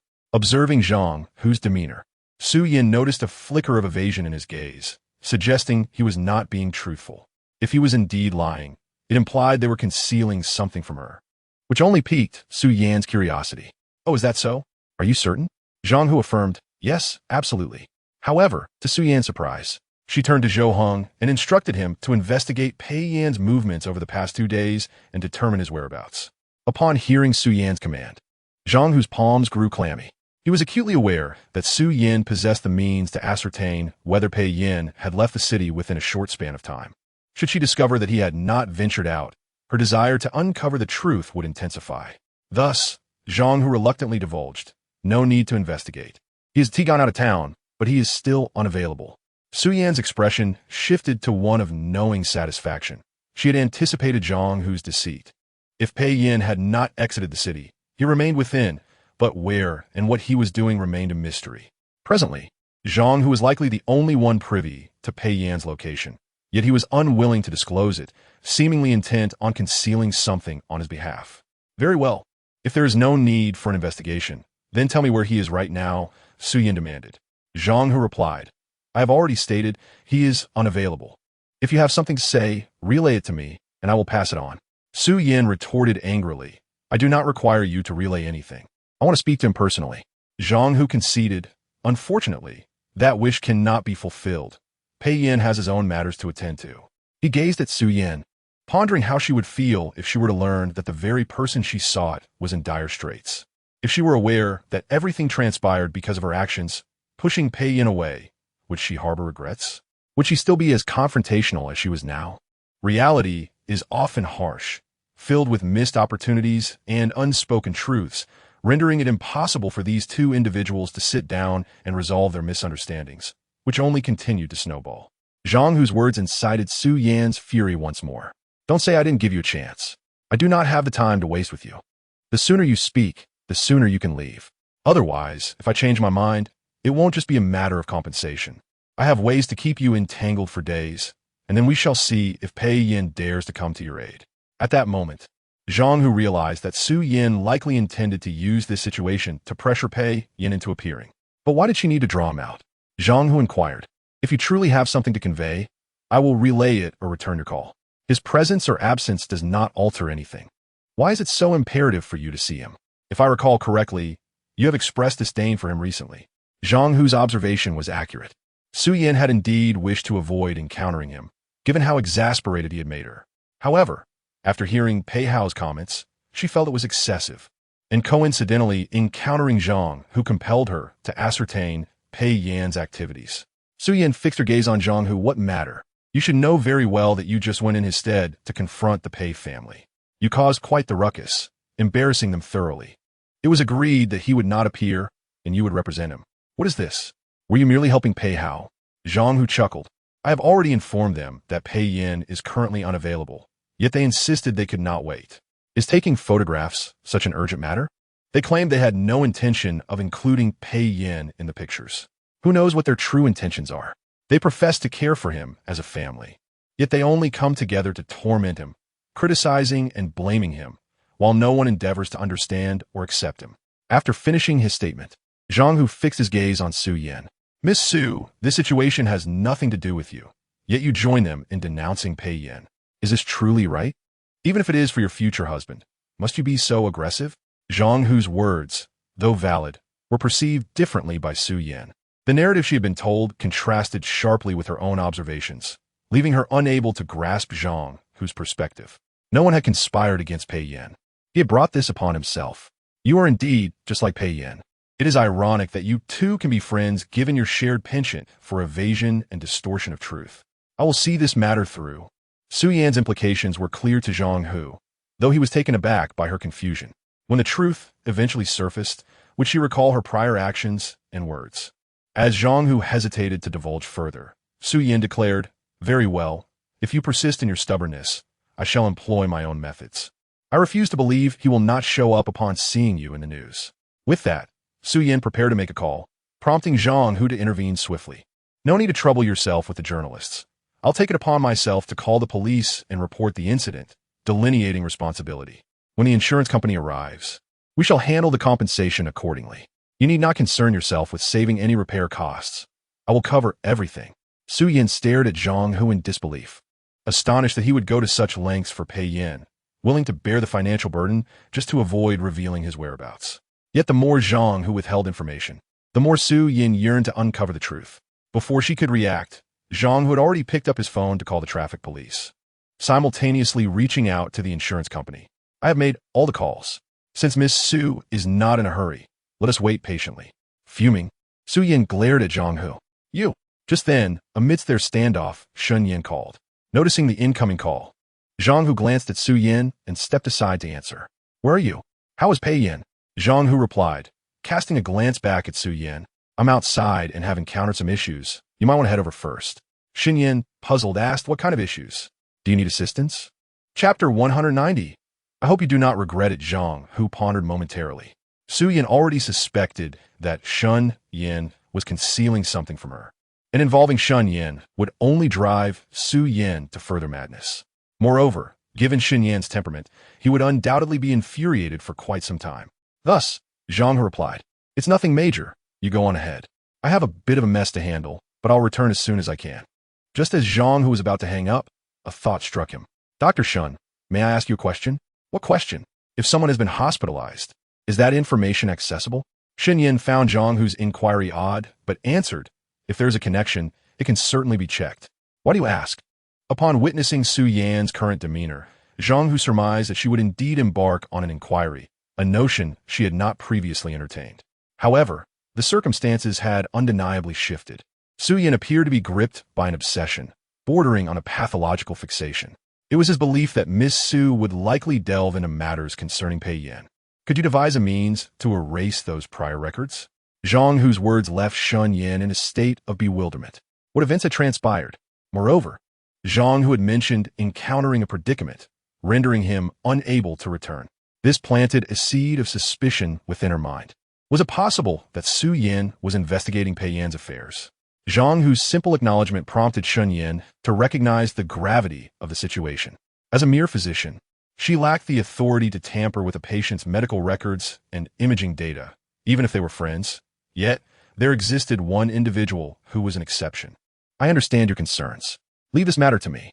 You attend to your responsibilities. Should anything arise, do not hesitate to call. I'm always available to assist. Thank you, Dr. Shun, he replied. Following the conclusion of their call, Shun Yin promptly reached out to Su Yinzhou, informing him of the situation. Could you possibly leverage your connections to assist? It's quite urgent. He wished to keep his condition concealed, clinging to the last vestiges of his privacy. Su Zhanzu, well aware of the entanglements among their circle, readily acquiesced, for his family's enterprises were extensive. There was nothing that could not be resolved with a single phone call. It was merely that he had maintained a low profile until now, and the time had come to unveil his true capabilities. Rest assured, I can eliminate any hospital records within this city. Moreover, he is safest and most discreet here with me.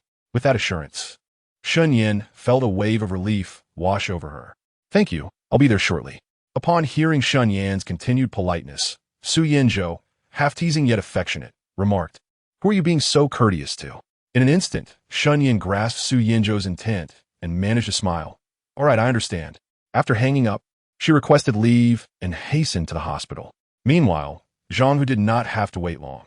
As he made a phone call, the traffic police arrived promptly, swiftly assessing the situation. They proceeded with the delineation of responsibility, during which representatives from the insurance company also arrived. After estimating costs and subsequent matters, Su Yin stood with her arms crossed, remarking, you still have time to reconsider. You are well aware of the repair costs for my vehicle. I have yet to mention compensation for lost work. If I were to inquire, you would not be able to bear it. Zhang Hu merely cast a calm glance at Su Yin, assuring her, rest easy, Miss Su. Y árbol no regrets. What must be done will be done. Su Yin felt a surge of irritation. It was clear that Pei Yin's companions shared his obstinate nature. Despite presenting him with choices, he chose to shoulder the financial burden alone. Very well then, if you wish to be the martyr, so be it. Do not think that your silence will prevent me from conducting my investigation. I refuse to believe he can elude scrutiny indefinitely. Zhang Hu felt a bead of sweat trickle down his brow. Su Yan's resolve. Fortunately, he had had the foresight to inform Shun Yin about the hospital matter. Su Yan's connections were indeed vast, should she choose to investigate. It would be a straightforward endeavor. Yet, why had she not pursued it earlier? Countless opportunities had slipped by. Had she been more attentive to Pei Yin, they might not be in this predicament. The so-called misunderstandings had long been resolved, and now, to act out of concern for Pei Hao seemed foolish. If Pei Yin were to discover her actions, the heartache would be profound. Zhang Hu, with disappointment, gazed at Su Yin and said, I hope that when you uncover the truth, you will also be able to assert, without hesitation, that you have no regrets. He then signed a responsibility acknowledgement form and engaged in discussions with the insurance company, remaining occupied until the afternoon.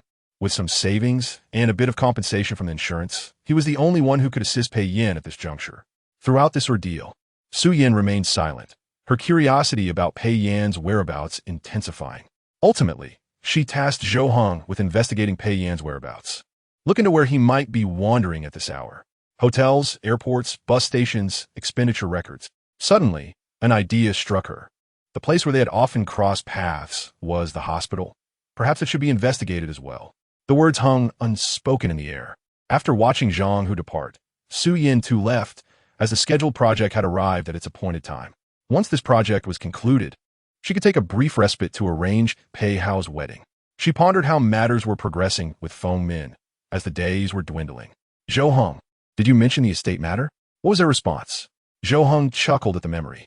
When he had called Feng Min, she had been lamenting, oh, I truly adore that venue, but the owner is demanding an exorbitant price. While I can afford it, I refuse to let them take advantage of me. I have another option in the works.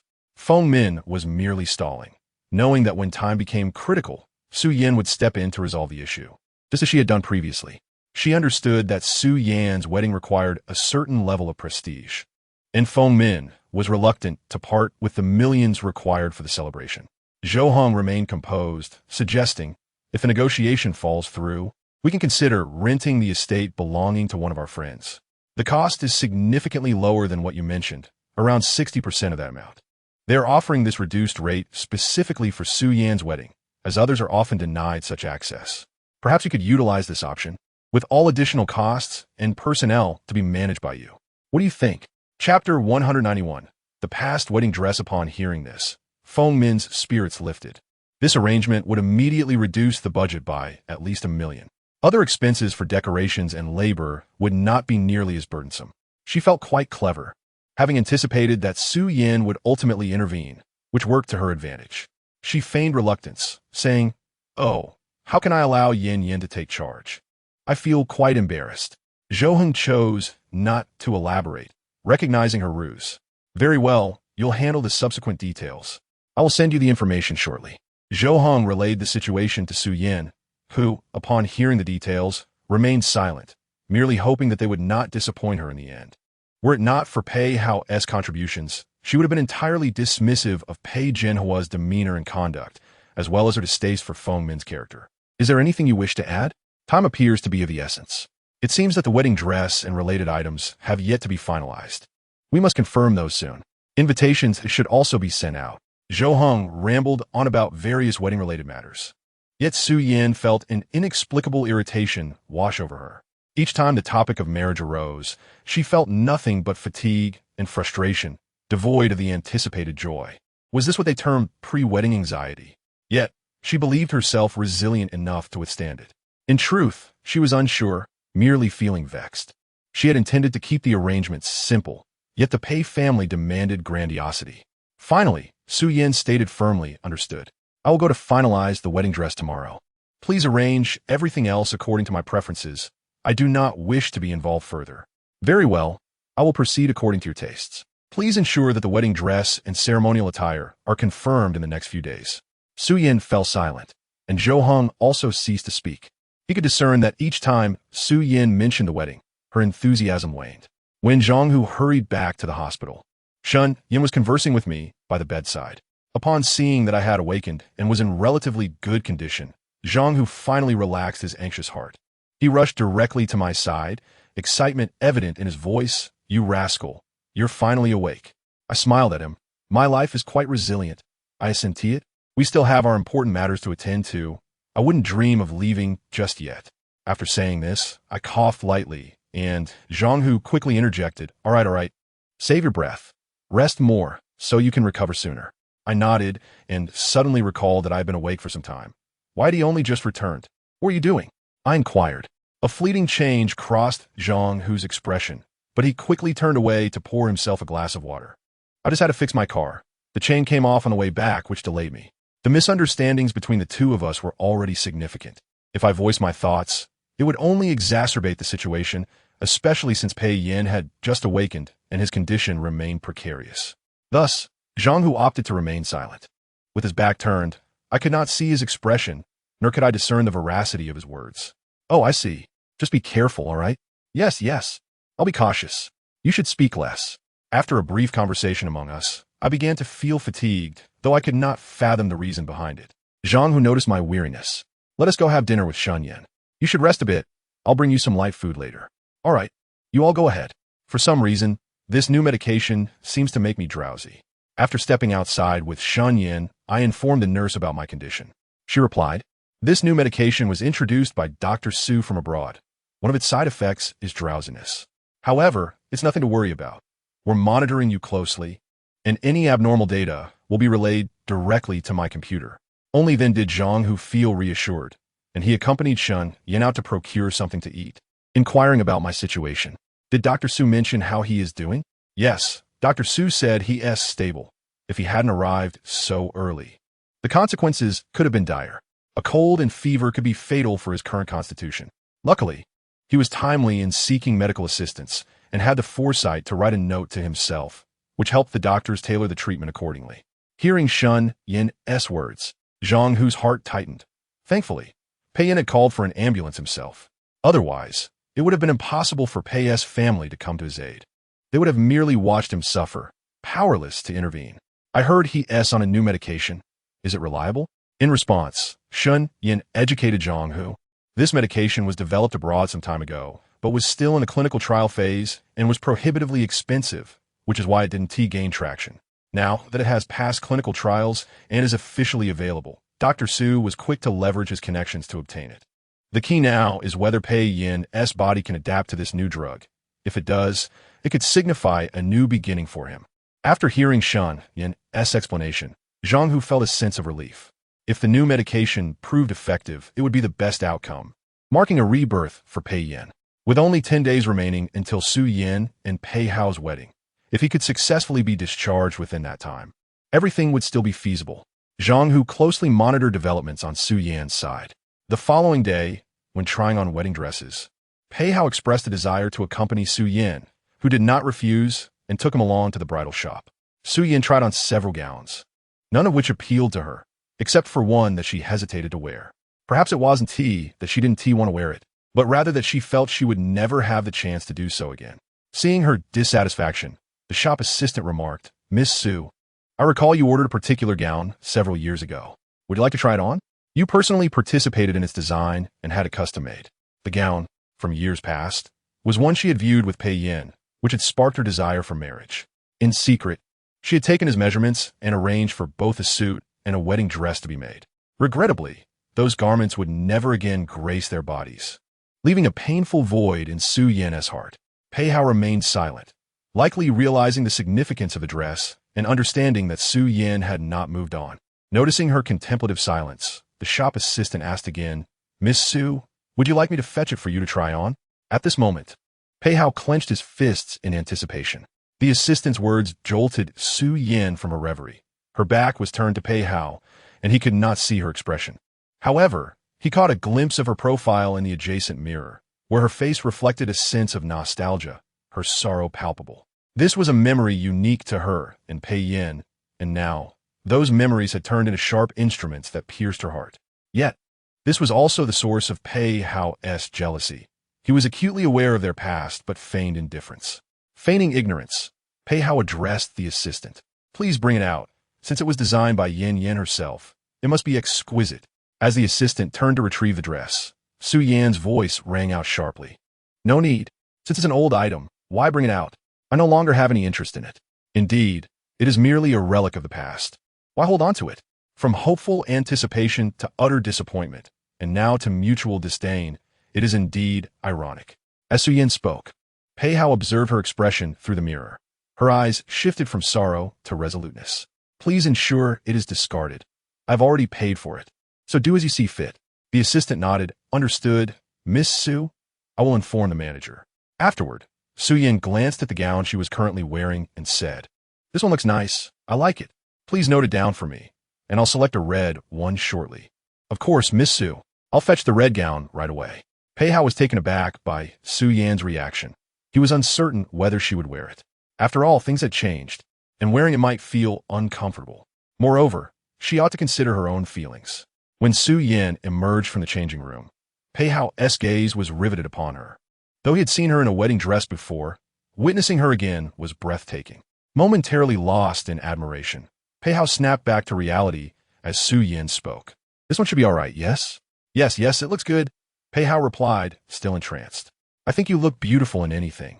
When I saw you come out, I thought an ethereal being had descended. Aware that Pei Hao was trying to flatter her, Su Yan merely offered a faint smile. Then I'll go try on another one.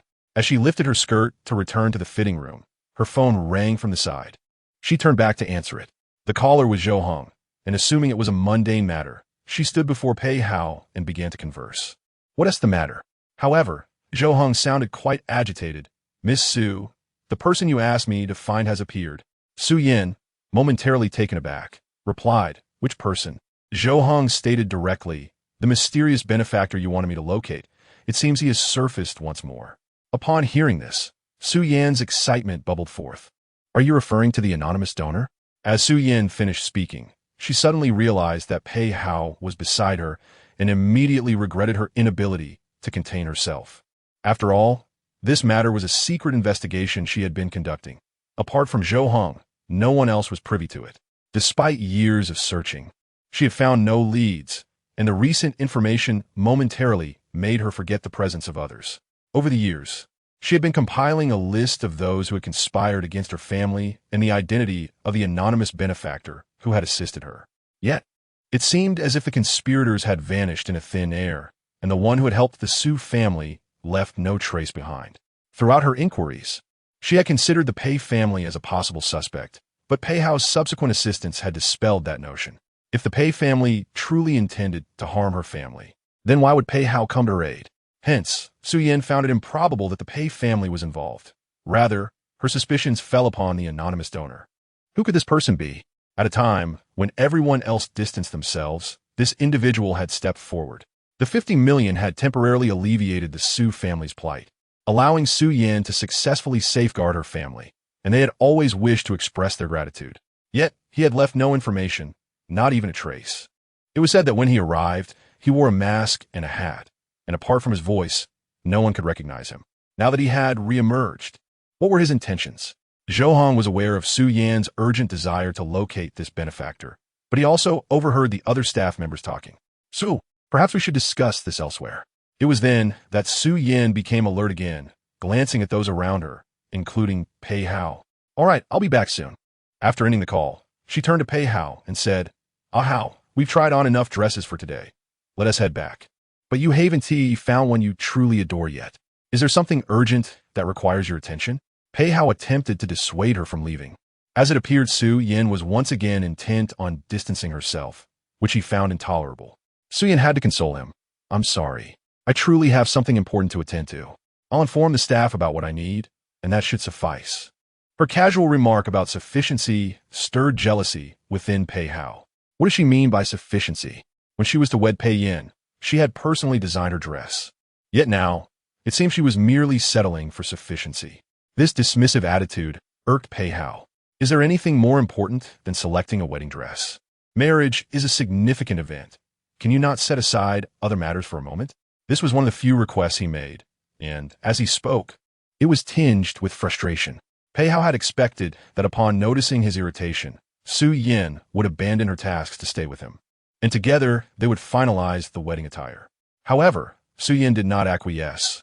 Instead, she stated, We've almost made our selections. There is nothing more to discuss. In a hurry, she entered the fitting room to change out of her clothes and quickly emerged to gather her belongings. Finally, she confirmed a few dresses with the staff, saying, These will do. Just alter them to my size when the time comes. The staff dutifully noted her selections, while Pei Hao felt a mix of emotions. What could possibly be so pressing that Su Yin treated him with such indifference, even regarding their wedding? As Su Yin prepared to leave, she said, Ahao, Xiao Jiang will take you back. I want to be accompanying you. Once I finish my tasks, I'll reach out to discuss other matters. After she departed, Jiang Mian entered, pushing Pei Hao out of the bridal shop. Having just heard Su Yin mention the 50 million, Pei Hao pondered why that figure seemed so familiar. Chapter 193. The rift. Watching Su Yan's car drive away, Pei Hao's displeasure became evident. Jiang Mian, noticing his discontent, inquired, Pei, what is bothering you? You're about to get married. Shouldn't you be happy? Distracted and irritable, Pei Hao coldly replied, Mind your own business. Taken aback by his abrupt response, Jiang Mian felt slighted and retorted understood. Seeing her sudden change in mood, Pei Hao quickly softened his tone. Get in the car. All right, I'll take you home. Pei Hao countered, not going home. Jiang Mian, puzzled, asked where then. Pei Hao adjusted his glasses, scrutinizing Jiang Mian. To our usual place. Jiang Mian's previous displeasure vanished, and she eagerly moved closer to Pei Hao. All right, Pei. Her soft tone sent a shiver through him, yet he maintained his composure. You haven't been seeing any other suitors, have you? If I find out, you know the consequences. Jiang Mian sweetly reassured him, Don't worry, Pei. I'm loyal to you. Together, they returned to their villa in the countryside, allowing Pei Hao to vent his frustrations. It was impossible for Pei Hao to suppress his feelings indefinitely. He feared internalizing them might be detrimental. Fortunately, Jiang Mian could satisfy his desires, allowing him to unleash his primal instincts, unlike his restrained demeanor around Su Yin, where he was constantly suppressing himself. Pei Hao was never the obedient type beneath his refined exterior. He possessed his own ambitions and desires. After indulging in his passions, he leaned against the bed to rest. Moments later, he realized why the figure of 50 million was so familiar. It was the very sum Pei Yin had requested from Pei Zhenhua. Had it not been at that moment, Pei Hao had no heart to ponder over such matters. He abruptly pushed Jiang Mian aside. Do not forget my rules. The beginning and the end are dictated by me. I have never withheld what is due to you, but you must know your place, understand? Jiang Mian, of course, was well aware of these harsh truths, and she had no choice but to endure them. After washing up, Pei Hao emerged and instructed Jiang Mian, Find out where Pei Yin is. I don't care what methods you use, but it must be done swiftly. Also, have someone keep an eye on Zhou Hong. I need to know every move he makes. Inform me immediately if anything unusual occurs, especially if Pei Yin appears. Do you understand? Pei Hao, as usual, prepared to leave, and Jiang Mian, gazing at the bruises on her body, felt a pang of pain. She turned to Pei Hao and said, Mr. Pei, my father is gravely ill and hospitalized. Could you provide some financial assistance? Pei Hao, in the midst of dressing, paused. Have I not told you that if you are with me, you must sever all ties with your past? If you dare to reveal even a hint of my affairs, you will not know how you will die. He glared at Jiang Mian, his eyes filled with a cold, menacing intent, making her shiver. But they're my parents. How can I abandon them? I only need 300,000 yuan. My father fell and is still in the hospital. Jiang Mian did not back down, believing that after 6 years with Pei Hao, some sentiment should exist. However, she underestimated his heart. To use her years of service to appeal to his emotions was a losing battle. A snake, once warmed by a farmer, will not remember the farmer's kindness. It will only care for its own interests. Pei Hao turned back to Jiang Mian, approaching her. How much do you need? 300,000 yuan? I have given you plenty over the years, but you have spent most of it on work. To keep your job, you have spent money on yourself, from the inside out. But to Pei Hao, this was a voluntary choice. Her plea did not soften him. Instead, he seized her neck. I have said, sever all ties. Do not contact them again, or I will sell you off. Understood? Do not test my limits. You know, once you are with me, there is no escape. He harshly squeezed her chin, nearly deforming her implants, and then released her. As he left, he threw a card at her. Take this. This is the last time. Cut all ties. Do not mess up the tasks I have given you. I'm not truly incapacitated yet. Without a backward glance, Pei Hao left for the living room, calling out, Come, take me back. Jiang Mian looked at the cold card on the ground, feeling a sense of bitter irony. She picked it up, clenching it tightly, and her eyes suddenly became clear. Chapter 194. The benefactor. After leaving the bridal shop, Su Yin raced back to the company. On the way, She recalled Pei Hao's words, which clearly indicated his desire to keep her. However, for Su Yin, this was the only chance to uncover the truth, and she could not wait. She had been searching for so long, never giving up, even when there was no news. The joy of marriage paled in comparison to the joy of discovering the truth. She needed to thank the person who had changed her life. Without her, there would be no Su Yin, no Su family. She would have been living an ordinary, perhaps impoverished life. Therefore, Su Yin was determined to find her benefactor, no matter how long it took. When Zhou Heng revealed the information, she could not contain her excitement and rushed back. If not for traffic laws, Su Yin would have driven nonstop to the company. Zhou Heng, seeing her return, immediately said, "Our man on the ground reported that someone recently made an anonymous donation." The voice caught the attention of the cleaning lady. Su Yin was puzzled. Why the cleaning lady? Zhou Heng explained, the mysterious donor, as in the past, was heavily disguised and spoke little. He was about to leave when the cleaning lady stumbled. He helped her and asked if she was okay. She assured him it was a minor fall and thanked him. He said, "Good. Make sure to see a doctor if you feel unwell." The lady thanked him and he left. As she resumed cleaning, she recognized the voice. This voice is familiar. It sounds like the person who made a large donation years ago. Our man overheard and immediately inquired. The lady recounted the event, noting the man's similar appearance and voice. Though he seemed thinner, he helped me carry a bucket of water years ago, too. After hearing this, Lu ran and informed Zhou Heng, and they reviewed the surveillance. The man in the footage seemed to avoid the cameras, speaking in a low voice, making it difficult to see his face. Only when he spoke to the cleaning lady did he speak normally. However, their conversation was too distant to be heard. Lu Ran also compared the handwriting from 3 years ago and found a match. It's the same person. He was also very quiet, but his build is now thinner. Zhou Heng showed Su Yin the footage. The man wore a large hat and a black mask, clearly concealing his identity. "Are you sure it's him?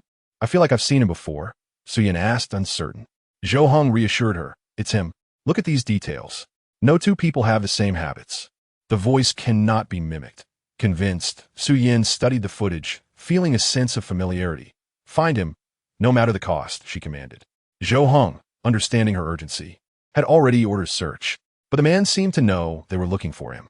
After the donation, he went to a nearby mall, blending into the crowd, and then to a bustling night market. By the time they found him, he had vanished. Zhou Heng informed Su Yin, who was perplexed. Why must one conceal their good deeds? What is it that he wishes to hide? Phone calls leave a trace, and direct transfers can be traced back. Hence he chose to visit in person, yet altered his appearance during his retreat to obscure himself. The truth seems as fragile as a thin layer of paper, easily pierced yet mysteriously vanished. Regardless of the method employed, I demand a thorough investigation. Even if he has changed his attire, we must identify the establishment he entered. I refuse to believe that you cannot uncover this, no matter how much time it takes. If we miss this opportunity, who knows when he might reappear? Zhou Heng observed Su Yan's anxious demeanor and proposed, "What if we publish an announcement or send out messages?" Su Yan promptly dismissed the idea, asserting that this approach would be inappropriate. His desire to remain incognito undoubtedly stems from a wish to avoid disturbance.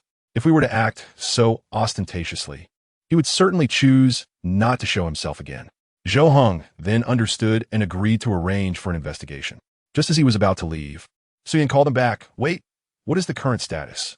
Zhou Heng pondered for a moment, realizing Su Yan was likely inquiring about Pei Yan. Unfortunately, there was no good news to report. Since he left home alone that night, he had not been seen again. No one knows his whereabouts, and he has not returned to the Pei family, as if he had evaporated from existence. Zhou Heng conveyed this situation to Su Yin and mentioned an important piece of information. According to rumors, Pei Jinhua intended to grant Pei Yin a significant share of the family assets upon his return, but Pei Yin refused the shares, opting instead for cash, which had been entirely delivered to him just 2 days before his disappearance. There were speculations that Pei Yin had a tumultuous relationship with his family and chose to vanish again after receiving the money. It is likely that the Pei family would no longer accept him, claiming he had broken his parents' hearts. Upon hearing this, Su Yin felt a sense of numbness. Is it truly so? If it is, then one can only hope he never returns. Chapter 195, Prenuptial Agreement. After listening to Zhou Heng, Su Yin took a moment to respond. If it is indeed a repetition of past events, it would be utterly ludicrous. Disappointment has lingered, and she has repeatedly tried to convince herself that it was not true, yet it appears to be unfolding once more. The despair within her has dissipated, as if she were listening to the tale of a stranger. I thought I had misjudged him, but it turns out I was merely misjudging myself. If he always wishes to flee, then it would be best if he never returned. Su Yin expressed her disappointment, and Zhou Hong, observing her expression, understood her sentiment, but did not believe Pei Yin to be such a person.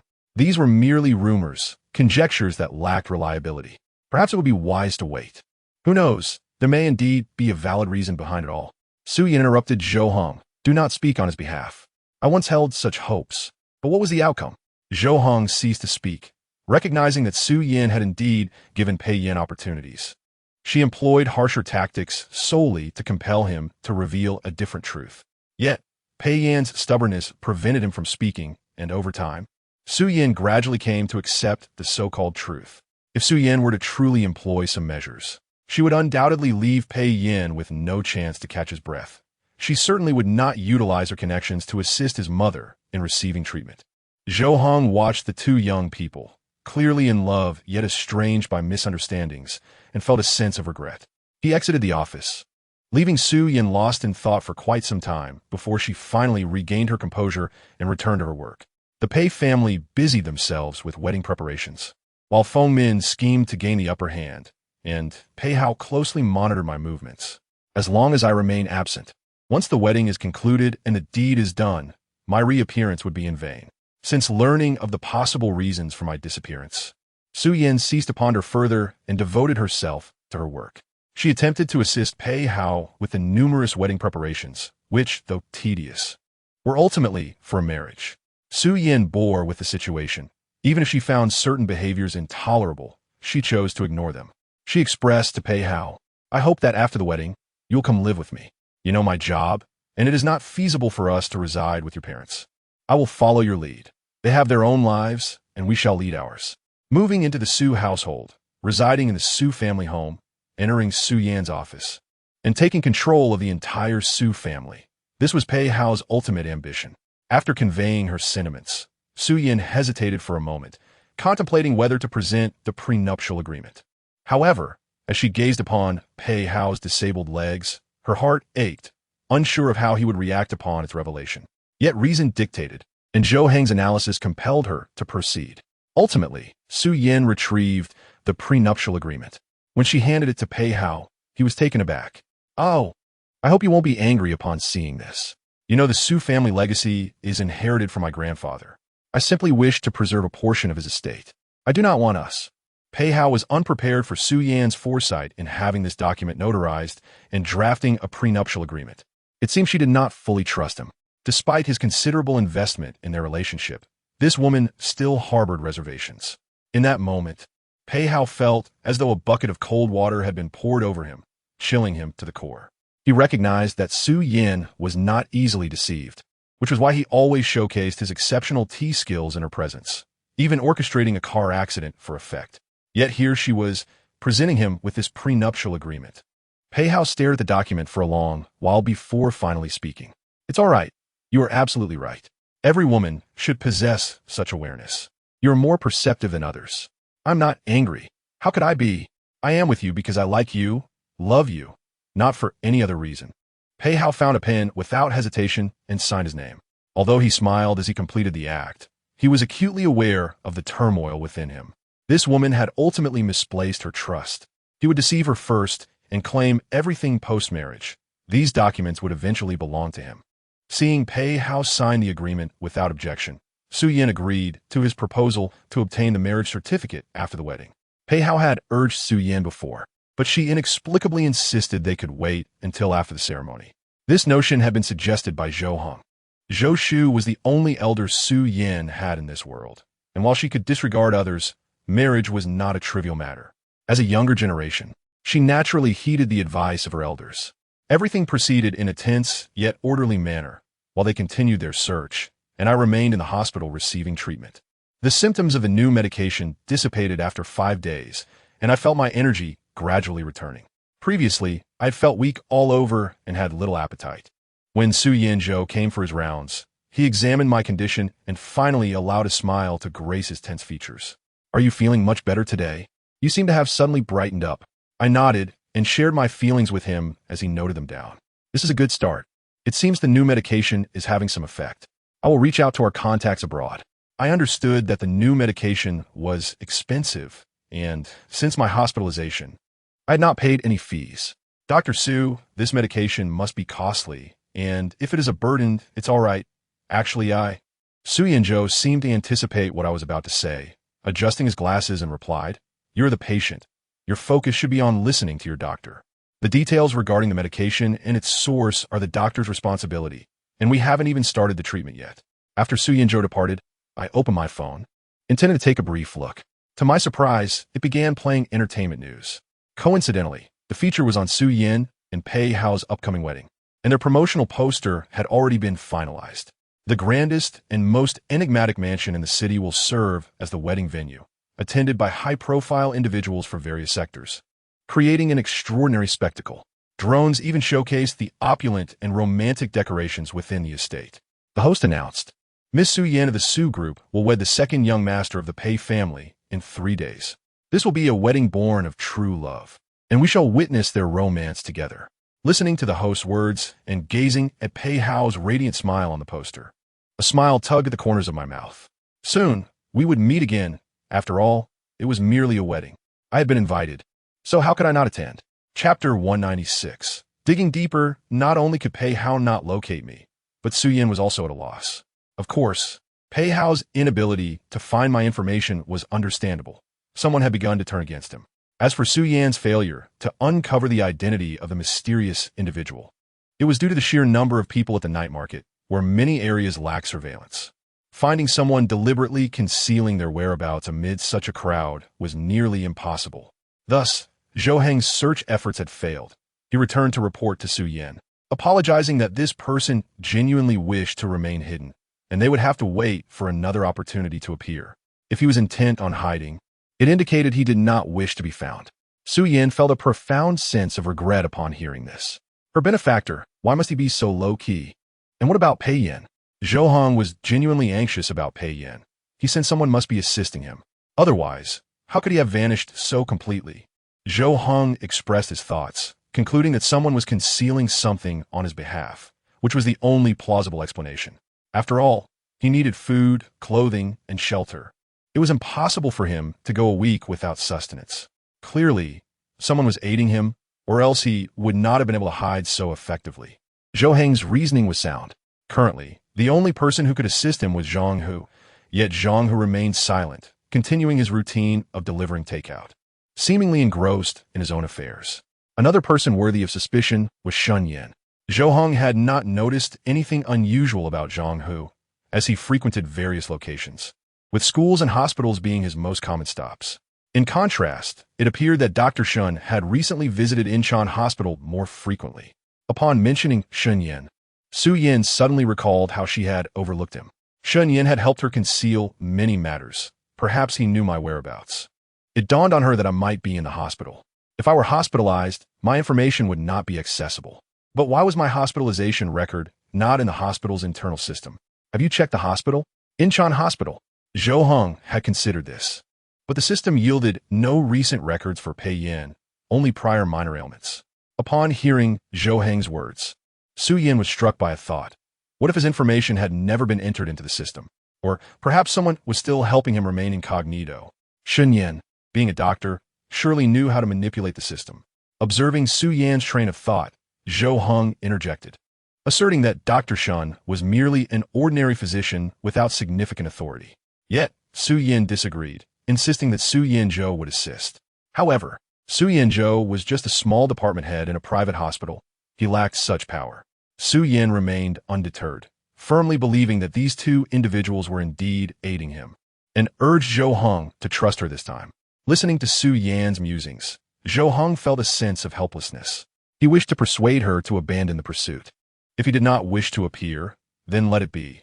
Perhaps he was like that mysterious individual, preferring to remain unfound. When someone is determined to hide, they cannot be uncovered. When they do not wish to hide, they will naturally reveal themselves. You are to be married soon. Embrace a new life. Bid farewell to the past and release yourself. Gulham understood Su Ane's obsession. Logically, his appearance should not concern her at all. However, something within her compelled her to pursue this matter, to validate certain truths. Zhou Heng spoke earnestly, yet Su Yin may not have taken it to heart. If she were inclined to listen, she would have let go long ago. After a prolonged silence, Su Yin finally urged him to return to work. Feeling overwhelmed by wedding preparations, she yearned to step outside, but was uncertain where to go. After much deliberation, she found Shun Yan's number and hesitated before dialing. When Shun Yan received Su Yan's call, she was taken aback that Su Yan would contact her. At that moment, she happened to be at Su Yinzhou's hospital. With me lying nearby, Shun Yan instructed everyone in the room to remain quiet and cautiously asked, "Hello, Yin Yin, is there something you need?" Su Yan replied nonchalantly, "Nothing much, just wanted to ask if you have some time to grab a drink with me."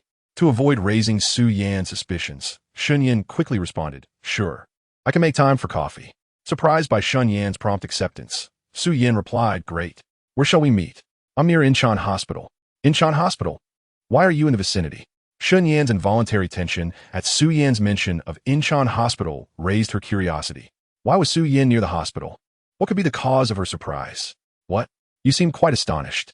Shun Yan quickly smiled. "I am indeed surprised. What brings you to find me here?"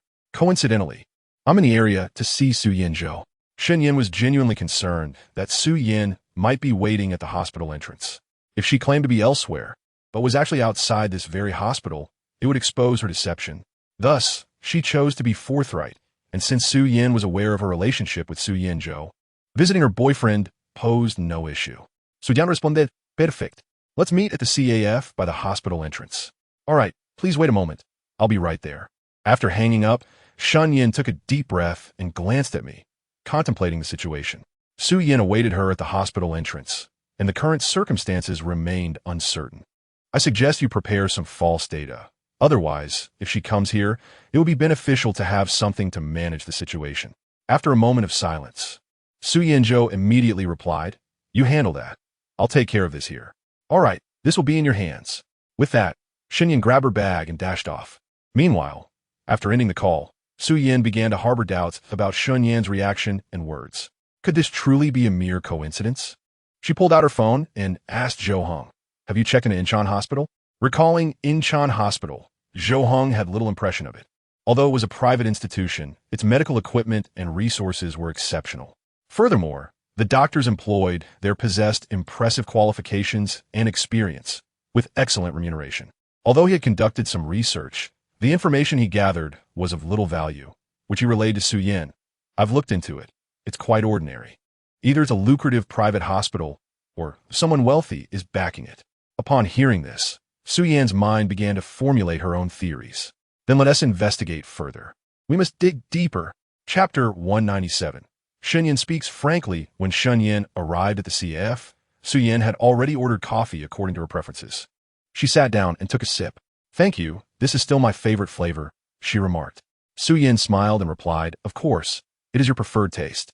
The two engaged in light conversation, and Su Yin brought up the matter of Shun Yin being asked to be a bridesmaid. "The gown has already been delivered to your home. Did you receive it?"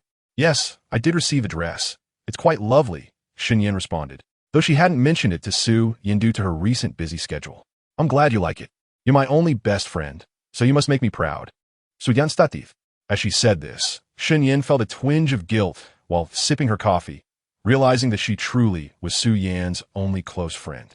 Over the years, Su Yin had been preoccupied with work and hadn't had the chance to cultivate any intimate friendships. Most of her acquaintances were merely close business partners and not confidants. Shun Yin empathized with Su Yin, but felt remorse for the trust Su Yin had placed in her, creating a sense of inner turmoil. She found herself in a dilemma. While she wished to persuade Su Yin further, she knew she wouldn't listen and would likely move in the opposite direction. "All right then, I'll make sure to appear in the gown you provided," she said. After some more casual chatter, Su Yin suddenly inquired, "You seem to frequently visit Su Yinzhou's hospital lately. Are you two approaching something significant?" Shun Yin was puzzled by how Su Yin knew about her regular visits. If Su Yin was aware, it likely meant she was searching for Pei Yin. Many were currently seeking Pei Yin. Some hoped for his return, while others wished he would remain absent. How could Shun Yin respond to Su Yan's question? After a moment's contemplation, she replied, "Yes, I've been visiting him often for some issues. How did you know I was here so frequently? Suyam Plafalidi marked. A few times when I passed by your hospital, I intended to drop in and chat, but I found you were not there. The other doctors informed me. Although Shan Yin was uncertain about the veracity of Su Yan's statement, she chuckled in agreement. Indeed, I've been coming often. You know, we just confirmed our relationship. Su Yin nodded. Yes, the fervor of a budding romance often makes one wish to be together at all times. Shun Yin shyly nodded and then asked Su Yin, what about you? However, Su Yin deflected, I have nothing much to say, just the usual, running around the Pei family. But there is one peculiar matter. What is it? Do you know where Pei Yin is gone? Almost everyone is unable to reach him, not even his family. It appeared the conversation had circled back to Pei Yin, a topic Shun Yin could not evade, even if she chose not to mention it. If Su Yin were to confront him at the hospital, Pei Yin's situation would inevitably come to light, leading to significant misunderstandings. It might be better to address it directly. As for him, please don't mention it. He has a cold and fever, complicated by pneumonia, and is still hospitalized. About 8 nights ago, I was the one who called for an ambulance. I was initially unaware. He had gone directly to Su Yinzhou's side. Even Yinzhou had not known until a few days later during his rounds. Thankfully, he didn't come to my hospital. He truly has a lot on his plate, often ending up in the hospital every few days. Shun Yin feigned nonchalance while observing Su Yan's reaction. Upon hearing this, Su Yan's expression shifted slightly, not merely because Pei Yin happened to be in Su Yinzhou's hospital, but because that fateful night he fell ill coincided with Shun Yan's own illness. They had both suffered the same fate, albeit in different hospitals. His condition appeared to be more severe, leading to pneumonia, explaining his prolonged hospital stay. But why had he not answered anyone's calls? Why did he ignore every attempt to reach him? Was it intentional, or did he simply not wish to respond? As these thoughts crossed her mind, Su Yin suddenly understood. His silence might stem from feeling that they were the cause of his illness. She concluded that Pei Yin was likely upset, angry that she had pushed him into the water, thus leading to his fever, and resentful of her defense of Pei Hao. He might feel wronged by the Pei family. Sensing exclusion, which could explain his retreat to the hospital and refusal to take calls. Yet even while sick, he could have clarified his situation instead of allowing Zhang Hu to misconstrue it as the Pei family's unwillingness to include him in their family portrait. Shun Yin had expected Su Yin to react more strongly after hearing this, but she merely said, so he is hiding in the hospital. No one can find him. He truly can be quite irritable. Shun Yin was perplexed. What is he angry about? Su Yin paused for a moment before recounting the events from that day in the backyard. Upon hearing it, Shun Yin felt utterly speechless. It seemed the heavens had taken pity on him, allowing him to survive. If he were to remain at the Pei family for even a day longer, they might well drive him to madness. However, that was not the crux of the issue. The critical point was that Su Yin had been the one to push Pei Yin into the water, which was indeed catastrophic. Following his second chemotherapy, Pei Yin had barely been discharged for half a month before falling ill with a cold and fever, nearly facing a life-threatening situation. Shun Yin couldn't even bear to look at Su Yin, struggling to suppress her anger, her fists clenched tightly. If one day Su Yin were to discover the absurdity of her actions, would she be able to bear it? After finishing her account, Su Yin added, now you understand why he is avoiding everyone. He probably feels embarrassed to return. Shun Yin interrupted, not everything seen is true. Some events unfolding before our eyes may have been orchestrated beforehand. Did you not notice? Su Yin found Shun Yan's sudden intensity curious. It was an expression she had never seen before. What have you discovered? Having endured in silence for long enough, Shun Yin could no longer restrain herself. Have you not realized that every time Pei Yin is with Pei Hao, it is always Pei Hao claiming Pei Yin has harmed him? But every incident occurs after the fact, and none of you were present at the scene. In truth, you always arrive after the events have transpired. You have never witnessed the actual occurrences. There must be one person lying and another telling the truth. And why do you believe the person you trust, who seems pitiful? Not every weakling is a victim, nor is every strong one a bully. They require an impartial figure to adjudicate. Yet you are not that impartial person, and you have taken on the role of judge. Your personal emotions and biases cloud your judgment, leading you to conclude that Pei Yin is at fault in every matter. But in the end, have you not realized? Pei Yin is the most tragic figure in every scenario. How many times has it been him? How many times has he ended up hurt, sick, and hospitalized? Shun Yin felt it was time to voice her thoughts. If she didn't speak up now, Su Yin might very well condemn Pei Yin to death. Chapter 198, Apology. Shun Yin continued, "Do not assume I am advocating for Pei Yin. I am merely observing the facts objectively. I am an outsider, taking no side. I only present what I believe to be the truth. This is what I wish to convey, and it is all I have to say. The rest is for you to judge." Having spoken her piece in one breath, Shun Yin exhaled deeply and took a sip of her coffee, as if releasing the pent-up emotions within her. Su Yin was not devoid of judgment. Rather, she had allowed her emotions to cloud her perception of the truth. Coupled with the manipulations of those with ulterior motives, this led to the absurdity of the situation. Su Yin had not anticipated that Shun Yin would express so much, and listening to Shun Yan's analysis, it indeed appeared quite reasonable. Each time an incident occurred, she was never present. She only heard Pei Hao's account, dismissing her words as mere attempts at justification. In truth, she had never witnessed these words with her own eyes or heard them with her own ears. Everything stemmed from her subjective perception of the actions and words of the two individuals involved.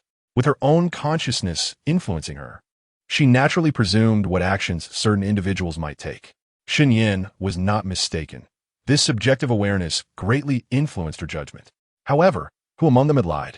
Su Yin pondered for a moment before turning to Shun Yin and inquired, "Are you suggesting that someone is lying and that there are those who are deliberately misleading?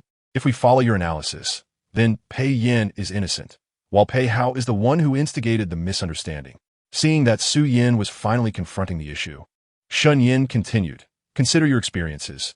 Does Pei Hao not always position himself as the victim?" Su Yin meticulously recalled various incidents, such as when Pei Hao had a fever and Pei Yin fetched medicine, or when Pei Hao fell and only Pei Yin was present. Pei Hao dropped his necklace into the water, and Pei Yin went to retrieve it. Pei Hao fell again, with Pei Yin as the sole witness. Numerous instances occurred where it was only the two of them together, with no one else around. Yet, it was precisely under such circumstances that conflicts arose between them. Suddenly, Su Yin realized she had never considered this question from another perspective. She still found it difficult to believe that Pei Hao could be the architect of such harm, for in her memory, he did not embody that nature. At least, he was never like that with her, his parents, or those around him. He was always courteous and refined. In contrast, Pei Yin was utterly incomparable, lacking the same level of education and cultural refinement. Why would Pei Hao treat Pei Yin in such a manner? Su Yin looked resolutely at Shun Yin, asserting, "I still believe Pei Hao has no reason to harm Pei Yin." Upon hearing Su Yan's words, Shun Yin stated, "What if it is because Pei Yan's return has instilled a sense of crisis in him? The notion of a crisis can be as fierce as a rabid dog guarding its food. Do not underestimate a man's animosity towards another man. Even if you assure Pei Hao of your choice, what about your innermost feelings? Even I can see that you have not truly forgotten Pei Yin, nor have you cleansed those sentiments. Can Pei Hao not discern this?" Shun Yan's words caused Su Yan's expression to darken, as if they had pierced through to her very core, revealing her thoughts with stark clarity. If Su Yan's assertion held any truth, then this version of Pei Hao was entirely different from the one she had known, presenting a completely different facade. If Pei Hao's sense of crisis arose solely from Pei Yan's presence, he should be able to communicate that to himself rather than resorting to such actions. Su Yin felt disoriented, unsure of whom to trust. All truths seemed unsubstantiated. All were cloaked in secrecy. She was at a loss regarding whom to believe. Frustrated, she pressed her forehead, contemplating for a moment before speaking. "I will investigate this matter. For now, let us conclude our discussion here." It was clear that her words held some effect on Su Yin, and Shun Yin hoped she would soon uncover the truth herself, rather than relying on others to unveil it for her. The truths spoken by others could never be the absolute truth. They might merely be another trap. Only through her own eyes could Su Yin find conviction. Aware of her current distress, Shun Yin chose to say nothing further. "All right, I too must return to the hospital." As they exited the CAF together, just as Shun Yin prepared to leave, Su Yin called out to her, "Do you know which ward he is in?" Shun Yin was somewhat taken aback. It appeared she was going to visit Pei Yin. Although a tinge of nervousness crept in, she calmly revealed his room number. "It's over there. You should be able to find it easily. I visited a few days ago. He should be discharged soon." Su Yin detected no signs of panic on Shun Yan's face, indicating that Shun Yin had not deceived her. "All right, I will go take a look. Rest assured, I want to say a word." Shun Yin had intended to interject, but Su Yan's statement thwarted her. It was for the best, as Shun Yin surmised. Perhaps her earlier words had made an impact. There's nothing much to see. If you're free, you may as well go visit. Should he say anything, just ignore it. Shun Yin understood that Pei Yin could sometimes be stubborn, and his obstinacy could provoke Su Yin. Do not worry, you should hurry along. After Shun Yin left, Su Yin crossed the street to the hospital, ascended the stairs, and arrived at my ward's door. At that moment, I was watching television, having gotten sufficient rest earlier in the morning, now engrossed in some mundane news. When the door suddenly swung open, I assumed it was the nurse coming in to check my temperature, so I did not move my head, my gaze fixed on the television. To my surprise, upon entering, the individual promptly closed the door. I turned to see that it was Su Yin. Just as I raised my hand to change the channel, my hand froze in midair. Although Shan Yin had mentioned Su Yin's arrival, seeing her now still surprised me. Upon entering, Su Yin noticed I was watching television and closed the door behind her, then turned to find me staring at her, astonished. It seemed she had not anticipated actually finding her way here. She approached me and said casually, "Isn't it uncomfortable to keep your hand raised like that?" Only then did I realize, hurriedly pressing the remote to change the channel and lowering my hand.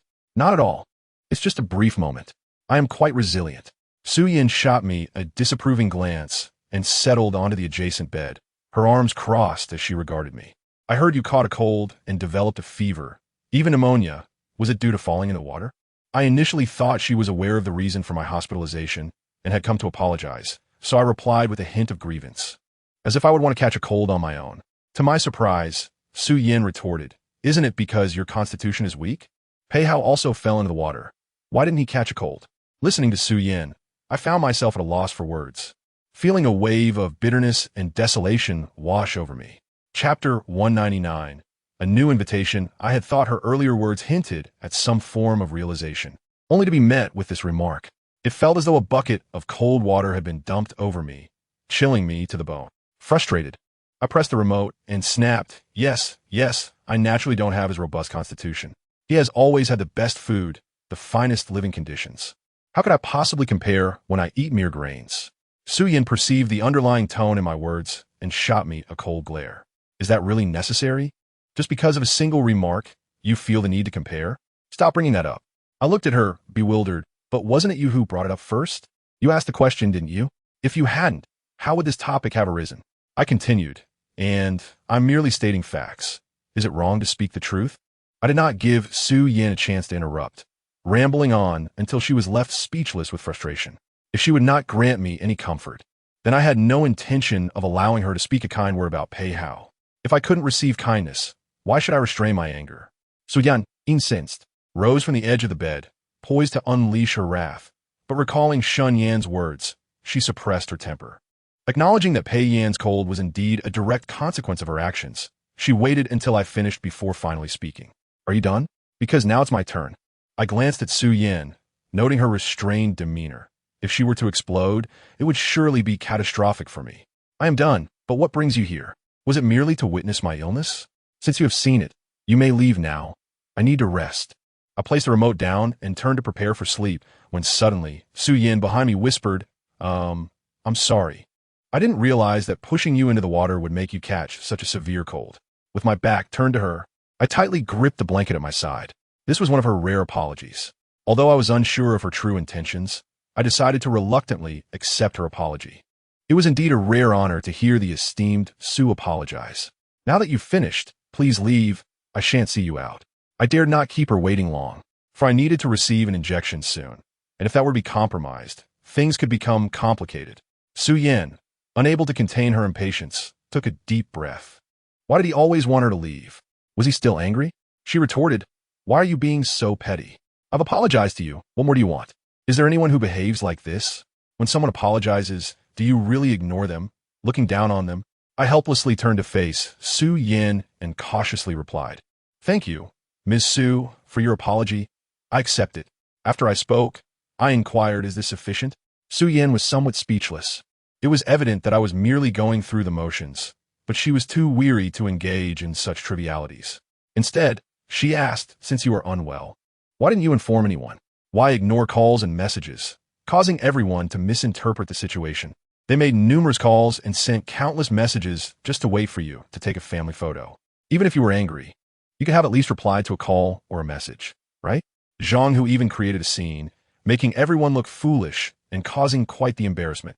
In truth, what troubled Su Yin was that Pei Yin had not answered her calls, which was nearly unprecedented, and he hadn't responded to her either.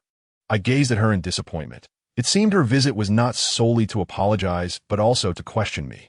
Likely, Pei Hao had exaggerated the situation. I could only wonder what kind of absurd tales they concocted in my absence. I retrieved my phone and handed it to Su Yin, displaying the call history and messages. Look for yourself. Count them. How many calls were made, what messages were sent, and at what times? I showed her the records on my phone. Each missed call lasting only a few seconds, barely 5 calls, and there were messages rife with accusations. You see, at that time, I was suffering from a high fever, barely conscious. How could I attend to my phone? And what response could I give to those messages? Not deleting them was already a disservice to my phone. As I spoke, a wave of bitterness surged within me, but I suppressed it. I couldn't help but wonder if I hadn't called for an ambulance myself. Would she even be able to see me now? I could endure much pain, but it was my unwavering love for her that sustained me through all the misunderstandings and suffering. Yet, she never seemed to understand, always standing by others' sides. Yes, I must admit, it was partly my fault for being unable to voice my truth, for not being able to tell her the reality. But what could I do? I couldn't reveal that I was the one who saved her, who saved the Su family all those years ago. I had silently done so much for her. Yet she treated me this way. If I spoke out, I knew that this seemingly strong person before me would crumble under the weight of her own vulnerabilities. She would drown in endless guilt and regret, unable to forgive herself, and it would strike her deeply. Moreover, how could I express my own frailty? A man with only one kidney, uncertain of how many days I had left, what could I offer her?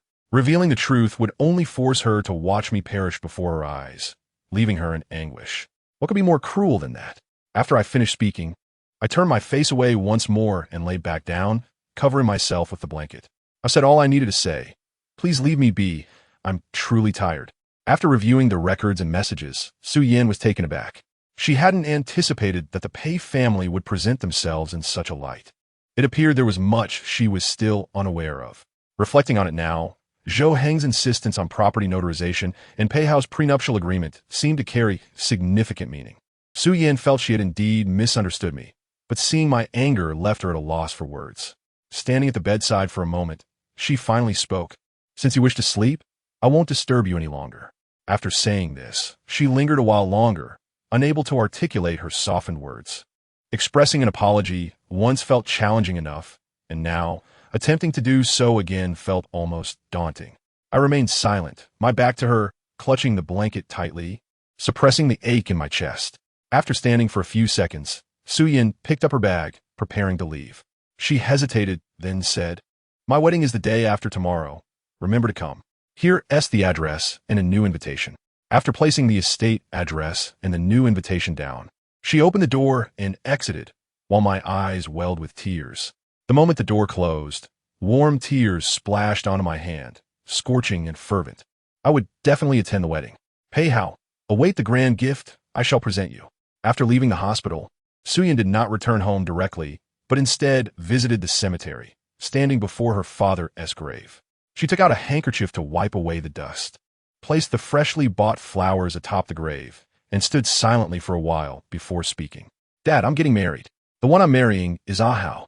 Will you support my decision?" No one responded to her words, nor did anyone inform her of right or wrong.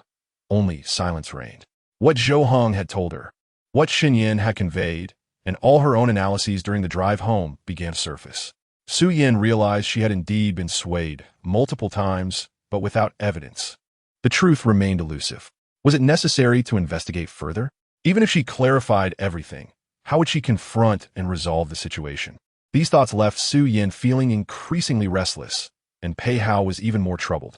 According to information relayed by his subordinates, Su Yin had gone to Incheon Hospital that afternoon, meeting both Shun Yin and Pei Yin. Upon hearing my name, Pei Hao nearly leapt from his wheelchair. "What? You say he's in the hospital?" "Yes, I followed Miss Su to the hospital and saw him," came to reply. I listened outside for a while. It seems he was admitted for a cold, fever, and pneumonia.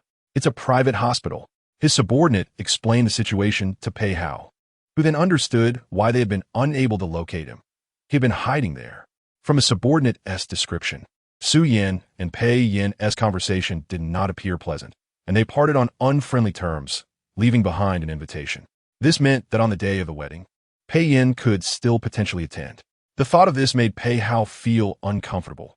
He could not comprehend why Su Yin would act in such a way, but he did not want his current partner to invite her ex to their wedding. The dilemma Pei Hao faced was rather simple.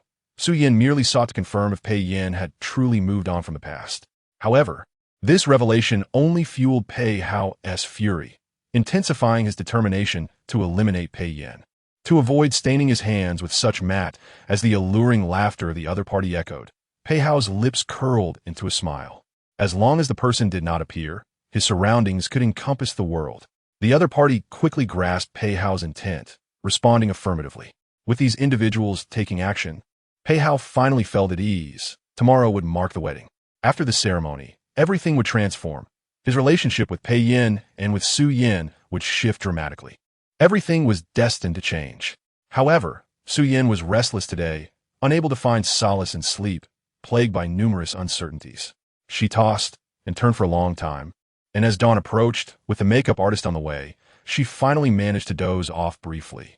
The reception and on-site arrangements were being handled by the Pei family, with Zhou Heng also lending a hand, allowing Su Yin to prepare in the makeup room while waiting for the proceedings to commence. Meanwhile, Pei Hao occupied another makeup room adjacent to their previous night's lodging, separated by a fair distance. Pei Hao contemplated visiting but was dissuaded by Feng Min, who remarked that it would be too cumbersome to go downstairs. "You will see her soon. Just wait a bit," she advised. Reluctantly, Pei Hao settled for a video call with Su Yin, who was just then styling her hair. Due to the presence of the makeup artist and others, he refrained from saying much, exchanging only a few casual words before ending the call. Upon seeing Su Yin in her wedding gown, Pei Hao felt a wave of relief wash over him. After a brief flurry of activity, Feng Min was summoned by Pei Genhua. "Oh, I need to assist your father for a moment. Let the makeup artist attend to you," she stated. Pei Hao nodded in acknowledgement. "Yes, please go ahead. I have no urgent matters." As soon as Feng Min departed, Pei Hao signaled the makeup artist to leave and promptly called Jiang Mian. "Forget about Pei Yin. Come help with other matters." When Jiang Mian received the call, she was in her father's hospital room. With a resigned glance at the phone, she rose to leave. It wasn't that Jiang Mian needed the money. She simply wished to ascertain whether, at a crucial moment, she could be sacrificed in Pei Hao's eyes. The truth proved that human hearts cannot be tested. In the end, they are often found wanting. Jiang Mian entered Pei Hao's makeup room, closing the door behind her. She surveyed the space and placed her phone in a flower pot. "Mr. Pei, is there anything I can assist you with?" As she locked the door, Pei Hao had already noticed and regarded her with a cold gaze. "Is it unnecessary to call you here?" he queried sharply. Standing a short distance away, Jiang Mian whispered, "No, you can summon me at any time." Pei Hao was pleased with her response. Yet he could discern an unmistakable distance that had developed since their last monetary transaction. "Come here," he commanded, his tone authoritative. Feeling the weight of his command, Jiang Mian hesitated but remained still. "What arrangements do you have?" Her reluctance irked Pei Hao, who reached out and pulled Jiang Mian into his embrace. She attempted to break free, but his grip tightened with every movement. Pei Hao's gaze darkened as he firmly grasped her chin, demanding, "What are you resisting? Are you dissatisfied with me?" His grip was painful enough to draw tears from Jiang Mian's eyes as she softly replied, "No, not at all. It's just that today is your wedding day, and it would be inappropriate if someone were to see us." Pei Hao scoffed. "Then why did you come in and lock the door?" Before Jiang Mian could respond, he lifted her effortlessly and carried her into the makeup room's lounge, shutting the door behind them. Since his mindset had shifted, Jiang Mian had grown increasingly resistant, but the more she resisted, the more determined Pei Hao became. Yet, for the sake of her own retribution, she bore it. Shortly thereafter, Jiang Mian emerged, hastily fixing her hair and retrieving her phone from the flower pot. Just then, Pei Hao also exited, straightening his attire. "Mr. Pei, may I take the day off today?" To Pei Hao, she was merely a plaything. Her presence at his wedding was inconsequential. "Go ahead, I'll grant you a few extra days off," he replied. Jiang Mian nodded and exited, glancing back at the door. Taking out her phone, she searched for Pei Yin's number, hesitating until she finally gathered the courage to call after exiting the estate. Chapter 201. Jiang Mian's plan today was Su Yan's wedding day. I stared at the crimson invitation in my hand for a while, contemplating whether to request a discharge from Su Yanzhou. He reviewed my morning blood tests and remarked that everything seemed fine, though he was slightly exasperated by my tendency to return with injuries each time I ventured out. I'll accompany you, he offered unexpectedly. Surprised, I asked, why would you come with me? It seems you weren't invited. Su Yanzhou smiled mysteriously. It's just an invitation. I can make a call, and I'll be there in no time. His confidence made me increasingly suspicious of his hidden prowess, as he seemed capable of resolving any issue that arose. Are you hiding something? I teased. He promptly replied, not at all. I simply know many people in hospital, so acquiring an invitation is no trouble. But your presence would only hinder me. Perhaps you should stay behind. Su Yanzhou adjusted his glasses. I can help if a fight breaks out. I've trained for that. Confused, I inquired, what do you mean? He tucked his hands into his pockets. I've worked hard to get you better. I can't let anyone ruin it. I began to understand his intent. He feared I might encounter trouble alone at the wedding, hence his desire to accompany me. Fine. It seems I'll have 2 bodyguards today. This should be quite the event. I'll handle my work and fetch my spare suit for you to change into something more formal, he said. All right. I'll go grab it while you finish up your tasks. After retrieving the suit with Su Yanzhou, I noticed my phone on the bedside table ringing incessantly. Approaching it, I found it was an unfamiliar number. Initially, I hesitated to answer, waiting for it to hang up, but it called again. Upon checking the call log, I discovered this number had attempted to reach me twice since I had left. After considerable deliberation, I finally answered. On the other end was a familiar voice, one I recognized but couldn't place immediately. Before I could discern who it was, she introduced herself. Hello, Mr. Pei. I am Jiang Mian, Mr. Peihao's former secretary. I was taken aback by her formal introduction. Oh, it's you. What brings you to call? Jiang Mian seemed to hesitate before divulging her purpose, which only piqued my curiosity further. Why are you silent? Isn't today your boss's wedding? Is he the one who sent you to speak with me? After a prolonged pause, Jiang Mian finally spoke. It's not him. It's me who has something to discuss with you. I wonder if you have a moment? My surprise deepened. I had no particular connection with Jiang Mian, so I questioned what she could want from me. I'm just about to head out to their wedding. Upon hearing that I was about to attend Peihao's wedding, Jiang Mian quickly urged, please stay where you are for now. Remain in the hospital. It seemed she had summoned a great deal of courage, stating, I have been under Mr. Pei for many years. You may doubt my words, but everything I say today is the truth. If there is a single lie, may I be struck down. Before her oath could fully escape her lips, I interrupted, I don't wish to know about your dealings with Peihao. Just say what you need to say.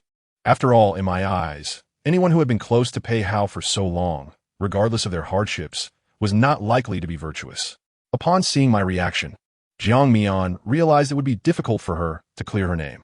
She said directly, I have already left Mr. Pei. I will send you a photograph momentarily. Before I could respond, she sent a picture from my phone, a snapshot of Peihao standing. Have you received it? I secretly took this morning. There is a video, but it will take time to send, so I'm sending you the photograph for now. This image is a token of my sincerity, and I hope you will believe me. I examined the photograph, which was indeed a screenshot from video, indicating that Jiang Mian had secretly recorded something involving her and Peihao. Mr. Pei, I know you have always been against Miss Su marrying Peihao. Indeed, he is not worthy of such a fine person as Miss Su. I'm also aware that you have investigated his hospital records, but those were from a private hospital owned by his friend, and the records have long been erased. The only thing that can now discredit him is my video. It is the sole evidence. I could sense that she was desperate for me to need this video, and she had the original in her possession. I was unsure of what had transpired between Jiang Mian and Peihao, but it was clear that they had fallen out, much like 2 thieves quarreling over the spoils. One thief was now willing to betray the other, undoubtedly with an ulterior motive. Jiang Mian had never been a simple person, so I asked directly, Miss Jiang, what is your intention? Jiang Mian paused for a moment. What do you think my intention is? I smiled. Surely you would not give me the video without expecting something in return. Otherwise, you would not have sent only a photograph. What do you want? Or, what do you hope to gain from me through this video? Hearing my words, Jiang Mian felt a sudden clarity. She had no intention of being a do-gooder. At this point, she needed to secure her future. She smiled. Since Mr. Pei is a man of understanding, I will be blunt. I will give you the original video for 5 million yuan. 5 million to prevent Miss Su from marrying a scoundrel is a worthwhile investment. 5 million. I could not help but laugh. You are even more audacious than I am. At least I extort a wealthy man, Pei Genoa. But you're trying to extort me, a man with nothing. What are you thinking? I sneered. Where did you get the idea that I have 5 million? Do you think the Pei family will pay you 5 million for this video? Zhang Mian had anticipated my response. She replied, I know there is discord between you and your brother. Since Pei Hao wronged me, the Pei family should pay. I also know that you recently received a substantial sum, at least 20 million, from Pei Jinhua to sever all ties with the Pei family. I marveled at how Pei Hao had divulged so much to Zhang Mian, which now became a weapon against him. I am sorry, but the 20 million you mentioned has already been donated. If you do not believe me, you can check. I can provide you with the details of the organization and the date of the donation. Seeing her plan fail, Zhang Mian, in a fit of rage, shouted, Are you just going to stand by and watch Miss Su marry that devil? Pei Hao?